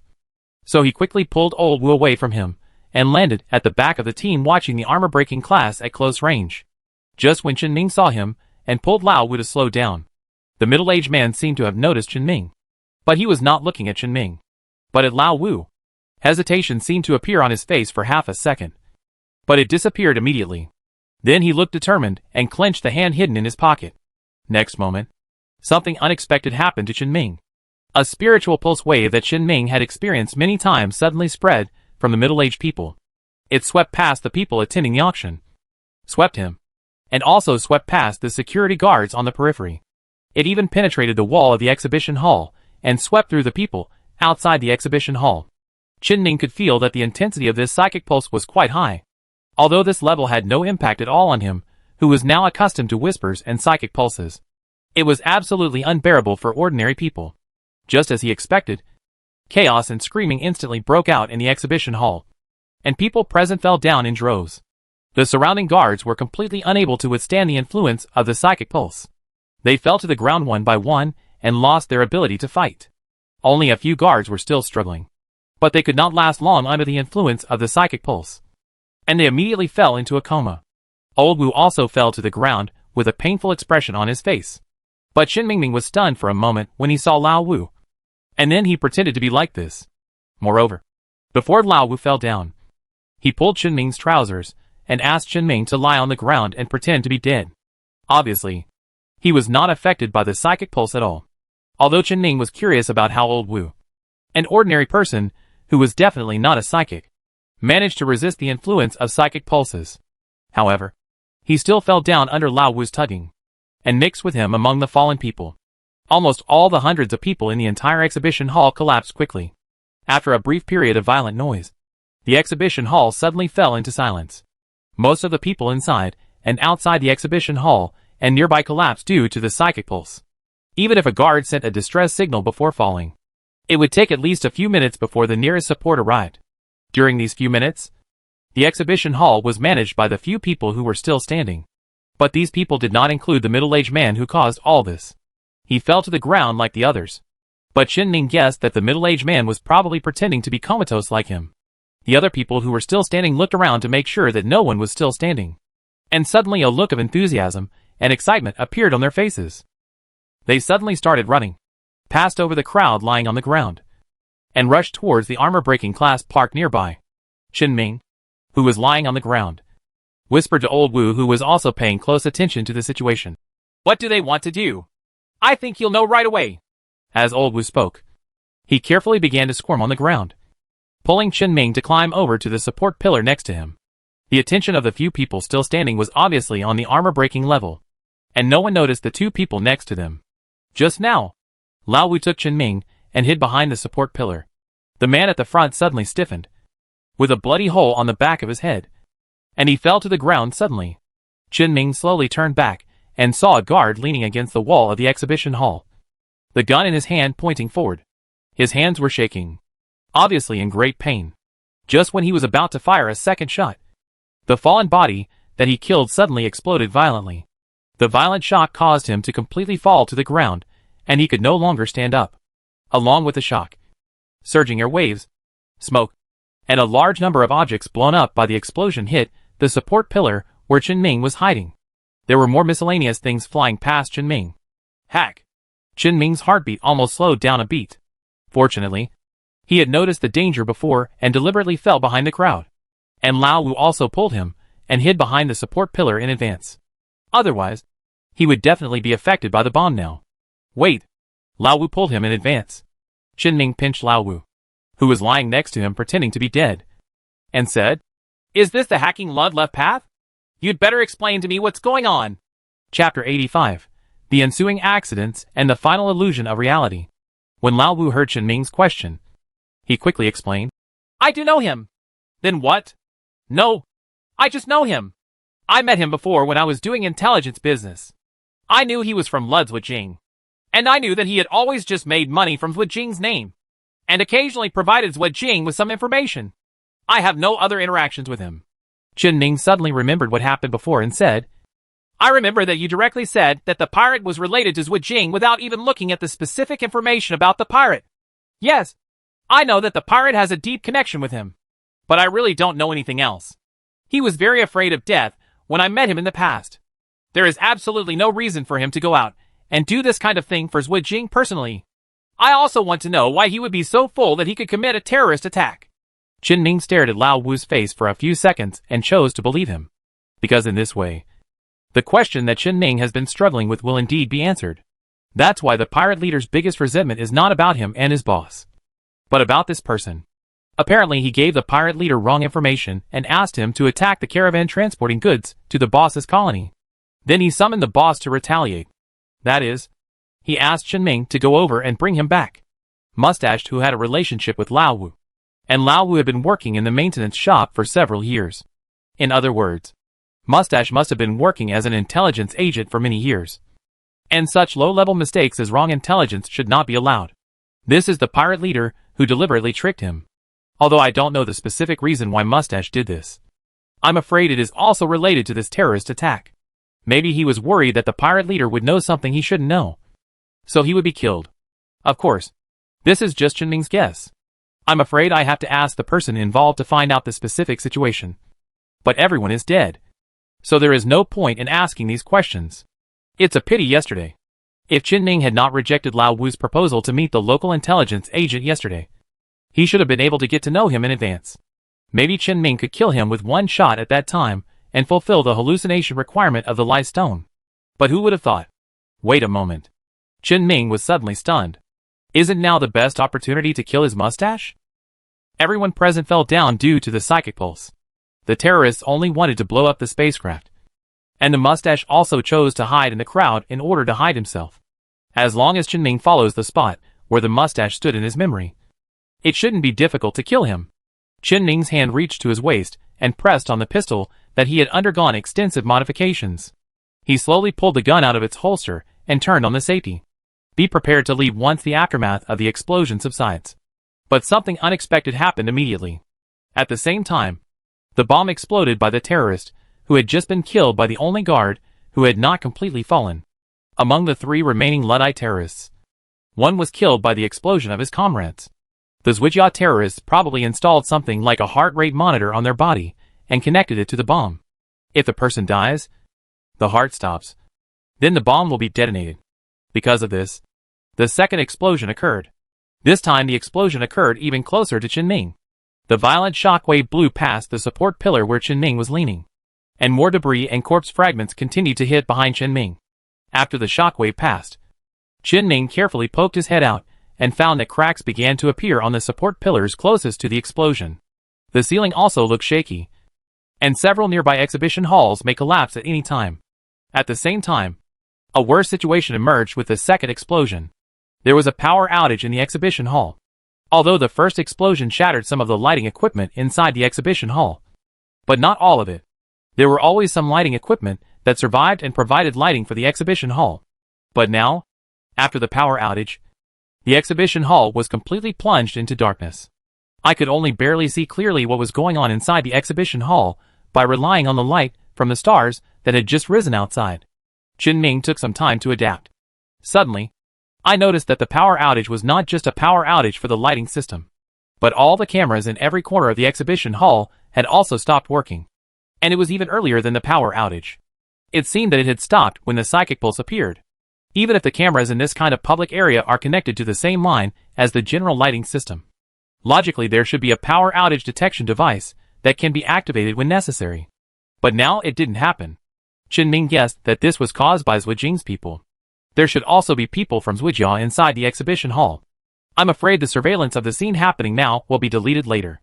It's no wonder that the mustache dared to come to the scene in person to carry out the task of a terrorist attack. But monitoring the situation seems to be okay for Chen Ming. At least if Zhuijing deletes the video, he will also delete the record showing that Chen Ming is completely unaffected by psychic pulses. At the same time, it can also cover up what Chen Ming wants to do next. When the aftermath of the second explosion was about to end, Chen Ming briefly identified the direction inside the dim exhibition hall and prepared to leave. But accidents often happen one after another. Another psychic pulse suddenly erupted. Although Chen Ming was also unaffected, the guard who barely got up just now collapsed completely, and some other guards, who showed signs of waking up, fell into coma again. Except for a few people from Lu De's left path, who had prepared in advance. Plus Chen Ming and Lao Wu. There was no one who was still conscious at the scene. Chen Ming's eyes suddenly locked on the direction from which the spiritual pulse came. Although the environment was relatively dim, he could see clearly what was going on there. The mustache climbed up from the unconscious crowd around him, frowning and staring at the mechanical device in his hand that had begun to smoke. This is where the psychic pulse comes from. He originally didn't want to use the mustache a second time, but this time, there was a guard among the guards, who had an outstanding will among ordinary people, and the quality of the others was also somewhat beyond his expectations. In order not to create extraneous problems, it is better not to save some things. He stuffed the smoking device into his pocket, and when he thought everyone had fallen, he said to the 2 remaining terrorists who were still alive, "Get up!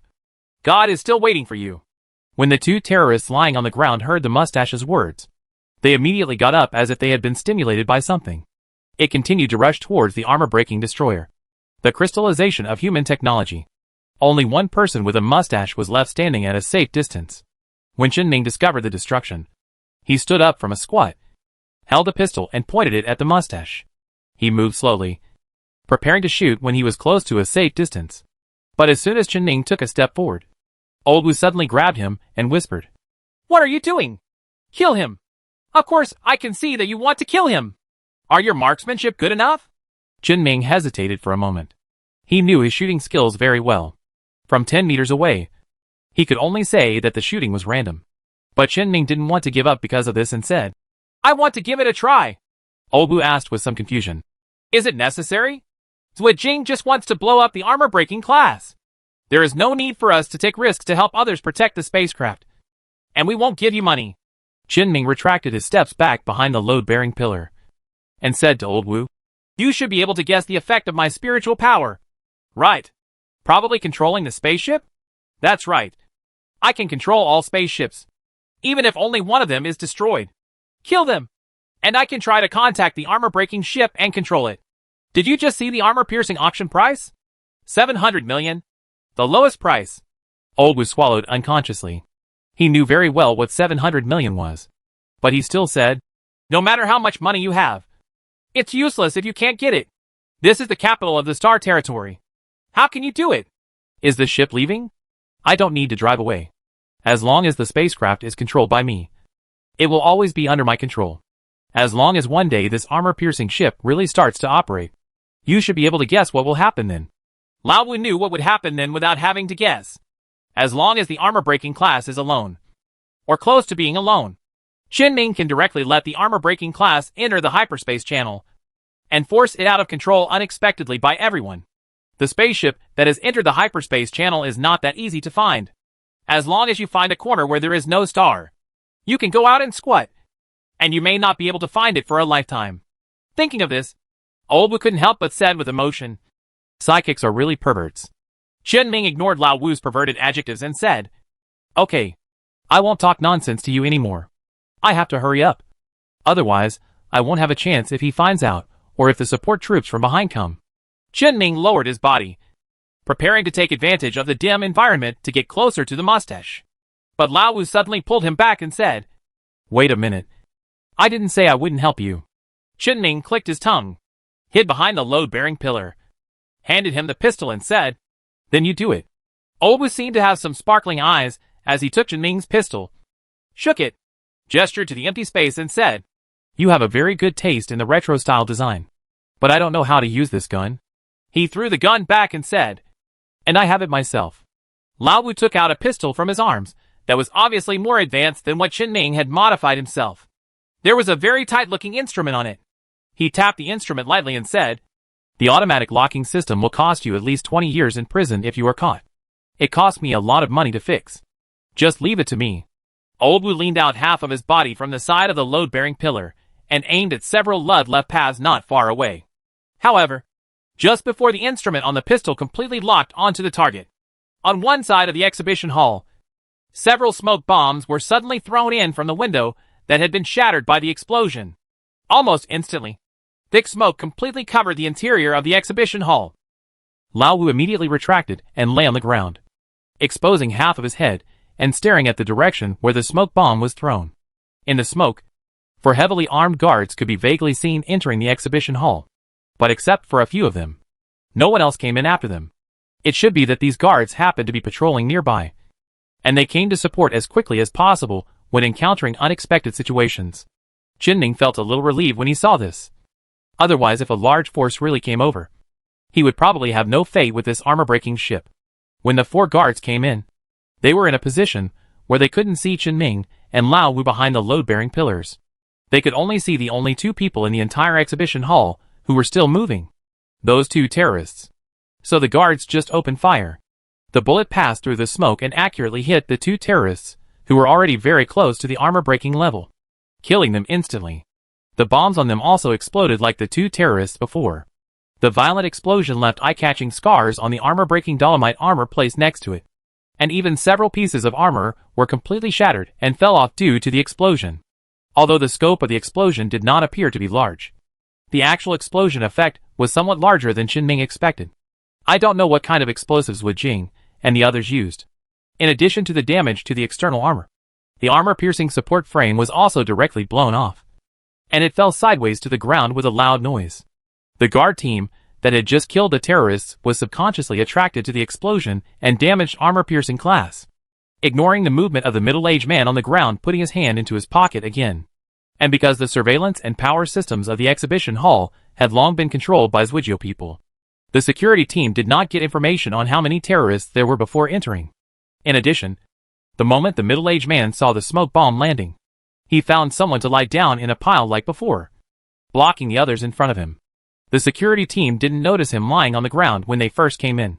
The combination of various factors gave the middle-aged man the opportunity to press the psychic pulse device that had the last number of activations left. The 3rd psychic pulse swept across the exhibition hall in an instant.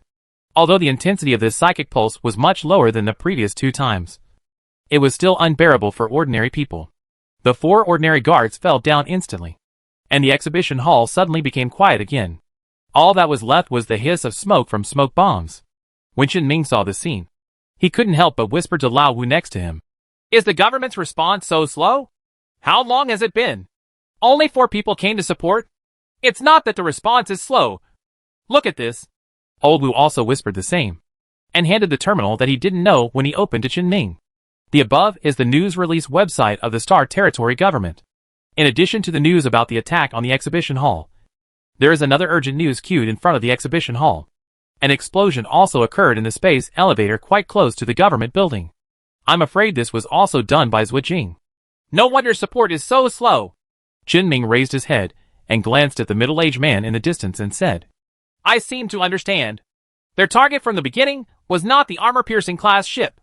Otherwise, it would definitely be a better choice to wait until they are really close enough to the armor-piercing class before detonating the bomb, or turning on the psychic pulse. They turned on the psychic pulse in advance just to attract the government's attention and make the government's guard troops gather here at the exhibition hall. At the same time, we are attacking in the east and west, preparing to attack the space elevator. If the spacecraft blows up, the government will definitely only consider the space elevator. But if the spacecraft doesn't blow up, the government might have to worry a little bit, as long as the time difference is adjusted slightly, so that the time when the support troops arrive here matches the time when they are doing things in the space elevator. The support troops will be overwhelmed at once. But there seems to be something wrong with their coordination. They started attacking almost at the same time. So the guards basically didn't come to the exhibition hall. After all, the government can still make immediate decisions about the value of a spaceship and a space elevator." Ming returned the terminal to Lao Wu and asked, "So our side has been temporarily abandoned?" "Not necessarily. There will definitely be support. But the amount and when it will come are not certain." Ming nodded slightly and said, "In other words, we have a chance to do something now. Now this person is either unconscious, dead, or unable to come. It is unreasonable to miss it." He clenched the gun in his hand and said seriously to Old Wu, "Old Wu, help me. Don't kill that person directly. I have some things to do." At the same time, the middle-aged man also knew that the current situation was very unfavorable to him. Just like Ming, he used the psychic pulse 3 times in a row. And twice, there were still people who did not fall after the psychic pulse. As a result, all 4 of the men he had arranged in advance died on the way. And his mission was not completed at all. Not only did it fail to attract the attention of the guarding troops, it even failed to blow up the spaceship. The middle-aged man turned his head and looked at the armor-breaking class leaning on the ground in the distance, with a hesitant look on his face. Then, he suddenly seemed to have thought of something that scared him, and his face was filled with fear. He gritted his teeth and ran quickly to the spacecraft. At the same time, he began to untie the bundle of explosives that was also tied to his body. The middle-aged man quickly came to the bow of the ship and came to the location of the large load-bearing points sunk into the hull. This is the weakest and most important place of the spacecraft. Destroying this place is equivalent to destroying the spacecraft itself. The middle-aged man held a bundle of explosives in his hand and wanted to climb up the outer edge of the armor-breaking level. But just as he started to crawl, he was suddenly kicked in the side, and a sharp pain spread throughout his body. The middle-aged man suddenly lost his balance, and the explosive in his hand fell out of his hand and fell to the ground. He subconsciously reached for the explosive remote detonation button in his other pocket, but he was immediately kicked by another kick. Although the force of this kick was not as painful as the kick to his side just now, it was a very tricky kick that hit his knuckles and directly broke his phalanges. The middle-aged man gritted his teeth desperately to endure the severe pain, and wanted to stand up immediately by using his still intact hand to support the ground. But before he had time to do so, he felt a coldness on his forehead. The middle-aged man's hair stood up and his whole body became stiff. He slowly raised his head and looked at the person who was pointing the gun at his head. Old Wu. Old Wu still had that smile on his face, but there was no smile at all at this time. Oh, what a coincidence. Isn't this Shen? No wonder you called 3 of them last night. You want to have a great time before you die. The middle-aged man Shen never expected that Old Wu would appear here. He said with a hint of pleading and a hint of threat in his tone. You can't kill me. If you kill me, the explosive will detonate, and you and I will both die in this position. Not always. Chen Ming's voice sounded as he came to Lao Wu. Like Lao Wu, he raised his pistol and pointed it at Shen Yi's forehead. In addition to controlling the armor-breaking level, Chen Ming also took over the explosive that Shen Yi took out and disposed of it. The processing method is also very simple. Control the armor-breaking level. Open the hatch of the armor-breaking level. Throw the explosive in, and then choose to dismantle it. What is left is some materials that make up the explosive. Old Wu was a little surprised and said to Chen Ming, It's done so quickly. As long as you touch it, it's done. It's a very simple matter. Okay. Lao Wu withdrew his pistol, leaving Chen Ming alone to confront Shen Yi. Or in other words, unilaterally coercing him. He took out the terminal, clicked on it a few times and said, I read on the news that the blockade outside the exhibition hall has been deployed. I'm just waiting for the space elevator to finish and the large forces to come and solve the problem here. We probably won't be able to get out, but at least we still have a lot of time. You decide what to do with him. Don't kill me. Mine. As soon as Shen Yi was about to speak, Old Wu kicked him mercilessly and said, You still want to have an opinion after doing something like this? Right. Chen Ming stopped Old Wu a little to prevent him from kicking him to death. He still had questions to ask. Chen Ming continued to put the gun against Shen Yi's forehead, pressed his finger slightly on the trigger and said, Let me ask you, who gave you your psychic pulse device? Shen Yi said, as if he had grasped a life-saving straw. It's my superior. He asked me to activate the psychic pulse device here in advance to attract the attention of the people on the other side. Who is your superior? I don't know. They always contact me individually, and the identities they contact are false. I don't know who they are. It's all bullshit. No. You ask something else. I know everything else. Don't kill me. I can provide you with information. Chen Ming ignored him, turned to look at Lao Wu and said, He is from Ludazwa Jing. Right. Yes. If you can carry out such a task, you should be considered an insider. If you kill him, you will become enemies with Ludazwa Jing. This matter will never be hidden. Mu Shuigong's name will definitely be recorded by Ludazwa Jing on their list. That's it. Chen Ming turned his head back and suddenly reached out to help Shen Yi, who was kneeling on the ground. Shen Yi showed a look of fear and relief. He seemed to think that Chen Ming was afraid because of Ludazwa Jing's reputation. But what Chen Ming wants now is just to make Shen Yi's posture the same as the hallucination he saw when he held the live stone. After Chen Ming helped the man up, he put the pistol against Shen Yi's forehead and pulled the trigger with his frightened eyes. I'm not afraid of this now. Chapter 86 Strong Relationships. Taking stock of harvests. Then Chen Ming pulled the trigger. The gun in his hand vibrated slightly, and the bullet fired took away Shen Yi's life. Shen Yi's body instantly fell down like a building that had lost its support, his lifeless eyes staring directly at the damaged ceiling of the exhibition hall. For some reason, This moment was deeply remembered in Qinming's mind. After a few seconds after the body fell, Qinming exhaled slightly. This should be regarded as his first time killing someone at close range with his own hands. Before, he had controlled a spaceship and used ship weapons to kill people. So there was nothing special about it. Now that he was watching people die in front of him, Qinming felt a little bit of emotional fluctuations. Of course, just a little. It wasn't even as exciting as the Whispering Stone. As for what Old Wu said just now about his concern after Luda, Qinming basically has no feeling at all. Anyway, he has a good mentality, and is not burdened by many debts. He's not even afraid of the military. So why should he be afraid of a group of lunatics, who are completely unworthy of publicity? Qinming didn't mean that there was no way out, and no one could be saved. Even now, Zhuojing had to consider the boss's situation if he wanted to trouble him. Qinming temporarily put away all the thoughts in his mind, and at the same time inserted the pistol back into the holster. He took a step forward, bent down, and reached into Xinyi's pocket. Immediately he touched a slightly hot mechanical creation, and at the same time a slight whisper sounded in his mind. It seems that the ectoplasm stone installed inside this device also whispers. Although Qinming felt a little pity, this was still a spirit stone anyway. Moreover, the devices outside are also quite valuable. Maybe you can try to repair them if you take them back. Qinming conveniently stuffed the device into the pocket of his protective suit and continued to fumble around the body. The other pocket of Xinyi's clothes also looked bulging. Qinming dug around inside, and in addition to finding a remote control, he also found a special-looking box. What is this? Qinming placed the box in the palm of his hand and reached out to open it. There is some soft material padding the inside of the box, which creates a groove-like space, which is just enough to put down the device Qinming just got. Qinming tried it for a while, and found that as long as he put the device in and closed the box, even if he held the box with his own hands, he would not feel any influence from the Whispering Stone inside. Unexpectedly, Xinyi had such a good thing. So Qinming put it away directly. He continued to search, but found nothing of value except a terminal that he didn't know if it was Xinyi's own. So he stood up again and looked around. There was no one standing in the entire exhibition hall except him and Lao Wu. All the people in Zhuoji were dead, and the others had at least one psychic pulse. It would really be a disaster if there were still people left standing. Then the problem arises. Qinming looked at Old Wu next to him and asked, Old Wu, did you just say that the outside has been blocked? Yes. It has been surrounded by some ordinary guards. They are waiting for more professional people to handle the matter.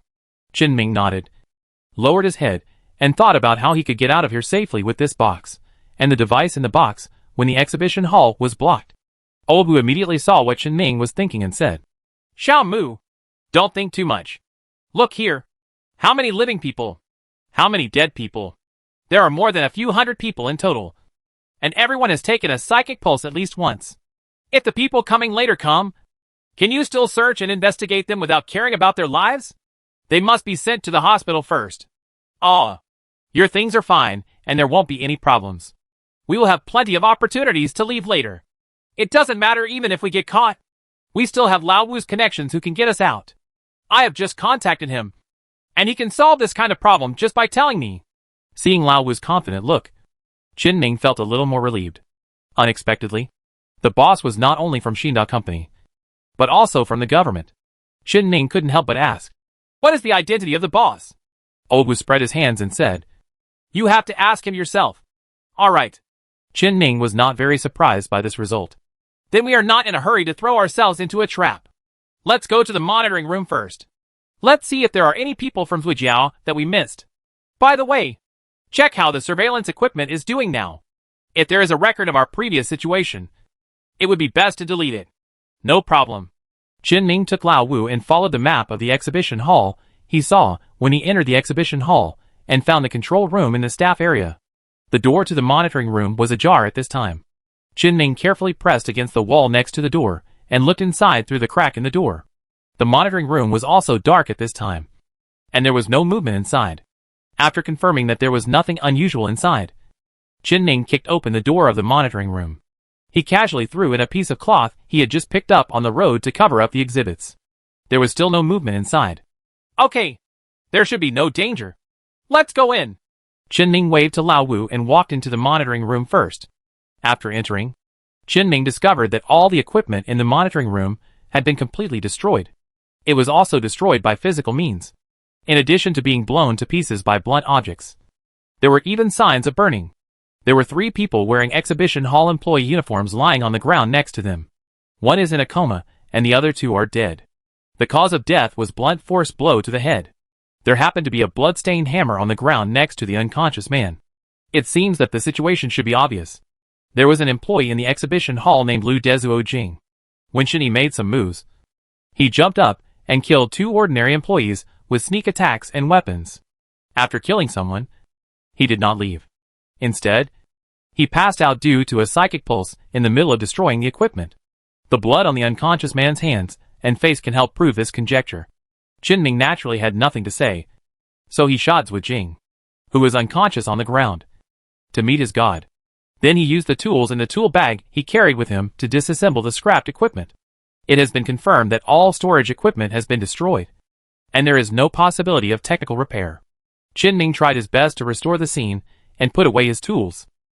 As his eyes glanced at the fresh corpses on the ground, he suddenly realized something. The Zhujiao who had just self-destructed over there was not unconscious due to the spiritual pulse.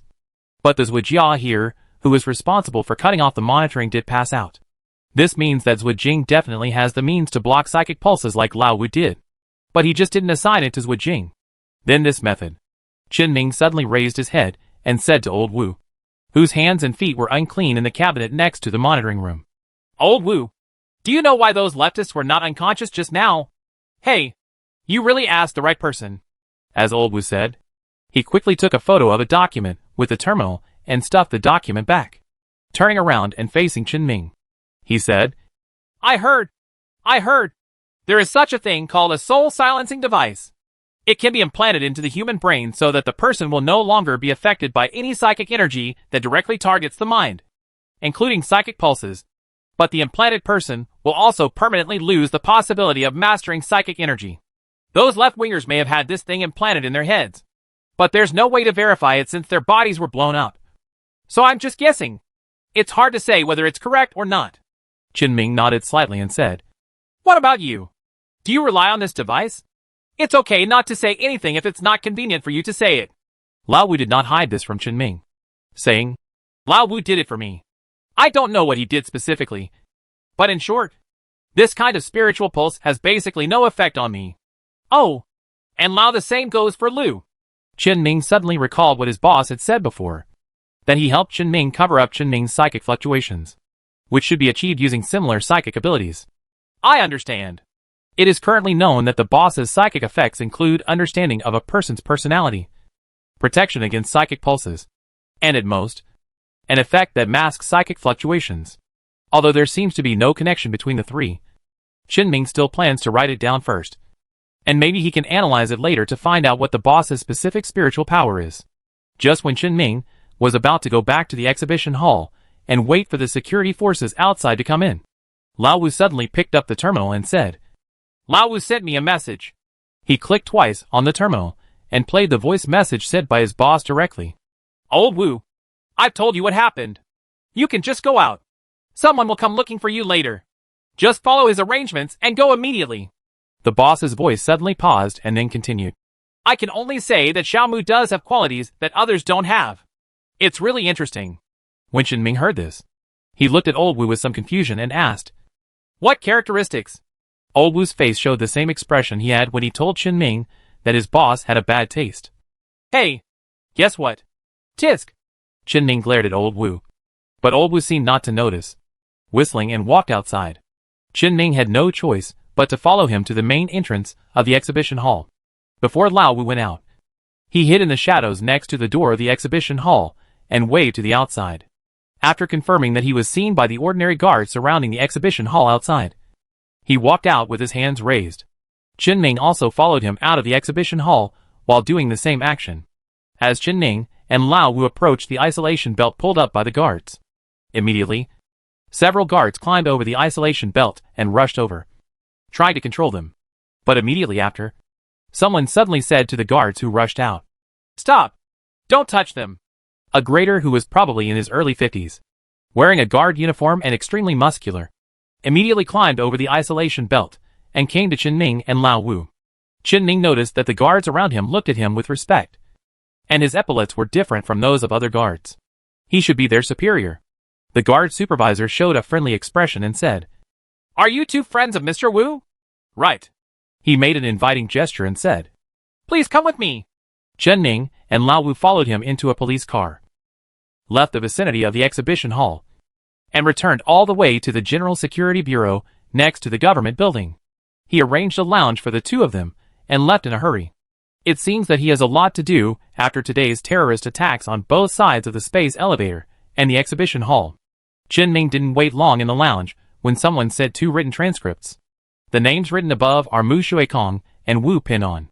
As for the content of the transcript, the summary is that Chen Ming and the two came to attend the auction as normal today, and then encountered a terrorist attack. They were lucky enough not to be injured. They were rescued by the police and were successfully rescued. The seal of the General Security Bureau has been stamped on it in advance. As long as they sign their names, they can get out of this matter safely. Old Wu took a quick look and signed directly. Chen Ning looked at it repeatedly and signed after confirming that there was nothing deceptive about it. After handing the transcript to the person who just sent it, Chen Ning and Lao Wu successfully left the General Security Bureau. There was no obstruction and no investigation. It can only be said that the boss's face seems to be a little too big.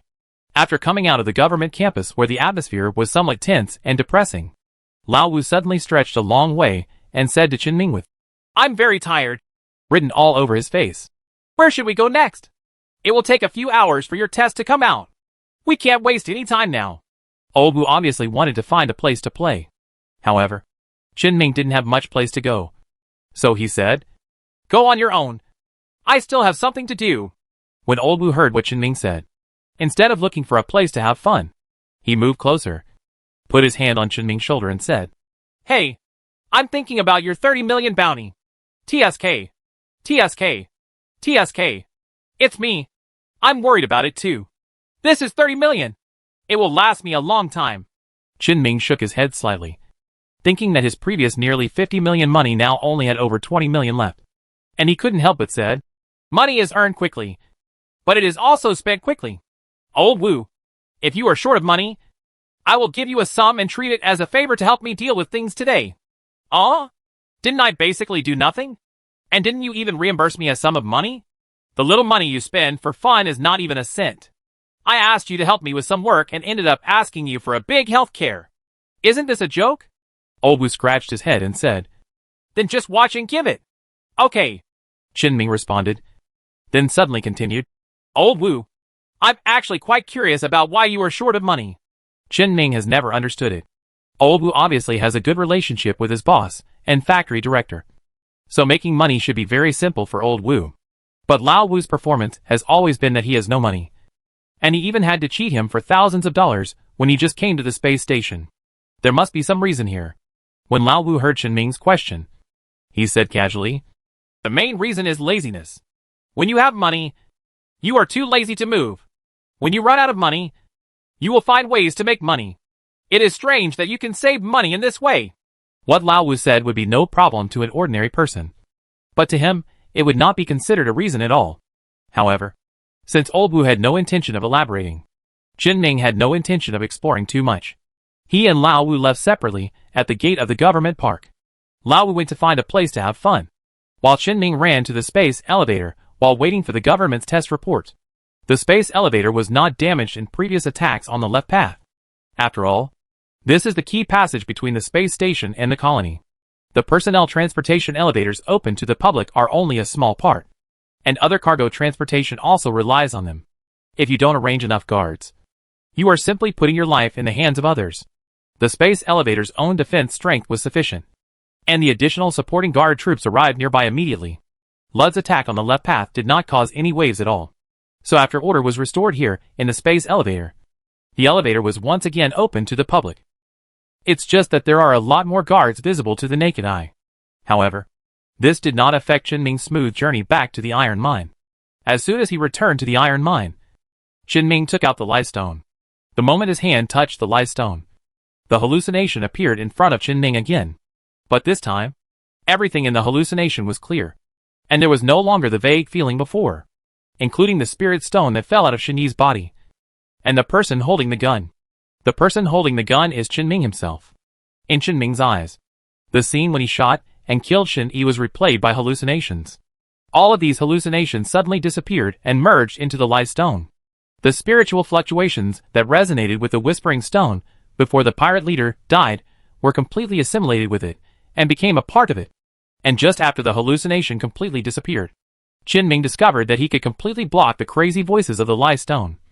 And at the same time, he could choose to accept the influence of the light stone on him at any time. Exactly. It's not that Qin Ming blocked the influence himself, but he can actually control whether the effect of this light stone takes effect.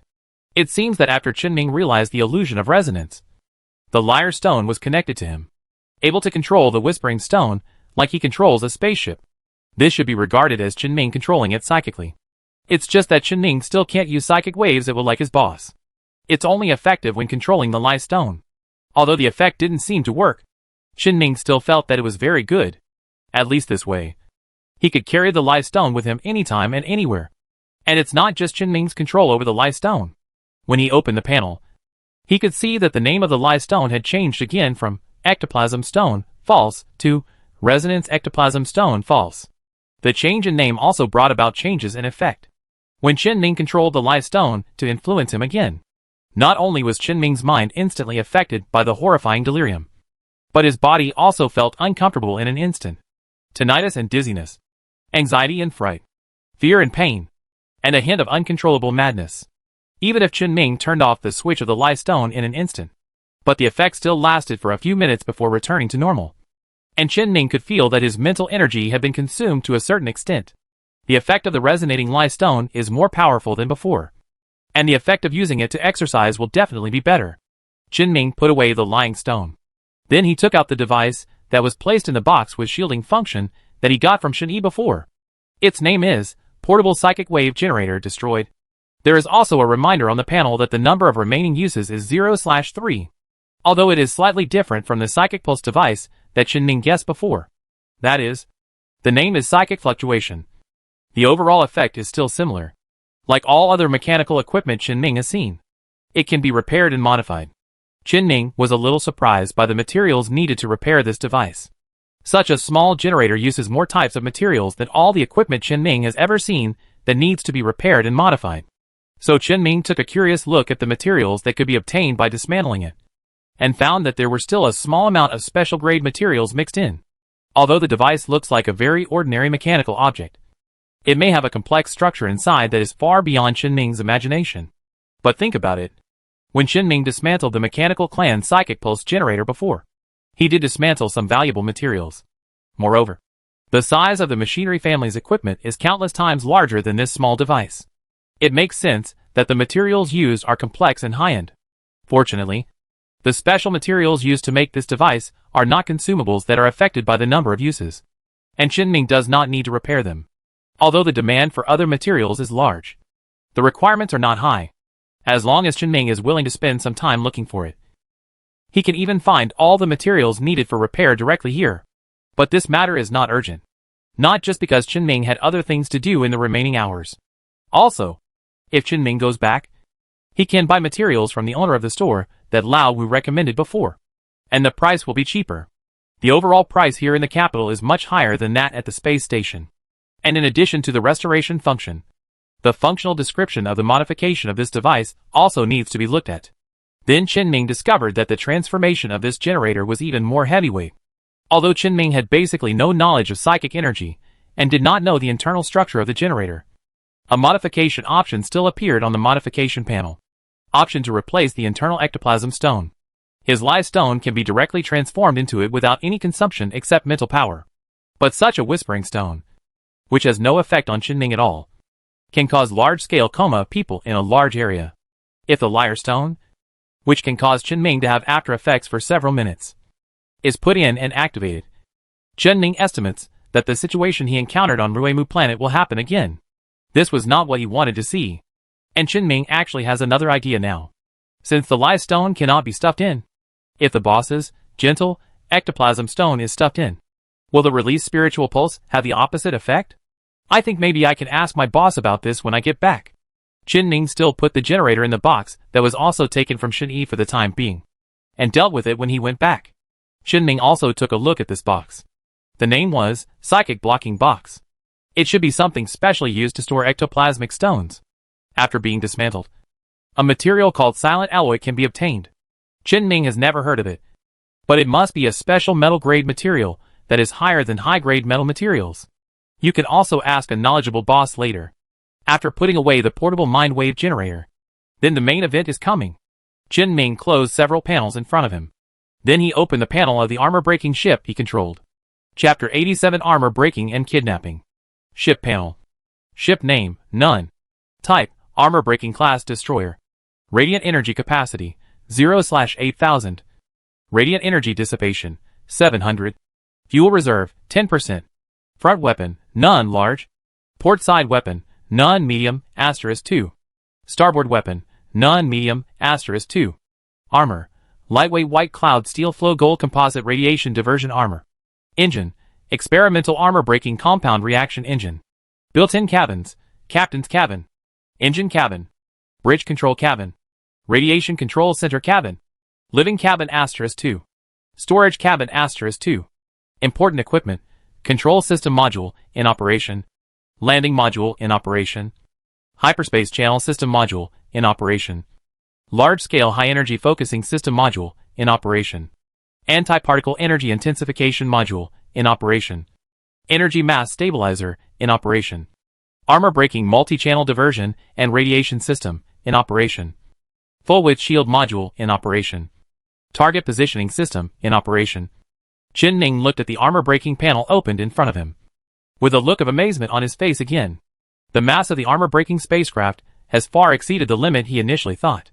Not only does it have a radiant energy capacity that is 3,500 times higher than the diopter level, it even has a radiant energy dissipation that is more than twice the diopter level.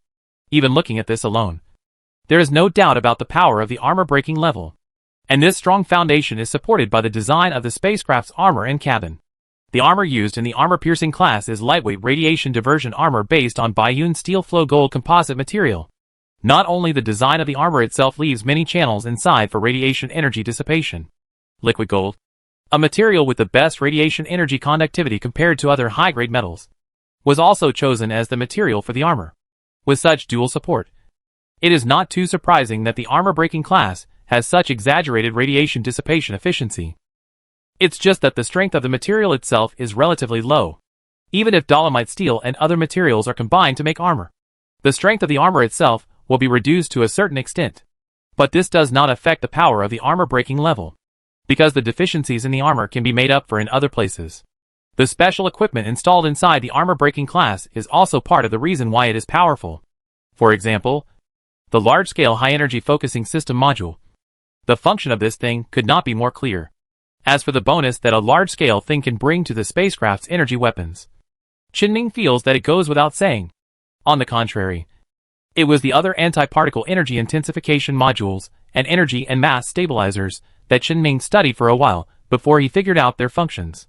The anti-particle energy excitation module is composed of an anti-particle capture device and an anti-particle excitation device. It can capture and excite anti-particles to obtain the high-energy output of the temporary spacecraft energy system to support the energy loss of large weapons. As for the other energy and mass stabilizer, Ming initially thought it was related to the radiation energy system. But as he studied it, he suddenly remembered that this was actually a hot research topic 30 years ago. How can we make energy weapons cause substantial hard auxiliary energy increase to the attacking target spacecraft? Due to their own nature, energy weapons can only cause an increase in soft radiation energy when hitting the shield of the spacecraft. And because of its powerful space combat performance and excellent radiation output ratio, energy weapons cannot be abandoned by humans at all. So this topic has always been popular. I didn't expect that 30 years later it would actually come to fruition. The effect of the energy and mass stabilizer is very simple. All energy weapons fired, whether they are restrained energy bullets or direct energy beams, will be stabilized by the stabilizer. The energy weapons, projectiles, and beams have an effect similar to that of solid elasticity, at the expense of their range. Of course, this set of stabilizers also requires a large amount of radiation energy to support, coupled with the consumption of spacecraft weapons. The armor-breaking class has such a top-notch radiation system. But it is precisely because of this radiation system that the armor-breaking design compresses the space inside the spacecraft to a considerable extent. The total space occupied by all the internal cabins on this 145-meter armor-breaking ship is less than half of the volume of the spacecraft. Under such a design, the size of the armor-breaking control cabin has naturally been reduced, and the control equipment in the control cabin has also been streamlined to a certain extent. So it has high requirements for the personnel who actually operate the spacecraft. But this is a design that suits Jinming very well. Anyway, as long as the control of the spacecraft is in hand, no matter whether Jinming can drive it well or not, he can definitely drive it. And only one person is needed to make all the equipment of the spacecraft operate normally. He couldn't feel the impact of the small control cabin at all. In short, although the armor-breaking class has the shortcomings of difficulty in controlling the spacecraft and weak spacecraft armor, these shortcomings cannot cover up its most powerful point: a large weapon equipped with top-notch technical equipment that can be installed on a destroyer. Jinming has seen the actual effects of large weapons several times. From the space station that had several space arms cut off, to the military outpost that was half destroyed, to the 2 diopter-class military ships that wanted to attack Jinming and were annihilated by the torrent of high-energy particles. He knows very well how useful large weapons can be. And he also understands the significance of a large weapon installed on a destroyer. Jinming is bound to win this armor-piercing ship. In addition, Jinming actually found some areas that could be improved on the armor-breaking level. The design of the armor-breaking class is indeed of a high standard. But Jinming still found some traces on the spacecraft that the professional designers of Cinda Company had reduced the spacecraft design for mass production. Jinming can completely modify these areas to make them more powerful and suitable for him. But only these compromises for mass production can be modified by Jinming. In other places, with Jinming's current technology, there is absolutely nothing that can be improved. This is a technical shortcoming. Jinming's technology can no longer keep up with his ability to obtain the spacecraft. It is very necessary for him to learn some new knowledge now. Otherwise, he always feels that his technology will not keep up with the improvement of spacecraft technology in the future, resulting in a situation that cannot be changed even if he wants to.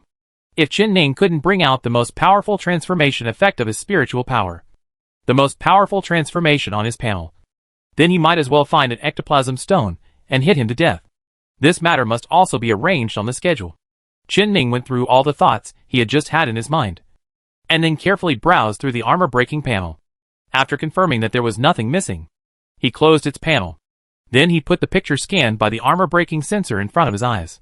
The armor-breaking class was already partially filled with fuel when it was placed in the exhibition hall, and the spacecraft system was always turned on. Therefore, Jinming can directly see the current position of the armor-breaking class and its situation through the spacecraft sensors. Just when Jinming looked through the sensor, the armor-breaking class has now been transported out of the exhibition hall and sent to a place that should be a maintenance plant. There is a spacecraft engineer wearing a Sindar Company uniform commanding more than a dozen ordinary maintenance technicians, controlling various equipment in the maintenance factory that looks more complex and professional than the maintenance factory on the space station, and is carrying out maintenance work on the armor-breaking class. Just when Jinming was about to take a look at the surrounding situation and determine the location of the armor-breaking level, a very muscular man wearing a guard uniform walked in through the gate on one side of the maintenance shop. It was the person who just found Jinming and Lao Wu and took them away safely from the scene. The engineer from Shinda Company noticed him immediately, said H. low to him and said, "Deputy Director Lin, how are you doing recently?" "It's still the same, but I will be very busy in the next period of time." Deputy Director Lin walked quickly to the engineer, looked at the armor-breaking class in front of him and asked, "How is the spaceship? You and I are old friends. Why don't you trust me when I do things?" The engineer reached out and patted the broken Class A armor and said, "It has been inspected and repaired. The previous damage has little impact. It can be accepted immediately." Deputy Director Lin looked at the busy people next to him and nodded slightly. He suddenly took out a cigarette from his pocket, lit it for himself, and then handed another one to the engineer. The engineer took it skillfully, but did not rush to smoke it. Instead, he suddenly asked curiously, "I heard that you asked us to put the armor-breaking class at the auction to attract the attention of the left path?" Deputy Director Lin did not hide anything from the engineer and said, "Not bad. The technology of this armor-breaking ship is one of the most advanced technologies our company has now, and it is enough to attract Ludwigия to take an interest in the spaceship. We hope to use it as bait to attract people from the left path, so as to eliminate the left path personnel lurking in the colony. If not completely eradicated, at least prevent their actions for a period of time.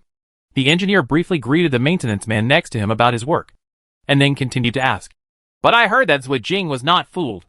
The one who came to see the armor-breaking class was actually their bait.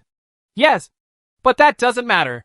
In addition to using your armor-piercing ship, we also specially designed several high-tech targets. Establish priorities based on the value of different goals to determine the order in which our teams support them. Even if we didn't find out that the left path we were looking for to break through the Class A was just a decoy, the guard troops who set out to support us would abandon the exhibition hall as soon as possible and go to the real place under attack. The losses to the exhibition hall and the A-level are nothing to us. The engineer suddenly asked pointedly. The loss of more than 200 dead people is nothing? Deputy Director Lin's face, which Shin-Ning thought was quite kind, suddenly showed a chilling smile. Death is actually a good thing for us. I hope more people will come to the auction in person. When a person dies, the money will definitely flow to other places. Once the money circulates, there will be an opportunity to take advantage of it. Although Deputy Director Lin did not say these words, the engineer and Shin-Ning, who was eavesdropping, both understood this truth. Deputy Director Lin was silent for a while, then suddenly took out the terminal, took a look at it, and said, The large weapon installed for armor breaking has been sent to the maintenance factory. I would like to trouble you to install it later. What have you prepared? Tachyon Spear? Tachyon Technology Company has no intention to sell the new Tachyon Spear for the time being. We directly used our self-developed weapon, the automatic pulse laser. That doesn't sound right. Fancy names are never important. What matters is the results. The actual combat test of the spacecraft will be carried out in the Gallo 2-star area. The Afterglow fleet there has been somewhat active recently, so we can go and deal with it. Who will fly this spaceship back? Aye. Not bad.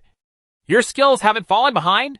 It's just a destroyer, and I've never been left behind. The expression on Shin-Ning's face was a little unbearable at this time. Not only because Deputy Director Lin said that the star area where the spacecraft was tested happened to be the star area where the pirate space station was located, or it was because Shin-Ning had no idea that this spaceship itself was a ship assigned to the government to catch fish on Lure Trail. In the end, Deputy Director Lin was assigned to drive, and the experiment was about to begin. Shin-Ning couldn't help but feel a little headache about this, because according to this process, there is a high probability that the spacecraft's weapons will be activated directly after they are installed.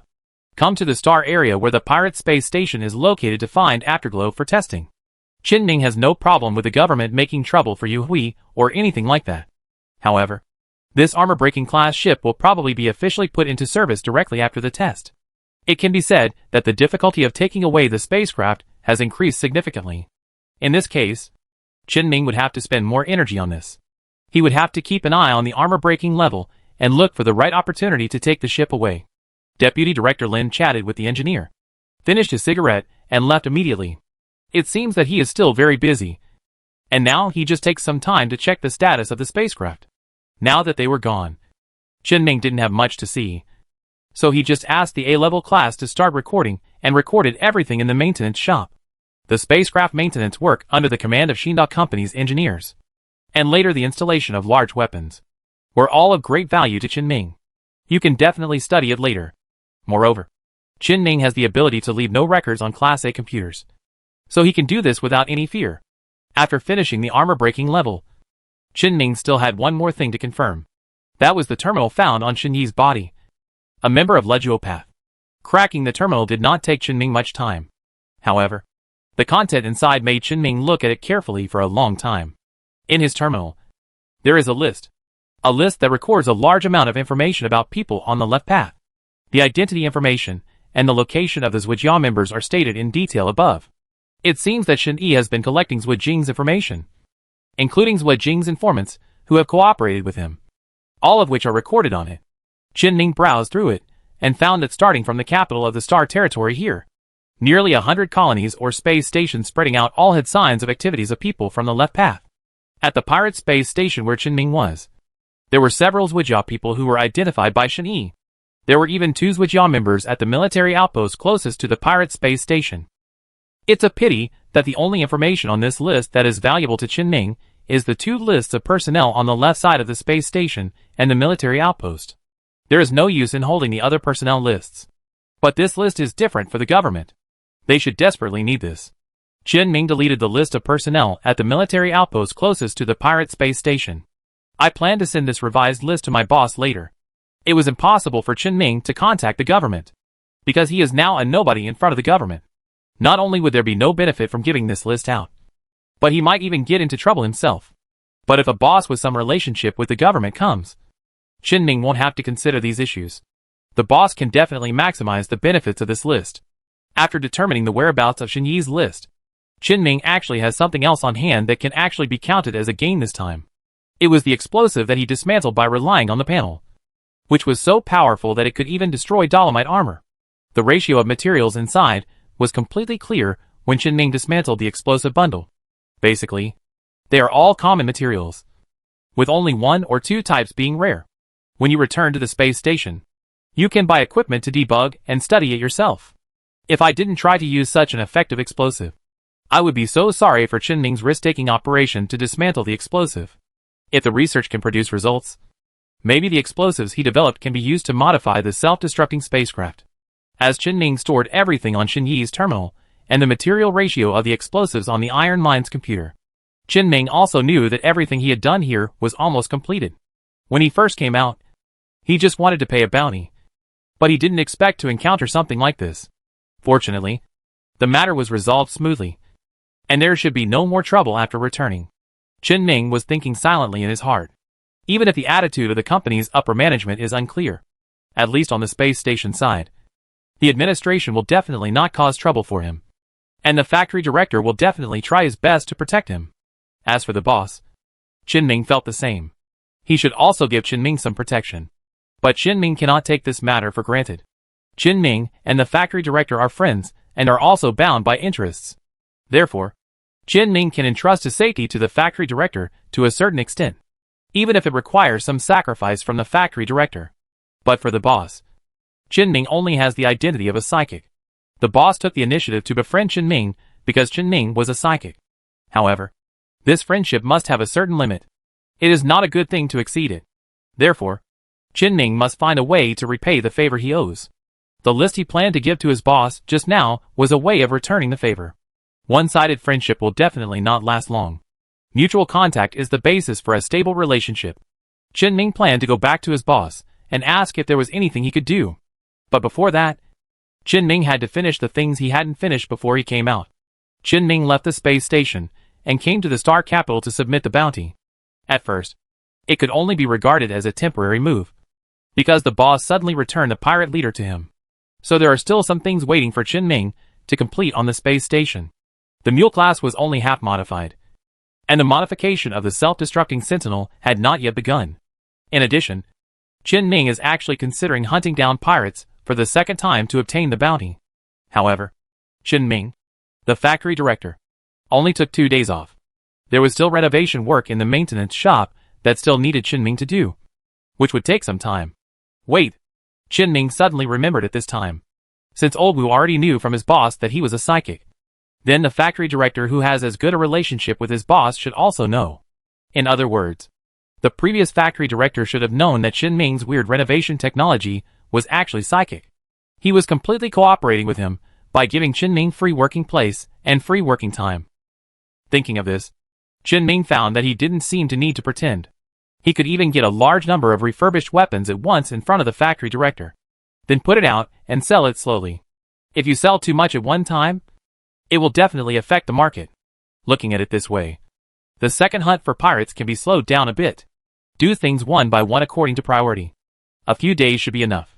By the time the factory director asked the company's upper management, the situation should have come down. No matter what the company's attitude is, Chen Ming has a path he can choose. Chen Ming simply made a plan to go back. During the rest of the time while waiting for the report from the government, I simply read the technical books that Tachyon Technology used to teach apprentices from Lao Wu. A few hours later, Chen Ming and Lao Wu gathered next to the government building again and received the bounty from the 4 pirates brought by Chen Ming. Chen Ming divided Lao Wu 1/10 as mentioned before. A total of 3 million. The remaining 27 million were all put into Chen Ming's card, giving Chen Ming a big boost at once. The available money suddenly returned to the previous level of nearly 50 million. After getting the money, Chen Ming has no reason to stay in the capital of the Star Territory. He simply controlled several spaceships to leave the Colonial Space Station and embarked on the route of the Pirate Space Station. And at the same time, inside the Pirate Space Station, Tian Jiwen suddenly woke up from his deep sleep and found that he was in a hotel-style room, tied to a chair. Tian Jiwen remembered that he just found a random bar to drink last night, and the wine there was particularly high. So he drank until he was drunk. When I woke up, I was here. He was extremely panicked at this moment, but he didn't dare to make any move, because he only saw two muscular people in the room through the hair that hung down to block his eyes. If he had known that something like this would happen, he wouldn't have drank too much.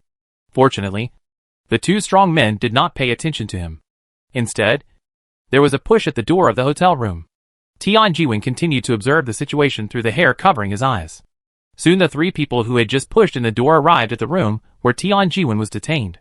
The leader of the three said to the others in the room, "The person has been contacted, but he is usually only responsible for investigating the situation of the patrol team. He doesn't know much about the space station and has no results. Moreover, the patrol team and the space station administration are separate and have no communication with each other. This really surprised me. I heard that another one was arranged recently, but the superiors didn't let me use it. But it's not a big problem. If I ask this, the boss will definitely know that we are working." As the leader spoke, he turned his attention to Tian Jiwen and continued, "If we investigate this person clearly, our mission should have a result. He looks like he's awake." Chapter 88: The Military's Actions and Qinming's Response. The captain of the military team, who walked into the room, directly told him that Tian Jiwen had woken up. Tian Jiwen felt panicked again. His hands tied behind the chair instinctively struggled hard. But the rope that tied him was very strong, and there was no way to break free. "I'm really awake." The two people who had been guarding him immediately came closer. One of them reached out and grabbed Tian Jiwen's hair and asked him to lift his head. When he saw the faces of the two people, Tian Jiwen's eyes suddenly widened. "You are the ones who asked about the spacecraft at the maintenance shop before." The man who grabbed Tian Jiwen's hair curved his mouth, let go of Tian Jiwen's hair and said, "You still remember us and have a good memory. So I guess your memory of other things should be good too. Right. You are looking for that person and kidnapped me. Aren't you afraid of getting into trouble from the administration?" The captain, who had just walked in, suddenly opened a corner of the room's curtain, allowing Tian Jiwen to see that the hotel he was currently in was quite close to the administration building. "Why don't you guess why we are not afraid?" He lowered the curtains again and said, "To be honest, I could have suffered less." Tian Jiwen couldn't help but swallowed. However, a team member near the door suddenly whispered to the teammate next to him, "The captain is worthy of being the captain. You can use this excuse to book any room in the hotel." Really? Tian Jiwen naturally couldn't hear the team member's words that hurt the captain. He only knows that people are now being treated as fish and meat, and that his life is his own. So Tian Jiwen didn't struggle and said directly, "I'll tell you where the ship is. But do you have a terminal that can log into the space station website?" The captain stretched out his hand and displayed in front of him a terminal that had opened the space station website page. Tian Jiwen continued, "Open the forum and scroll to the front. You should be able to see a somewhat popular post with a video in it." When the video of Qinming controlling an iron ore ship in a one-on-one battle was played in front of the 5 people in the military team, they all fell silent for a while. Seeing their performance, Tian Jiwen suddenly said nervously, "Is it this ship?" Although the appearance of the ship in the video and the missing iron ore are basically the same, there are only some differences in color. However, the actual operational performance made it difficult for several people in the military to draw conclusions. They could not directly rule out the possibility of coincidence. However, it was certainly impossible for the captain to express this directly at this time. So he continued, "Yes. Where is it now? I was kicked out. I heard I'll be back today or tomorrow. The man who piloted the spaceship is called Mu Shuikong, and he is now an employee of the maintenance factory. Oh, and also, this spaceship has been modified later." What modifications were made? Mu Shuikong spent nearly 10 million to buy a military-style system at the maintenance shop and modify it. And the appearance was also modified.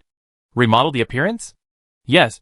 But if you ask me to tell you exactly what it has been transformed into, I can't tell you. The captain already had a rough estimate in his mind at this time. But just in case, he continued to ask, "Does anyone have a photo?" "No. He has been wearing a protective suit since the first time I saw him and has never taken it off." "Do you know the specific day he came to the space station?" "I know. It must have been his first time here. and as soon as he entered the maintenance shop, he came to ask questions to me and my colleagues. So I have some impressions. Tian Jiwen couldn't help but glance at the team member who had asked him the same question before, and at the same time named a date. The captain glanced at the team member holding a computer behind him. The team members responded, "It's almost the same.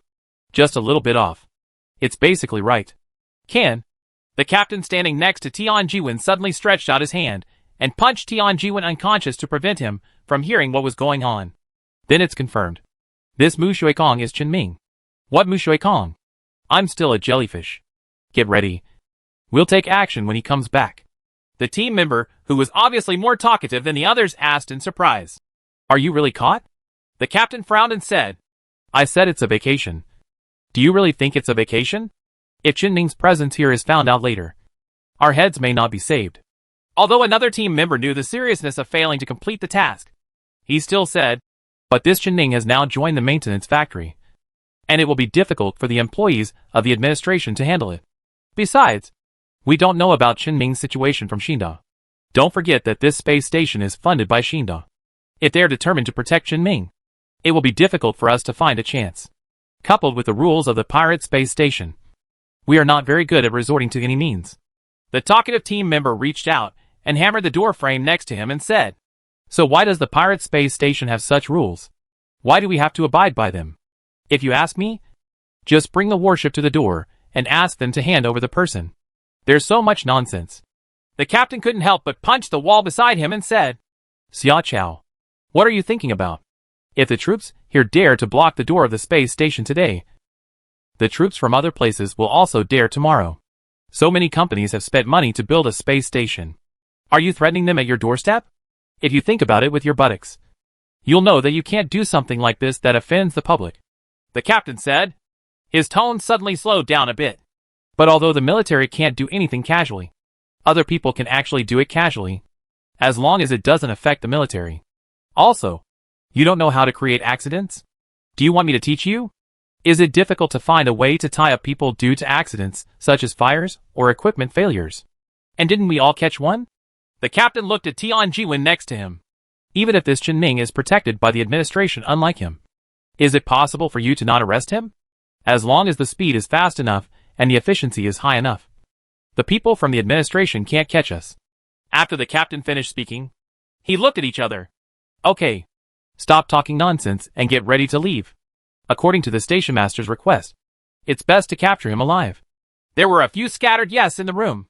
Xia Chao, who talked a lot, suddenly pointed at the unconscious Tian Jiwen next to him and said, Then how should he deal with it?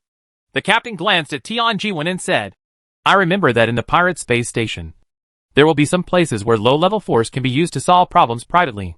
Do you know where it is? The teammate holding the computer immediately checked and said, Originally, there was a designated area behind Space Arm number 20. It was basically similar to a slum. People with no money and only lives stayed there and died there. People generally don't get taken care of. But it's not okay now. The space station was attacked by Afterglow before and lost several space arms. Therefore, even after the 20th, the rules of the space arms are much stricter. If a maintenance factory employee dies there, something will definitely happen. The captain thought for a moment and said, Then let's keep it for now until we finish the work. If things go well, sealing it is enough. Xinda Company will not take special care of him. An ordinary employee. He will know how to choose when the time comes. It depends on the situation if it doesn't go well. Xia Chao made another suggestion at this time. Actually, I think we can try to control him for a long time. Captain, didn't you say we are short of manpower? You mean with drugs? The captain carefully considered his opinion again, shook his head and said, No, I heard that a batch of important medicine was lost some time ago. There is also a batch of medicine that seems to have been noticed by the review department and cannot be tampered with. We don't have any suitable medicine that can be used on him now. Forget it. I just said it casually and follow the captain's orders. Well, hurry up and get ready. The captain suddenly stopped the two teammates, who had discovered that Tian Jiwen was hiding something and said, You two wake him up again and ask him if Chen Ming has any rules in his daily routine. Also, check to see if Chen Ming has established any connections. He can fly half a light year in an abandoned mining space station on a broken ship that doesn't even have a hyperspace channel system. This ability is definitely not ordinary. I'm worried that he has developed a network of contacts during his time here. I need to know about it in advance to avoid making mistakes. Yes. The military team at the space station became busy, and Chinming also returned to the edge of the galaxy of the space station a few hours after leaving the star capital. After jumping out of the hyperspace channel, he controlled the iron ore, mule and Centurion to fly in the direction of the space station on the sensor. Fighter Kai still stopped at the dark cemetery as before, seeing the space station getting closer and closer. Old Wu, who had been doing nothing for several hours, finally couldn't hold it any longer. He suddenly asked Chinming, who was cradling a small stone in one hand and reading a book on a terminal in the other. Xiao Ming, don't you consider buying a house on the space station? You should be able to buy a big one for a few million. Chinming heard the question that Old Wu asked out of boredom and replied without raising his head. I have no plans in this regard yet. Still want to climb up? Right. So hard. Chinming was silent for a while. I recalled in my mind that when the space station was attacked by Afterglow, the space station that could accommodate an entire city was crumbling under the attack of Afterglow. There was also the moment when the torrent of particles from the tachyon spear passed through the space station, and Chinming almost cut off a space arm a few hundred meters away, and when the Diopter class was targeted by the military spacecraft. The Afterglow cruiser instantly annihilated the two military ships with its tachyon spear. Chinming couldn't help but sigh slightly and said, It won't work if I don't fight. Let me ask you, Lao Wu, have you ever seen a cruiser with your own eyes? I must have seen a cruiser before. So have you ever been nearly killed in the aftermath of a cruiser attack? Forehead. That's it. I don't want to be a repairman who can only repair these frigates and destroyers. I also want to get in touch with larger cruisers and even battleships. At this moment, Lao Wu sighed melancholy and said, It's great. It's not like me. All I can think about now is my sister by Hua Hua. Stop. Chinming threw the small stone towards Old Wu and said, Old Wu, if you are bored, you can watch videos or sleep. Before Old Wu could catch Xiaoshi, Xiaoshi adjusted his posture in the air very flexibly, sat on Old Wu's head, kicked off his legs, and ran back to Chinming's hands. Old Wu clicked his tongue and said, Oh, you are talking about me. Before he finished speaking, Chinming waved to him, signaling him to stop talking. The factory director sent me a message. Chinming clicked twice on the terminal, and the voice message began to play automatically. Xiao Mu, come back to the space station and come to my place. The money for the previous batch of goods has been posted. I got you a new card to save the money. Come and get it. Also, the previous matter has come to an end. The chairman wants to talk to you in person. Don't worry. It's a good thing. The company as a whole is facing you now. By the way, when you come back, help me call Lao Wu over. I also have something to ask him about. He has been out playing for 2 days, and it's time to collect his attention and work. Chinming finished playing the voice message and raised his head to look at Lao Wu. At this time, Lao Wu was lying on Chinming's fitness equipment, watching videos as if he was about to die. It must be that the factory director said that the pressure of work was successfully crushed. Chinming ignored him and controlled the spacecraft to land in the space station. As soon as the hatch of the iron mine opened, Old Wu ran away in a swish, and Chinming couldn't stop him. He didn't bother to stop him, as he couldn't stop him. He prepared himself on the iron ore and walked out. But Chinming had just stepped off the spacecraft. He suddenly felt a familiar sense of danger. Although this sense of danger was very weak, not even a fraction compared to the previous senses of danger. His brows still frowned suddenly. Chinming stopped, raised his head and looked around. But when he did so, the sense of danger suddenly disappeared again. Chinming failed to find the source of the danger, but he didn't think it was because he felt wrong. His perception of danger had never been missed. It's better to be careful. Chinming did not hesitate and immediately turned around and returned to the spacecraft. At the same time, the repair shop was near the door leading to the interior of the space station. A person just got on the horizontal elevator and headed into the city. After making sure that no one around him noticed him, he put his hand to his ear and said, Captain, that spaceship is really back. Although the man who came down was wearing a protective suit, his body shape could basically match him. It must be Chinming. His perception ability is a bit strong. I took one look at him and was noticed by him. The captain's voice came from his headset. Have you been discovered by him? That's not true. I was walking fast. He just felt that someone was looking at him. And he definitely didn't see me. Where are the others? We're back on the spaceship.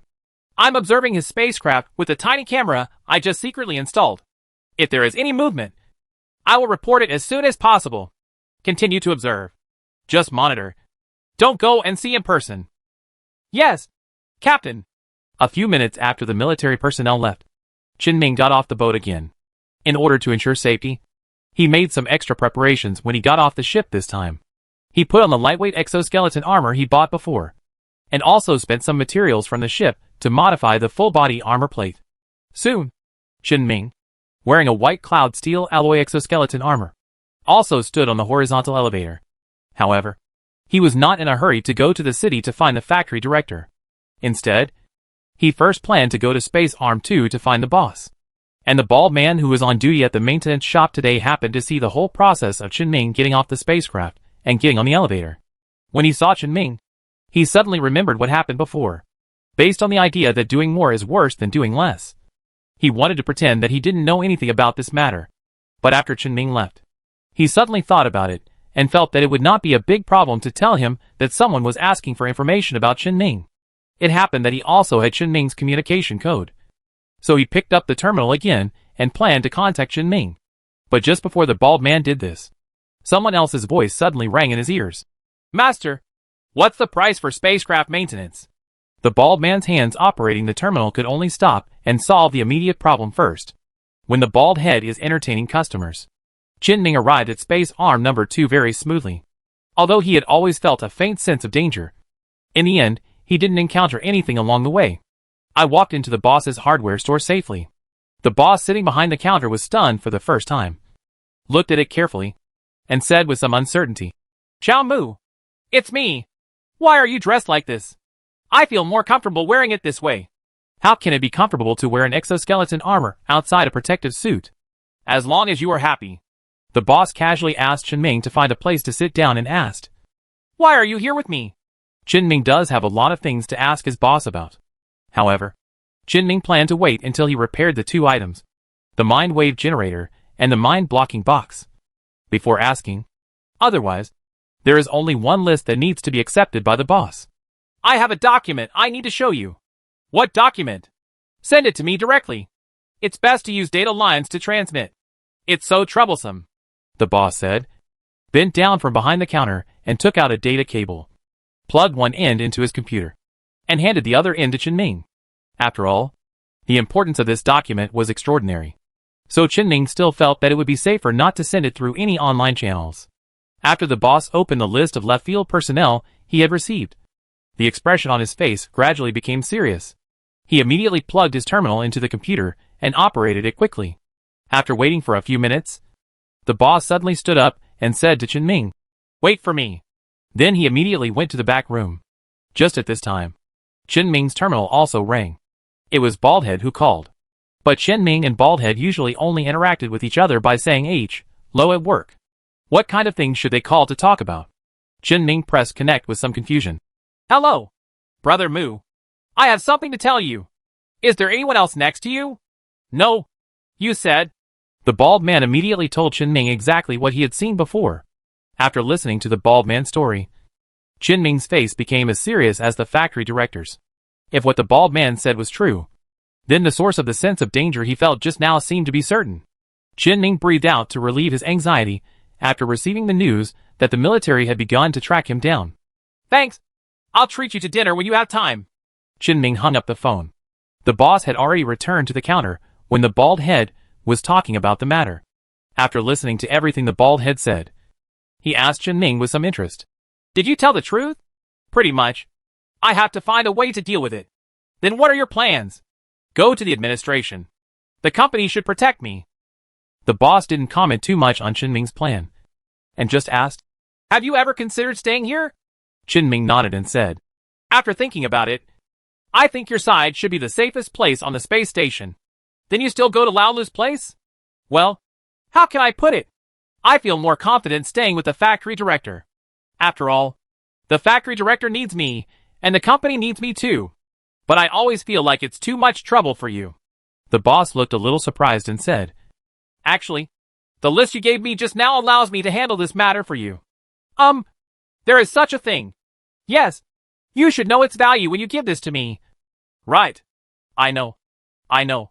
But I feel that this kind of thing is a bit too much. And you shouldn't be able to help me deal with it. The boss seemed very satisfied with the fact that Chen-Ming was very self-aware and measured, and said, "There are some things that I really won't be a nanny for you. But I will still help with some ordinary things without compensation. Is it normal for me to be hunted down by the military?" "Not really. But as I said, what you gave me is enough for me to help you handle this matter. So, don't you think about it, and just trade this list for me to help you handle things?" Chen-Ming shook his head and said, "Still not." It's not like he didn't do anything during this time. Chen-Ming recalled the preparations he had made in various aspects and said, "I think I should be able to solve this matter this time." "Not bad. Then I'll wait for your good news. But don't die outside." Chen-Ming turned around and prepared to leave the hardware store. But the moment he stepped out of the hardware store, Chen-Ming suddenly stopped again. The boss at the back asked with some confusion, "What's wrong?" Chen-Ming withdrew his step foot and said, "If I just go there directly, something will happen. I shouldn't be able to get to the administration." Chen-Ming picked up the terminal and contacted the factory director directly. "Director, people from the military have been looking for me on the space station 2 days ago. They should have almost determined my whereabouts. I have no way to go to the management office." The factory director suddenly became anxious and asked quickly, "Where are you now?" "On the boss's side." "Don't hang up the phone. I'll arrange for someone to pick you up right away." "Good." While waiting for the boss's people to come, Chen-Ming contacted the owner of the store that Lao Wu had introduced before, ordered a batch of materials, and rushed them to the maintenance shop office of the management authority. They might be useful later. After waiting for about 6 or 7 minutes, a shuttle boat, which can only be used by the administration on the space station, landed in front of the hardware store. Chapter 89 Pursuit. Escape. Promise. The shuttle boat with the logo of the space station administration landed more than 10 meters away from the door of the hardware store. The hatch quickly opened, revealing 2 heavily armed men who looked like space station patrols inside the shuttle. Chen-Ming stepped back a little warily and could return to the hardware store at any time. But immediately another head popped out from the door of the shuttle boat. Lao Wu's head. He was also wearing a set of professional-looking tactical equipment, but it was completely inconsistent with his usual temperament and looked a bit nondescript. Lao Wu had no self-awareness about this at all. He waved to Chen-Ming and said, "Xiao Mu, why are you dressed like this? Forget it. Come here quickly. We have to leave." At the same time, while still hanging up the phone, the factory director also confirmed the identities of the 2 people on the shuttle boat. Chen-Ming had nothing to hesitate. He greeted the owner of the store, stepped out, and rushed onto the shuttle boat. During the whole process, Chen-Ming did not feel that the ever-present sense of danger increased or decreased, and he did not know whether the military had lost track of him or was suppressing it. But that doesn't matter.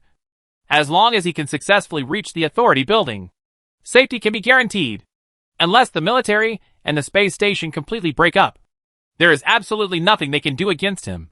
Chen-Ming was dragged onto the shuttle boat by 2 patrol members. The hatch closed instantly.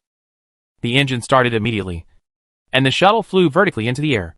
The pilot turned the bow of the shuttle boat and drove straight to the administration building located in the center of the space station. Lao Wu took Chen-Ming to find a place to sit inside the shuttle boat, so that Chen-Ming could easily see the environment inside the shuttle boat. It's just that the shuttle boat itself is not big, and the interior looks like a space similar to a troop transport helicopter, without much interesting things. On the contrary, the outside world deserves more attention from Chen-Ming. The shuttle boat that took off had already passed through in less than half a minute. The gate of space arm number 2 reached the edge of the city inside the space station safely and quickly. It takes at most 3 or 4 minutes to reach the Space Station Management Bureau. However, Chen-Ming has not forgotten the people in the military. They have already targeted him before, and it is impossible to let him go just like that. Just as Chen-Ming thought. Just when the shuttle boat flew into the sky over the city, the shuttle boat suddenly shook violently, and the red emergency lights lit up inside. The sense of danger that Chen-Ming felt suddenly became apparent. The driver's voice immediately came from the front of the shuttle boat. "The shuttle boat has a malfunction. The operating system has failed. I can no longer control it. And it hasn't crashed yet. It's still flying in the other direction." The pilot could be seen desperately trying to regain control of the shuttle, but with little success. "The communication device is also out of order, and I can't contact the administration here. Our shuttle boat has been hacked." Chen-Ming immediately lowered his head and found that the communication between him and the factory director had been cut off at some point. Not only the communication equipment of the shuttle boat, but also the network of the terminal was cut off. Damn it! You really dare to do this kind of thing on the space station.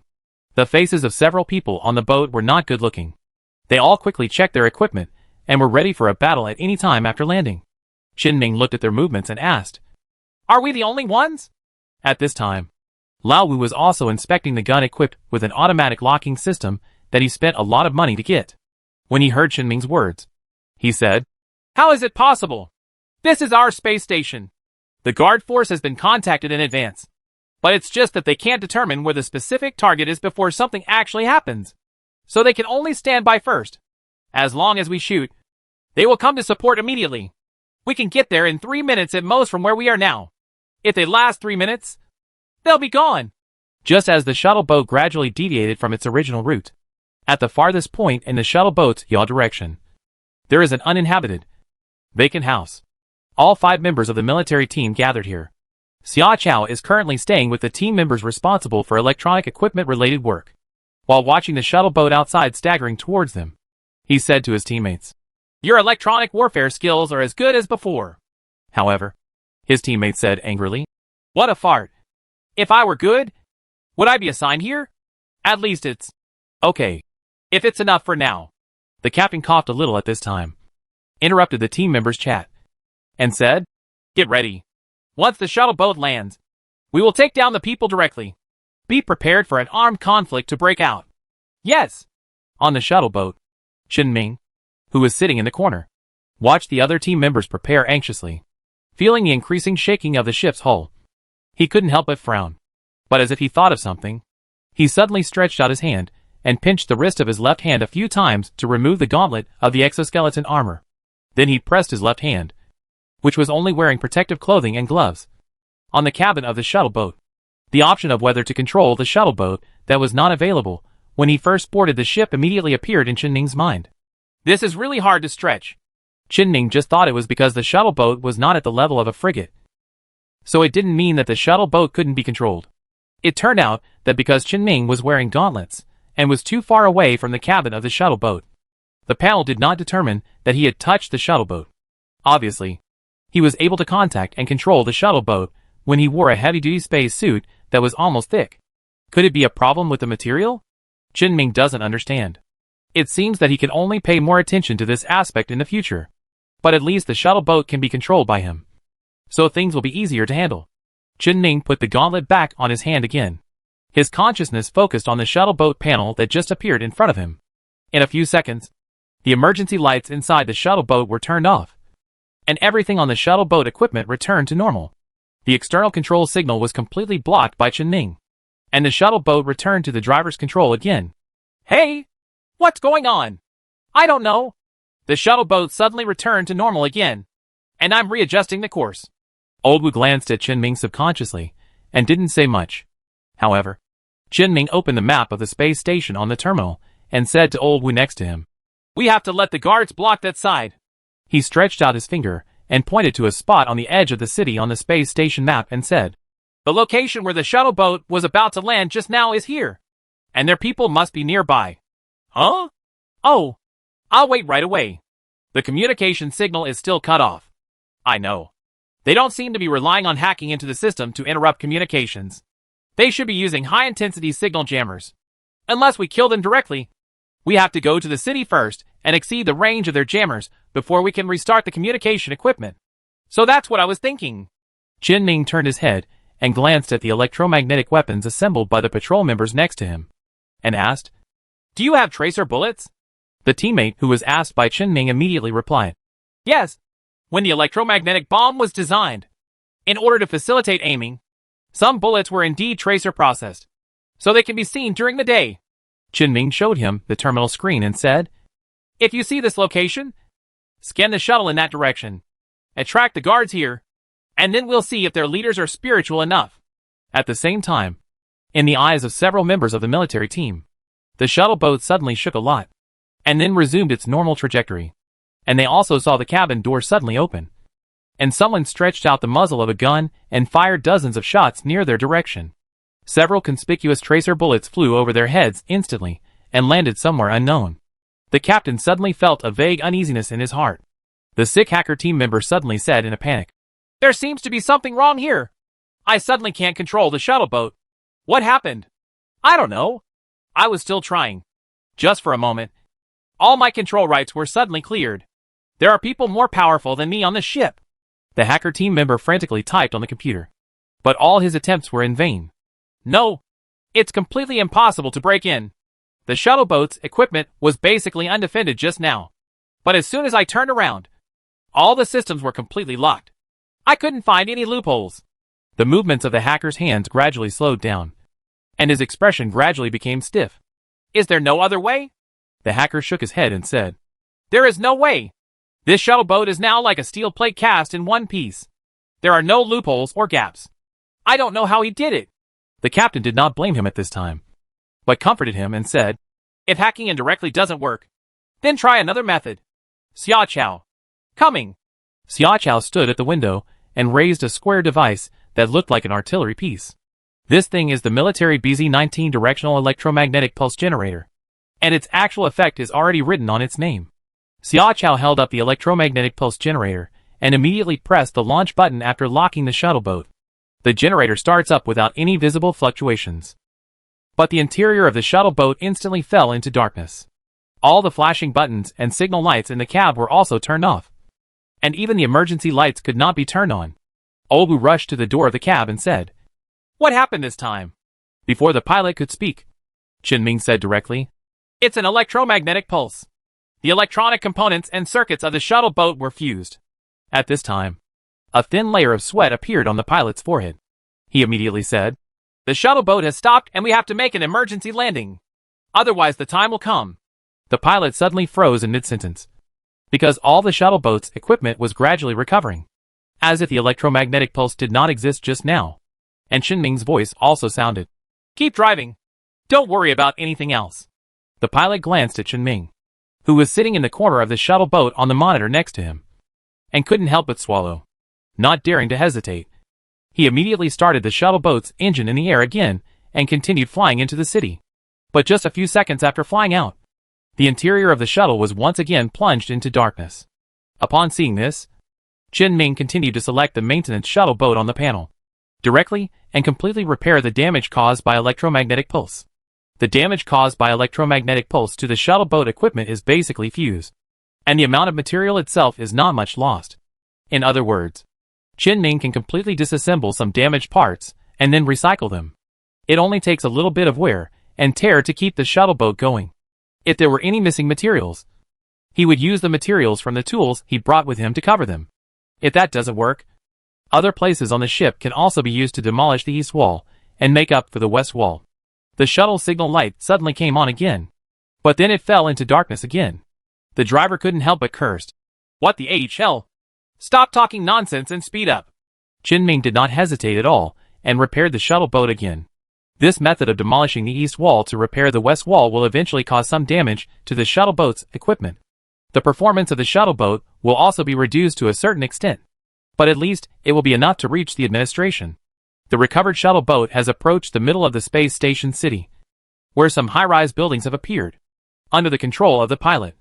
The shuttle boat flexibly traveled between high-rise buildings, avoiding the electromagnetic pulses that constantly attacked the spacecraft, and broke out of the coverage of the signal jammer, disappeared in the eyes of the military team.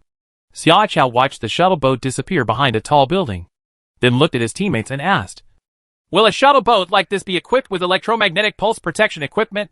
The hacker team member said, "As far as I know, there is no such thing. But they do." The atmosphere in the team gradually became depressed. At this time, the captain said, as if concluding, "Chinming's reaction was too fast. From the moment he noticed someone was paying attention to him in the spaceship, to when he came to a place where we didn't even dare to enter. Then a shuttle boat from the administration came to pick him up.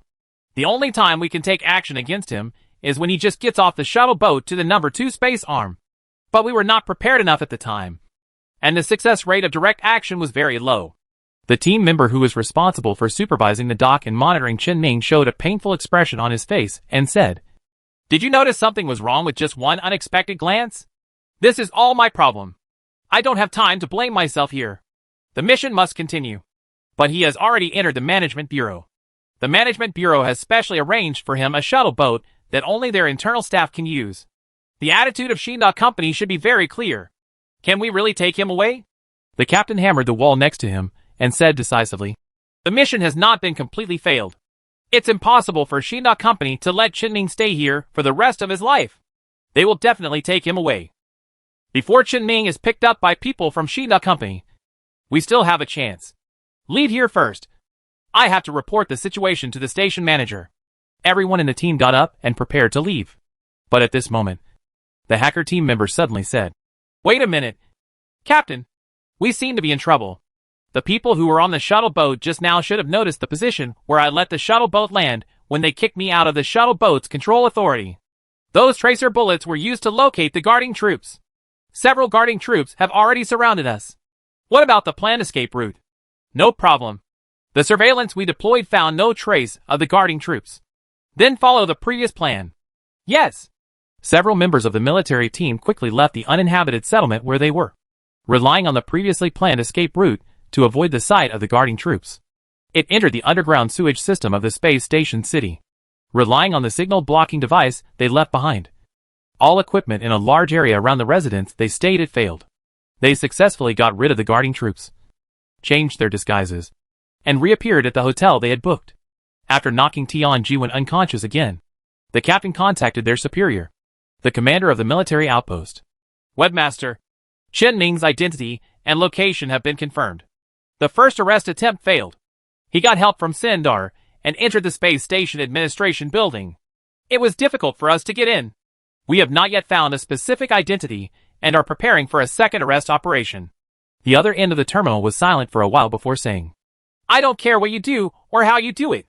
The result I want is very clear. Either bring him back or kill him directly.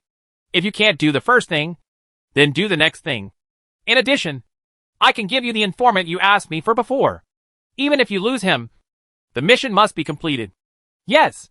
The captain put down the terminal and said to the team members next to him, did you hear that?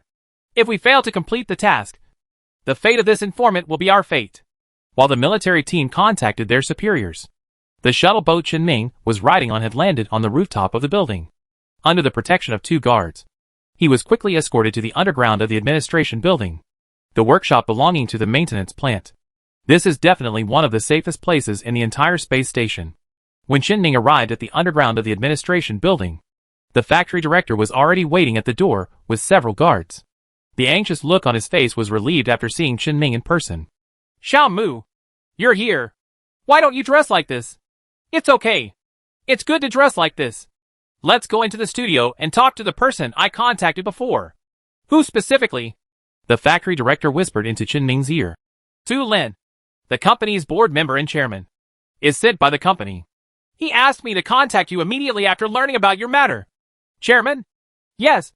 Although the chairman cannot represent the entire company's board of directors or the entire company, he can at least guide the overall direction of the company. With his help, as long as you can seize the opportunity to initiate a vote on the board of directors, the company will definitely protect you. Chinming nodded and walked into the workroom. By the way, there are your things too. The factory director picked up a box with an identity card on it. Someone just sent it over. It was scanned by the security check when I came in. There was no problem. It should be yours. Right. Right. He put away the card with more than 14 million in it and walked into the workroom holding the box. There was no one in the workroom at this time. There were basically only a few equipment used for maintenance work, a large workbench, and a few tables and chairs for resting and working. On the large workbench opposite the workshop door, there is a lighted terminal. Chinming was the first to walk in, followed closely by the factory director and Lao Wu. The 2 patrol members who had escorted Chinming also followed in and closed the door smoothly. There are 5 people in the studio, including the 4 guards outside. It's enough in a relatively small place like the underground. Chinming sat next to the workbench, put the box aside, and clicked on the terminal in front of him. The terminal automatically initiated a video call. Soon a somewhat old face appeared on the screen. Hello, Chinming. I am Su Lin, the chairman of Shinra Company. Hello. Su Lin stared at Chinming for a while and said, I have known you before, and I know what you want. As long as you are willing. You are still an employee of our Shinda company. So, we might as well talk about cooperation straight to the point, Qinming said bluntly. No problem. Otherwise, I wouldn't have to contact Director Liu specifically. So what is the content of the cooperation? We need you as proof that the DGC 9527 mining space station was not destroyed by bugs 32 years ago. Just oral confessions and physical evidence are not enough. Or they are not actually important. What really matters is you. The man who worked on the space station 30 years ago. With you, we have a solution to our problem. Why do you say that? All information about the mining space station and you is available from the government.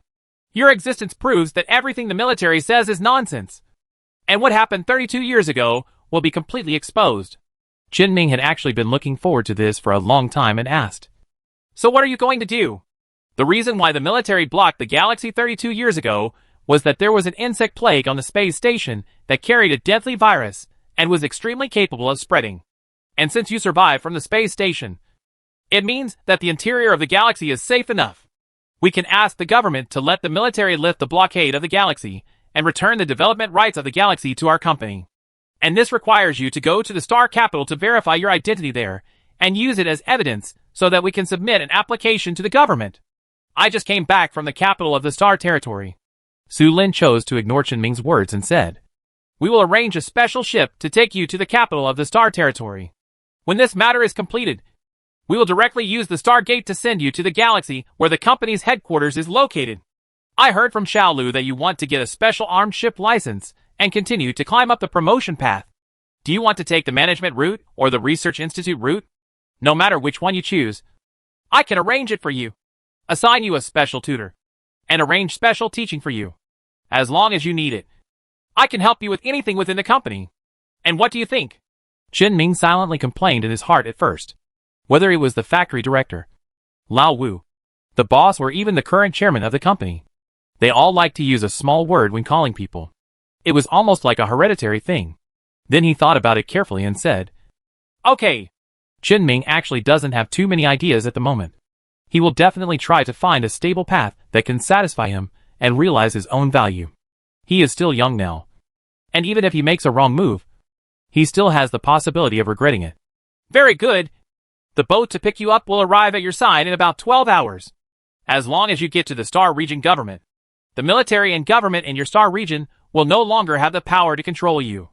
Communication was hung up. Qinming raised his head and asked the factory director next to him. Director, did you say I was the one? Speaking of which, Lao Donka and the old chairman were still a little unsure about whether to help you. After learning about your situation, they asked me to contact you directly. The conditions given to you are also the best. But how high you can climb is your own business. Okay. Qinming lowered his head again, took out his terminal, and clicked on it a few times. Oh, there are actually more. Old Wu, who had been hanging up next to him, came over curiously and asked, What's there? My 32-year salary. Qinming placed the terminal on the workbench in front of him so that Old Wu could see it. Qinming's own debit card interface was opening on the terminal. In the card, 30-year salary is put in every penny. My previous salary was 30,000 yuan a month during my working period, 5,000 yuan a month during my dormancy period, 60,000 yuan a year, and almost less than 2 million yuan in 32 years, including what I had in my card before. It's almost 3.2 million. Although the money is not much compared to Qinming's current situation. But Qinming was happy to see that the money still existed in his card. Because that's the attitude of the company. Qinming turned off the terminal, leaned back in his chair, and breathed a sigh of relief. Joining the company and climbing up the corporate ladder is indeed the path he wants to take. If the company's attitude can be maintained like this, then he may not regret his current decision in the future. Qinming didn't think too much about what would happen in the future, because he knew that the military's pursuit would not necessarily end here, and he had to make some other preparations. Qinming closed his eyes, but the sight of the spaceship over the dark cemetery appeared in front of him. After explaining something to the two Gamma AIs, Qinming returned to the space station. Since Sindar's ship to pick him up would not arrive for another 12 hours, he actually had nothing to do for the time being. So Qinming simply carried the box to the workbench and began to count the materials he had bought from the owner of the second recycling shop. Old Wu, who had already taken out his terminal and was about to watch the video, said as if he had no idea at all, Are you still thinking about working at this time? Chinming nodded and said, I think it should be useful. As soon as Chinming finished speaking, he heard loud noises coming from outside the workshop door. The sense of danger that had gone silent suddenly sounded like an alarm bell in Chinming's mind. The door to the workshop suddenly opened. A grenade rolled in through the crack in the door. Chapter 90 Psychic Pulse. The grenade that had been pulled apart and damaged slowly rolled into the workshop. Several people who saw the scene reacted quickly and rolled behind the sturdy equipment inside the workshop. However, there was no bunker next to the two patrol members standing next to the gate.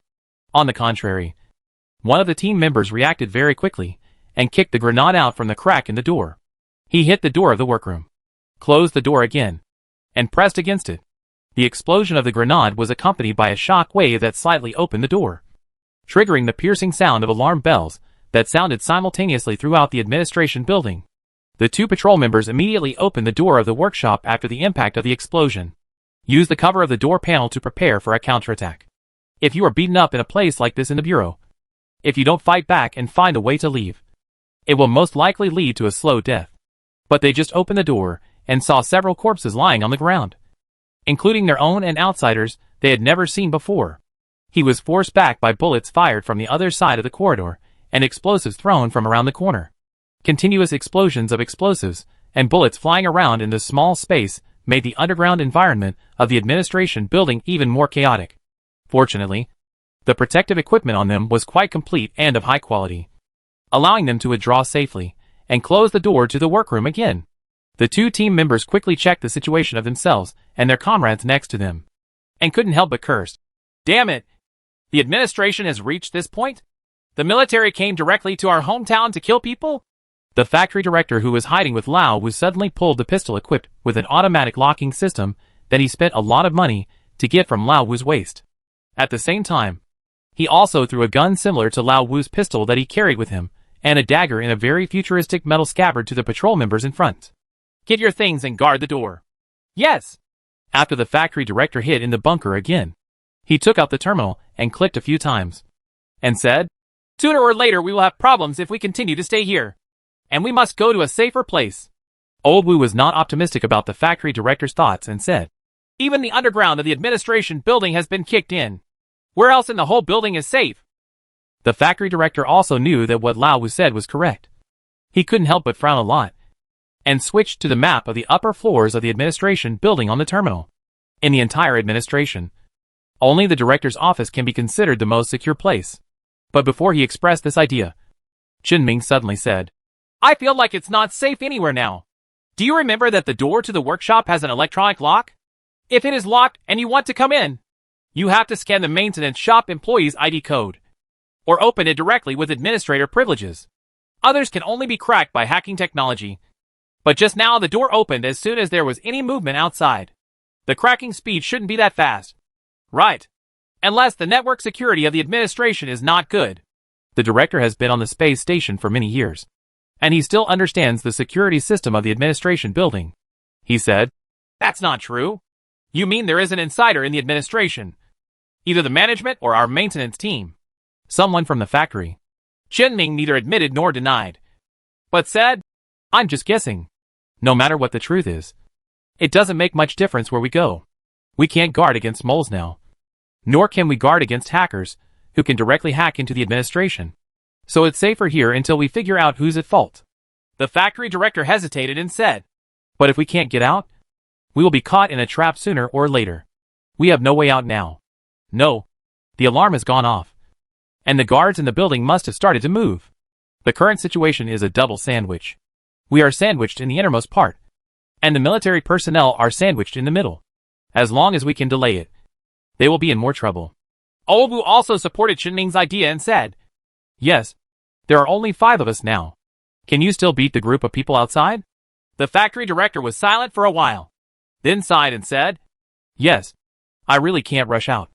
I was too impatient, and there was something wrong with my thinking.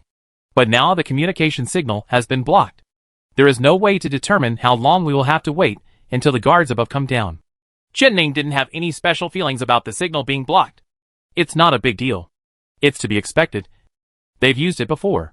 If the communication is not broken at this moment, I will still wonder if they have any conspiracy that depends on communication. I didn't expect them to dare to take action directly on the management team. Old Wu suddenly rushed from behind the bunker where the factory director was to Qinming's side and said, "Xiao Mu, how did you manage to be so remembered?" Qinming didn't pay attention to Lao Wu's actions.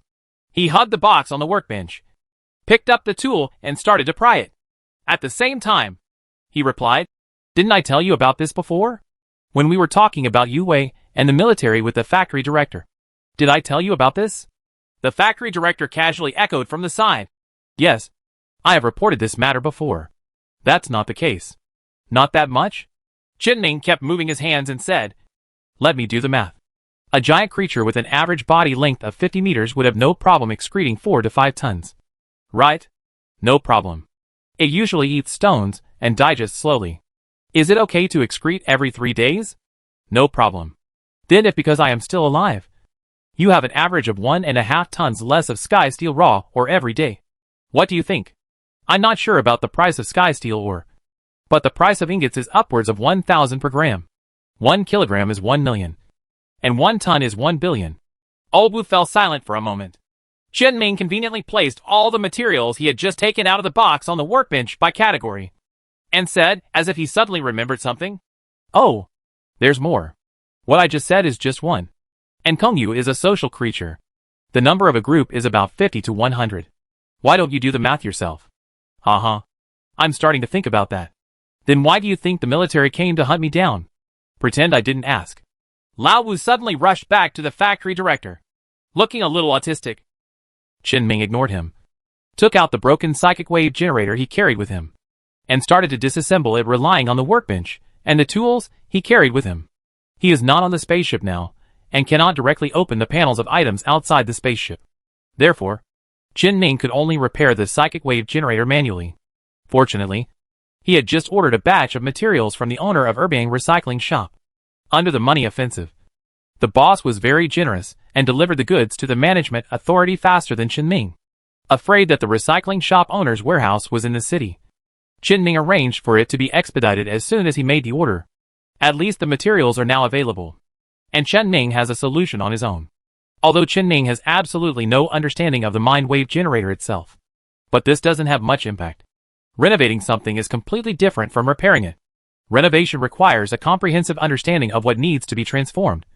But repair only requires replacing it with new materials according to the way it was taken apart and putting it back together. Moreover, the repair panel that Qinming opened did not only have the materials needed for repair and the repair button. The entire repair process is clearly written on it. Qinming's memory is pretty good. The equipment is complete. The materials are complete. And there is nothing that cannot be done. Using Psychic Pulse is the simplest and most efficient way Qinming can think of to deal with the current situation.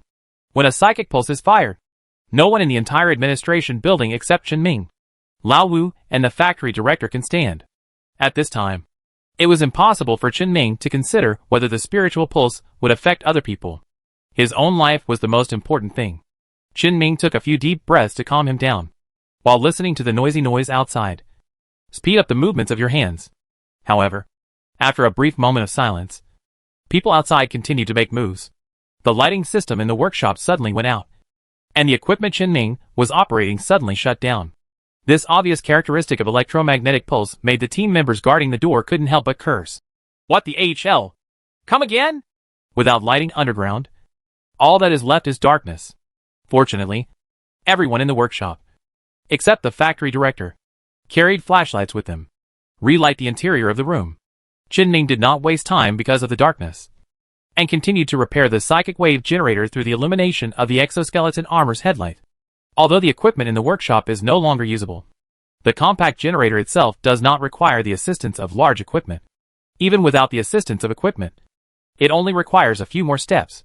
The workshop and the ordinary tools Qinming brought were enough to repair it. That's when, suddenly there was a sound like an electric drill outside a wall of the workshop, followed immediately by a violent explosion. However, the workshop only shook slightly, and nothing further happened. It seemed that there was no impact at all. Qinming raised his head slightly, and glanced at the wall where the blasting sound came from and said, "I remember that although the sound insulation in the workroom is not very good, the protective measures seem to be very special." The factory director reached out and patted the wall next to him and said, "Yes, there was an accident in the workplace before. When rebuilding, we directly followed the maximum thickness. It is impossible for ordinary individual weapons to destroy it. On the contrary, the door is relatively brittle, so the only door to the workplace is opened in the underground corner. Even if there is another accident, it will not have any impact on the nearby areas." Qinming lowered his head again and continued the work at hand. However, the people outside didn't seem to give up. After changing the direction, they caused another huge shock.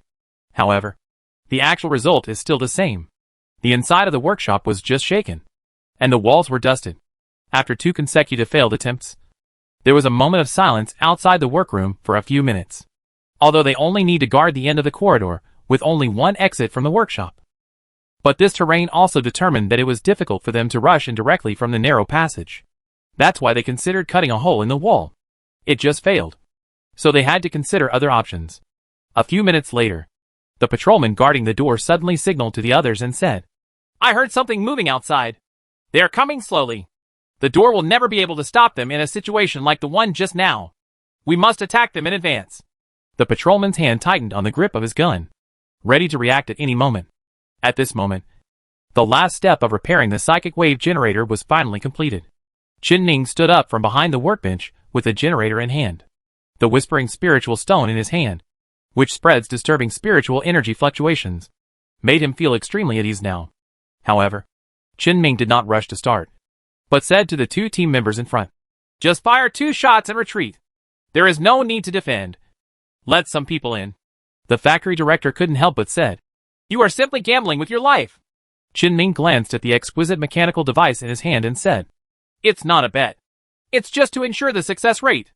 And opening the door to let people in is actually delaying their progress. I just said it. The reason why the military is chasing me. If I live, then Sky Steel's profits will return to the company. And then the company has the same reason as the military to protect me. If I die here, the people in the company should be more worried than anyone else."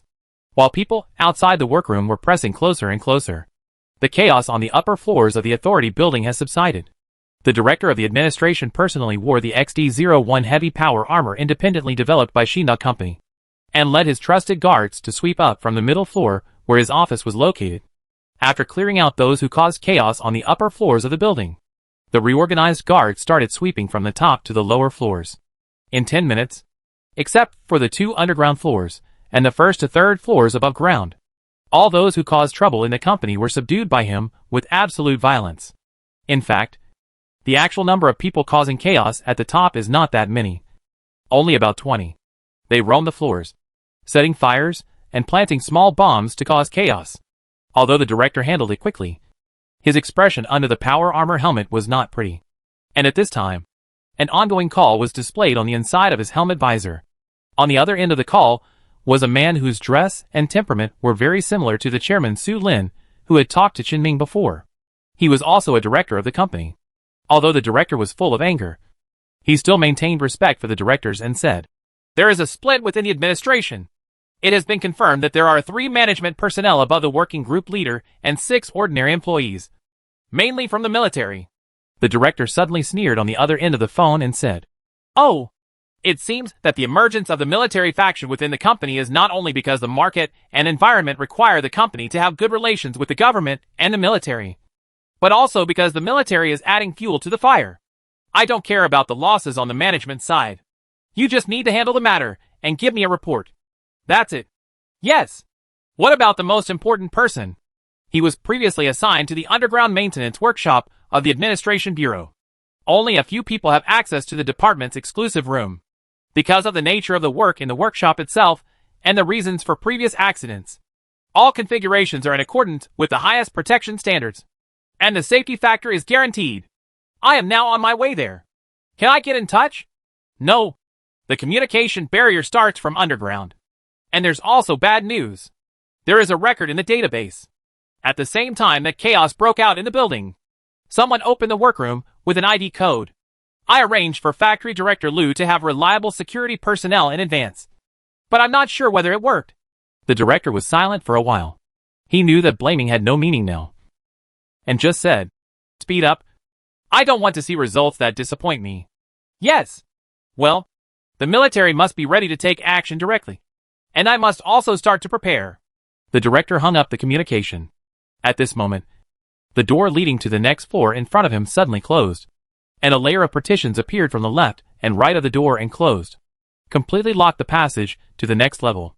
To be precise, it was not just the door leading to the next floor that was locked, but all the doors in the entire administration building near the lower 3 floors, and the 2 underground floors were locked.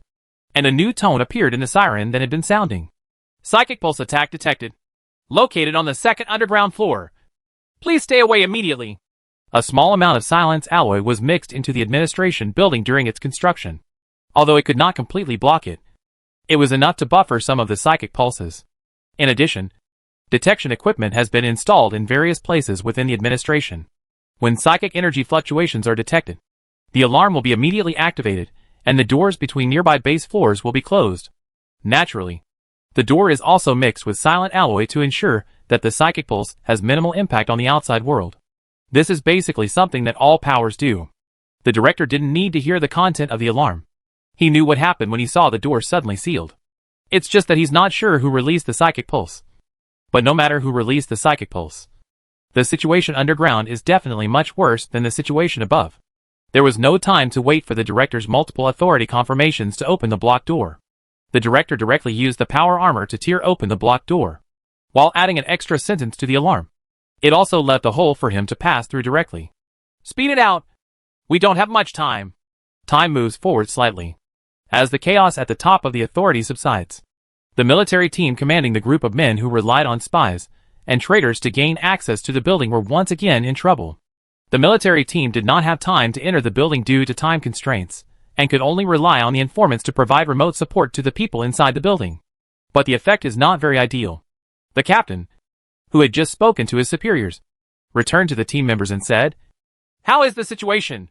The hacker team member said extremely anxiously, "The methods we can use when we are not on site are much less than those outside, and the situation is much more troublesome. They also took off all the cameras in the room in advance, so I couldn't see what was going on inside. And why do they install a half-meter thick steel mezzanine in one of their studio rooms? It's clearly not like this on the design drawings." The captain patted him on the shoulder and said, "Calm down. This is our last chance. If we can't handle it even after losing all our professional manpower and 2 informants, we'll be prepared to dig coal on a sterile planet." The hacker team members could not calm down after listening to the captain's words, but they did not continue to vent their emotions. He breathed out and said, "This is a last-ditch attempt. I can temporarily overload the equipment in the workshop, which should cause some chaos. Whether we can complete the mission depends on what happens later." After the captain gave the order to the people underground in the administration building through an informant, they directly sent 3 people to rush to the door with a bag of thermite. One of them desperately smashed the burning thermite on the door before being shot dead by patrol members who heard the noise. The workshop door was completely destroyed in an instant. One of the patrol members failed to retreat in time. One of his arms was severely burned, and he lost a certain amount of combat effectiveness.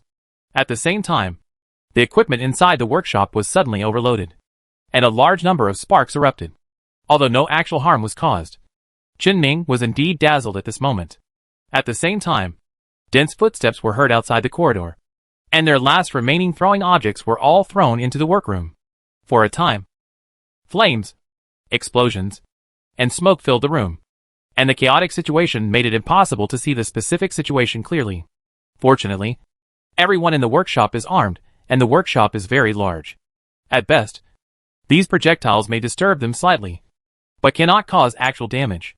It's just that the people in the military don't actually expect this. After they threw out all the projectiles, they carried heavy riot shields directly into the smoke-filled passage and rushed straight to the workroom. Even though it was extremely chaotic now, with the sound of alarms and the hissing of equipment leaking electricity, Qinming still heard some messy sounds all of a sudden. "There are footsteps! They are coming!" I heard Qinming's reminder. Even the injured team members immediately dug out of the bunker where they were hiding, stuck out their gun barrels from the doorway melted by thermite, and fired wildly outside. However, electromagnetic weapons may not be able to penetrate these professional riot shields at close range. After the weapons he used within the administration were stolen, he is now acting as a hindrance. After killing the 3 people who rushed over, the remaining dozen people had already rushed to the door of the workshop. He rushed to the front and used a shield to knock over the 2 team members blocking the door, and broke into the workshop directly. The target is directly at Qinming. Others who could not get in within a short period of time raised their guns and aimed at the patrol members, who were knocked to the ground. That's it now. At this distance, no one should be able to resist the psychic pulse. Qinming pressed the button of the mind wave generator. A spiritual pulse that had no resistance to ordinary people reverberated in the small space in an instant.